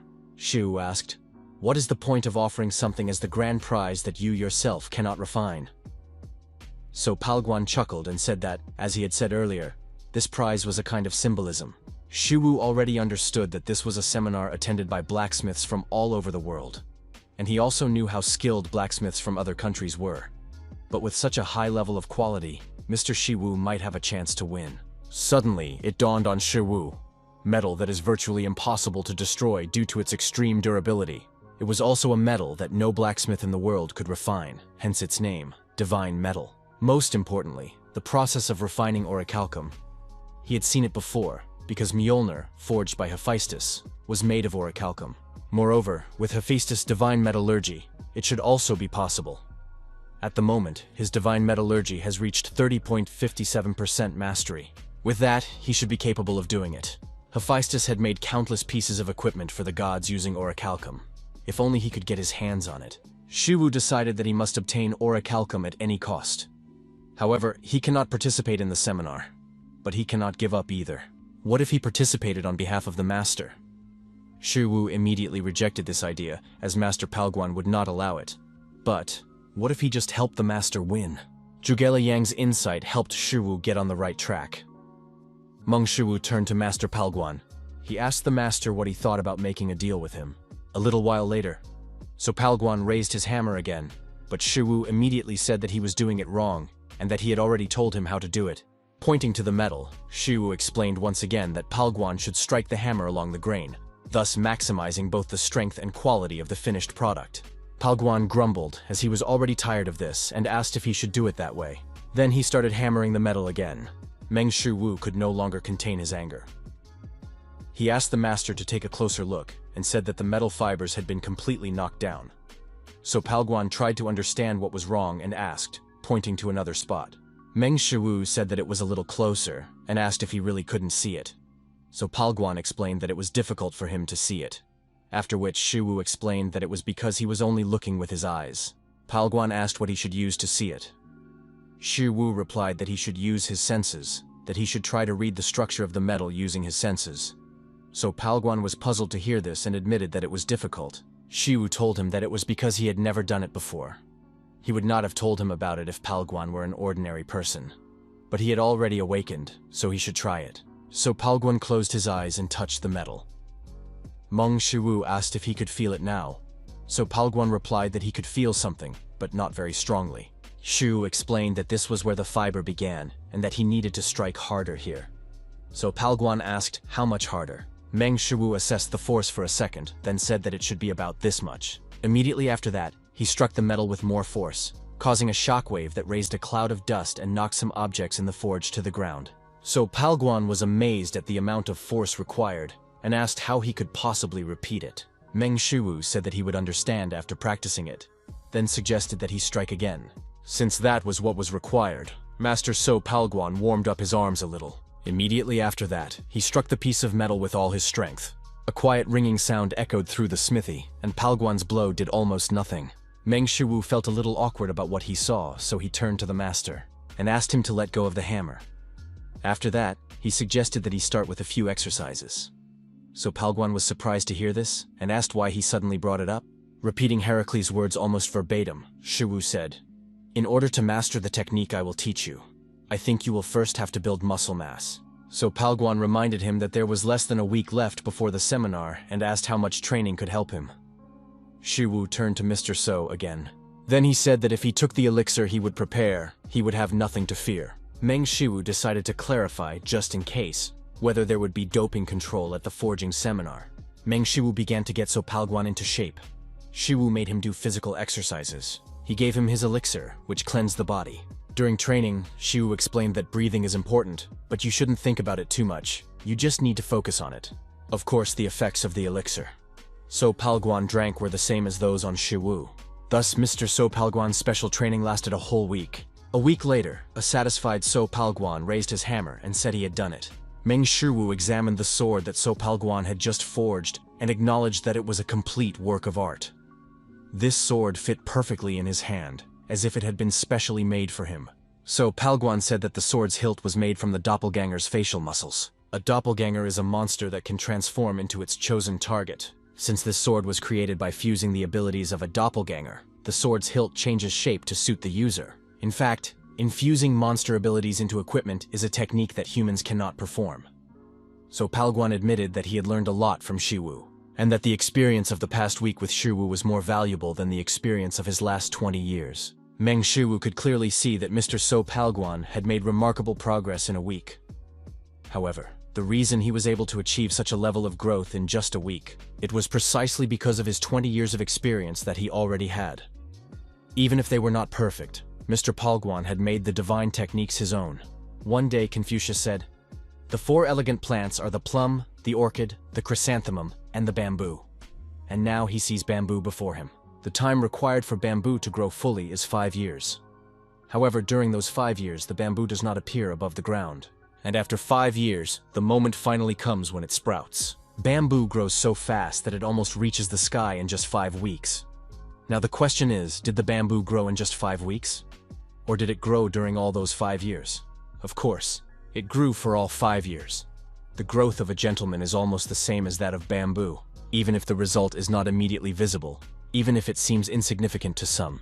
You must put your whole soul into what you do, and in changing times, this will become a real asset. Meng Shu explained that he had only given advice while being close to him, and that in fact, it was all the result of Mr. Shuwu's hard work and effort. So Palguan asked Shuwu if this was really the case. Trying to hold back tears, so Palguan thanked Shuwu. Meng Shu sighed, then suggested that this work should be good enough to be presented at the seminar. And now, all he could do was wait for the will of heaven. France, Paris, Opera Garnier, Blacksmith's Seminar, Blacksmith's Forum. A place where blacksmiths from all over the world can exchange experiences and find ideas for their projects. The host finally suggested starting the main event of the 51st Forgeron Forum. And the first part of the presentation was a sword forged by Master Antonio. One of the attendees asked his master about this man, and he said that Master Antonio was one of the greatest craftsmen in Italy. Removing the cloth, the host said that the name of this piece was Respiro del Drago, or Breath of the Dragon. Those present could not help but agree that Master Antonio had fully lived up to his glorious name. Moreover, some even considered it a winning piece. Suddenly, someone shouted that it was complete rubbish. One of those present asked, "Rubbish? And who dared to utter such offensive words?" Master Aurelian himself sat on the throne before all the blacksmiths. Master metallurgist Pierre de Beau Aurelian asked if the man really thought this piece of trash was worthy of victory. A man from the audience stood up and asked if it wasn't too much to call such a creation trash. Even if he was Master Aurelian, wasn't it too much to insult the work of another master? Master Aurelian explained that this blade had a distinct red tint. This meant that Antonio had simply melted red pigment into the surface of the sword, because if he had covered it with paint, it would have easily peeled off. However, Master Aurelian rose from his throne and explained that this had led to serious damage to the fragility. Plasticity could probably provide some protection, but with this, the sword would break after a few swings. Even if it was difficult to do, and even if he really wanted to express a red hue, the best solution was to use the bones of a red wyvern or even a red-boned dragon. Smiling, Master Aurelian said that this was not an impossible material to obtain, so the fact that he did not use them meant that he did not have the skills to clean these materials. In addition, Master Aurelian pointed his cane at the dragon's head and asked what the purpose of this useless dragon figurine was. Does the sword hilt function properly? Was it all made for practical use, or just for show? If this was meant to be an exhibition piece, could it really be considered a work of art? No one in the hall could say a word to counter Master Aurelian's words. Walking through the hall past the other participants' works, Master Aurelian said that they were trash, something even worse than trash, real junk. And even trash that was not even worthy of being recycled. But when he approached one of the display cases, Master Aurelian was forced to admit that this sword was not so bad. Such a sword could be considered, at least, a disposable item. The host decided to move on to this item right away. Nervously, the host said that this was the work of Master So Palguan from South Korea, and it has no name. It is called equipment without a name. The audience felt a little awkward about this, because it was a little... Suddenly, Master Aurelian threw down his cane. Taking a deep breath, he asked, "Who do you think made this?" The director was stunned by what he heard. How could Master Aurelian come to Korea? Gam Chong-gu, an S-rank hunter and Director Taj, president of the Hunter Management Bureau, asked his subordinate why he had only told him about it now, to which he replied that Master Aurelian wanted to come to Korea suddenly. Jem Chung was surprised by this turn of events. He sighed and said that even if it was sudden, it was too much. The subordinate asked what they should do now. Gam Chong-gu asked why Master Aurelian wanted to come to Korea. The subordinate replied that he was not sure. Gam Chong-gu then asked when he wanted to arrive in Korea. The subordinate said that he had just learned that Master Aurelian had arrived at Incheon Airport. Hearing this, Gemchong jumped up and exclaimed, "What?" Then he asked what the subordinate was talking about. Gamchong ordered all of his appointments for the day to be cancelled. The subordinate apologized and reminded him that the director had a meeting with board member Kim Sang-yu today. The angry director pointed his finger at his subordinate and asked if a meeting with some board member was important right now. He ordered him to stop talking nonsense and cancel all of today's meetings. Although, no, since Master Aurelian was in Korea, the secretary had to cancel all his meetings. The highest peak a person can reach, the highest point they can achieve, is to become an S-rank hunter. They are rare even on a global scale, and there are only 6 of them in Korea. And of course, the S-rank hunter encountered a huge white A+ rank ogre. The loud ogre roared loudly and reached for the little man. The hunter raised his hand, creating a spark. Immediately after that, the strongest electric magic struck the white ogre. A few seconds later, it turned completely gray, but still continued to growl. After his attack, S-rank hunter Lee Seon came to the conclusion that lightning magic was mostly useless against ogres. The already gray ogre roared loudly, and clenching his fist, attacked Li Xiong again. Li Xiong wondered if the ogre was resistant to lightning. Li Xiong then stretched out his hand and snapped his fingers. This created an explosion that instantly killed the huge ogre. As it turned out, ogres were not as resistant to explosions as they were to lightning. Hearing footsteps behind him, Li Xiong already knew who it was, and asked if she was immune to blows. The girl asked why he continued to persist. S-rank hunter Li Haran asked Xiong if he knew that if he did that, he wouldn't be able to get good money for the corpse. Li Xiong noticed the bodies of the ogres behind Li Haran, and admitted that she was simply incredible. In addition, she struck each ogre directly in the head. After that, Li Xiong asked if she had heard the latest news. Li Haran asked what it was about, and Xiong told her that Master Aurelian himself was visiting Korea. Li Haran was surprised to hear this and asked why Master Aurelian had suddenly decided to come to Korea. Li Xiong admitted that he didn't know himself. Besides, he had only heard about it before coming here, but he didn't know why. But perhaps he was here because of Han Cherin's equipment. Li Haran asked what was so good about Han Cherin that everyone kept talking about her. She was just a rookie who hadn't even reached S-class yet. Li Xiong reminded her that they were all young once. Even Haran was an S-class from the beginning. Li Haran asked if he was taking Cherin's side. Xiong replied that he was just stating the facts. Li Xiong then asked Haran if she had feelings of inferiority. Li Haran was getting quite annoyed by this, and she asked if he was trying to equate her with Han Cherin. Did he really think she felt inferior to that child? Li Xiong asked, "Is that not the case?" To which she replied, "Absolutely not." Li Xiong asked, "So last time you didn't say that you didn't like Han Cherin getting Master Aurelian's weapon?" Li Haran explained that it was because that was the case. She then asked why it was only made for Han Cherin. Li Xiong pointed out that she sounded as if she felt she wasn't good enough. An enraged Li Haran asked who wasn't good enough here. She was just annoyed that such an excessive item had been given to some newbie. It's damn annoying. Li Xiong thought for a moment and asked, "So what is it then? Envy or jealousy?" Li Haran said that this was exactly why she didn't want to associate with all kinds of magicians. Li Haran asked Xiong if he was jealous of Yu Han and felt envious. After all, he was always compared to her because she was also a magician. Li Xiong replied that he didn't think Hannah was more stunning than him. Then he asked, "Is this also called jealousy?" Li Haran complained again that it was completely useless to talk to mages. Having said that, Li Haran suddenly turned around and started to leave. Li Xiong was surprised by her abrupt departure and asked where she was suddenly going. Without turning to the mage, Li Haran gave him the middle finger and said it was none of his business. Li Xiong wondered if, since Haran was ready to leave behind the monsters she had been hunting so diligently, she would probably meet with Master Aurelian, and that perhaps not only Haran, but other S-rank hunters might also want to see Master Aurelian. Li Xiong wondered if he should go too. Then he laughed and admitted that it would be nice if Master Aurelian could make him a staff. SH Hunters Guild Building. Underground Training Room.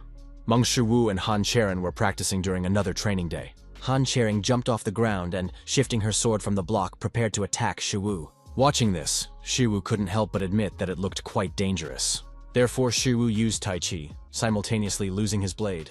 With dangerous intent, Han Cherin thrust her blade forward. And just before her blade reached Shu, he used Hercules' superpower and counterattacked. In the next moment, Shu hit Cherin with his blow, sending her flying backward. After flying across the entire training room, Cherin crashed into the wall and fell to her knees. Realizing that he had gone too far, Shiwu turned to Cherin and asked if she was okay. Cherin struggled to reply that she was fine. Mong Shu asked for permission to take a look and helped Cherin up. Seeing the wound on Cherin's shoulder, Shiwu apologized and admitted that he didn't want things to go that far. Although it wasn't a fracture, Shiwu could clearly see that Cherin's shoulder was completely swollen, probably because of her fierce attack at the end. He had somehow used his superpower without even realizing it. But even if he had managed to hold back half of his power, Cherin was still not okay. Cherin looked at her shoulder and repeated that she was fine. Then she said that she had fought with the intention of killing him. Shiwu felt a little awkward about this, because it was all because he had caught Zhou Bukshan last time. Apparently Cherin believes that even if she gives it her all, she won't be able to defeat him. Doesn't she trust him too much? After all, it's not easy when such a rare genius attacks you with all his strength. Meng Shu asked Cherin to freeze for a moment so he could help her with her injury. He understood that it was still 10 billion won a month to pay for her education. Besides, what else could he do for her? Divine medicine increased by plus 3.1% to 48.91%. After a brief silence, Cherin admitted that it was incredible.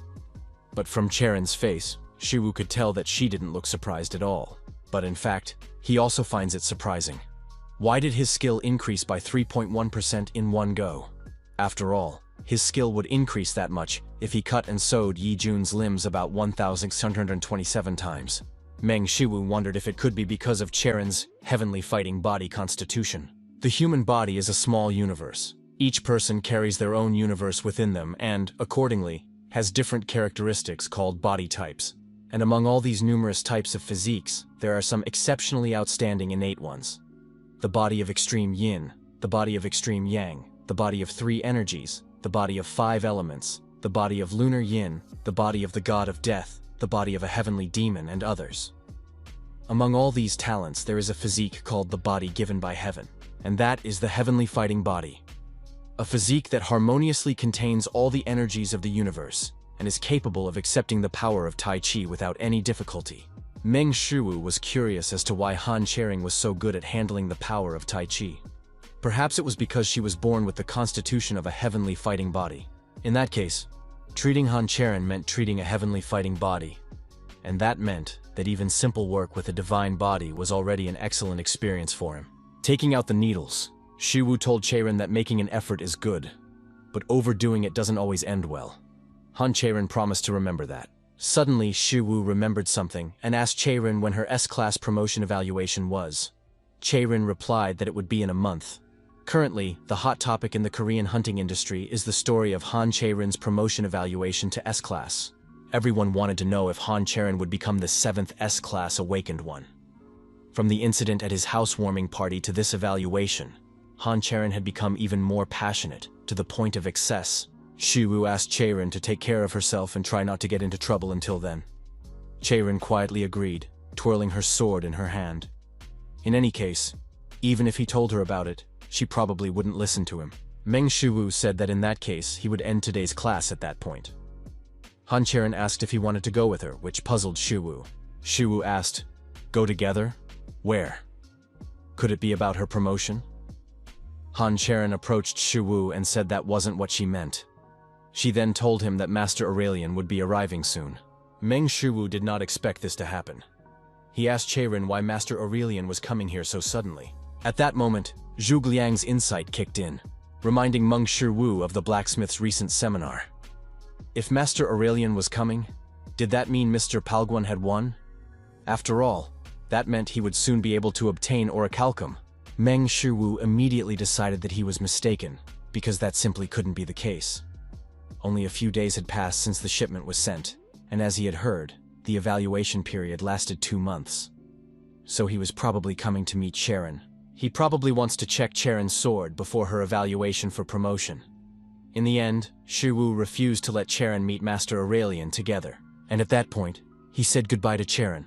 It would be a waste of time for a master blacksmith or anyone with SS-rank divine metallurgy to go there. Meanwhile, at one of Pandemonium's bases, the manager of the Korean branch of Pandemonium, Moon Taebom, was clearly interested in the news of Master Aurelian's arrival at the entrance to the headquarters of the SH Hunters Guild.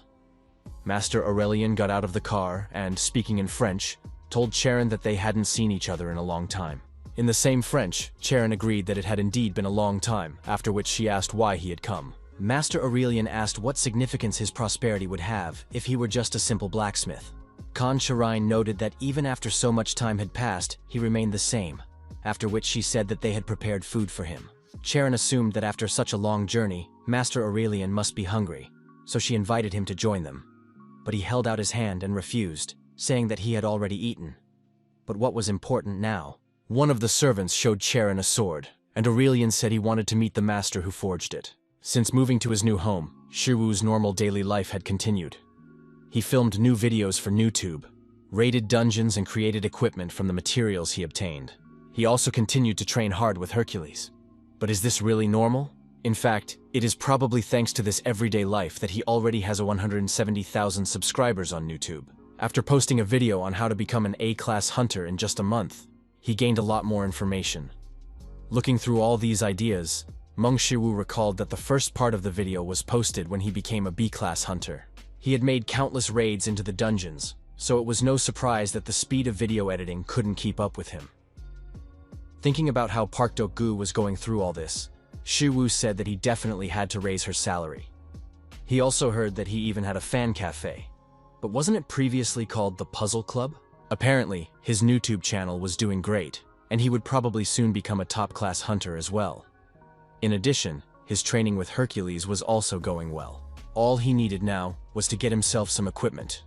Meng Shu sighed and told Master Palguan that he had to win. With a sword like that, he should definitely be able to do it. But what if he didn't win? In any case, it was already 4 o'clock in the afternoon, so Shu wondered if Mr. Palguan would not be coming today. Meng Shu assumed that their training sessions were a little too hard for Mr. Palguan. Perhaps he even fell ill after such training, but if he came, Shu was ready to consult him using the divine art of medicine. Meng Shu wondered if he should first improve his divine metallurgy skills.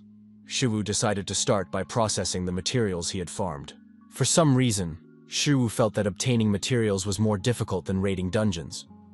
As it turned out, moving and storing things was also not an easy task. In fact, it would be nice if there was something like a subspace storage bag in their world that could store an unlimited number of items.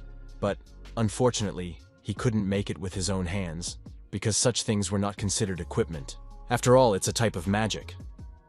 Subspace refers to a space that is connected through a specific portal, or wormhole, and this term is used to describe a space separate from their universe. A subspace bag is a type of magic that can use this space. In the end, even Hifestas himself was unable to create one. Spatial magic is also a type of magic that only high-level mages can use. However, Hermes' super speed greatly enhanced the power of Heracles' divine combat abilities. Hercules described it as a power that surpassed even his own. In other words, if he adds the power of GodTube, it means he can enhance the power of the gods. So doesn't that mean he could also add something to divine metallurgy? Meng Shu wondered, if he could enchant his equipment, couldn't he create a subspace storage bag? After thinking about it, Shu decided that it might work, and decided to give it a try. He had to comprehend the power that could interact with his SS rank divine metallurgy. Meng Shu picked up his phone and wondered what traits he should study. To enhance an SS rank trait, he would need a higher level power. After a moment's thought, Meng Shu remembered Osiris's wife from Egyptian mythology, the famous mother of Horus and goddess of magic, Isis. Since it was Isis herself, her trait must definitely interact with divine metallurgy in some way. However, he needed to understand which trait he could study. And it would be great if he had another subscription now. The trait he needed had to be related to magic, but he had no idea how. Shu could, of course, ask Heracles about it, but he probably only knows how to destroy magic. Meng Shu decided that in order to understand anything, he should first watch a video from the Isis channel. At that moment, Shu suddenly heard the bell ringing at the door to the smithy. When Shu turned around, he was surprised to see that it was Cherin. Meng Shu asked Cherin why she was there, when suddenly he saw someone more interesting. Following Cherin, Master Aurelian entered So Palguan's smithy. Meng Shu asked why she and Master Aurelian had come here. Looking at Master Aurelian, Shu mentally noted that he looked exactly like he did on television. Cherin asked Shu what he was doing here. He replied that he actually worked here. Cherin was surprised to hear this. After thinking for a moment, she remembered that Shu had told her about it when he was helping her adjust her gloves in that S-rank dungeon. Meng Shu said, "Anyway, why is Master Aurelian here?" To which Cherin replied that according to Master Aurelian, he was here to meet with Mr. Palguan. Meng Shu was surprised that Master Aurelian wanted to meet Mr. Palguan because why all of a sudden? One of Master Aurelian's servants showed a sword, and Cherin said that according to Master Aurelian, the person who made this sword was So Palguan. At that moment, Shu understood what was going on. Master Aurelian was the judge of the Blacksmith seminar, and now he had arrived in Korea. And all this just to find the So family's forge. What's more, Master Aurelian had come with work provided at the seminar. All this could only mean that Mr. Palguan had won and would receive the Oricalum. Finally, he would be able to create equipment for himself that would not fall apart from the superpower of the SS rank. Meng Shu said that Mr. Palguan was not here at the moment, after which Han Cherin translated this to Master Aurelian. Aurelian asked if they could meet somehow. Han Cherin relayed Master Aurelian's words to Shu, and he thought about it. Without ceasing to think about Oricalum, Meng Shu considered that at the moment, Mr. Palguan was not feeling well, and it would be better to allow him to rest. Nevertheless, the current Oricalum situation was an exception to the rule. After all, this must be a particularly important moment for Oricalum. Meng Shu promised to try to contact Mr. Palguan. After calling, Meng Shu reported that Mr. Palguan had promised to come to them soon. Han Cherin translated everything to Master Aurelian, who thanked Shu.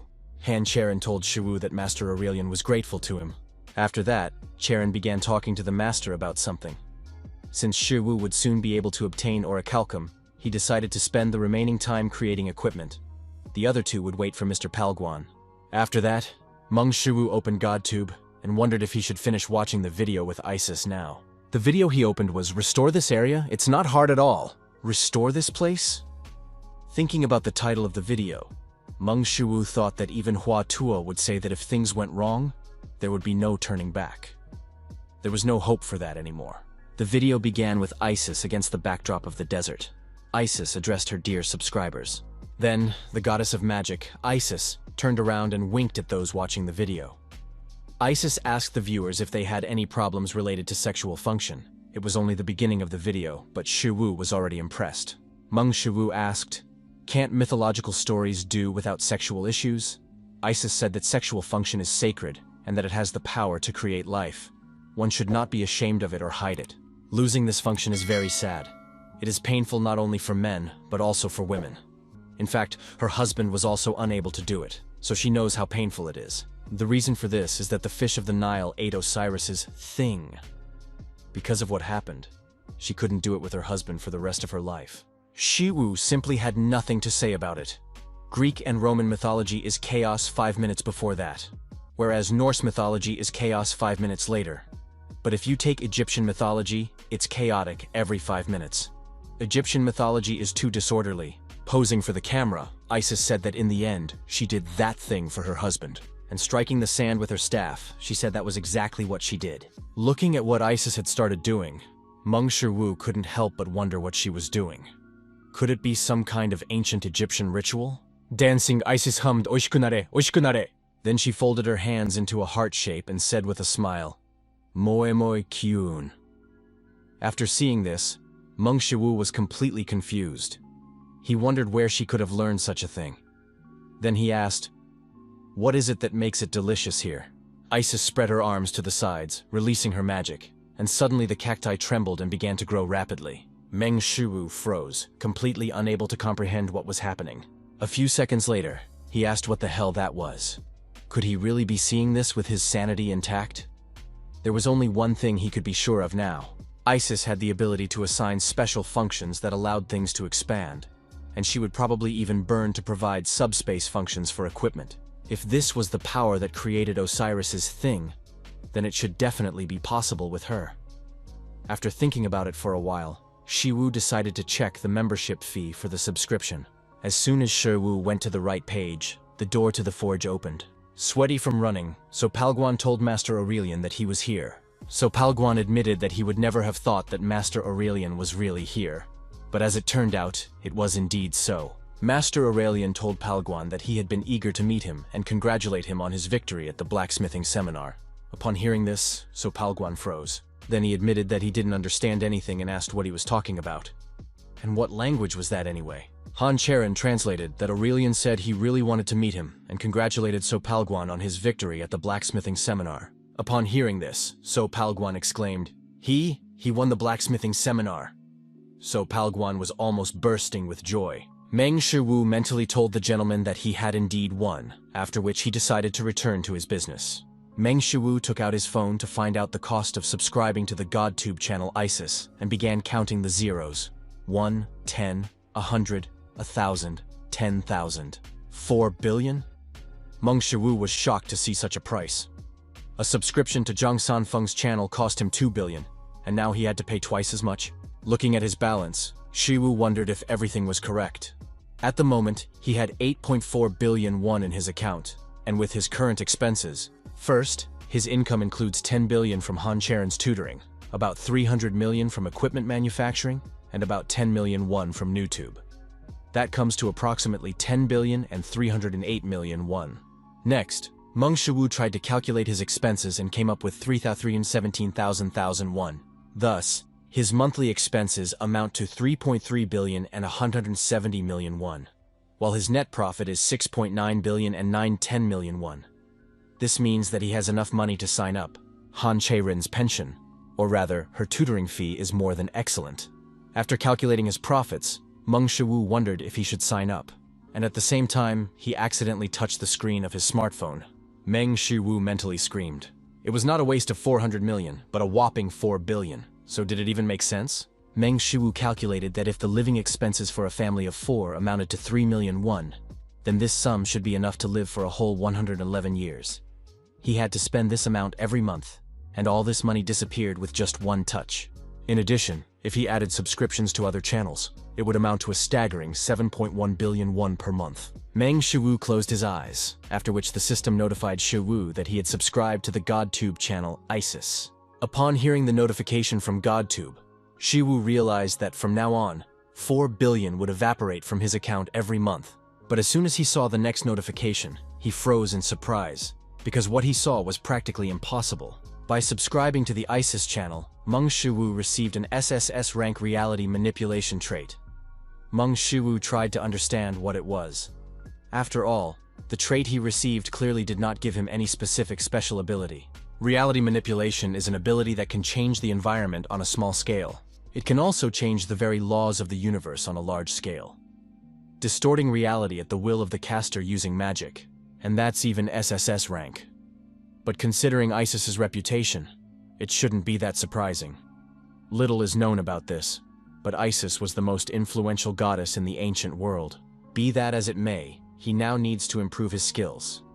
At the moment, there are 2 ways to improve his skills in manipulating reality. The first is to watch videos related to the development of the trait. Thinking about the first method, Shu wondered if he would have to look into the depths of this demon world again. The cosmic horror that exists beyond the abyss? That was out of the question, because if he wasn't careful, his mind. Meng Shu resolutely rejected this option, because the first method could destroy his benevolence, righteousness, propriety, and gentlemanly wisdom. In that case, he had no other choice. Meng Shu assumed that he would have to try everything himself. First, he had to test this feature, and he would do so by trying to create a subspace bag, as originally planned. While pondering, Shu was aided by Zhuge Liang's insight. Subspace is essentially magic. It is a principle by which one can pull something out of thin air and extract an object, and there is no need to incorporate it into equipment. If he changes reality to create subspace, that will be enough. In fact, Shu began to think that it would be as easy to do as he wanted it to be. Depending on the degree of manipulation of reality, the power changes exponentially due to the reaction of cosmic reflection, and in severe cases, the existence of the spell may simply collapse and disappear.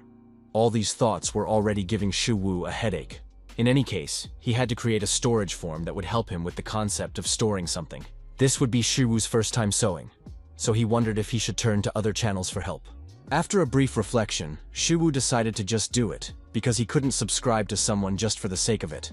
And who cares what he makes of it anyway? He just needs to make it durable, as he always does. Meanwhile, Master Aurelian told So Palguan that the strength and power of this sword, as well as its perfect balance, which does not exclude fragility from all this.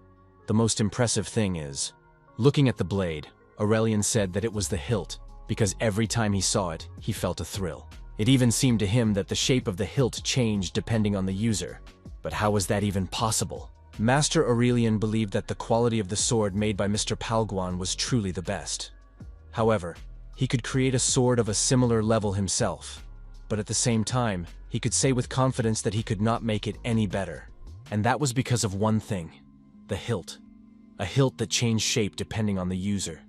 In fact, it would not be an exaggeration to say that he had come all this way for this. So Palguan said that he used the facial muscles of his doppelganger to create the handle. Cherin translated Palguan's words to the master, who repeated them in surprise. Suddenly, it dawned on Master Aurelian. If that was the case, did it mean that the sword had been imbued with the monster's abilities? Aurelian asked if he meant to say that it was possible. Since the new material, a byproduct of monsters, had been introduced into metallurgy, significant progress had been made, as it surpassed all metals in quality and strength.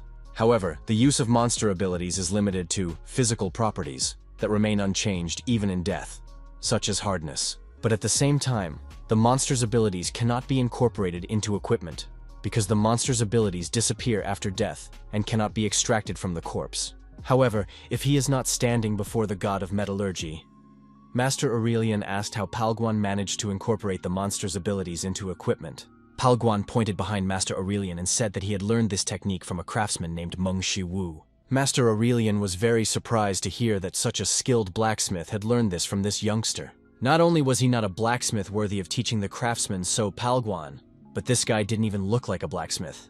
Master Aurelian asked if he was joking with him. After that, Cherin, as always, translated everything for Palguan. So Palguan admitted with a smile that at first he couldn't believe it either. But since he was trying to do something now, why not watch for a while? Master Aurelian couldn't understand what was going on, but there must be a reason why craftsman Palguan was saying this about him. Master Aurelian clicked his tongue after glancing at Shu. He realized that Shu was trying to forge something, and the key to forging was temperature. Only by heating and forging could impurities be completely removed. But this guy was just standing there staring blankly? It looked as if he didn't even have the basic skills of forging. As Master Aurelian had expected, it was all nonsense. After heating the metal with magic, Mong Shu finally struck the metal with a hammer. After that, a characteristic striking sound echoed through the forge. Seeing this, Master Aurelian couldn't believe it. Did this guy do it on purpose? He was performing cold forging. Hot forging is a method used to improve the quality of the material. Thanks to this method, it is easy to form complex parts. But since the material is subjected to such high temperatures, it is very difficult to change it precisely. That is why, for cold forging, the metal must be heated above the transformation point. After that, the heat must be cooled to just below the deformation point. If the temperature deviates even slightly from the required level, the material will break, and if it cools too much, it will harden. In other words, he felt the exact temperature with his skin. Master Aurelian considered this simply impossible. After all, it is simply impossible to do such a thing using only human senses. But he really does it right in front of him. Master Aurelian simply couldn't believe it, because this is a level that far exceeds what a human being can achieve. It was a level that even he didn't dare to attempt, approaching the impossible. The system notified Shu that he had created scrap metal, and his divine metallurgy had improved slightly. Mong Shu was a little disappointed to see the word scrap metal.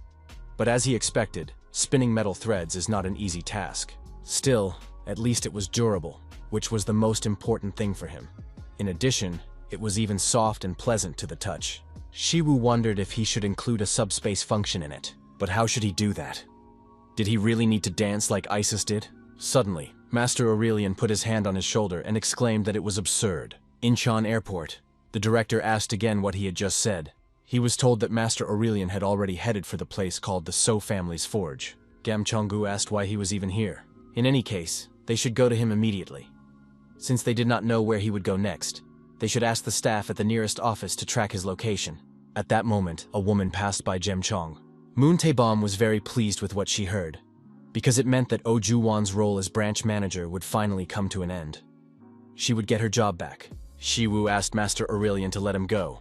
After that, Han Cherin said that according to Master Aurelian, he was so surprised that he couldn't help himself, and he apologized for what happened. Shiwu asked her to tell him that he was very busy right now. Cherin relayed that Master Aurelian wanted to discuss metallurgy with him. Shiwu asked Cherin to let Aurelian know that he did not want to talk right now. Moreover, it would be much more useful for him to watch Hifestas' video than to talk to Aurelian. Cherin said that the master was asking what he needed to do to talk to him. Meng Shu asked her to convey that if Aurelian gave him one Oricalum, he would definitely think about it. Master Aurelian said that would be enough, and asked why he needed Oricalum. Shiwu immediately replied that he planned to purify the Oricalum and create equipment. Meng Shiwu was very pleased with himself, as he would be able to get another piece of Oricalum, considering that Mr. So Palguan would also receive one. Master Aurelian found it hard to believe what he had heard, and asked if it was possible to purify Oricalum. Meng Shiwu thought about it and replied that it was probably possible. Hearing this, Master Aurelian immediately shouted that it was absurd. With his shouting, Master Aurelian began to frighten Shiwu. After that, Cherin said that Master Aurelian would return in a moment to take the Oricalum. Meng Shiwu apologized, as he had apparently missed something. He asked where he would return to. France? Han Cherin replied that this was exactly what he had told her. Meng Shiwu said that they would talk more when he returned. Following the satisfied Aurelian, Cherin said that she would also return. Suddenly Meng Shiwu realized that they had forgotten something. After that, Shiwu apologized to Mr. Palguan and admitted that he didn't want that. Meng Shiwu remembered that the meeting with Master Aurelian was supposed to be a glorious moment for Mr. Palguan, but he smiled and said that everything was fine, and asked Shiwu not to worry. Besides, working in the same forge with someone like Shiwu already seemed like a great blessing, more so than meeting Master Aurelian. Using the divine art of medicine, Meng Shiwu examined Mr. Palguan and noticed that he was a little ill, but fortunately, there were no serious problems. So Palguan said that since his business here was done, he would return home. Meng Shiwu asked Mr. Palguan not to strain himself for a while, to which he agreed. Once everyone had left, Meng Shiwu could finally focus on the main thing. Taking the bag in his hands, Meng Shiwu used Zhuge Liang's insight to understand how to use Isis's manipulation of reality. Space is the most fundamental law that makes up this world, as well as the place where matter exists and phenomena occur. Concentrating, Meng Shiwu tried to expand this space. Immediately after that, the room was filled with scarlet magical power, and this power came from the bag. Meng Shiwu exerted all his strength to somehow contain the cosmic backlash. Shiwu felt as if the recoil was consuming him, but he told himself that he had to endure it. Meng Shu shouted to himself that he had to endure it, and this continued until the lone bag fell onto the table. Thanks to his experiment, Meng Shiwu managed to increase his manipulation of reality by 0.8%, but he was already exhausted. It felt even harder than the plank exercises with Hercules. But still, it wasn't just a cheat ability. Just by looking at this bag, Meng Shiwu could tell that he saw no difference. Therefore, he decided to carefully check it. As soon as Shiwu opened the bag, he was a little surprised, but he was still satisfied because he had actually succeeded. Looking around, Meng Shiwu guessed that the interior of the subspace bag was about the size of a football field, or thereabouts. All the hard work he had put in was worth it. Suddenly, someone behind him shouted, "No way!" Turning around, Meng Shiwu asked who was there this time. A shocked Li Xiong asked what the hell he had just done. Meng Shiwu didn't understand what was going on and asked who they were anyway. A little while later, in the middle of the busy Korean roads, Gam Chonggu suggested that Master Aurelian might have already left Korea. Li Harin asked why he left so quickly. The guy in the smithy said that Aurelian had just returned to France, which shocked them. After that, Li Harin wondered what business he could possibly have in this smithy. She had been hoping to get some equipment from him this time. Li Harin asked Li Xiun why he was acting so strangely. Was it because of that subspace bag? Li Xiun said there was no magic in it.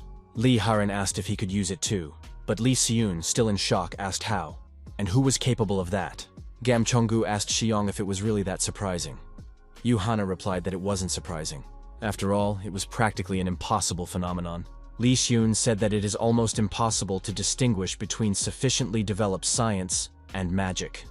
He then asked the director if he had heard this saying before. The director replied that he had, and Xiun said that magic does not contradict the laws of physics. Yu Hana created fire and water in different hands, and then said that to ordinary people, magic appears to be some kind of supernatural phenomenon. Li Harin asked, "Isn't it obvious that it is still a supernatural phenomenon?"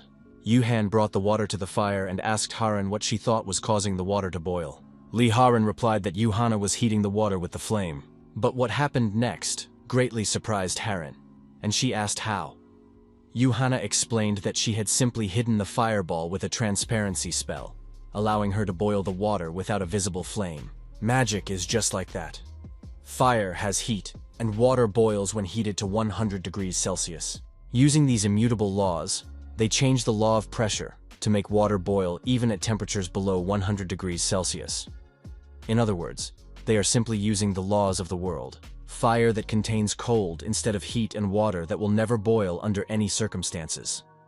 The laws of the world cannot be changed by such concepts, but the subspace bag they saw changes the very laws of the universe. Li Haran reminded them that they had just been talking about how such a thing should be impossible. Yuhana replied that this was indeed the case, and that even if it were possible, it could never be done. After all, the world itself would react negatively to its existence. That is why the only one who can make it possible is the being that rules the universe outside of its laws. Only God is capable of achieving this. But what the hell? Li Haran asked the president if he understood anything, to which he replied that he didn't, actually. More importantly, Yuhana felt like she had seen this man somewhere before. Could it be on YouTube? Suddenly, Gamchong heard a noise in his earpiece and asked what was going on. As it turned out, something had happened to Master Aurelian. He had just been... The secretary said that the treatment had been successful, but he apologized to the branch manager. Then he said that he had been informed that his eyesight could not be restored. Oh, Juwon said it was just a scar. Then he asked what had been heard about Baekseonjai. The secretary said that there was no specific news about this, but the Hunter's Inspection Bureau had stopped its activities. Oh Juwon ordered him to tell all members of Pandemonium not to attract any attention. The secretary turned to the branch manager and asked if he knew that Master Aurelian had visited Korea. Juwon replied that he had heard about it. He then said that, apparently, Pandemonium had taken over the Gyeonggi area, and they had deceived him. In addition, it seemed that they had also involved Han Cherin from the group SH.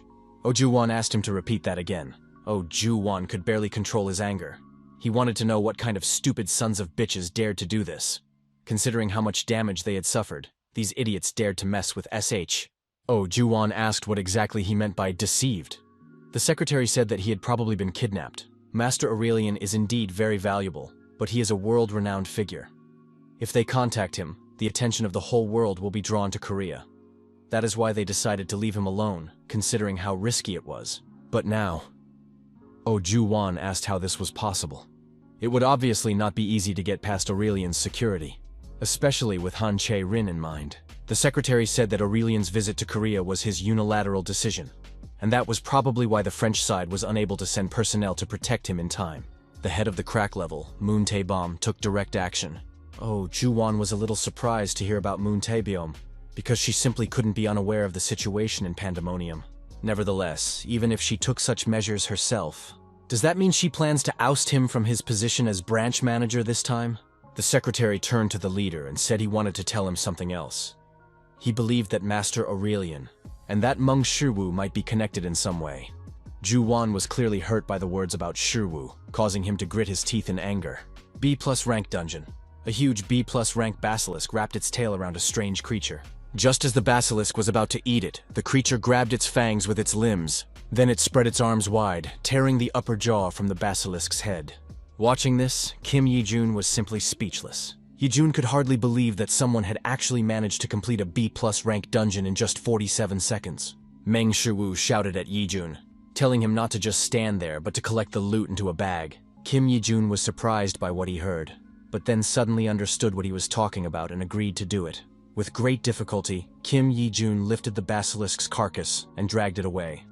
As it turned out, the basilisk was much heavier than it looked. Carrying the body to the bag, Kim Yi-jun asked if he had heard Shu correctly.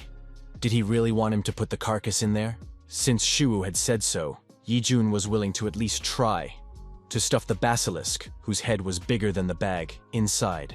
As soon as he put Basilisk's head in the bag, the cave was suddenly illuminated by a bright light.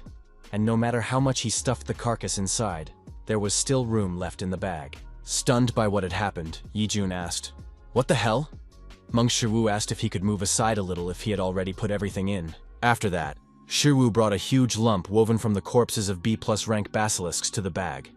Yi-jun decided not to even comment on this. Kim Yi-jun asked Hyun if he really made this thing, to which Shu replied that of course it was his handiwork, or did he think it was Master Aurelian's invention? Kim Yi-jun laughed, then admitted that of course he didn't think so. In fact, he didn't think Master Aurelian was capable of creating something like this at all. Kim Yi-jun asked Shiwu if it was heavy. After thinking for a moment, Mong Shu replied that it was slightly heavy. But since the loot was in another dimension, it wasn't that heavy. Meng Shu held out the bag and asked Yi-jun if he wanted to try holding it. Yi-jun immediately refused and said it was fine if he didn't try. Last time, Shiwu told him that the building materials weren't heavy at all.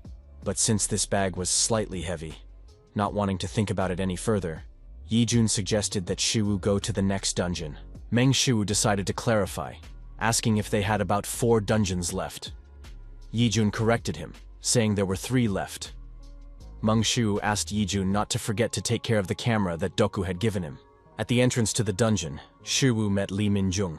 Meng Shu asked Minjun what brought her there. Li Minjun turned to Shiwu. She asked if they could talk for a minute. Incheon International Airport. Upon arriving at the scene, Jum Chunggu asked his subordinate what had happened. The subordinate replied that apparently, Master Aurelian had been kidnapped on a private plane. Gam Chonggu asked how they could have been kidnapped on a private plane. The subordinate explained that apparently the criminal was inside the private plane. Jem Chong wondered if this was even possible. If so, then one of Aurelian's close associates could be the criminal. The subordinate handed him some papers and said that they were also thinking about that, and that they had already checked the list of airline employees and their statements, but looking at the papers, Jem Chong realized that it was Moon Tae-bum, a colleague who was once friends with Aurelian. But there was no one named Moon Tae-bum on the list. Lee Si-yoon suggested that she had simply been brainwashed. Gam Chong-gu asked how that was possible, and Si-yoon said that, to be more precise, he suspected that she had been affected by mental magic. In addition, there were no signs of a battle on the private plane. Gam Chong recalled that Cherin, who is almost an S-rank hunter, was also with Aurelian, so does that mean they were conquered without a fight? Li Shin suggested that the criminal was a high-level mage with extremely powerful mental magic.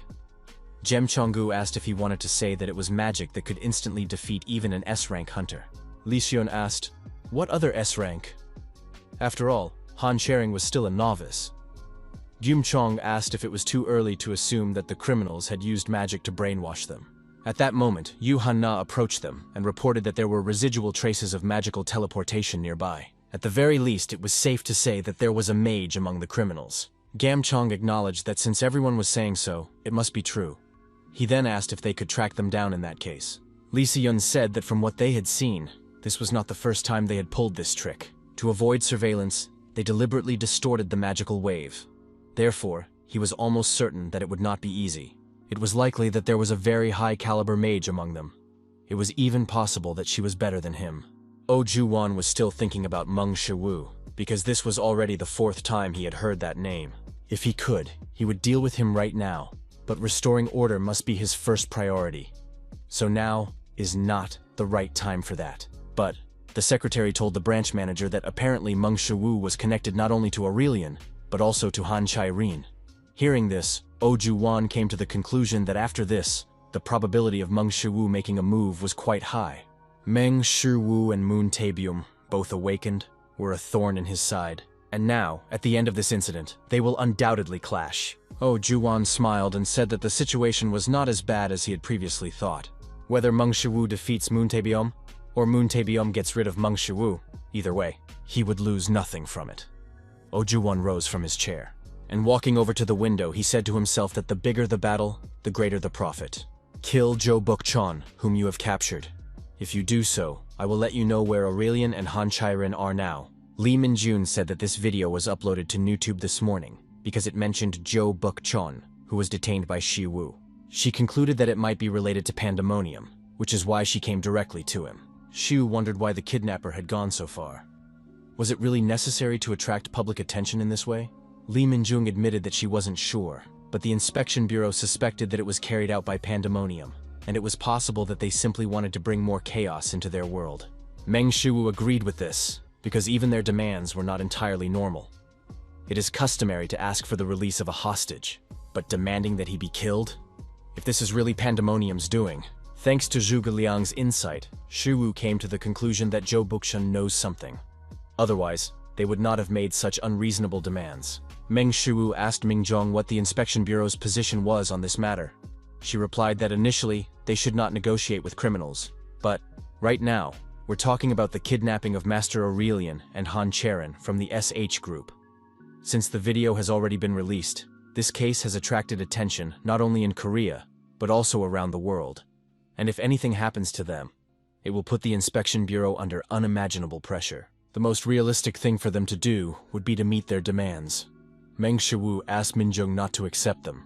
Just as Li Mingzhu tried to object to Shu, he said that he understood what she was trying to say. Meng Shu suggested that she had already witnessed many cases where hostages were used as a means of pressure. He then asked what demands were usually made of the perpetrators in such cases.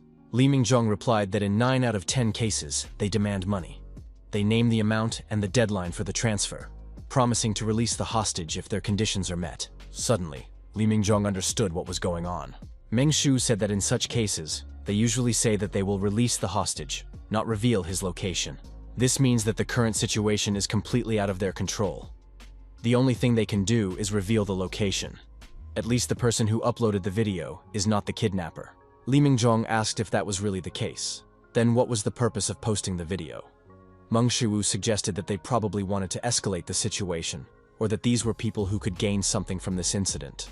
He is not sure who they are, but if they meet their demands, it will simply play into their hands. However, they simply cannot ignore this issue. Once the current situation is over, he wants to see if they can turn it to their advantage. Hunter Inspection Agency, Seoul Branch. The subordinates greeted the captain, and Young Sua asked how it went. But to her surprise, Hunter Meng Shu suddenly appeared from behind Li Minjung. Li Minjung asked Sua where Jo Bukchon was. Jung Sua apologized, as she was still in shock, and immediately replied that he was in the interrogation room. Li Minjung suggested going there. Then she told Shu to go in and do his job. Meng Shu entered the interrogation room, and Jo Bukchon immediately recognized him. Coming closer, Meng Shu suddenly crouched down and stared at Jo Bukchong's fingers. A puzzled Jo Bukchong asked what the hell he was trying to do. Meng Shu slowly took Jo Bukchon's finger. Then he sharply twisted his finger in the other direction, causing Jo Bukchon to scream in pain. Hearing the screams, Jung Sua wondered what was going on. Her partner then asked if the interrogation room wasn't supposed to be soundproof. Jung Sua said that usually screams from the interrogation room didn't leak out. Meng Shu stood up and told Jo Bukchon that the human body has various vital points. Then he took out several needles and said that there are also many different organs that feel pain. Meng Shu grabbed Jo Bukchon by the hair and lifted his head to meet his gaze, asking him not to worry, as he would not die. Rather, he would be in so much pain that he would probably want to die himself. However, compared to what he had done to innocent people, it would be nothing. After these words, heart-wrenching screams continued to echo throughout the building. Nevertheless, even with these screams, the Inspection Bureau continued its work. Except that some employees felt very uncomfortable. Completely ignoring the screams from the interrogation room, Li Minjun told her subordinate to skip the beginning part. While she was working, she could hear only painful screams and pleas to kill him. Until one day, Jo Bukchong shouted that there was a restriction. Li Minjung showed her subordinate where to press and told her to start from there. Meng Shu asked what the limit was, to which he shouted that there was one. Hearing this, Li Minjun wondered if that was the reason he hadn't said anything during the interrogation. Jo Bukchon shouted that he wanted to say something, but he couldn't. The restriction completely suppresses not only certain actions of a person, but also certain thoughts, and only a spellcaster can remove it. The restriction is a high level and also one of the most cruel binding spells, which will lead to death if someone forcibly breaks it. Upon hearing about the restriction, Meng Shu suddenly raised his hand above Jo Bukchon's head. Watching through the camera, Li Mingju was very surprised by what she saw, and wondered what he was going to do. Suddenly, using reality manipulation, something restricting Jo Bukchul was broken. Both Jo Bukchon and the guards watching couldn't believe what they saw. Had the restriction really been removed? But how? Li Mingjong asked her subordinate if what the hunter Meng Shu had just used was magic. The subordinate trembled and admitted that she didn't know either, then suggested that it wasn't magic. But what else could it be? Meng Shu grinned and told Jo Bukchon that now he knew everything. Leaving the interrogation room, Meng Shu said that he didn't know how they dealt with escaped criminals, but he had managed to render him unable to use his legs, at least for a while. Li Mingjong thought about Shuwu's earlier words. Meng Shuwu was usually a naive, ordinary person, but sometimes a little strange. But when he deals with criminals, he becomes even more evil than anyone else. But is his nature really evil? When he is with his younger sister, he shows his infinitely warm side, becoming a person who feels more human than anyone else. But the more she is around him, the more she understands that for some reason, he makes her feel warm inside. Lee Min-jung said that now they can leave Jo Buk-chun alone. Soon, news appeared online that Jo Buk-chun was being interrogated, and that he had been killed by guards during the pursuit. Meng Shu managed to get all the necessary information from Jo Buk-chun. Now these guys probably think that their demand has been met. They could never have imagined that their restriction would be lifted so easily. Manipulating reality turned out to be even more useful than ISIS had initially thought. Of course, he doesn't like any risks, but his head is still spinning from using his powers. Soon they informed the Inspection Bureau of the location of the hostages, but no one can predict how the situation will change. Most importantly, there is no guarantee that the locations they provided are real. Therefore, he would have to act separately from them, faster, in a direction they could never predict. Meng Shiwu told Midnight to act, and he barked in response. Moon Taebom's lair. As it turned out, Cherin held out much better than she expected, which meant that talent wasn't the only thing she had.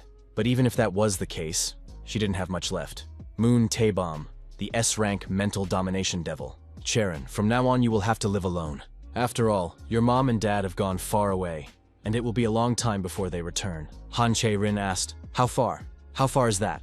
When she returned home, she really didn't see her mommy and daddy. And yet she didn't cry. She was told that she had to be brave so that her mom and dad would come back. The man asked how she could call herself a human being after doing such a thing. After all, this little girl was a child she had raised with her own hands. But, are you trying to kill a little girl over something so trivial? Who sent her? Han Kwang-guk or Han Jae-min? Han Che-rin thought it would be great if everyone could get along. The next day, the nanny stopped coming too. She said she quit because her job was too difficult. Does that mean she was too difficult for her? Or did she behave like a spoiled child too often? From that moment on, she decided not to act like a spoiled child and not to complicate things for others anymore. That way, people wouldn't leave her. But there was one thing that worried her as a child. Pelmeni. When someone eats pelmeni. It was the day when the hostess in the kitchen decided to make pelmeni. But the look in her eyes said it all. "Save me. Please save me. I don't want to die like this." The man at the door said that the cause of death was determined to be poisoning. Poisonous substances were found in the pelmeni that the victim had eaten. From that day on, she never saw the hostess in the kitchen again. When she was happy, everyone left her. Mommy and daddy, the nanny, and the hostess of the kitchen. At that moment, Cherin felt that everyone had abandoned her. But then she heard, "Starting today, you will stay with your grandfather." Her grandfather was scary, but she decided to agree anyway. She felt she had to do it.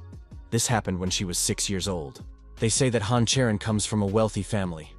But Moon Taebom understood that in reality, they were not so different. As it turned out, it wasn't that difficult to traumatize Cherin. Moon Taebom assumed that she would soon be able to win Han Cherin over. The old man nearby reminded her that this girl was still a child. Aurelian asked if she was going to let Han Cherin go. He then said that this child had nothing to do with him and asked her to let her go. Moon Taebom noted that with his position as the supreme blacksmith, Aurelian was able to resist her mental superiority. Therefore, she acknowledged that he had quite impressive willpower. But at the same time, that was all he had. Aurelian asked if he was not their target. Moon Taebom replied that he was at first, but now, Han Cherin had become much more important than him. Aurelian asked him not to say that he just needed money, because if it was money, he could give him as much as he wanted. Money? Moon Taebom asked if he really thought anyone in Pandemonium cared about such things. Aurelian asked why not. Moon Taebom replied that he didn't need to know. Suddenly, one of his subordinates rushed into the room and called for the boss. Moon Taebom asked what had happened. He reported that guards from the Inspection Bureau were storming the place. Moon Taebom asked what he was talking about. Moon Taebom wondered how they had been able to find them. She thought she had covered all her tracks so that no one could track them down. They shouldn't have known about this place at all. So how could they have gotten here so quickly? How could this have happened? Her subordinate suggested that Ojuwan had leaked the information to the guards. Moon Taebom agreed with the version that this was indeed the case, and remembering Ojuwan's face, he mentally cursed that damn bastard. The subordinate said that S-rank hunters from Korea would also arrive here soon, including the director of the Administrative Bureau, Lee Ha-rin, Yu Han-na, and even Lee Si-yoon, a total of 4 S-class hunters. But the main problem was that Yu Han-na and Lee Si-yoon would be coming here. After all, the most difficult opponents for a mage are other mages. He had no time to think. They had to retreat immediately. Moon Taebom ordered all members of Pandemonium to leave this place and prepare to depart immediately. As soon as his subordinate left, the roof of the building suddenly exploded and pieces of it rained down inside. Moon Taebom wondered what the hell was going on. After a few seconds, the roof stopped collapsing. Then Mong Shu, enveloped in lightning, stepped forward. Moon Taebom wondered who this guy was. She had never seen his face before. Could he be from the inspection bureau? But he didn't sense any other presence. So could it be that none of those who came with him were here? Moon Taebom asked Shiwu, "Are you here alone?" Shiwu replied that he didn't have a girlfriend, if that was what she was asking. Moon Taebom smirked and assumed that the son of a bitch in front of her knew no fear. Then she asked if he even knew where he was. Moon Taebom raised her hand and, preparing to use magic, ordered Shiwu to disappear. Immediately after that, she used the spell Crimson Needles. Moon Taebom said she would pierce his entire body with holes. Just before the needles reached Shiwu, he raised his fist, and the needles seemed to hit something invisible. Immediately after that, the wave spread forward, knocking down all the needles along the way. Moon Taebom asked, "What the hell?" What she saw was practically impossible. She couldn't believe that he had actually managed to stop all her needles just by raising his fist. Was this the result of human strength? What kind of power was this that so far exceeded human limits? With difficulty, but after seeing what happened next, Moon Taebom forced herself to admit that it was impossible. She refused to believe that such a thing was possible, and at the same time wondered what kind of energy it was. And were they now stronger than before? Moon Taebom suddenly trembled and said that Moon Taebom suddenly used magic and shouted that this couldn't be. She was going to take him to another dimension. Immediately after that, Moon Taebom used the Dimension of Illusions to transport her opponent. Hercules once advised Shiwu not to get involved with magicians, but if he does, he must turn them into his allies. However, if he couldn't make a mage his ally, he should just kill him as soon as possible. Striking forward with his fist, Mong Shu used Hercules' divine martial arts, the first form, the sky-shattering super strike. Hercules' divine martial arts have the power to distort the laws of nature themselves and destroy them. In contrast, Isis's manipulation of reality is capable of changing the laws, allowing you to bring anything you can imagine into reality. Destruction and manipulation. Since the two forces have completely different directions, it is simply impossible to discuss which one is superior. And that is exactly what he believed. Isis' manipulation of reality is indeed a great power, but even if laws are manipulated and changed, then, in the face of this power, nothing matters, and everything will simply be destroyed and disappear. After using the second form of divine martial arts, a long trench instantly formed in front of Meng Shiwu's fist, and a huge hole formed in the walls in front of him. Hercules, there is a reason why he is called the strongest, even on GodTube. A cough suddenly sounded from the cloud of dust, and Moon Taebom managed to survive Shiwu's attack, but the price was the loss of her arm. Moon Taebom asked how such power could even exist in their world, if she had been even a little late, or if she had made the foolish decision to try to block that power. She managed to use short-range teleportation magic one after another, and avoided the attack with all her might. But, as it turned out, even that wasn't enough. Moon Taebom wondered if this was the result she had achieved. Simply being hit by the wave of power had brought her to this state, and if she had taken this power head-on, she would not be alive now. But they say that crisis is also opportunity. Reaching out her hand, Moon Taebom attacked Shiwu several times, but he dodged the attacks. Meng Shu asked if they didn't think taking hostages was going too far, but Moon Taebom ordered him to shut up. Meng Shu smiled and said that, as he expected, Moon Taebom was indeed difficult to deal with. Hercules told Shiwu to try not to fight the mages if possible. Shiwu asked why. Looking a little gloomy because of stories from the past, Hercules said that these guys were not easy to deal with. They were, to put it bluntly, free to do unexpected things. Hercules reminded Shiwu again not to mess with the magicians. But if he already did, he should convince the magician to become his ally.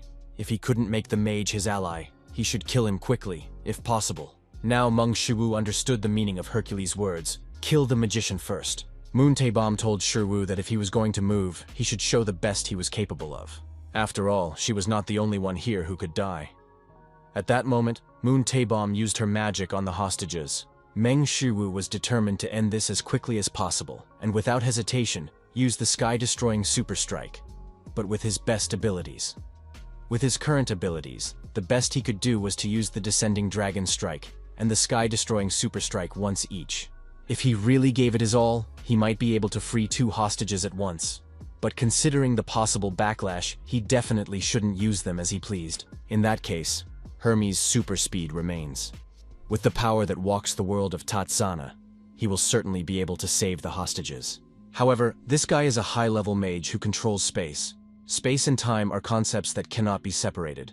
So by controlling space, he can also control time. And even if he can move in Tatsana, he cannot guarantee what variables will be created. Using Hermes' super speed, Mong Shu rushed forward. This time he must end it all at once. Moon Taebeom laughed and admitted that she didn't know who he was, or how he could use such power. But for him, it was the end. Moon Taebeom stretched out her hand and used mental domination on Shiwu. Thanks to her trait, she is able to turn anyone within her field of vision into a target. Even if he has incredible power, this enemy clearly cannot escape mental superiority. As soon as Moon Taebeom used her mental domination, she found herself in a dark space. Moon Taebeom wondered, could this really be that guy's mind? Initially, the human mind is chaotic and disordered. That is why she has to stimulate trauma, following the remnants of vivid memories in order to dominate the mind. So how could it be that there was nothing here? Suddenly, Moon Taebeom heard a sigh, then another and another. Turning around, she saw a huge man wearing a lion's head helmet, squatting with a barbell. Suddenly, Moon Taebeom realized that for some reason she couldn't breathe. The huge figure said that he was busy right now. Therefore, he ordered the intruder not to distract him. Moon Taebeom felt as if the suffocating pressure was getting stronger. Turning his head, the angry Hercules ordered the stranger to get out of there. Immediately after that, Moon Taebeom was thrown back. Trying to catch her breath, Moon Taebeom wondered what had just happened, and why did she feel like she couldn't remember something? It was as if her memory itself had been blocked. Moon Taebeom asked Shiwu what the hell was going on. Meanwhile, the S-rank hunters and guards were advancing through the Pandemonium territory. The walls of the building shook, releasing the accumulated dust. Lee Si-yun looked back and asked what was going on here. Yu-hana suggested that the sounds coming from afar were the sounds of battle. So did that mean someone was already here? Gam Chong-gu understood that the fact that they had obtained information about the location of Pandemonium was confidential, and therefore only those present here should know this information. The rumbling ahead continued to grow louder. Jem Chong said he didn't know what was going on here, but now they should go inside. The battle continued. Moon Taebeom used her remaining arm to instantly open a portal. Meng Shu asked where she was trying to go. He caught up with her and struck her, but in the next moment, she was in another part of the room. Moon Taebeom shouted at Shiwu not to approach her. She instantly created a scarlet web that immediately rushed towards Shiwu. Using his powers, Shiwu easily broke through the scarlet web and instantly caught up with his opponent. Moon Taebeom was terrified of this monstrous son of a bitch. Suddenly a copy of her formed next to her, and in the next moment, Moon Taebeom disappeared, and a dozen clones formed around her. Moon Taebeom suggested that Shiwu watch how he would dodge the next attack. She shouted that she had no more time, and together with all the copies, she created a lightning-fast charge. Realizing that this was the most opportune moment, Shiwu invoked the divine martial art of Hercules. Form 1, the descending dragon strike, and with a swing of his leg, he destroyed the enemy's approaching attack, as well as his copies. But then that bastard used the portal again and escaped. Shiwu wondered where he had gone. A second later, Shiwu saw that Moon Taebeom had already moved to the hostages and grabbed Han Cherin. Things were bad. He had already reached the limit of his strength and had no time to think, so Shiwu just rushed forward. He had to muster all his strength. Suddenly, Master Aurelian, who had just been thrown by Moon Taebeom, flew into him. Moon Taebeom said it was too late and that they would see each other again. Meng Shiwu rushed forward again and was almost within reach of Moon Taebeom, but she managed to escape, taking Han Cherin with her. Meng Shiwu refused to give up so easily. Moreover, he could still sense the remnants of magical power lingering in the air, and if he followed these remnants, he would be able to catch her.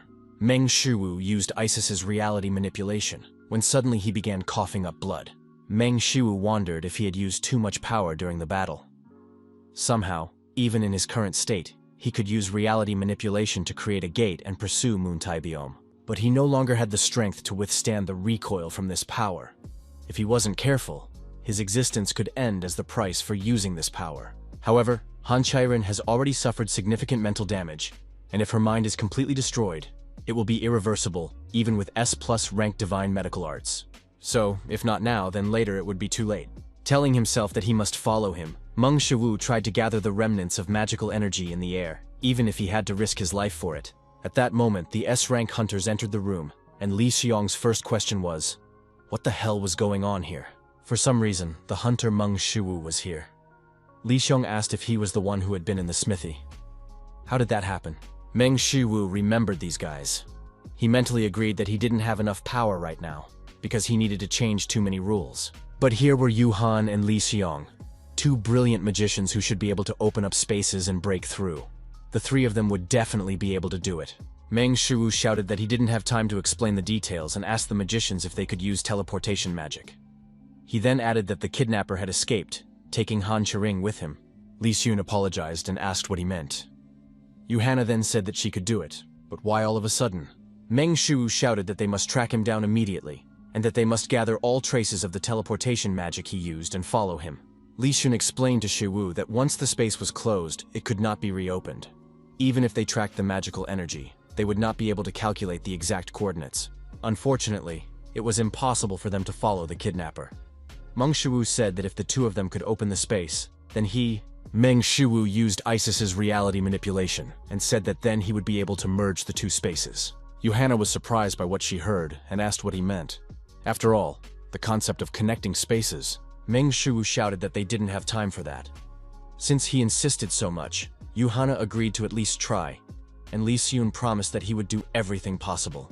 Yuhanna and Li Xiong used their powers to open the space. At the same time, Meng Shu began to use reality manipulation to restore the magical trace. He had to change the impossible laws into something possible. Meng Shu felt as if his head was about to split open, and his heart was beating so fast that it felt like it was about to explode.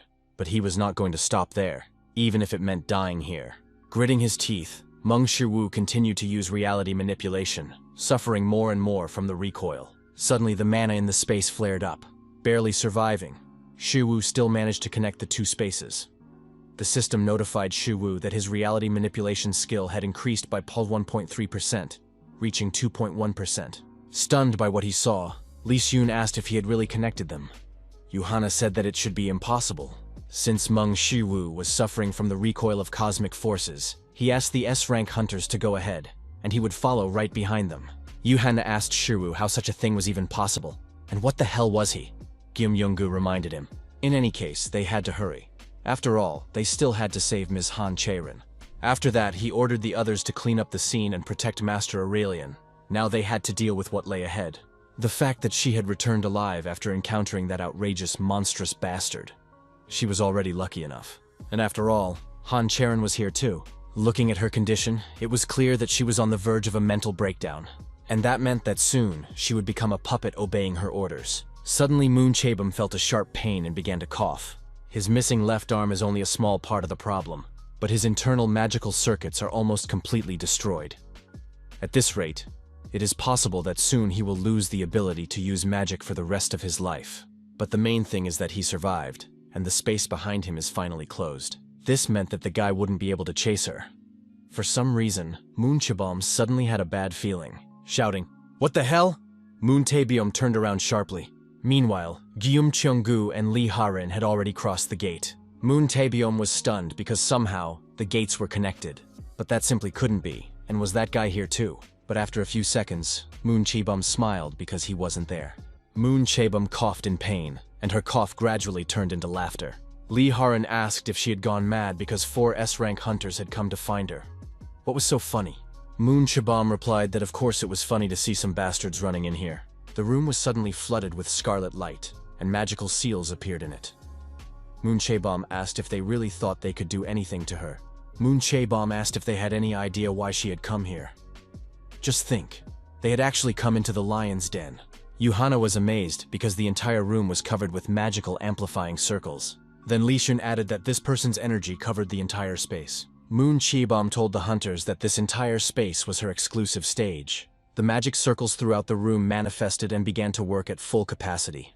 The increased magical pressure made even the hunters who had arrived feel uncomfortable. In this place, Moon Chabum's trait, mental domination, reaches its highest level. In this place, her trait literally becomes the power of domination itself. Like air currents and wind speed, even all of space and time in this place, all the laws of the world are under her power. If she orders them to kneel, they will kneel. And if she orders them to die, they will have no choice but to die. In this world, she is a god. Helpless against Moon Cheob's power, the S-class hunters fell to the floor, and now they are all dead. At that moment, a green beam shot out of the portal. Moon Chebong immediately realized that it was him, that monstrous bastard. Then she smirked and said that it didn't matter if he was a monster, because in front of God, monsters are just pathetic creatures. Moon Chebom unleashed all her power to finally get rid of this bastard. If he steps here, if he interferes with... Moon Chebom suddenly realized that something was wrong here. If he interferes, who was she talking about? And did that mean she had brought him into her space of mental domination? Unfortunately for her, Moon Chebom found herself back in Mong Shu's empty mind. Realizing her mistake, Moon Chebom trembled and wished it weren't true. Hercules said that he had definitely warned her. Hercules reminded her that he had asked her not to interrupt him, then attacked the intruder with his huge fist. Moon Chebom helplessly watched as the huge fist descended upon her. At that moment, Mong Shu attacked her in the real world. After Moon Chebom's defeat, all the magic enhancement circles in the room shattered. The S-rank hunters were finally able to breathe. Yuhana asked if the spell had just been removed. Seeing Shu walking towards the defeated Moon Chebom, Gem Jonggu could only ask, "What?" Moon Chebom rose, feeling intense pain. But looking ahead, she suddenly shouted, "Don't come any closer!" As Shu approached, she shouted repeatedly for him not to come near, but he ignored her. Literally trembling with fear, Moon Chebom begged him not to come near her. Shu simply walked past Moon Chebom and headed towards Han Cherin. Although Moon Chebom's magic had dissipated, Han Cherin continued to stare at the floor with a blank look. Sitting down, Mong Shu put his hand on her shoulder and asked her not to try to bear everything alone. After all, if she took on too much, she would end up broken. Shu said that sometimes you have to know when to let go and when to turn away. The youngest granddaughter of SH Group, the springboard for the hunting group. A woman who lives up to all expectations. He doesn't know, and doesn't even want to know, how heavy her burden in life is. Meng Shu grabbed Cherin by both shoulders and said that how everyone sees her world should not become her reality.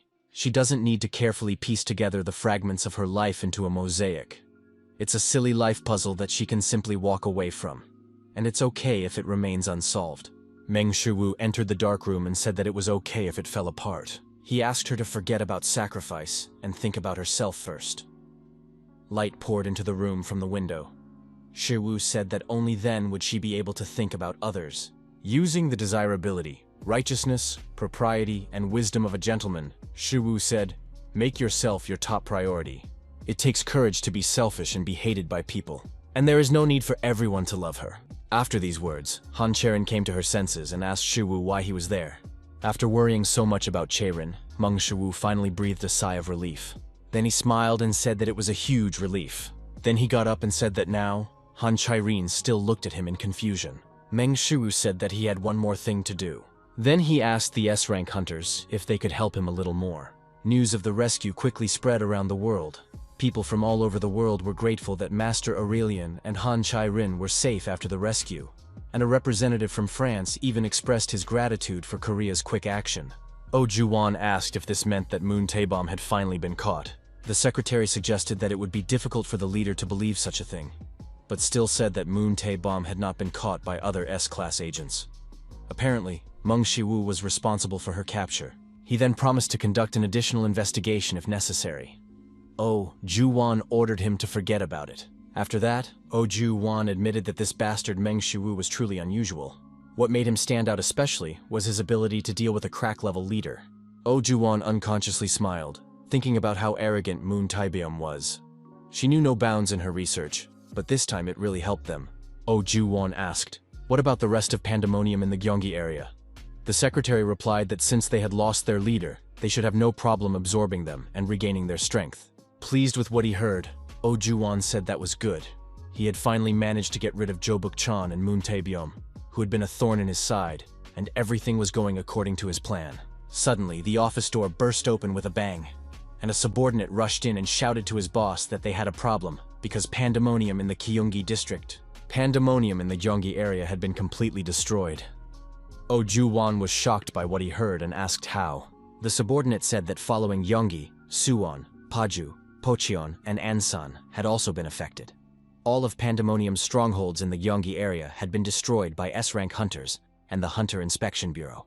Oh, Juwon asked what kind of nonsense he was talking about. How could the entire Gyeonggi area be wiped out like that? And that's despite the fact that those bastards from the Inspection Bureau couldn't figure out where their bases in Gyeonggi were? The secretary suggested that Moon Taebyum, who was in charge of the Gyeonggi area, might have revealed their locations. Oh Ju-won asked if Moon Taebyum wasn't supposed to be under restriction. Suddenly, Oh Ju-won realized what might be going on and wondered if the restriction had been lifted. But that simply couldn't be. Even though lifting the restriction was almost impossible, it was the only way everything could have happened. And if that was really true, did that mean the restriction on Jo Buk-chan had also been lifted? He himself had tried to get rid of Jo Buk-chan because he knew too much. Oh Ju-won bit his lip and cursed loudly in anger. He came to the conclusion that if the restriction had been lifted, then there had been a leak of information.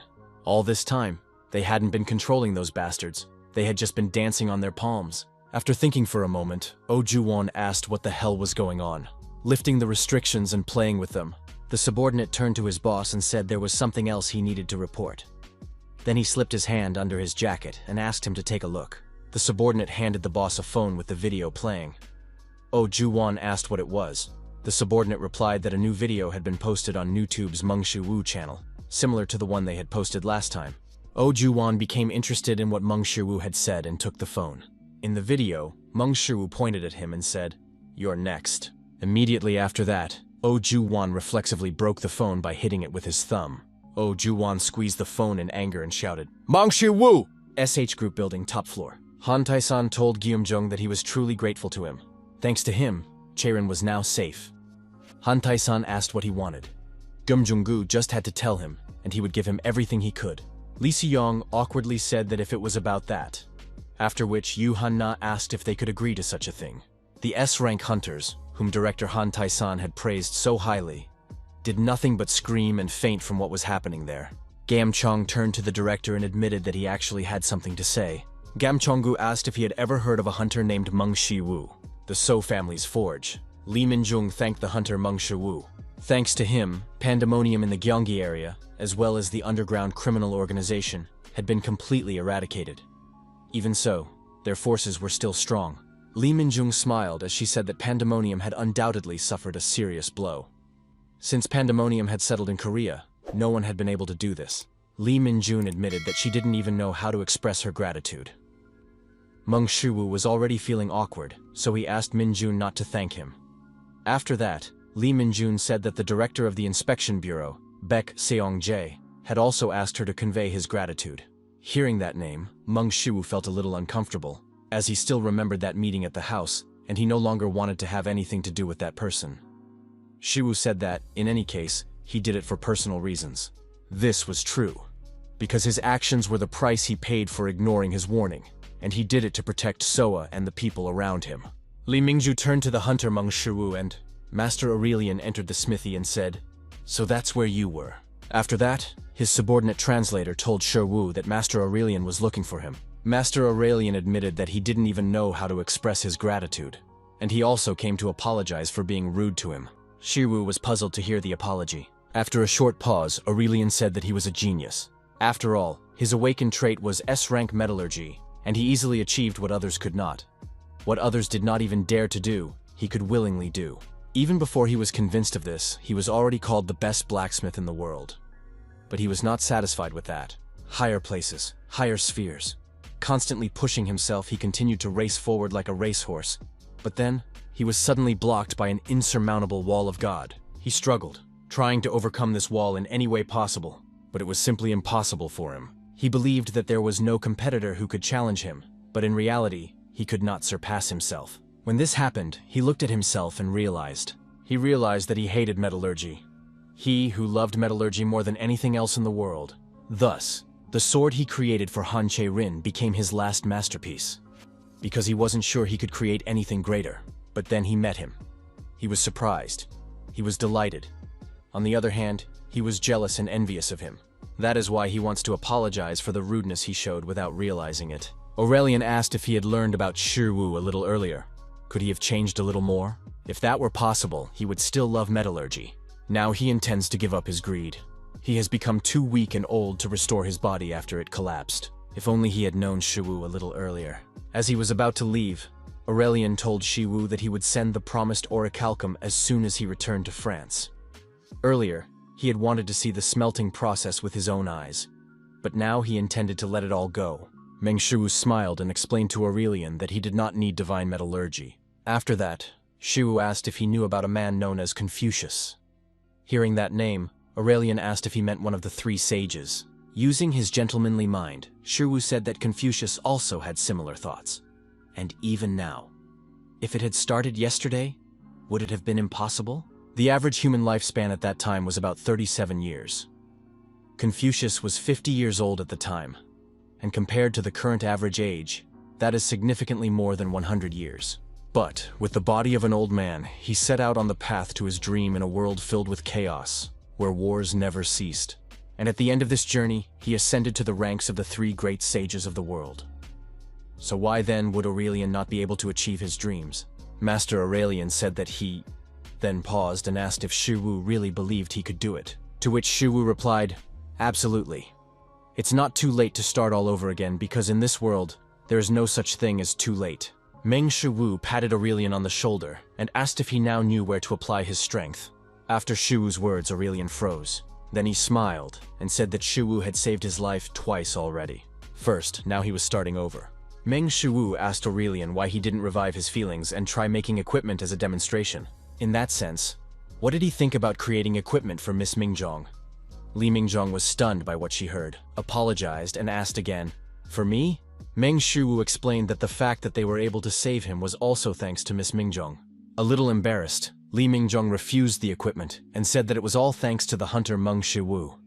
Therefore, the equipment should obviously go to him. Meng Shu told Li Mingjong that he had been able to work with peace of mind all this time only because she was patrolling his house. So it was true that she had been a great help to him. Embarrassed, Mingjong said that wasn't the case at all. After that, Shu reminded her that, first and foremost, she was an experienced guard of the Inspection Bureau, and therefore she was more than qualified to use the equipment from Master Aurelian. Aurelian said that he had heard a lot about the employees of the Korean Inspection Bureau. They are people who work hard for peace, and therefore he agreed to make equipment for her. Hearing this from Master Aurelian himself, Li Mingjong couldn't help but exclaim, "What?" She no longer understood how things had come to this. Aurelian said that in that case he would first go to France to bring back Oricalum.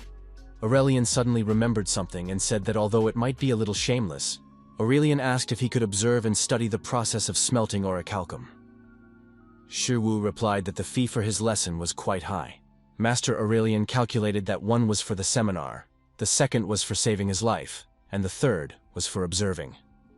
With a wink, Master Aurelian asked what he thought about 3 pieces of Oricalum. A satisfied Meng Shu cleared his throat and replied that it was not very profitable. Then, smiling broadly, he said that he was willing to give Aurelian a special discount to celebrate his new beginning. Master Aurelian promised to return in 2 weeks and then make equipment for the beautiful lady. Immediately after that, Master Aurelian left the So family's forge. Meng Shu was extremely pleased because he had managed to get 3 pieces of Oricalum. Using it, he would be able to make more than just gloves. So the question arose, what other equipment should he make? Li Mingzhu awkwardly thanked Shu Wu, to which Shu Wu replied that she didn't need to thank him. Li Mingzhu said that it was only thanks to him that she would be able to use Master Aurelian's precious equipment. Meng Shu said that this was his way of asking her to take care of him. Therefore, he asked her to continue taking care of his house. Li Mingjong put her hand on her chest and smiled, promising that she would do her best. Immediately after that, she turned abruptly and said that in that case, she would leave. Meng Shu was pleased with the outcome of his meeting with Aurelian, and now he wanted to get started on designing the equipment, when suddenly he heard a loud, "Yes!" and then another, "Yes." Meng Shu was surprised to hear this, when suddenly a drawn-out "Yes" followed. Looking out the window, Shu saw Li Mingjong dancing and squealing with joy. Seeing this, Shu smiled awkwardly. SH Group Headquarters, Chairman's office. The secretary knocked on the door and asked if he had called him. Han Taisan asked him to come in and said that he thought he needed to meet a man named Meng Shi. The puzzled secretary asked, "In person?" He then bowed and said he would start preparations immediately. Han Taisan was clearly interested in Meng Shu. "This is the last approach!" Hercules shouted, then told Shu to bend his hips more and keep his spine straight. Inside the B+ rank dungeon, Hercules ordered Shu to continue squatting, to which he responded with a tired groan. Hercules told Shu not to dare groan unless he was lifting more than 5,000 tons. Barely able to bear such a huge weight, Shiwu still managed to complain that it was too heavy. Hercules explained to Shiwu that if he wanted to build muscle, he would have to risk his life. Therefore, he should stop whining and tense his gluteal muscles again. Breathe in. Meng Shiwu was barely holding on. How much harder was this training than his last fight with Moon Taebyom? And by that he meant much harder. Meng Shiwu mentally screamed about how hard this training was. At that moment, he couldn't take it anymore and found himself pinned to the ground, after which the boulder fell. Hercules said he was giving up. Then he clicked his tongue and told Shiwu that he was still a complete weakling. At that moment, Shiwu was just trying to catch his breath, so he couldn't respond to Hercules' taunts. Hercules admitted that Meng Shiwu was actually even better than the fly from last time. Meng Shiwu was puzzled when he heard about the fly. Hercules said that he was training the other day when a nasty little fly suddenly appeared and kept buzzing around him. He didn't want anything to do with it, so he simply ordered it to back off. After that, the fly almost went crazy on its own, which actually looked pretty cool. Meng Shiwu asked Hercules if he was serious. Suddenly, Zhuge Liang's insight kicked in, and Shiwu understood what he meant. Shiwu asked him not to tell him that. Now Shiwu understood why Moon Taebyom had suddenly started acting so strangely. Moon Taebyom's trait is S-rank mental domination. At that moment, her powers were increased 100-fold with the help of magic circles. Probably then she looked into his mind, straight into the world of GodTube. Meng Shiwu chuckled awkwardly at this. Earlier, he had wondered if the leader of Pandemonium was under restriction. In the end, he didn't even have to deal with it, because she answered his questions without much resistance, and told him about all the places in Pandemonium in the Kyungi area. Dissatisfied, Hercules suggested that perhaps Shiwu wasn't so bad compared to that bug, since he was a mage. Shiwu realized that Hercules had completely removed her restriction, and what's more, he could have completely destroyed her. And all this happened because of one word: an order to leave? Not only was her mind destroyed, but the restriction was also completely removed. With just one word, Hercules defeated the one who had required all of Shiwu's strength to defeat. Meng Shiwu decided that he would never anger Hercules again. Never. At that moment, Shiwu received a notification that the training was complete, as well as a notification that his superpower skill had increased by 0.002%. This greatly surprised Shiwu. Noticing his reaction, Hercules asked what had happened. Shiwu replied that for some reason his skill level had increased slightly. Hercules asked how much it had increased. Shiwu replied 0.02%, which made Hercules think. After a moment's thought, Hercules pointed at Shiwu and said that the time had probably come. Shiwu was surprised and asked what he meant. Hercules replied that he meant the time had come when his growth had stagnated. Hercules said that despite Shiwu's pitiful talent, his growth rate was simply incredible. Meng Shiwu was forced to agree with Hercules' words, because he was only able to learn the traits of GodTube in the first place, because he originally had no traits. On GodTube, he would learn the powers of the gods, but now his progress would probably stop, and in fact, now Shiwu should be evaluated more professionally. If he does not grow, then his skill level will not grow either, and at the moment, his skill level has stagnated at about 30%. This means that this is the limit that Shiwu can reach. Meng Shiwu thought about this and glanced at GodTube. He wanted to understand whether this was only about superpowers right now, or about other traits as well. And does that mean that at some point he might reach his limit? Hercules asked Shiwu not to worry too much about it, because if he kept trying and didn't give up, he would eventually be able to break through his limitations. Convinced by Hercules' words, Shiwu mentally agreed that if he kept trying, then someday, even if he mastered his superpower 100%, how long would it take? Thanks to his insight, Meng Shiwu quickly realized that his problem obviously lay in his talent. But was there a way to fix it? He could improve his divine medical skills and reconstruct his body into a divine body. He was still constantly trying to do so, but lately, even his usual medicines had lost all effect. He thought that he might have developed immunity, but perhaps he had simply reached his growth limit, and that was why the trait had stopped growing. Meng Shiwu asked if there were any methods for preparing stronger potions on the Hua Tuo channel. Medicinal and poisonous herbs are almost indistinguishable. Every living creature born of Mother Nature carries its own poison to protect itself. More effective use of this philosophy of survival and absorption of Mother Nature's life force is called pharmacology. But even if that's the case, poison is a bit too much. If it were ordinary poison, he might have taken it, but what if next time he has to eat a pufferfish poisoned with mercury? If he eats that, he could just die. Of course, he's not going to just give up, and he's willing to try. But he doesn't really want to die after all this. If he consumes a very small amount, he might survive. But this method would take too long. In that case, he has only one solution. I will reveal the secret of the meat in my head, which will kill us if we eat it. The secret to successful trading on the Hydra channel. Shiwu must subscribe to the new channel. Hercules was surprised to hear Shiwu muttering to himself about Hydra, and asked why he suddenly started talking about her. The nine-headed Hydra. The heads of the Hydra are immortal, and they will grow back even if they are cut off. Looking back on this, Hercules began to remember the past. Hercules said that he had heard that the Hydra earned its living by cutting off its own heads and selling them as meat. Moreover, he had heard that it was very tasty. Remembering this, Hercules wondered if he should try it at least once. Mong Shu suddenly felt uncomfortable after hearing this. Cut off your own head to sell as meat? As expected, he was completely unable to understand GodTube. Hercules asked Shu why he suddenly decided to look at the Hydra channel. Shu replied that he believed it would help him develop resistance to poisons. Hercules was puzzled by this and asked why he needed it. Mong Shu said that among Hydra's abilities, the most remarkable was its venom, which contained a toxin powerful enough to kill a god. Hercules recalled that Master Cherin had been poisoned by the Hydra's venom, after which he decided to end his life. As far as Shiwu remembered, the Hydra's venom was called the God Killer. The reason this venom could kill even an immortal was that it was so painful that you would wish for death, and most importantly, there was no cure. After poisoning himself with Hydra's venom, Cherin went to Zeus, after which he lost his immortality and died. That is why the Hydra's venom is called the poison of the God Killer. After all, it is a poison that can kill even a god. Technically, it is a deadly poison that makes the poisoned person wish for death. At the same time, the fluids that make up the Hydra are poisonous, but the Hydra itself is not affected by its own poison. In other words, the Hydra has a resistance to poison that surpasses even the gods. Meng Shu said that the ability to be immortal is not a unique trait that only Hydra has, and therefore, he is ready to subscribe to Hydra's channel. He believes that by subscribing, he will surely gain resistance to poisons. Hercules thought about it for a moment and agreed that this was possible, because why not?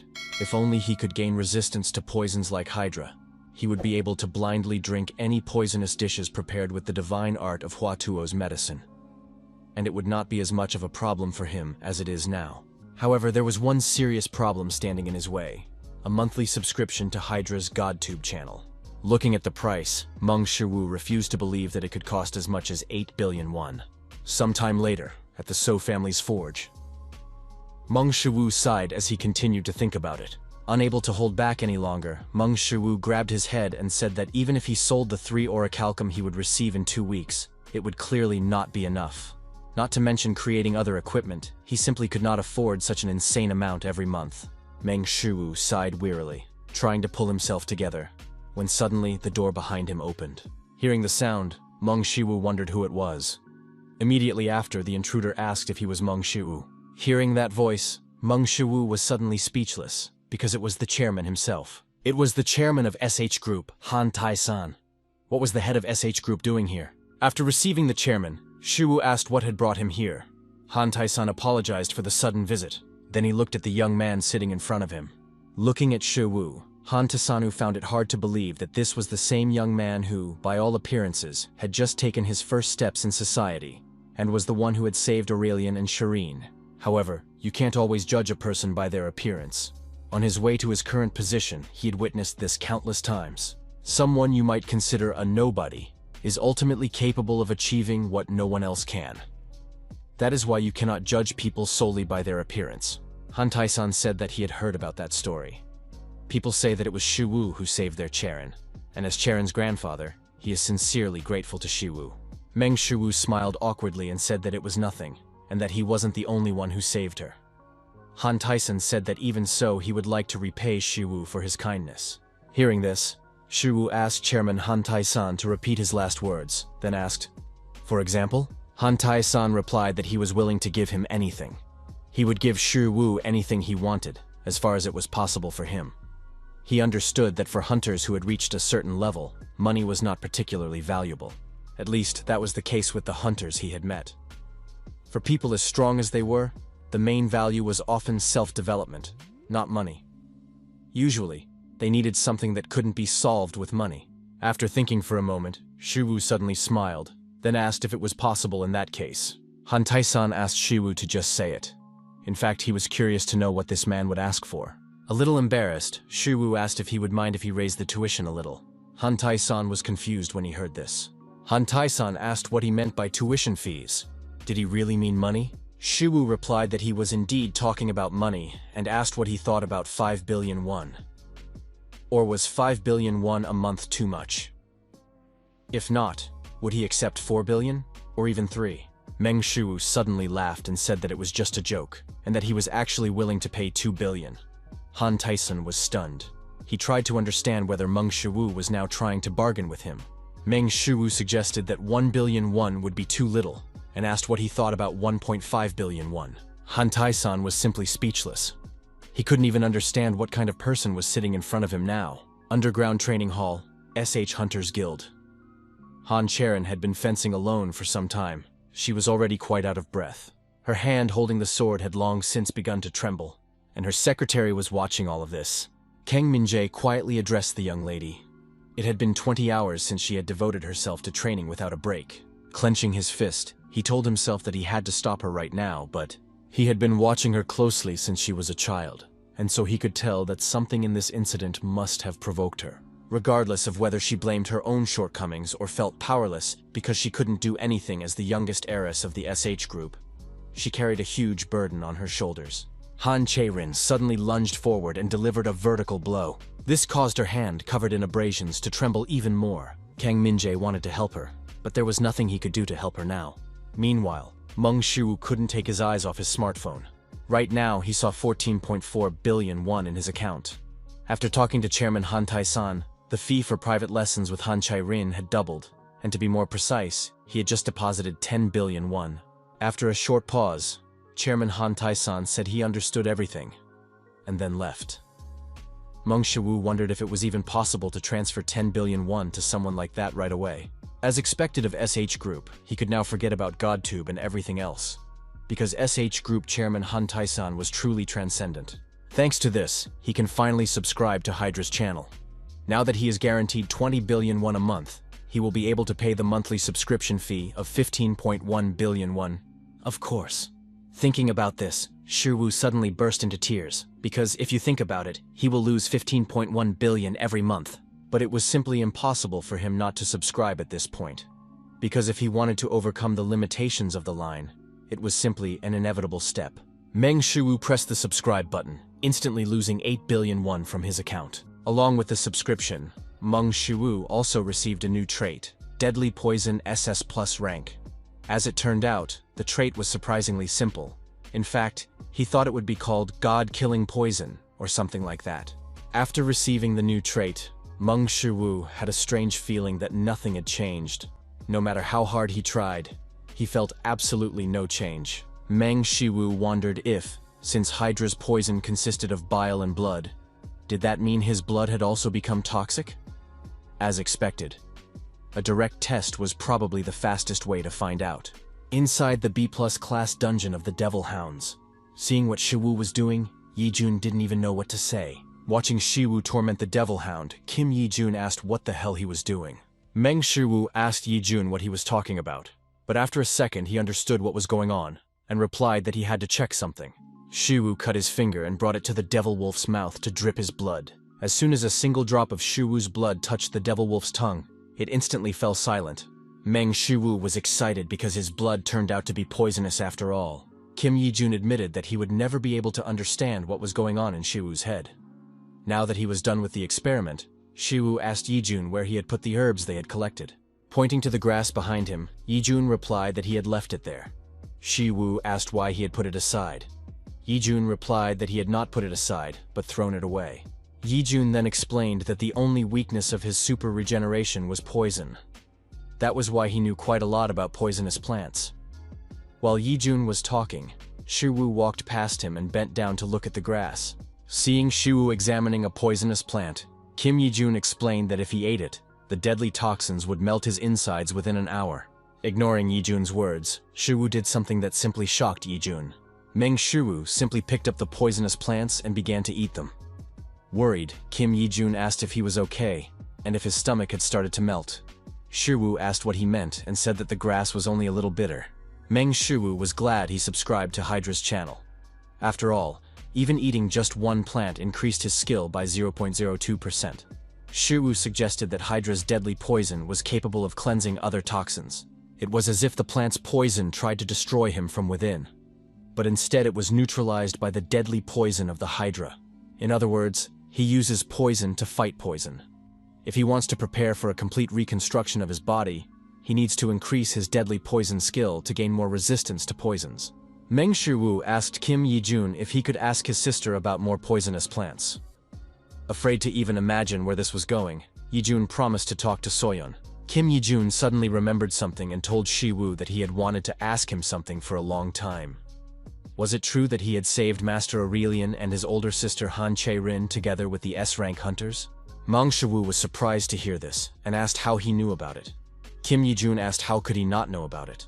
After all, the media was going crazy over this story. Then Yi-jun smiled and raised his thumb, saying that this was exactly what was expected of his Hyungnam. Yi-jun said that, among other things, he had heard that the culprit in this case was an S-rank hunter, and that even Han Cherin's older sister had been injured. Meng Shu asked Yi-jun to stop and asked why he called Han Cherin his older sister. Did that mean he was younger than her? Kim Yi-jun replied that it was true and that he was a year younger than her. He was 20 years old, while Han Cherin was 21. Meng Shu was a little surprised because he didn't know that Han Cherin was only 21 years old. Kim Yi-jun couldn't believe what he heard and asked how he didn't know. Shiwu replied that it wasn't particularly important. Yi-jun asked why, and isn't it important? Isn't she his girlfriend? Changing his tone abruptly, Shiwu asked what kind of nonsense he was talking about. And since when had Han Cherin become his girlfriend? Kim Yi-jun reminded him of how they held hands at the housewarming party. Shiwu asked if only people who were dating could hold hands. Kim Yi-jun asked Shiwu to stop talking like that, and reminded him that there is no such thing as friendship between a man and a woman. Meng Shu countered by reminding him that he and Kim So-yeon are friends. Beginning to suspect something, Shiwu asked if Yi-jun really had no female friends. Yi-jun replied directly that he did not. Shiwu asked if that meant that every girl he knew was his girlfriend. Yi-jun replied no, because he had never had a girlfriend. Meng Shu asked if he really never had one. Yi-jun replied that this was indeed the case. Shiwu asked if he was joking. Kim Yi-jun then asked what was so unbelievable about that. Kim Yi-jun asked Shiwu about himself. If he wasn't dating his older sister Han Cherin, did he have a girlfriend? Meng Shu looked away sharply and replied in a trembling voice that he. Kim Yi-jun and Meng Shu suddenly froze right at the exit of the dungeon, as if they had realized something. The two guys, who understood each other, suddenly burst into tears. Kim Yi-jun shouted that today they would raid all the dungeons in Seoul, to which Shu immediately agreed, and asked which dungeon they would raid next. Sometime later, at Shiwu's house.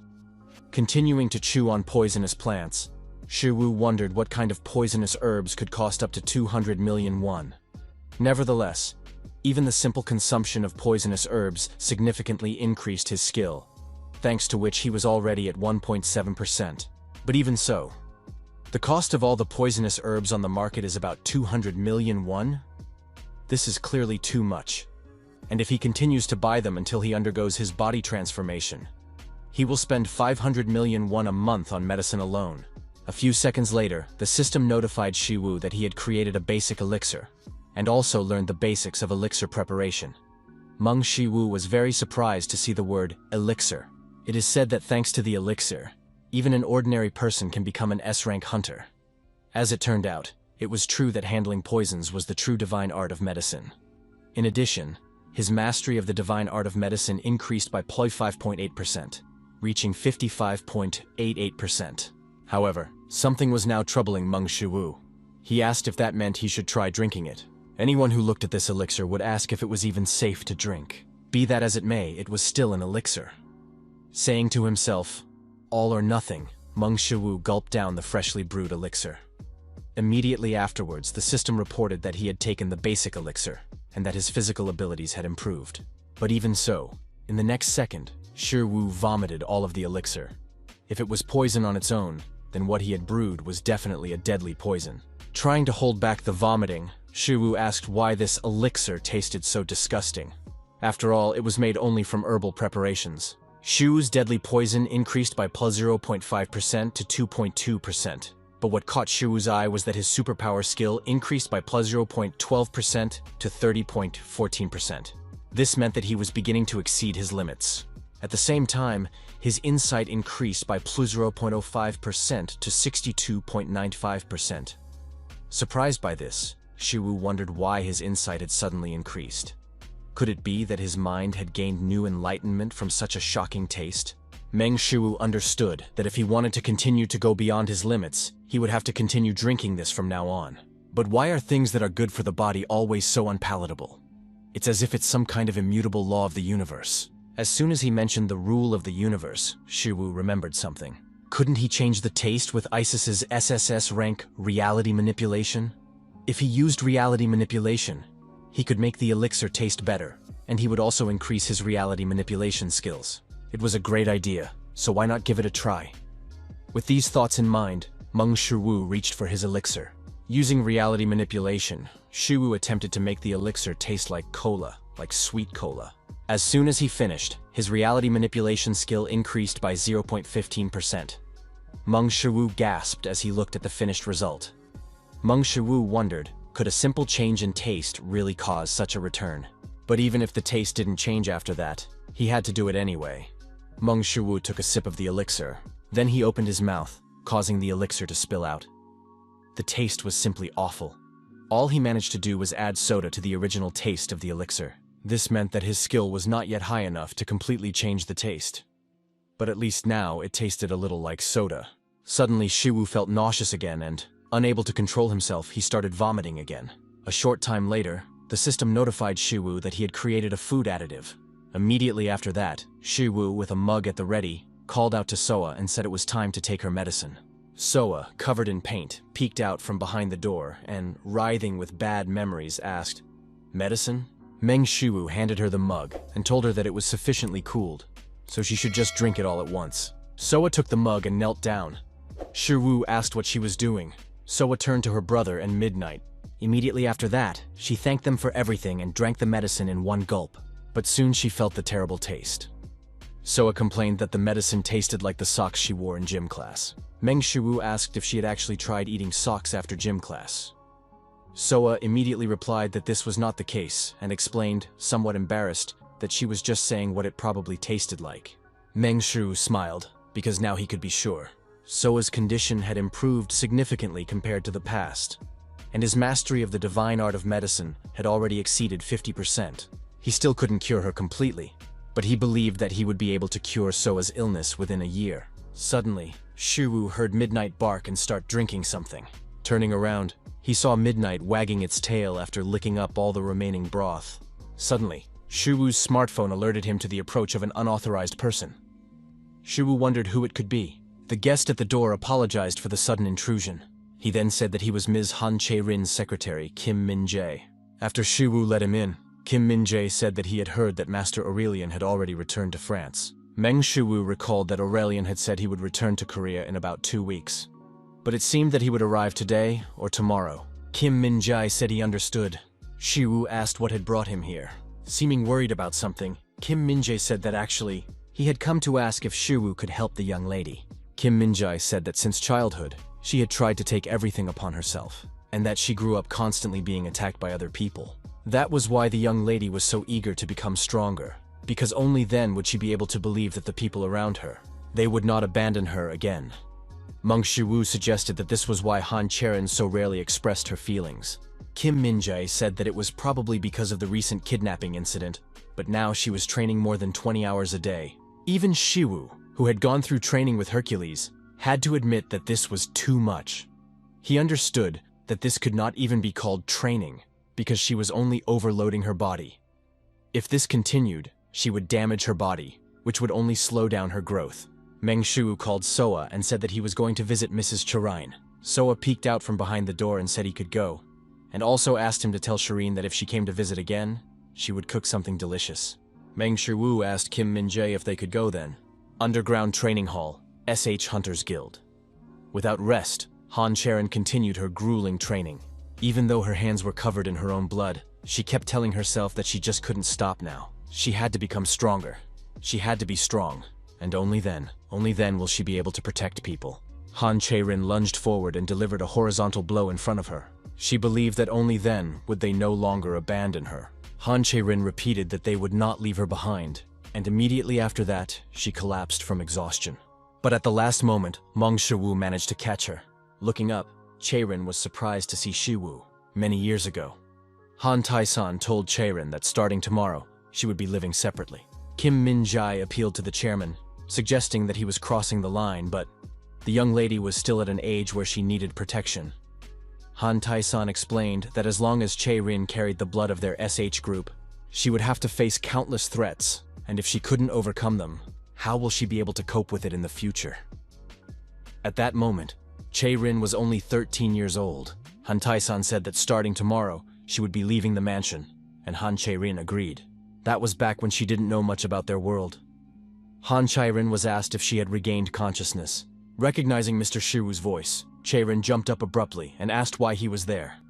Mong Shu asked how she was feeling and if everything was okay. Han Cherin quietly lowered her gaze. Then, trying to suppress her trembling, she replied that she was fine.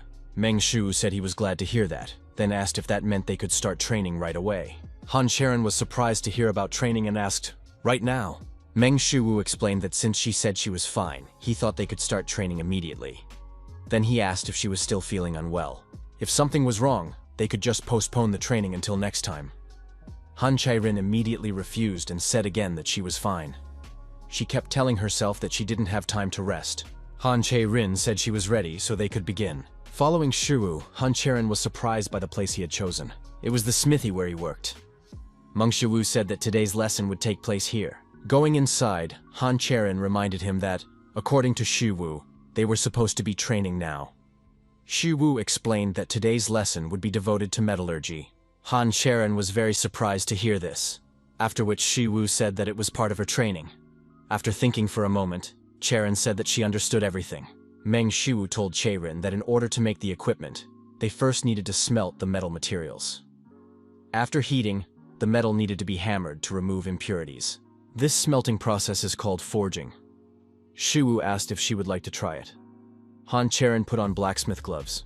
Then she said she understood everything and struck the metal. Han Cherin began to strike the red-hot metal ingot blow after blow, gradually purifying it. But when she finished, she had to admit that it didn't go so well.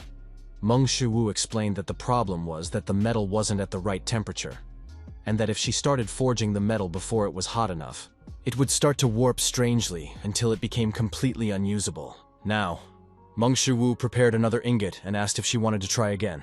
Without saying a word, Han Cherin raised the hammer again.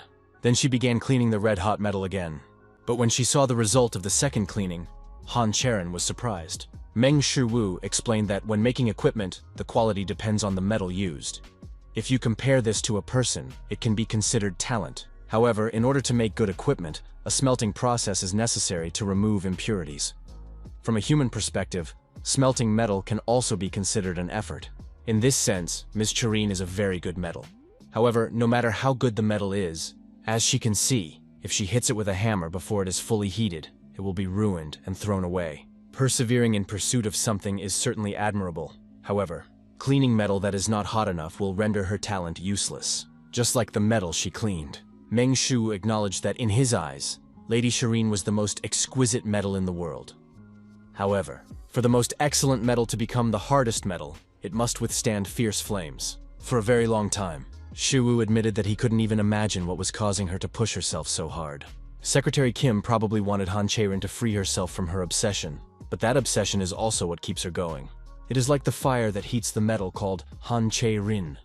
Only this fire makes Cherin work even harder, so it should not be extinguished, but Meng Shu said that now is the time to use the fire in her heart to warm herself sufficiently. Hitting herself with a hammer is the next step. He also asked her not to worry too much, because even if everyone around her leaves, even if the whole world rejects her, even if she turned away from herself, he would definitely be there for her. Shiwu simply couldn't forget that, in the end, he still needed to receive 20 billion won from her every month for tutoring. Han Cherin smiled sincerely and thanked Mr. Shiwu. Meng Shu said that today's training was over, but immediately after that, He remembered something and grabbed Cherin's hand. Shu asked the embarrassed Cherin to wait a moment. Then he held out a bracelet and said it was a special gift for the lesson. Mong Shu asked Cherin to put it on. Han Cherin took the bracelet and looked at it. Then she put it on and thanked Shiwu. Han Cherin promised that she would always wear it and sincerely thanked Shiwu. Seeing her reaction, Shiwu chuckled awkwardly. In fact, it was because it seemed too simple for a gift, but changing his appearance now would make everything meaningless. After a moment's thought, Shiwu turned to Cherin. Then he awkwardly asked if she could hold out her hand again. Han Cherin was a little surprised, but she agreed, assuming that it should be possible. Mong Shu used reality manipulation on the bracelet. Just as he had used Zhou Bukchan's trait to discover a new way to use super speed, and just as Moon Tai Biome had extremely increased the power of his trait with the help of amplifying magic circles. If he applied all of this in practice, the system notified Shiwu that he had imprinted the concept of amplification. After Shiwu finished, Han Cherin clearly felt as if something had changed. After the experiment, his reality manipulation skill increased by plus 5.3%, reaching 7.55%. Mong Shu was amazed that it actually worked. Although he didn't know how much it enhanced, Han Cherin promised that she would never forget today's lesson. After that, she admitted that she thought she should return to the hospital and that it would probably be best to rest for a day or two, depending on her condition. Mong Shu reminded her that no matter what happened, he would always be there for her. After that, an embarrassed Han Cherin thanked him for today and left the forge. As it turned out, he was capable of creating equipment with enhancing engravings. So didn't that mean he could do the same with the equipment he created for himself? Furthermore, does this mean that even GodTube's features can be enhanced? Gam Chong was very surprised to hear that Master Aurelian had returned to Korea. The secretary said that it was indeed true. Gem Chong recalled that he had only recently returned to France, so why did he return so soon? The secretary replied that Master Aurelian had probably come to meet Mong Shu. The S-rank hunter became slightly interested upon hearing this. He recalled that this man had been written about in all the media. But who was he really? Li Yejun then asked if Master Aurelian had come just to meet this man in person. The So family's forge. After working here for some time, Mong Shu created several boxes of enchanted bracelets. All this was enough for him to increase his divine metallurgy skill by plus 5.6% and his reality manipulation skill by plus 3.8%. Looking at this mountain of bracelets, Mong Shu wondered if he should stop there. After creating and engraving hundreds of accessories, Mong Shu discovered two things. First, when he applied the same engraving to different bracelets and bracelets with higher Hifestas ratings, the higher-rated bracelets showed a stronger effect when engraved. All this meant that as his divine metallurgy skills improved, he needed to gradually improve the quality of his equipment. But the more important part is the second one. The effects of engraving do not add up. Unfortunately for him, Shiwu decided that he would just sell it all, put it aside and give it to Lady Soyeon. In any case, with the Oricalum that Aurelian would soon bring, he would be able to create high-quality equipment, and then he would try to do it again. Since he had thought about it, Shiwu decided to watch a video on cleaning Oricalum. For example, Hifestas' video, "What if we make equipment out of Oricalum for the damn angry Thor?" The enraged Thor demanded that Hifestas bring it to him immediately, before he blew up the entire forge. Immediately after that, Thor couldn't hold back and shouted, "You dared to steal my Mjolnir?" Hearing this, Hifestas laughed. Then he apologized a little awkwardly, and asked if Thor really thought he couldn't lift Mjolnir so easily. Thor was already starting to boil over. Suddenly, Hifestas decided to interject and offered to make some equipment for Thor as an apology. Thor calmed down a little and asked if it was true. Thor turned to Hifestas and asked if he would really make equipment for him. Hifestas replied that he would indeed do so. And since he had already decided to do it, Hifestas asked if he could take one last look at Mjolnir. A little embarrassed, Thor replied that since he had decided to make him some equipment, Hifestas said that in that case, he should melt the metal while the furnace was hot. He would start working on it right away. Looking at the piece of metal, Mong Shu noticed that it looked exactly like the Oricalum of his world. Taking Mjolnir in his hands, Hifestas said that Oricalum could not be melted with heat alone to purify it, or rather, to make this metal red hot and then purify it, he needed to hammer it with this cute little thing. Hearing this, Thor abruptly approached Hifestas, fixing him with a murderous gaze. Hifestas chuckled awkwardly and explained that he would make Thor some equipment and then return the hammer to him. Hifestas promised Thor that it would be incredible equipment. With all his might, Hifestas swung Mjolnir and struck the metal, damaging even his forge. After the blow, Hifestas froze, looking at the result. Meng Shu noticed that the forge had been destroyed, but the Oricalum was completely intact and undamaged. Meng Shu asked Hifestas not to say that Oricalum was indestructible. Suddenly, Hifestas shouted at the top of his voice and began to strike the Oricalum with Mjolnir with all his might. After seeing this, Meng Shu was simply speechless. Meng Shu wondered if he could really learn to do this. Suddenly, he heard the sound of a bell behind him, causing Shu to turn around. Aurelian, who had returned to the forge, said, "Ca fate long temps," which translates as "long time no see." Meng Shu was delighted to see him, for his Oricalum had finally arrived. A short time later, in a B+ rank dungeon, a huge golem towered over Shu. Feeling a little nervous, Master Aurelian asked why they had come here. Shu wasn't even sure how to respond. Even without hearing the translation, a single glance at Aurelian was enough to understand what he was saying. Besides, these bodyguards are so serious, which is not surprising since Aurelian was kidnapped in Korea not so long ago. Meng Shu suggested that this made sense, since the dungeons could be used for criminal activities. Meng Shu replied somewhat awkwardly that they were here to clean up the Oricalum. Unable to explain it to him, Meng Shu thought to himself that without an interpreter, he would simply go crazy here. He hoped they wouldn't misunderstand anything. Be that as it may, Shu decided not to think about it, because he didn't need to explain anything right now. Right now, he needed to think about the information he had received after watching Hifestas' video. No one forged Oricalum, even in Norse mythology. Even Mjolnir, the most powerful weapon that destroyed Jormungandr with a single blow. This meant that this metal was not so easy to refine. When Meng Shu concentrated, his insight was activated. Based on the video, Shu realized that he needed a stronger blow than Mjolnir's, the key to Mjolnir's incredible power. Even Mjolnir, the perfect weapon capable of destroying everything, failed to destroy Ragnarok, the end of Norse mythology. However, in Greco-Roman mythology, there is a battle at the end of time, the Gigantomachy. If it is the power of Hercules that broke through the Gigantomachy, if he simulates the very power of Hercules, it should be possible for him to deliver a blow similar to Mjolnir. Hercules' divine martial art, Form 1. The dragon's descending blow. Putting all his strength into it, Shu attacked the piece of Oricalum. Even the nearby golem didn't have time to understand what was happening when he suddenly noticed his body beginning to crumble.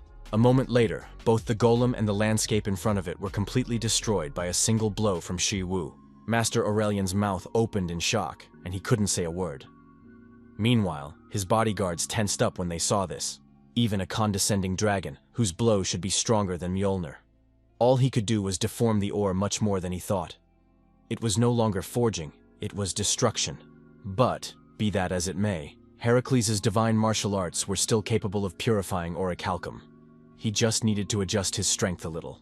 Meng Shu sent Park Doku new material for the video and asked her to treat the material well this time as well. Park Doku was surprised that the new material for the video arrived so quickly, and that's even though the video guide on how to become an A-class hunter in a month isn't even finished yet. So why did the new material arrive so soon? Park Doku decided that it wouldn't be the worst option to take advantage of the trend. Even though it was a new channel that had been around for less than 6 months, it was still gaining about 10,000 subscribers a day, and it already had 2.65 million subscribers. Park Doku wondered if it could be that her boss's name had become so well known in the media solely because of the recent incident involving the kidnapping of Master Aurelian.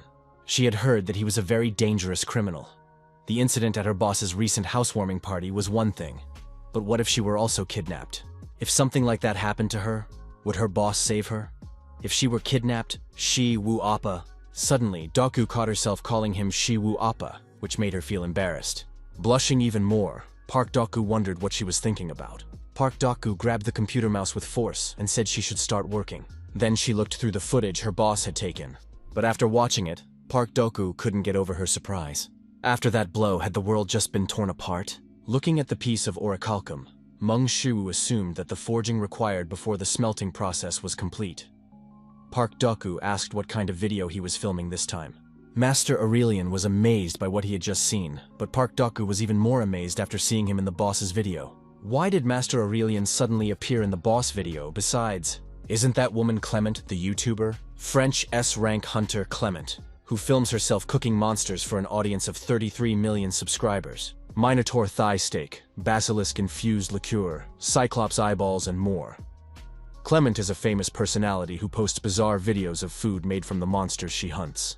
So why did such an incredible figure appear in the boss's video? Meng Shu said that now they should return to the forge. After watching the video to the end, Park Daku was shocked, trying to understand what the hell he was doing.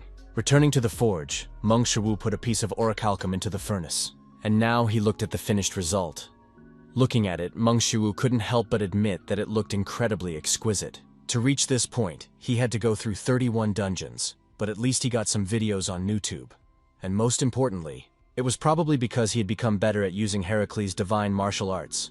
But his skill had increased tremendously, adding plus 2.6% and 4.7% to his super strength. The only thing left for him to do was, glancing at the Oricalum over his shoulder, Master Aurelian asked what he was doing. Xiao replied that he was about to start forging. All he had to do now was to create equipment from the Oricalum. And so, concentrating his strength in his hand, Meng Shu raised his fist above the Oricalum. Master Aurelian was surprised by this and pointed to the side, reminding him that the hammer for forging was there. Meng Shu said that in order to forge Oricalum, he had to become Mjolnir. Master Aurelian was puzzled when he heard about Mjolnir.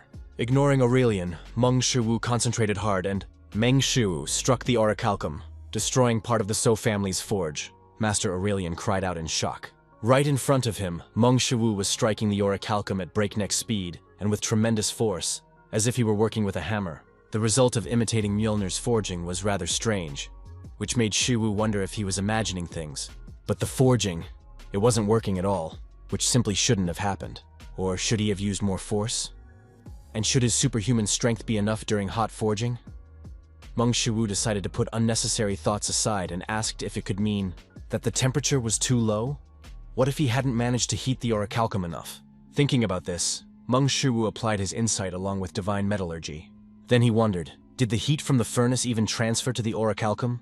And if the furnace wasn't working, the maximum temperature of this furnace is 3,500 degrees. And even so, that's an incredibly high temperature. Looking at the situation now, a temperature twice as high should probably be enough for the heat to penetrate the Oricalum. A metal that has reached the divine level not only in terms of strength, but also in terms of heat resistance. And if he makes equipment for himself out of this metal Oricalum, Meng Shu came to the conclusion that in that case, he would indeed create truly divine equipment. But how could he do it? Where could he find so much heat? And yet, not long ago, he thought he had solved the problem with Mjolnir. The first thing that came to Shu's mind was to use magic. But manipulating reality is a power different from magic, so he couldn't risk his life to create heat. Meng Shu asked what he should do in such a situation. The whole process was not going to go smoothly, no matter how hard he tried. Suddenly, Meng Shu had a flash of inspiration and figured out a way to heat the Oricalum sufficiently. Meanwhile, the S-rank hunters dealt with the Red Dragon. Li Haran asked her companions if they knew how many days had passed since they started looking like this. Were they still so shocked by it? Some bitch named Moon Taebom or something like that just collapsed on her own. Of course, she understands that she wasn't a low-rank hunter, she understands that, but Hannah said that this teleportation wasn't just low level, that this teleportation was beyond the level itself? Li Haran asked, is she talking about that teleportation? And was it really such incredible magic? Hannah said it was incredible, and then asked, magic? However, this cannot be called magic. Li Xiong explained that space connection is just a theoretical concept of a wormhole. But in reality, it can never be realized. As an example, a giant tree that had lived for 1,000 years suddenly collapsed this morning because its lifespan had come to an end. Li Xiong asked Harin what she thought about this. Harin replied that she would probably be surprised by this, but that something like this could still happen. Li Xiong agreed and asked what if the heat from the sun suddenly cooled down today. Harin replied that it was completely impossible. Li Xiong said that this was indeed the case. It was something impossible, something that defied all reason. However, that was exactly what the hunter Meng Shu did. Puzzled, Li Haran admitted that she didn't fully understand it, but he did achieve it, didn't he? Suddenly, in the middle of the conversation, a notification sound was heard. Yuhan said it was for her and took out her phone. But when she saw who had written to her, she was very surprised. Noticing how Hannah had changed, Heron asked what had happened. She had received a message from Shi Wu from the Conqueror of the World channel. Yuhan was a little puzzled, as it seemed somewhat familiar to her. Suddenly, she realized that it was Meng Shu who was the author of the Conqueror of the World channel. The Fire Witch, Yuhana's S-rank hunter channel, was a huge channel that had already gained 41 million subscribers. Her destructive trait amplifies any fire magic hundreds of times over. With her S-rank pyrokinesis, she created stunning visual content that attracted countless subscribers to the Fire Witch channel. Li Haran was surprised to hear about Shu Wu and asked what he wanted from them. Surely not an unfavorable offer of cooperation, and if he was going to propose cooperation, shouldn't it be at least an S-rank dungeon? So why did he suddenly call them to a C-rank dungeon? Moreover, it was strange that Yuhana accepted the offer like that. Yuhana told Haran that she didn't have to go with her if she didn't want to. After that, she said that Shu Wu was only asking for her cooperation. In that sense, Li Xiun didn't need to come either. Li Xiun admitted that he was just curious. After all, he wanted to know what kind of person the hunter Mong Shu was. He also didn't feel uncomfortable about it. Li Haran was simply shocked by these magicians. Meanwhile, Li Xiun agreed with Yuhana to go with her. Since the two of them had already entered the dungeon, Haran didn't care anymore and just followed them. Seeing the S-rank hunters, Meng Shiwu was surprised at how quickly they had arrived, but they were not as calm as Shiwu. Li Haran asked, "What the hell? Why was Master Aurelian here? And even the S-rank hunter from France, Clement?" Yuhana asked Hunter Meng Shiwu what kind of content he was planning to make to offer cooperation. Meng Shiwu awkwardly said that about that. Then he apologized for asking her that question. But could she light a fire for him? Yuhana was puzzled to hear that he had called her to light the fire. Meng Shiwu explained that he was trying to melt Oricalum, but he couldn't generate a high enough temperature. Yuhana was surprised to hear about Oricalum. Meng Shiwu explained that Oricalum has incredibly high heat resistance. And most importantly, without a fire with a temperature of 10,000 degrees Celsius, it won't even start to heat up. That's why he thought that Ms. Yu Han could generate enough heat. Li Haran asked what he was talking about. It didn't matter what smelting Oricalum was, but did he have any idea what 10,000 degrees Celsius was? Li Haran explained that the surface temperature of the sun is 5,800 degrees Celsius, but 10,000 degrees Celsius is almost twice as much. So did he really think that such heat could be generated so easily? Meng Shiwu was forced to admit that it was indeed not easy. And that was why he made the proposal to Ms. Hannah. If he could do it, then in turn, he would reward her by appearing in any joint content on her YouTube channel. Li Haran was already getting annoyed, so she asked Shiwu who would even accept such an offer. Immediately afterwards, Yuhana said with complete readiness that she would try. This greatly surprised Li Haran. An angry Li Haran asked if she could really increase the fire's power to 10,000 degrees Celsius. And even if she could, why would she want to do that? With a sparkle in her eyes, Yuhana reminded her that Meng Shiwu had promised that he would later cooperate with her on any content. This puzzled Li Haran once again. Yuhana walked over to the two pieces of Oricalum and said that in that case, she could begin. Yuhana took a breath and slowly raised her right hand. Then she used the high-level magic spell Inferno. Immediately after that, she added her trait to her spell. And in the next instant, the heat of her Inferno increased many times over thanks to her S-rank pyrokinesis. Seeing this, Li Haran wondered what this was. Meng Shiwu was pleasantly surprised because such heat should be more than enough. Meng Shiwu asked everyone to step back a little and ran towards the pillar of fire. Then, with a single leap, he soared into the sky and raised his right leg. Using the divine martial art of Hercules, Meng Shiwu's descending dragon strike hit the Oricalum. This caused enormous destruction, but most importantly, this method worked, and he could already see the beginnings of his future equipment. Well, with the next strike, he had to complete the entire forging process. Meng Shiwu used Hercules' divine martial arts, Form 2, the sky-shattering super strike. Although Aurelian had seen Shiwu's power before, this time the blow was much stronger, which struck him again. It also struck Yuhan, who was standing nearby. Even Li Haran, who had recently been skeptical about this, couldn't believe what she saw. Trying to see something through the dust, in place of the Oricalum, Meng Shiwu wondered if he had succeeded. Looking at his smartphone screen, Meng Shiwu saw the notification, "You have created an incredible piece of equipment," which made him very happy. He had finally managed to create equipment of the incredible rank of Hifestas. In addition, his divine metallurgy skill had increased significantly, adding pleasant 22.4% and finally reaching 59.67%. The system notified Shiwu that his divine metallurgy skill had exceeded a certain level, and that now, equipment created with divine metallurgy would be granted special abilities. Meng Shiwu was clearly interested in the last point. After all, If this was what he thought it was, then all the equipment created by Hifestas also possessed special abilities. He himself simply did not have enough skill for such a thing.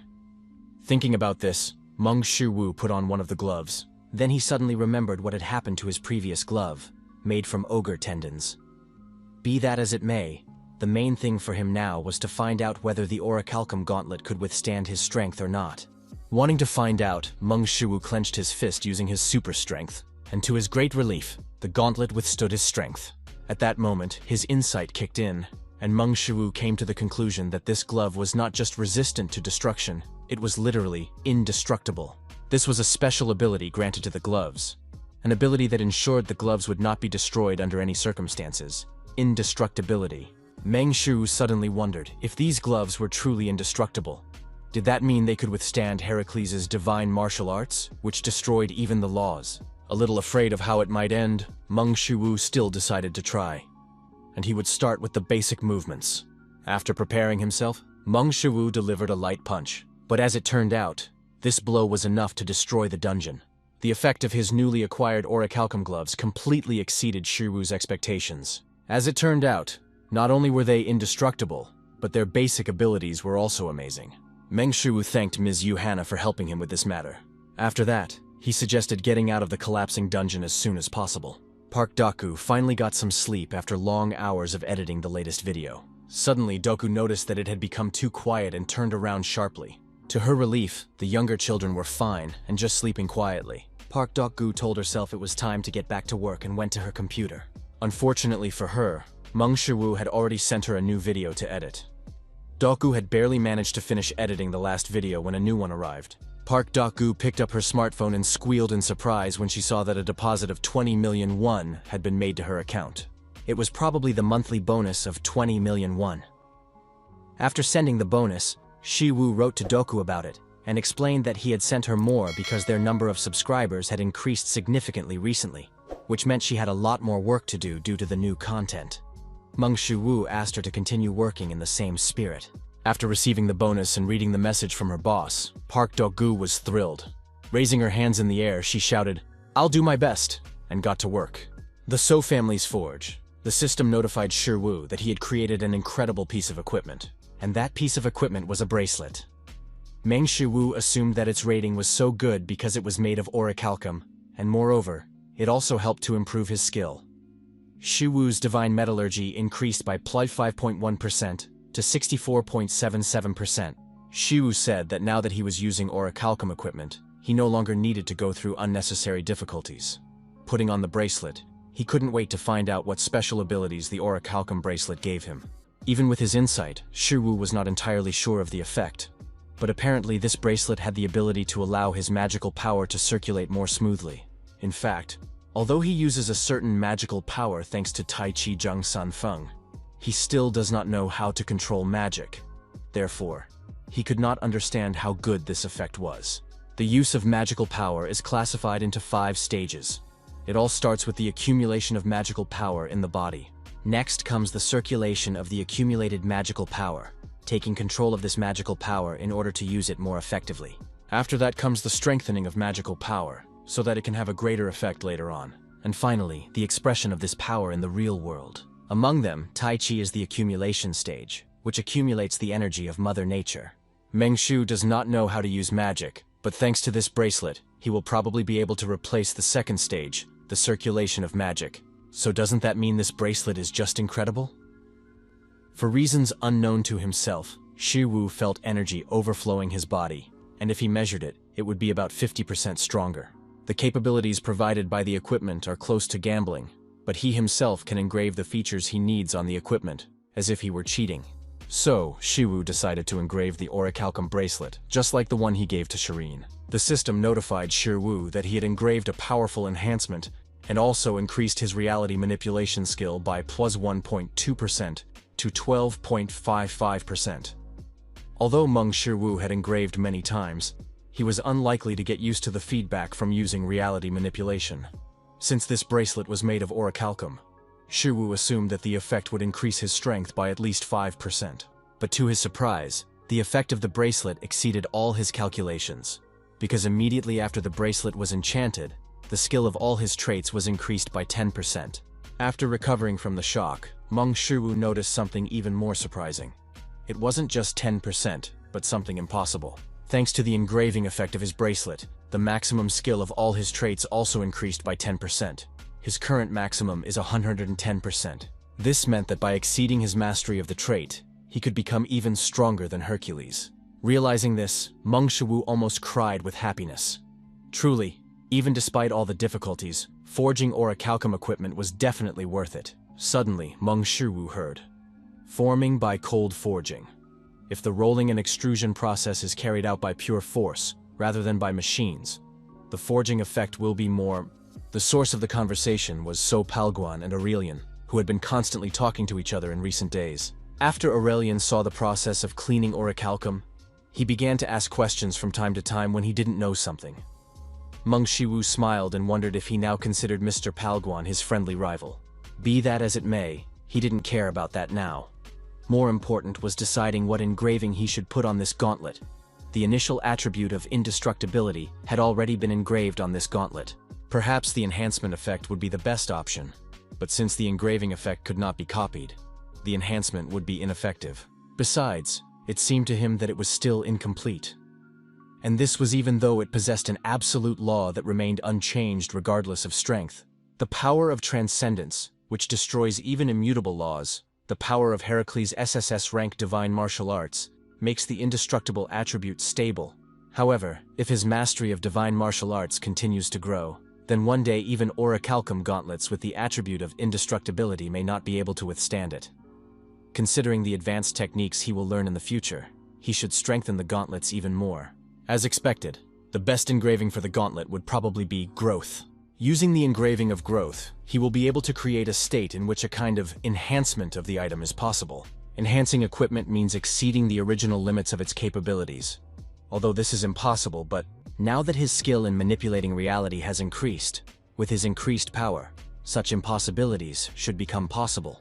However, the return from such powerful spells becomes much stronger than before. He felt as if the entire infinite space itself denied his existence, and he was fighting alone in complete isolation. Having finished his work with spells, Mong Shu bent over from exhaustion.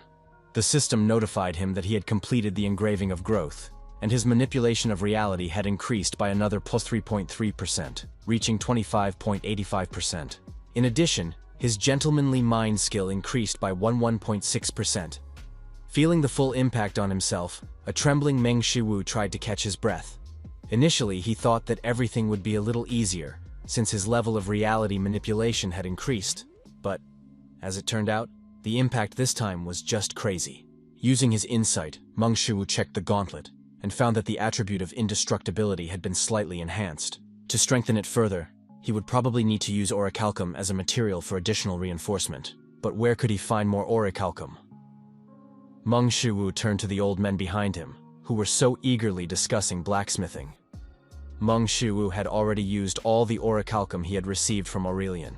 2 pieces for making gloves, and the last one for a bracelet. Meng Shu recalled that according to rumors, these pieces of Oricalum were worth at least tens of billions of won, with some even saying hundreds of billions. So did that mean he had just spent 300 billion won? Glancing awkwardly at Aurelian, Shu told himself that he would definitely teach him some divine metallurgy techniques later. As far as Shu had heard, Oricalum sometimes appeared in dungeons above S rank, and in order to write a guide to becoming an S rank hunter, he would probably need to become an S rank hunter himself soon. Meng Shu sighed at all these thoughts. Not long ago, he thought that he would finally be able to rest a little after finishing the Oricalum equipment, but there were still many things he needed to do. Looking at today's date, Meng Shu remembered that today was also the day of his lessons with Han Cherin. He was too busy. Meng Shu wondered if it was possible to learn the cloning technique on GodTube. Li Yijun's guild headquarters. Li Yijun was interested in this Meng Shu that everyone was talking about, so he started studying the available materials about him. Li Yijun wanted to know if he really saved Master Aurelian all by himself. It's hard to say if that makes sense. However, it seems that this guy is not just an amateur. After watching the video further, Li Yijun's attention was drawn to the equipment Meng Shu was wearing. Does it make any sense to destroy the dungeon with force alone? Of course not. Li Yijun suggested that it was all about the special feature hidden in his equipment. Most likely, He received this equipment as a gift for successfully rescuing Aurelian. Li Yejun asked how someone like that dared to possess Aurelian's equipment. Li Yejun jumped up in anger. Seeing Aurelian's equipment on such a person was as unpleasant to him as seeing a person wearing clothes that did not suit them. Li Yejun decided that this treasure must find its rightful owner. Underground Training Hall, SH Hunters Guild. Mong Shu was conducting another training fight with Han Cherin. As it turned out, the training had a positive effect on Cherin. Shu suggested that the recent special training session in the forge had been very effective. The three elements of martial arts: mind, ki, and body. Han Cherin's ki is supported by Tai Chi. Han Cherin's body is supported by the heavenly body, but her mind cannot keep up with these two. Until now, Han Cherin's balance had been severely disrupted, but now everything has changed. Thanks to her firm and unwavering mind, Cherin's energy and body are finally able to manifest their true power. Things cannot continue this way. Initially, he thought about simply giving up. This would have strengthened her confidence, but it seems that it is now almost impossible for him to fight her with a sword. At this moment, Cherin is not a delicate woman or the youngest granddaughter of the SH group. She is now a martial arts master. To surrender while fighting someone who strives for the extremes of martial arts would be simply unacceptable. Suddenly, Han Cherin noticed something strange in Shiwu's movements. With a swing of her sword, Cherin deflected the sword flying towards her. But at that moment, Shiwu's fist was right next to her face. Suddenly, throwing his sword at Cherin, Shiwu circled around her and delivered the finishing blow. Han Cherin admitted defeat, then told Shiwu that she had not expected him to throw his sword. Meng Shiwu told Cherin that she must be prepared for all possibilities because in a real fight, you never know how all the variables will play out. Han Cherin admitted that she had thought she was getting closer to his level, but now she could clearly see that she still had a long way to go. Meng Shiwu told Cherin that today's lesson was over. He could clearly see that, unlike her former self, Cherin had begun to better control the fire in her heart. Kang Minjae suddenly entered the training hall and apologized for disturbing them. He then said that a guest had arrived, but that this guest had not come to see Ms. Cherin. He had come from Mong Shu. Mong Shu and Han Cherin were surprised to hear this. Then Li Yejun came out and asked, "So you're Mong Shu?" Puzzled by the stranger's appearance, Shu asked if they had met before. Han Cherin remembered that this man was an S-class hunter. Li Yejun turned to Mong Shu and suggested they get straight to the point. Li Yejun asked Shu where the equipment he was using was. Meng Shu was surprised to hear this. He wanted to know why S-class hunter Li Yejun had suddenly decided to find him, and what equipment was he talking about. Unless Meng Shu guessed what he was talking about, Meng Shu took 2 gloves out of thin air, put them on, and asked if that was what he was talking about. Li Yejun was surprised to see this and asked if it was a subspace pocket. Meng Shu replied angrily that it was. He was already getting annoyed at how this bastard dared to talk to him so informally.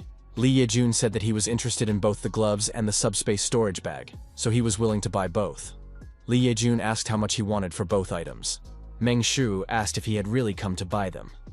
Hearing this, Li Yejun gritted his teeth in anger and wondered how this son of a bitch dared to speak to him so informally. Pretending to think about it, Meng Shu said that if he were to set a price, it would be 2 pieces of Oricalum, plus the cost of labor. All of this would cost about 300 billion won. Li Yejun asked if he was trying to make fun of him. He is willing to pay 30 billion won for these items, but he is not going to raise the price any higher. Meng Shu wondered who this person was to bargain with him like this. Meng Shu asked Yejun what would happen if he didn't sell him his items. Li Yejun replied that in that case, releasing his aura, Li Yejun said that he would have no other choice. A treasure becomes a treasure when you have the strength to protect it. But for the weak, a treasure is no different from a disaster. Meng Shu asked what the hell he was talking about. Did this bastard really think he could just take and steal his things by using his power? Meng Shu tried to understand if this bastard had accidentally gone mad. Li Yejun demanded that Shu prove to him that he was worthy of having this equipment. If Shu refused, he would simply take it by force. Meng Shu couldn't understand why Yejun wanted to take what belonged to him. Suddenly, Han Cherin jumped in front of Shu and told Li Yejun that he was being too rude. Li Yejun explained that rudeness on the part of the strong is not rudeness at all. It is the truth. Meng Shu sighed inwardly. Now he was sure that this bastard had really gone mad. And what kind of criminal thinking was this anyway? Han Cherin pointed her blade at Li Yejun and said that first he had to prove that he was strong enough. Meng Shu tried to explain to Cherin that she shouldn't go against him now. But Cherin interrupted him, saying that she came out because this guy was rude to Shu. Meng Shu was puzzled, wondering if Cherin was angry now. But why was she suddenly angry? Han Cherin told Li Yejun that if she won, he would have to apologize to Mr. Shiwu. Li Yejun smiled and asked if she really thought that was possible. Meng Shu tried to understand what was going on. Han Cherin told Yejun that since he was an S-rank hunter like her, she would fight him with all her strength. Li Yejun smiled and said that it was simply ridiculous. Did she really think she could defeat him if she used all her strength in battle? Li Yejun suggested that Cherin thought too highly of herself since people called her the genius of the century or something like that. Then he said that he had heard that during the last kidnapping incident, she had been kidnapped by S-rank criminals, and she hadn't even been able to put up any resistance. Trying to provoke her, Li Yejun said that, as expected, she was still a child. In fact, he thought it would be ridiculous if she lost her composure because of such a simple provocation. But she would do just that. Since she insisted so much, Li Yejun agreed to show Cherin what a truly strong person was like. He was even willing to let her make the first move. Closing his eyes, Li Yejun asked Han Cherin to show him her best punch. At that moment, Cherin instantly closed in, and immediately delivered a blow that Yejun barely dodged. Han Cherin exceeded Li Yejun's expectations. He tried to understand when she had managed to get so close. And how the hell did he not notice any movement on her part? Li Yejun decided that the first thing he had to do was create some distance between them, so he jumped back. But at that very moment, Cherin's blade was right at his neck. Han Cherin asked him to admit defeat and kneel down immediately to apologize to Mr. Shi Wu. Li Yejun pushed the sword away with his hand and said that he could not accept this, because she had caught him with such a cowardly and despicable attack. Han Cherin reminded him that he had said he was willing to give her the first attack. Li Yejun explained that he had said he would give her the right to make the first move, but he had not allowed her to attack treacherously. Han Cherin said that if this were a real fight, anything could have happened. So it was his fault for not being prepared. Or did he, an S-rank hunter, not even have the basic fundamentals of combat? Han Cherin again ordered him to kneel and apologize to Mr. Shi Wu. Not willing to accept defeat and humiliate himself so easily, Li Yejun said once again that he would not accept it. Han Cherin commented on Yejun's behavior as unsightly. Li Yejun again suggested that Cherin attack first. Meng Shu realized that things were clearly not going well, as Cherin's opponent was still an S-rank hunter. So does that mean he should stop them, or should he not? Suddenly, Shu remembered something and asked himself, wasn't he a nutter? After another exchange of attacks, Han Cherin and Li Yejun crossed swords again. With a sharp movement, Han Cherin swung her sword lightning fast, delivering a powerful horizontal strike, but Li Yejun managed to block the attack and jump back. Trying to stay in the room where the two S-rank hunters were fighting, Kang Minjae asked Shi Wu if they shouldn't stop them, but Meng Shu had no intention of answering him. From what he saw, Shi Wu could tell that even though Cherin had studied Zhang Sanfeng's SS-rank Tai Chi, she still wasn't able to handle him properly. In addition, her opponent, Li Yejun, was one of Korea's 6 S-rank hunters. A hunter who possesses a cheat trait that allows him to copy weapons, habits, approaches, and even the unique traits of his opponent. Li Yejun admitted that Cherin wasn't so bad after all. His trait is an S-rank copy. But even so, he is not omnipotent, because he is unable to copy anything beyond his copying capabilities. This man is probably jealous of their high-quality equipment, the sword of Aurelier that Cherin possesses, and his Oricalum gauntlets. Li Yejun lifted his bangs and looked down at Cherin, asking her what she was doing. Why was she acting as if her skills were so terrible? After all, she was still no stronger than an insect. Li Yejun's words clearly hurt Han Cherin, and she ordered him to shut his mouth immediately and rushed into attack. Seeing that Cherin had fallen for her opponent's provocation, Meng Shu realized that she would probably lose in this situation. This meant that he had no other choice. Closing the distance between them, Han Cherin delivered a wide horizontal strike, which Li Yejun easily dodged. Immediately after that, he spun around and kicked Cherin. At the last moment, Cherin managed to block the blow with her hands, softening the damage a little. She flew a short distance and landed awkwardly on her feet. Li Yejun asked if that was all she was capable of. It looked so insignificant. After succumbing to Yejun's provocation, Cherin barely managed to block his blow, causing her mental state to deteriorate and her anxiety to increase. Meng Shu turned to Ms. Cherin and said that her mind was too tense right now, then asked if she remembered the 3 important aspects of Tai Chi that he had talked about. Han Cherin thought for a moment when she heard that her mind was too tense. A second later, she understood what Shi Wu was talking about, because she had indeed reacted too painfully to Yejun's provocation. Han Cherin told herself that she needed to calm her mind, chi, body, and mind. These three components of Tai Chi must come into harmony. Han Cherin calmed her mind by achieving balance. Even from a distance, Li Yejun noticed that Han Cherin's aura had suddenly changed. Li Yejun couldn't help but wonder what the three key aspects of Tai Chi were that the guy had pointed out to her. Calming her mind, Han Cherin stood in a stance and offered to show Li Yejun her true power. At that moment, she jumped back and rushed straight at Yejun. For some reason, she had a hidden power that Yejun couldn't copy no matter how hard he tried. In the second that Han Cherin was in motion, Li Yejun tried again and again to use his trait on her. But for some reason it was useless. As soon as Yejun realized this, Han Cherin had already approached him and told him that it was over. Unwilling to accept this, Li Yejun shouted at Cherin that she was only an A-rank hunter, and that his own strength was more than enough to deal with her. Putting all his strength into his blade, Li Yejun counterattacked Han Cherin, causing their blades to clash. The collision of such powerful blows created a shockwave that finally knocked Kang Min-jae off his feet. Immediately after that, a powerful energy explosion occurred at the point of collision between Han Cherin and Kang Min-jae. Through the thick veil of smoke, Han Cherin heard Mong Shu trying to call out to her, but soon his voice faded away completely. A few days later, Mong Shu exclaimed that it was simply unbelievable. After all, he finally gained 250,000 subscribers on his channel, Conqueror of the World. At that moment, Shu thought that this Yejun was simply insane. Out of nowhere, he suddenly started demanding that he give him equipment. Be that as it may, thanks to Yejun, his new tube channel finally experienced explosive growth. Shu's chair couldn't withstand him leaning back, causing it to tip over and giving him quite a painful sensation. He got too carried away and was very frightened by what happened. In any case, the comments under the latest video were flooded with reactions. Commenters laughed at how a powerful S-rank hunter lost to an A+ rank and went from being unbeatable to beatable, LOL. Someone even wondered if Han Cherin would one day become one of the 13 hero hunters. Although people were happy about Han Cherin's victory, in reality, Han Cherin had been unconscious for some time. Rushing to Cherin's aid after the explosion, Mong Shu lifted her up and tried to bring her back to consciousness, but it was all in vain. If he hadn't started treating her with his S+ rank divine medical arts, things could have turned out much worse. But at the same time, since Yejun was already an experienced S-rank hunter, there was no need to worry about him, as he was still conscious. Although in fact, he soon suffered from something other than Tai Chi's power. Meng Shu suddenly heard the sound of a message coming in and wondered who it could be. After reading the message, Meng Shu realized who it was. It was Han Mina, Aunt Cherin, apologizing for contacting him so suddenly. SH Group headquarters. Han Mina admitted that it was a very unexpected request, but even so, she thanked Shiwu for responding to her.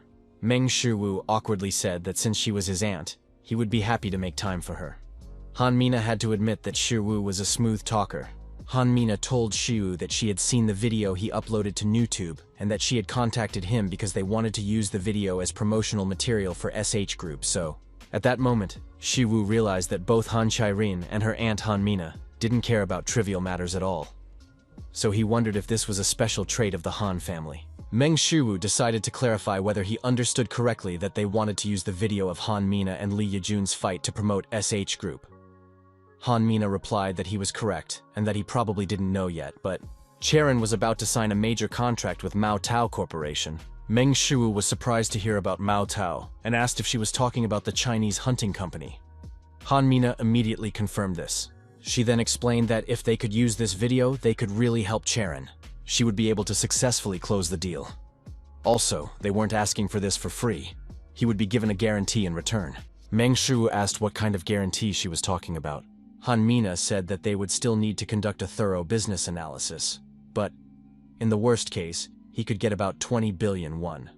Meng Shu realized that he had made a mistake in deciding to drink, because when he heard about the 20 billion, he was so shocked that he spat out everything he had drunk. Meng Shu apologized for what had happened and immediately wiped the table.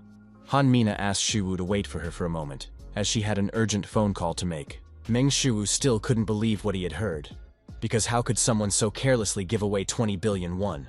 After finishing the call, Han Mina apologized to Shu and hurried to the door, explaining that apparently she needed to go to the chairman's office right away. Puzzled by Han Mina's quick departure, Meng Shu said that he understood everything and wished her a pleasant journey. The chairman's office. After knocking on the door, Han Mina addressed the chairman and said that Director Han Mina had arrived. Chairman Han Taisan said she could come in. Immediately after that, Han Mina rushed in and asked if it was true that Mao Tao did not want to sign a contract with Cherin. The eldest son, Han Kuang-guk, reminded Han Mina that she was in front of the chairman and asked her not to raise her voice. After that, the second son, Han Jae-min, added that this was not a family meeting, but a meeting of executives. The third son, Han Jong-jin, explained to Han Mina that even though she was the youngest, she still had to behave appropriately for her age. Han Mina involuntarily clicked her tongue and asked, "What? And why are all my brothers here?" Han Tae-san ordered her to sit down. He then said that, as they had already heard, they had received a call from Mao Tao informing them that the contract had fallen through. Han Mina reminded him that this contract was worth 11 trillion won. And now he was saying that they had cancelled it overnight? What was the reason? Han Tae-san replied that, according to Mao Tao, they couldn't trust the SH Hunters Guild. Han Mina said that in that case, they shouldn't have signed a contract with them in the first place.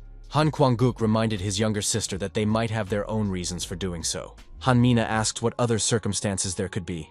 After all, if this contract raises the status of Cherin, a person who cannot take away their shares, then they probably took these measures in advance. Han Kuang-guk shuddered at her words. Han Kuang-guk was clearly angry, replying that it was a rather ridiculous assumption. Also, this contract was very important to SH Group. After that, he said that he was not the kind of person who would take shares away from his niece, for which he would decide to terminate a contract worth 11 trillion won. Han Mina asked if, after she became the head of SH Construction, he remembered how much damage the company had suffered because of one particular person. The media was full of news that the SH Group's luxury apartments were built with cheap materials. Han Kuang-guk asked if she was accusing him of substituting materials without any evidence. Han Mina said that if he wanted to fight, he should fight her. But he shouldn't touch the child, who knows nothing. Just as Han Kuang-guk was about to respond to Han Mina, a tapping sound echoed through the room. Han Kuang-guk was forced to admit that he had behaved shamefully, after which Han Mina also apologized to the chairman. Han Tae-san said that the matter with Mao Tao was not yet over, and until that happened, Mao Tao said they would come immediately for negotiations. Chang Wei from Mao Tao would be arriving in Korea soon. Everyone was stunned by what they heard. After all, this very Zhang Wei is a direct disciple of Yun Weiren himself. Zhang Wei is a disciple of one of the 13 heroes who saved humanity. Han Mina jumped up and asked her father if this meant that Zhang Wei would be negotiating directly with Cherin. He immediately confirmed this. Immediately after that, Han Mina reminded him that Cherin was still too young, and that she still had a lot to learn in the field of management. Han Tae-san said that their SH Group is the #1 company in Korea. He added that Korea's political and business circles revolve around SH Group as if they revolve around the sun. As long as they lead their group, they will have to go through great trials and difficulties in the future. And Cherin is also a member of SH Group. Han Tae-san asked Han Min-woo to remember this, then let him go. Meanwhile, Mong Shu was training outdoors. Meng Shu performed a series of lightning-fast attacks, then lunged forward, delivering a horizontal attack and bouncing off the ground. Immediately after that, he attacked with all his strength, striking down with his fist. Watching this, Hercules wondered what the hell he was doing here. And why was Shiwu suddenly doing so well?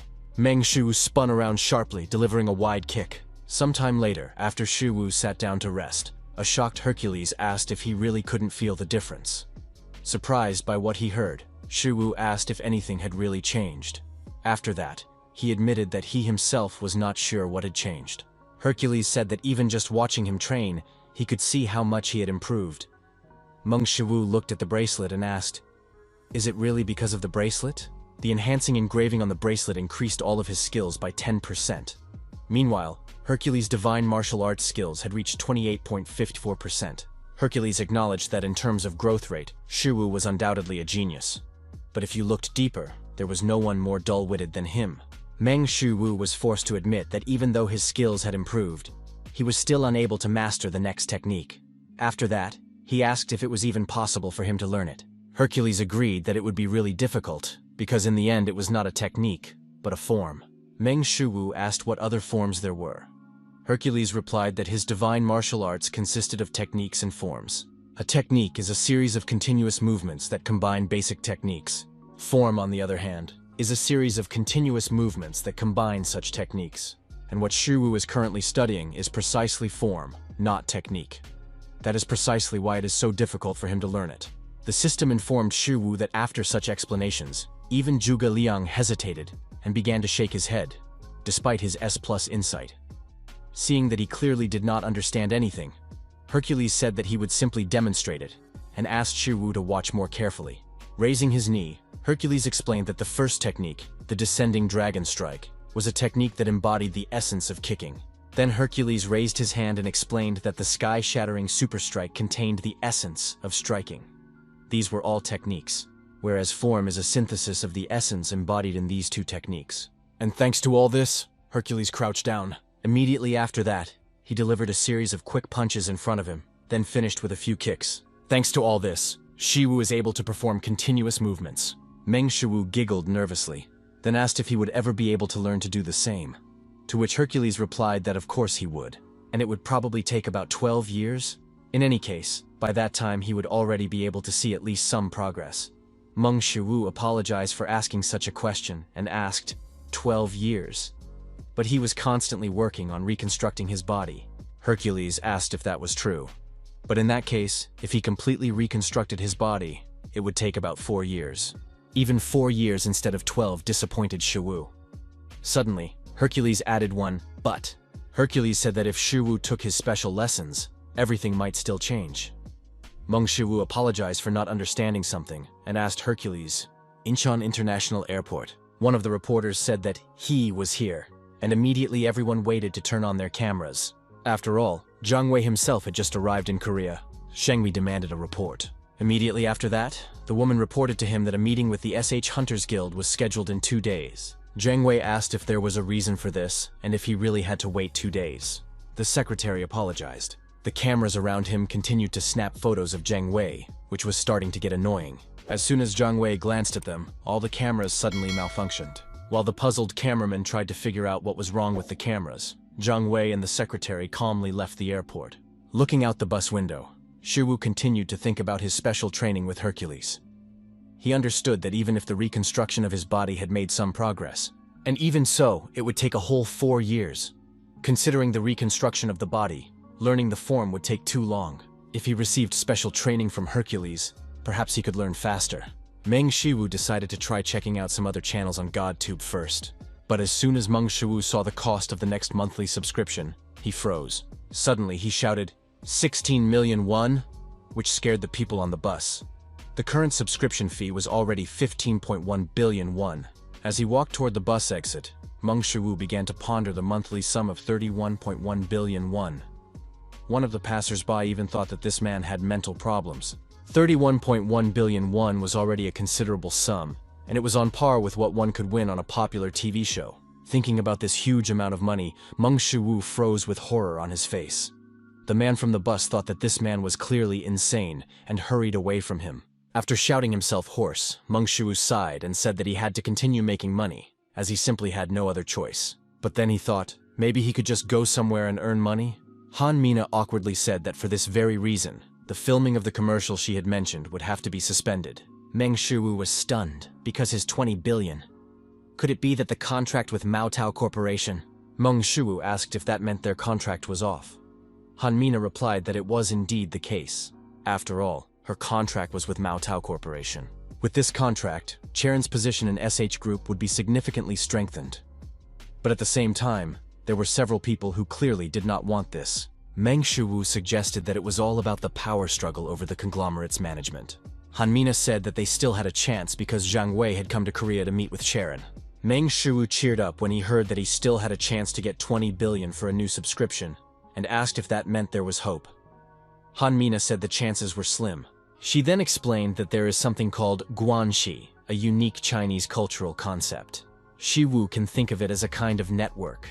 It is a network that is very difficult for outsiders to navigate, and if the problems of guanxi culture cannot be solved, negotiations will be virtually impossible. That's exactly right. They have 2 days left before the negotiations begin, so they must do everything possible. Suddenly, there was a knock at the door, and the man said he had an urgent message. Han Mina said he could come in. Han Mina then asked what was the matter. The man replied that the matter was that, right now, Jiang Wei is at the SH Hunters Guild, and that the Maotao Corporation had begun negotiations with the young lady Cherin. Han Mina was shocked by what she heard because it happened too suddenly. The SH Hunters Guild. Zhang Wei said that the current contract for joint dungeon raids was considered unprofitable for the Mao Tao Corporation. Cherin decided to mention the terms of the contract. According to the contract, they receive 30% of the byproducts from their raids, so she does not consider this to be a significant loss for the Mao Tao Corporation.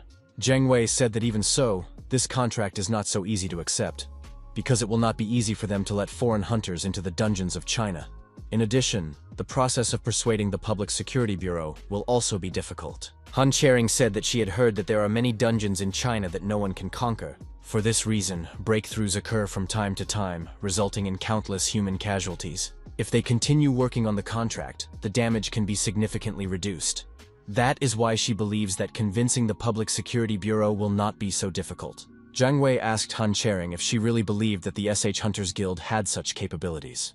Cherin opened her laptop and invited Zhang Wei to watch a video of her sparring with an S-rank hunter. After that, Zhang Wei paused and watched the sparring between Cherin and Li Yejun. After watching part of the video, Zhang Wei admitted that she wasn't that bad. Suddenly, he saw something that struck him. Because this power, Zhang Wei asked, how the hell did she even possess this power? Cherin said that it was a martial art taught to her by Mr. Mong Shu. Zhang Wei thought about this Mong Shu. At that moment, the door to the hall opened, and Han Mina apologized for the intrusion. Zhang Wei asked who this Mong Shu was. Shu then pointed to himself and asked if he was the one Zhang Wei was talking about. Zhang Wei asked if he was the Mong Shu, but Shu did not understand what he was saying. Cherin translated that he wanted to know if his name was Shi Wu. Meng Shu was surprised to learn that Cherin knew Chinese, which she confirmed again. As it turned out, this girl was even more incredible than he had thought. Zhang Wei asked Shu if he was the one who taught Tai Chi to the master hunters of the SH Guild. Shu replied that it was him. Zhang Wei then asked how he knew this, and how he could use the power of their sect. Meng Shu asked what he meant by their sects. Then he wondered if that meant that Zhang Wei's sect was the same sect as Zhang Sanfeng's. In China, each sect has its own unique martial arts, and Zhang Wei is a member of Zhang Sanfeng's sect. He is also one of the disciples who practices Tai Chi. Zhang Wei asked Shu where he learned about Tai Chi and how he uses it. Meng Shu smiled, because if everything went well, he might be able to use Chinese Guanxi culture. Meng Shu told Zhang Wei that it was a secret technique passed down in his family from generation to generation. Zhang Wei was surprised to hear this and asked if that meant Tai Chi was a family secret. Shu replied that it was. Immediately after that, Zhang Wei asked if this meant that he was claiming to be a military descendant of the ancestor Meng. Meng Shu said that this was correct, and that the Tai Chi they were talking about. Meng Shu turned to Zhang Wei and asked if he knew that Tai Chi originated from their family. Han Mina still couldn't understand what Shu was talking about. The way he was talking about the Chinese sect was almost like declaring war on them. Han Mina awkwardly turned to Mr. Zhang Wei and said that it seemed there had been a misunderstanding. Suddenly, he jumped up from the table and shouted, "What did he just say? Is he trying to insult our sect?" Meng Shu understood that he was studying under Zhang Sanfeng himself. This meant that, in a way, he was the source. Meng Shu calmly asked how much he knew about Tai Chi. Zhang Wei asked if he really wanted to challenge him to a duel. Shiwu replied that not exactly, he wanted to show him what he knew about Tai Chi. Zhang Wei said that he had to see everything for himself. Underground Training Hall, SH Hunters Guild. Zhang Wei told Shu that Tai Chi was a unique martial art of Wudan since the true man, Zhang Sanfeng, founded it. His legacy is inherited like an ancient and unchanging force. However, Shu did not care about this at all, because he had learned Tai Chi directly from Zhang Sanfeng himself. It didn't matter to Zhang Weiyu whether Shu Wu was the successor to Elder Meng. But even if he was, the lineage of Confucian martial arts had been broken here a long time ago. In other words, this man had stolen and studied the power of Tai Chi. As the current head of the sect, he had no right to turn a blind eye to this. Zhang Wei stood in a fighting stance, exuding the aura of Tai Chi. Han Mina had no idea how things had turned out this way. In any case, when it was all over, there could be no more talk of a contract. Zhang Wei said that he would give Shu the right to strike first. Shu promised that he would not hold back. And in the next instant, Zhang Wei saw Shu literally disappear from his spot. Immediately after that, he attacked him out of nowhere. At the last moment, Zhang Wei managed to block Shu's blow and saw that this power was indeed Tai Chi. Suddenly, Shu spun in the air and struck. Zhang Wei tried to understand. Was he trying to test his strength in the air? Zhang Wei shouted that this was enough and that he would now show Shu what real Tai Chi was. Suddenly, a sword mark cut through the air, and Shu appeared behind Zhang Wei. Immediately after that, Jiang Wei suddenly began coughing up blood profusely. The members of Jiang's sect couldn't believe what was happening, because right before their eyes, their sect leader had suffered internal injuries. At the same time, Jiang Wei was trying to understand what had just happened. How could this have happened? Somehow his Tai Chi had been absorbed. Moreover, did this mean that this man's Tai Chi was more fundamental? Gritting his teeth, Jiang Wei said that this was impossible. This simply cannot be. Suddenly, Shi Wu sensed a change in Jiang Wei. The cult members said that this was bad and that they had to stop him. Jiang Wei was completely convinced that the source of Tai Chi was within him. A cult member shouted that the leader had fallen into Qi deviation, which made him unstable. The instability in Jiang Wei's Qi was so strong that the cult members couldn't even approach him and shouted for him to stop. Among all the spectators in the room, only Han Cherin felt less pressure than the others. Meng Shu was forced to admit that it was too dangerous, and that if things continued like this, the building would soon collapse. With all this raging Qi in the air, he had no choice but to. All things and all phenomena that came before him have no beginning and no end. Tai Chi is the highest harmony in the universe. The divine martial arts of Hercules. Form 2. The sky-shattering super strike. At the last moment, Jiang Wei saw a huge blue tiger in front of him. Jiang Wei heard someone's voice, and then they continued to call him until he finally opened his eyes. A subordinate asked the leader if he was okay. Jiang Wei asked what had just happened. One of the subordinates then explained that the sect leader had fallen into Qi deviation. Jiang Wei was surprised to hear this. He asked why he was unharmed and had not suffered significant damage. The subordinate said that a man named Mong Shu had taken control of his internal energy. Jiang Wei simply could not believe it, and asked how he managed to control his internal energy. Turning to the unconscious Shu, he asked again, "This man, his internal energy? More fundamental than him, with a deeper source than him, and is it Tai Chi?" While Han Mina and Han Cherin were trying to revive Shu, Jiang Wei, who had regained consciousness, approached them. Shang Mi told them that Shu was just unconscious. Hearing Jiang Wei's voice, Han Mina and Cherin blocked Shu and ordered him to stop. Han Mina reminded Jiang Wei that their duel was already over. Suddenly he shouted, "The leader of the Yudan sect, son of Zhang Ilmun, Jiang Wei." Then he bowed and greeted Shi as the descendant of the great founder. SH Group headquarters. Han Jaemin assumed that the negotiations between Han Cherin and Mao Tao must have already been completed. Han Zhongjin recalled that Jiang Wei was very impatient, and he had heard that Mina was there too. Han Jaemin was surprised to hear about Mina and asked why she would go there. Han Chongjin replied that it should be obvious. She went because she was worried about their niece. She went, even though it was unlikely she could help in any way. Jiang Zhongjin asked, how about he tried to make a move on Mina since they were there? Han Jaemin was surprised to hear this and asked if that was really what he wanted. Han Cheonjin said he could do it alone. Han Jaemin advised his brother to forget about it, because even though Mina was the youngest of them, she was clearly not someone to be trifled with. As a result of his actions, he could even get badly burned. Therefore, he should leave Mina alone. Once they got the shares of Cherin, Mina would cease to have any significance for them. More importantly, Han Jaemin asked his older brother how he managed to do it. Han Kwanguk asked what he was talking about, to which he replied, "About Mao Tao, sir." With a slight smile, Han Kwanguk asked what he could do. Suddenly, one of the employees burst into the office and shouted to the director that they had urgent news. Han Kwanguk asked what was going on. The employee explained that the contract between Mao Tao and the SH Hunters Guild had been signed. Han Jaemin asked what the hell he was talking about. Han Zhongjin said that it was simply impossible. The subordinate said he didn't know the details, but Mao Tao had stated that as long as the descendant of their great founder was there, they would agree to anything. Han Kwanguk asked who this great founder was. He demanded an immediate explanation. The subordinate said he wasn't sure, but apparently it was because of some guy named Mong Shu. Hearing this name, Han Kwanguk gritted his teeth in anger. He had already encountered this guy, and it had ended in an unpleasant meeting. SH Hospital. A satisfied Han Mina reported on the phone that the contract with Mao Tao had been successfully signed. Mao Tao, who had been hesitant even with a relative commission of 30%, was offered to completely waive all commissions. Han Mina admitted that she wasn't sure what the problem was, but it seemed to be related to their Guanxi culture.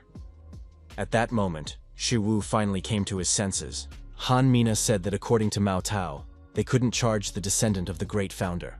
Meng Shu sat up and looked around, surprised to find himself in a different hospital room.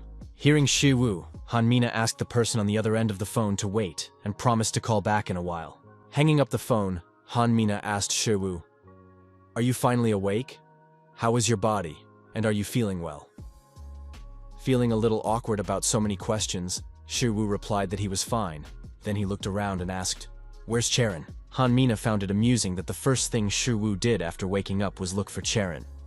She then told him that Cherin was currently finalizing a contract with Jiang Wei. Meng Shiwu asked about the contract, which was on the verge of falling through, and Hanmina said that the SH Hunters Guild and Mao Tao had decided to sign the contract after all. Moreover, it is a rather innovative project. Turning around, Hanmina smiled and said that it was all thanks to Shiwu's help. Surprised by what he heard, Shiwu asked how he was doing and what he had managed to accomplish. Heading for the exit, Hanmina promised to explain everything in more detail when they arrived at headquarters. But now she had an unfinished work call to make. Hanmina told Shiwu to get ready and leave the ward, as the doctors said he could be discharged as soon as he woke up. Mong Shu simply agreed with her. He had just woken up and didn't yet understand what was going on. The Tai Chi he used at the end, Shiwu wondered. Did he lose consciousness because of the super shockwave that destroyed the sky? Suddenly, Shiwu heard his smartphone ring. Lord Hercules was requesting a video call.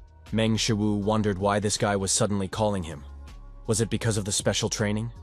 In any case, he picked up the phone. As soon as Shiwu answered the call, Hercules immediately said that he had put together a special training program.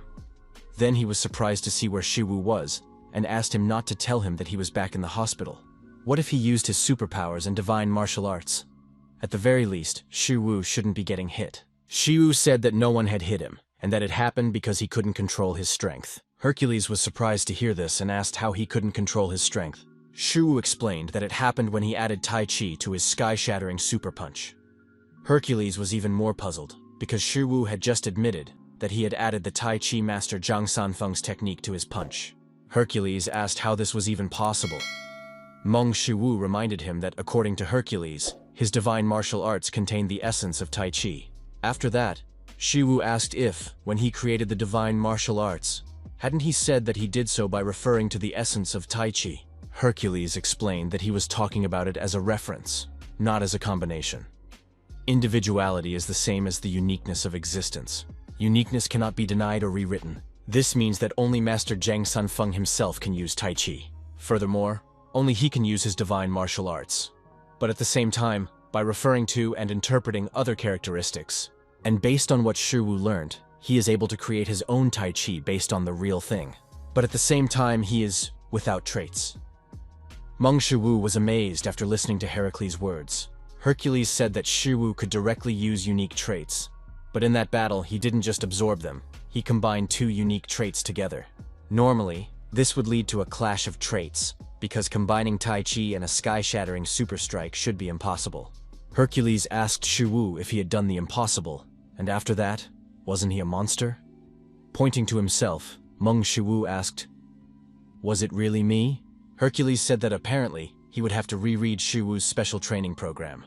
After that, he asked what traits Shiwu was currently training. Meng Shu asked Hercules for a moment and went to his smartphone to check his traits.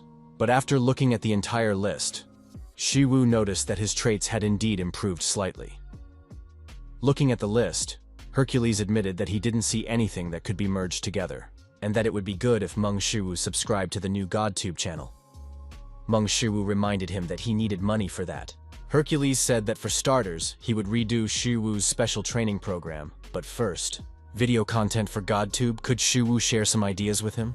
After that, Hercules, embarrassed, said that for the sake of the special training program, he was even ready to go to the gods himself. He would do everything in his power to train Shiwu. Seeing how hard Hercules was trying, Shiwu naturally agreed. Meng Shu promised to share some good content with him. With a sparkle in his eyes, Hercules asked what kind of content it was. Meng Shu thought about the idea for a moment and asked Hercules to listen carefully. SH Group Headquarters. Han Cherin greeted Shiwu, while Jiang Wei greeted him as the descendant of the great founder. Meng Shu chuckled awkwardly and agreed with Jiang Wei. Han Cherin told Shiwu that their SH Hunters Guild planned to give him a retail commission, which immediately caught Shiwu's attention. Cherin then handed Shiwu some papers and told him that he could check the details in the contract. Meng Shu was pleased with how Han Cherin spoke directly, without any unnecessary words. Han Cherin said that as part of this project, their SH Hunters Guild would allocate 30% of the profits to him directly. 30% directly to him, Mr. Shiwu. Seeing the figure of 30%, Meng Shiwu gasped involuntarily. Then, he suddenly froze, doing some calculations in his head. Finally realizing what it meant, Mong Shu opened his mouth in shock, wondering if it was true. He was stunned by such a sum, and Shu asked why as much as 30%. To which Cherin replied that it was because this contract was created only thanks to him. In addition, Hunter Jiang Wei also stated that since the descendant of the great founder was in the SH Hunters Guild, they could not take any payments. That is why they agreed to give 30% to Shiwu. Han Cherin said that Meng Shiwu would be allocated about 540 billion won annually. Upon hearing this, Meng Shiwu gasped again, then repeated after Cherin. 540 billion won. Meng Shiwu froze again. This was no longer 30%. And after a few seconds he cried out, "How can it be 540 billion won?" Trembling with fear, Meng Shiwu decided to ask if it was a joke.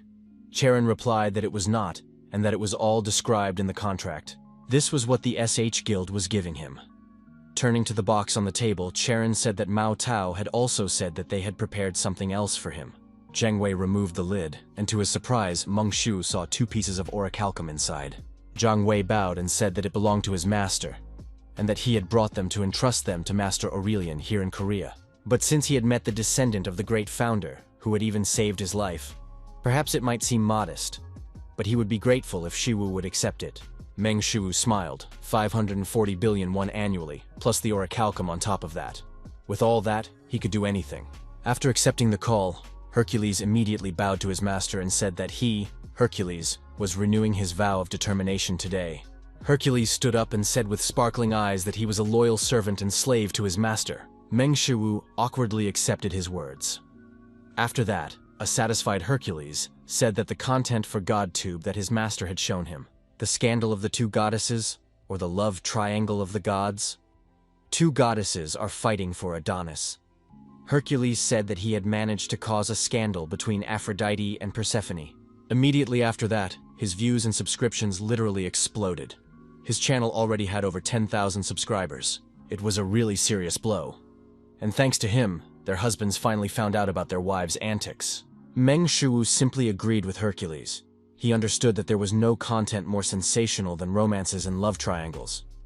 Hercules said that for this reason, Hifestas and Hades had prepared a small gift. The mention of a gift intrigued Shiwu, and he wondered if it could be subscriptions, as it had been with the Sphinx. Hercules said that was the case, but there was both good news and bad news. Still standing with the frying pan in his hand, Shiwu asked about the news. A short time later, after Shiwu had prepared something to eat, he told Hercules that he wanted to hear the bad news first. The bad news was that Lord Hades had given him a cornucopia, but he couldn't bring it to where the master was now. The problem was that he couldn't go there. Meng Shu asked, "What do you mean, a cornucopia?" He mentally asked Hercules not to tell him that. Is this the legendary cornucopia, a thing that produces food, wealth, and anything else? Remembering this, Meng Shu shouted, "The cornucopia?" Hercules was startled by such a sharp cry, and said that it was indeed him. Lifting the cornucopia, Hercules said that with it, he didn't even need to cook the fried rice he was eating. He just needed to take it out. Looking at the cornucopia in Hercules' hands, Shiwu realized that with this thing, 1 billion or even 10 billion. With the cornucopia, he would be able to extract endless riches. Giving in to greed, Shiwu ordered Hercules to give him the cornucopia immediately.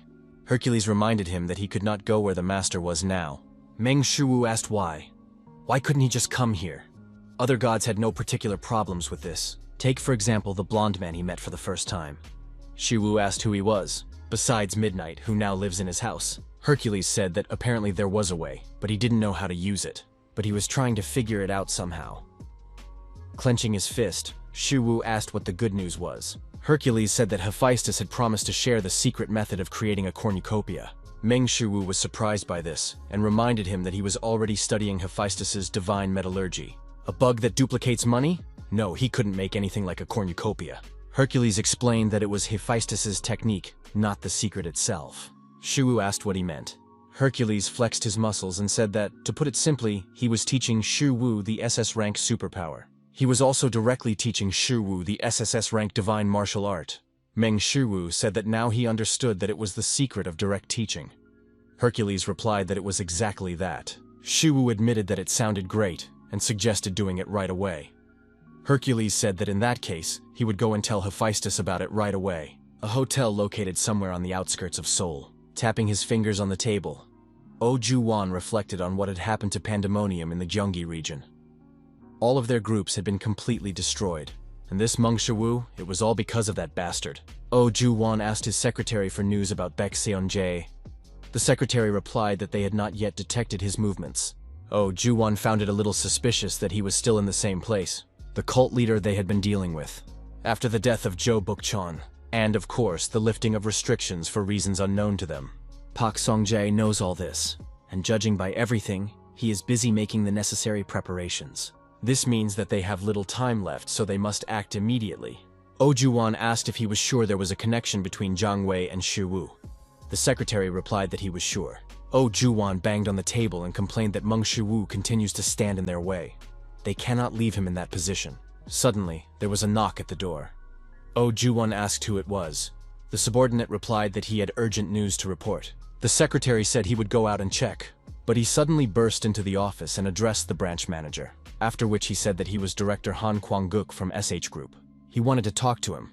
Juwan was happy to hear this, as it came at just the right moment. Meanwhile, Meng Shu left the house. Before Hercules contacted him, he had to be ready for the seminar at So's Forge. Suddenly, Meng Shu heard the phone ring. They had called him too quickly. To his surprise, it was Adonis, but why did he suddenly... He wanted to understand what was going on, and was it really because of that video? Meng Shu answered the call, and immediately Dionysus asked him if he was Mr. Shu.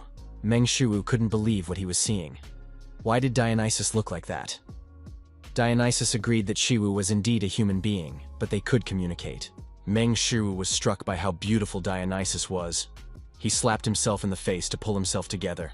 But in the face of transcendent beauty, the boundaries between same-sex and opposite sex lose all meaning. Meng Shu kept repeating to himself that he was a man. Adonis was a man. After a short meditation, the system notified Shu that he was resisting the influence of transcendent beauty, and that his thoughts were beginning to return to normal.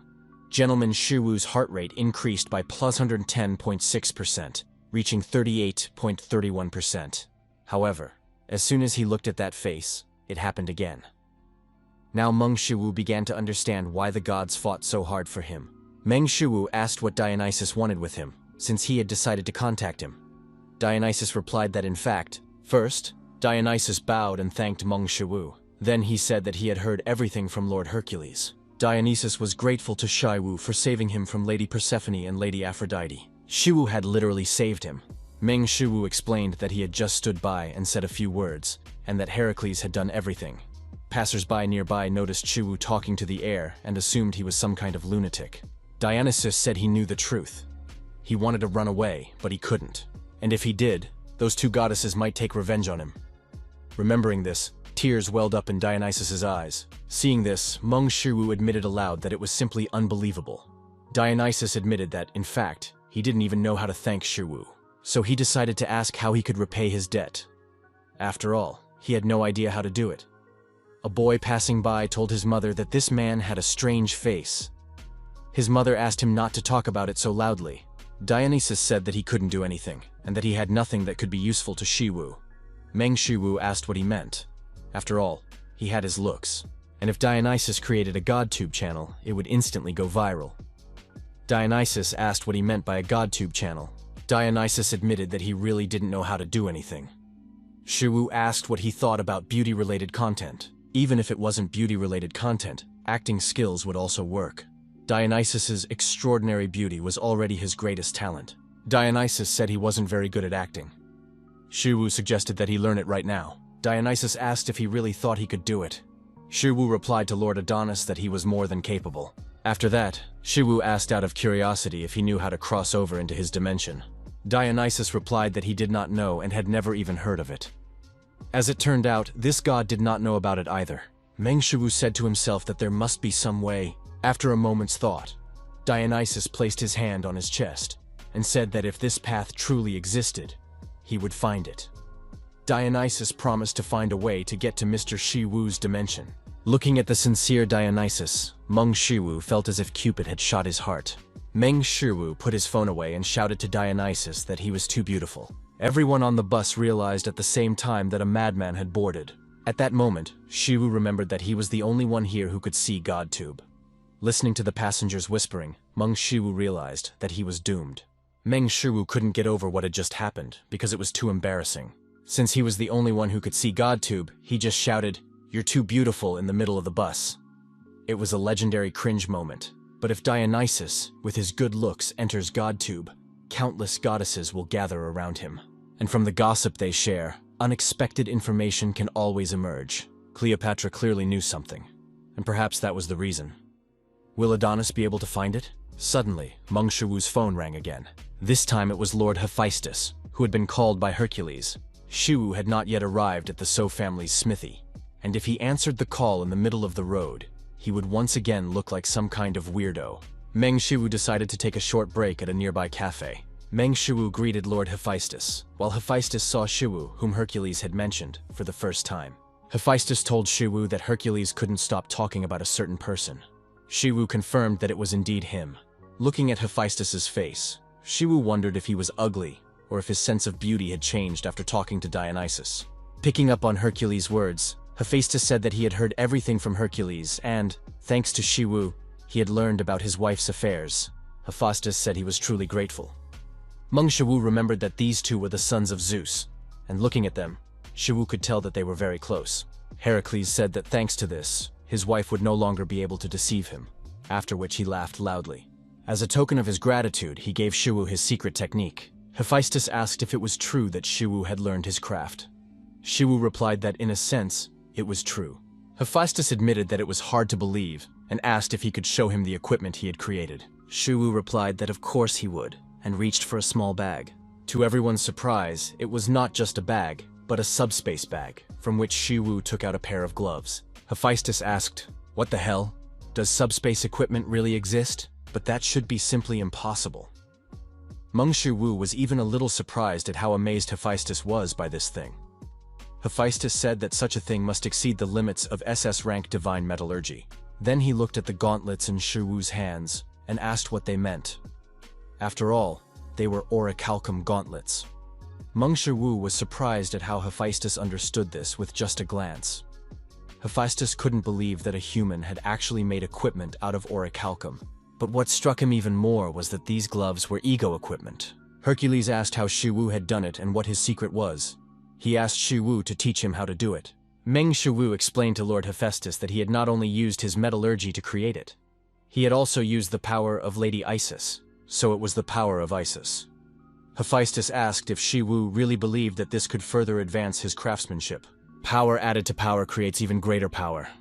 Equipment that surpasses anything he has created before. Hephaestus said firmly that he had to see it with his own eyes. He then flew up to Shu's ear and promised to pass on everything he had, transcendent metallurgy. Surprised by what he heard, Shu asked what this transcendental metallurgy was. Hephaestus replied that it was a secret technique of his metallurgy. It was not just the production of equipment. Technology and magic, the fusion of two in one. This can be called something like magic engineering. That's why it may seem like magic, but in reality it's not. After all, the most advanced science is almost indistinguishable from magic. The core of its secret technique distorts and exploits the very laws of the world. And all for the sake of achieving transcendental metallurgy, different from his divine metallurgy. Shu must have the knowledge to manipulate the laws of the world, but he has already gone beyond simply obeying the laws of the world. Meng Shu can change that. Pointing to himself, Shu asked, "Is it him?" Hephaestus reminded him of Isis's manipulation of reality. That is why he now needs only one thing, and that is muscles. Having said this, Hercules flexed his muscles, but at that moment the call was interrupted. Meng Shu hurried to end the call as quickly as possible. SH Group Headquarters. Han Mina praised Han Cherin for her work. Cherin said there was no need to thank her, as she hadn't actually done anything. Han Mina said that as the director of SH, not as a hunter, it was the first time Cherin had worked on a contract. She then asked if it was strange to say she hadn't done anything after they managed to sign such a huge contract with Mao Tao. Han Cherin reminded her that without Mr. Shu's help, the contract would not have been possible. Since they were on the subject, Han Mina decided to ask her a question. What did Cherin think of Meng Shu? Han Cherin suddenly felt hot after her aunt's question. Han Cherin replied that Shu was a good person. Han Mina wondered if he was just a good person. Then she asked Cherin, "Was that all?" Han Cherin asked what thoughts she was referring to. Han Mina said that Cherin could think about Shu all day long. Her heart flutters when she sees him. Maybe she misses him when he's not around, and even when they're together, she wants to be even closer to him. Han Cherin admitted that she really did think about Mr. Shiwu all day long. Han Mina asked, "Really?" Cherin replied that it was true, and that by thinking about their training, she competes with Mr. Shiwu every day. Han Mina wondered what kind of nonsense that was. Han Mina suggested that Han Cherin doesn't understand this because she has never been in a relationship before. Han Mina told her niece that half the world is probably made up of men, and that good men are not that common among them. And if Cherin wants to make him hers forever, her aunt will tell her how to do it.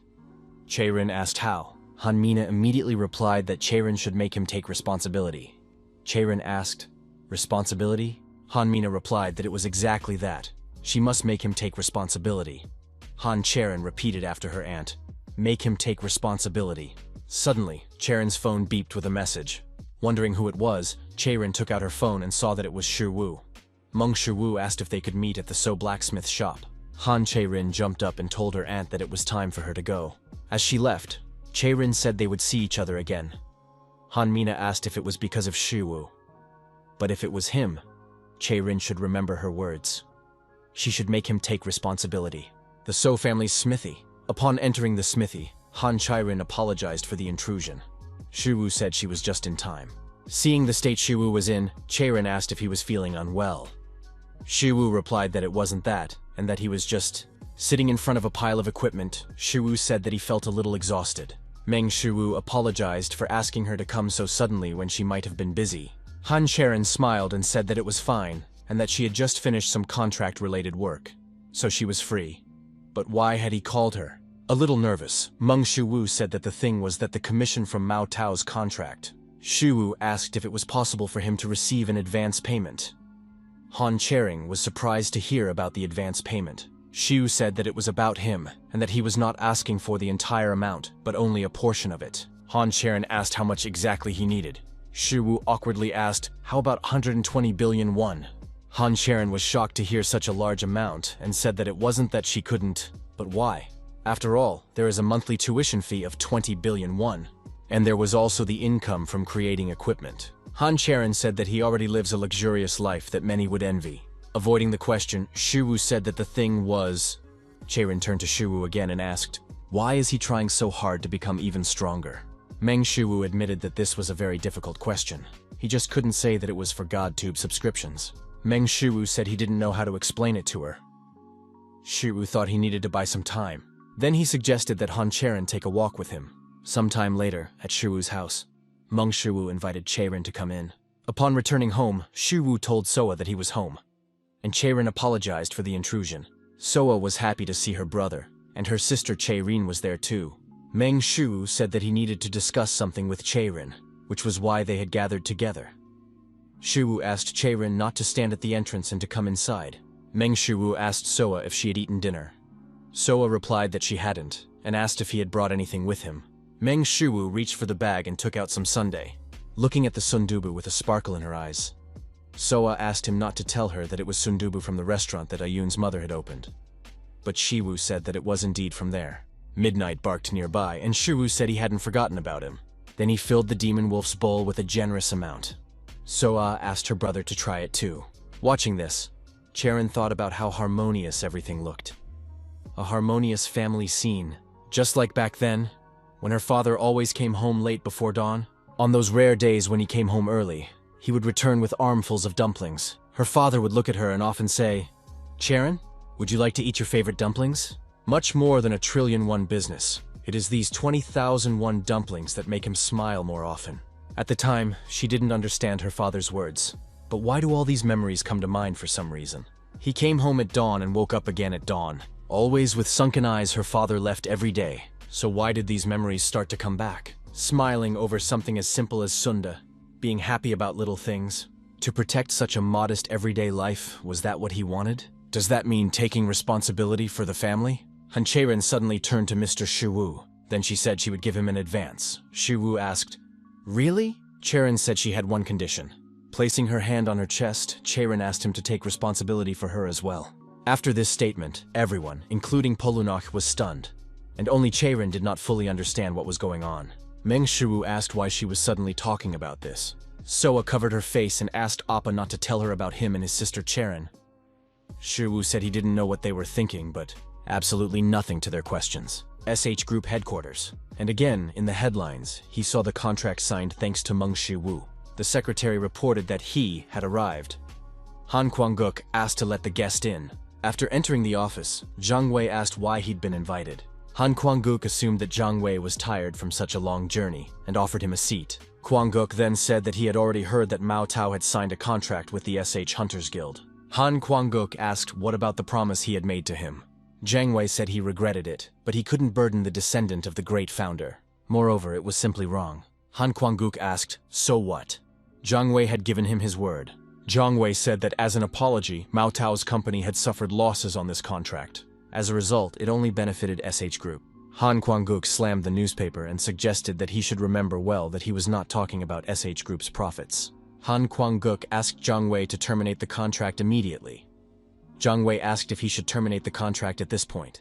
No matter what, it was simply impossible. Han Kuang-guk said that nothing is impossible in Korea, and reaching for the evidence, said that there was evidence that Mao Tao's major business contracts had been concluded through lobbying and corruption. Kuang-guk then threw photos on the table and said that Zhang Wei had used his personal connections to facilitate the deal. As a result, the fairness of the contract was highly questionable. Therefore, the project itself was in danger of being cut. Han Kuang-guk promised that it would be on the front pages of the newspapers tomorrow morning. However, Zhang Wei was not ready to betray Shiwu, because he was the one who saved him when he fell into qi deviation. After that, Zhang Wei asked Han Kuang-guk if he knew the difference between him and Shiwu. Kuang-guk turns others into his enemies, while Shiwu makes them his allies. Zhang Wei turned to Han Kuang-guk and said that right now, he had made him his enemy. Due to Zhang Wei's released energy, many objects in the room were overturned, and Han Kuang-guk instinctively covered himself with his hands. Zhang Wei promised that the next time they met, their encounter would not be as easy as it was now. Immediately after that, he left the office and slammed the door behind him. After Zhang Wei left, Han Kuang-guk exhaled and said that things were bad. Immediately, the secretary rushed into the office and asked the director if he was okay. He had just heard a deafening noise coming from here. Without showing any emotion, Han Kuang-guk said that it was nothing. More importantly, what was the situation with Pandemonium? The secretary replied that they had not yet received a response. Kuang-guk ordered him to contact Pandemonium again. Han Kuang-guk was furious. These were no longer simple conversations, because they wanted them to be in the same boat. Meng Shu couldn't imagine that Cherin had heard such things from her aunt. That was the reason for her words about taking responsibility. Meng Shu couldn't get Cherin's words out of his head. They had literally struck him. Shiwu heard the message and opened his phone to see 120 billion. But why so fast? He thought it would take at least a week. Meng Shu asked how rich they were. Lord Hercules dispelled Shiwu's thoughts by suddenly calling him. As soon as he appeared, Hercules immediately announced that the special training program had been completed. Shiwu asked if he had gathered everything. Hercules winked and replied that of course he had done so. First, he researched new channels to subscribe to and brought everything back. Money comes in and goes out immediately, and lately everything has been the same. Meng Shu asked Hercules who they were. Hercules said that in the end, there were two channels that Shiwu should subscribe to. The first channel he should subscribe to is Thor's channel. Meng Shu decided to clarify. Was it really Thor from Norse mythology? Hercules said that with his help, Shiwu would be able to combine his powers with lightning. Upon hearing this, Shiwu immediately became interested and asked, "What powers?" Hercules replied that he would be able to combine the super speed of Hermes and the lightning of Thor. Thanks to this, he would be able to reach the speed of lightning. Meng Shu asked if this was even possible. Hercules replied that it was probably possible. Shiwu asked who the second god would be in that case. Hercules said that the second would be the Azure Dragon Channel, because he believes that his powers would be ideal for the descending dragon strike. Meng Shu admitted that this was simply madness. Meng Shu asked if he could just subscribe to them. Hercules said that if he could, he should do it right now. First, Shu subscribed to Thor's channel for 16 billion won per month. Thanks to this, he received the SS Plus rank Thundersphere trait. Then he subscribed to the Azure Dragon channel for 32 billion won per month. Thanks to this, he received the SS rank Demon Dragon Soul trait. As a result, 480 billion won disappeared in just 2 seconds. SH Group headquarters. Director Han Kuang-guk was heading to his office. But when he opened the door, he noticed a figure sitting on his desk. The stranger asked if he was correct in assuming that he was Han Kuang-guk, the eldest son of SH Group. Han Kwang-guk asked who he was. The stranger replied that he had heard that Kwang-guk wanted to be in the same boat as them. He just wanted to know the reason why. Han Kwang-guk replied that the reason was Shiwu. Upon hearing this, the stranger suggested discussing the business in more detail.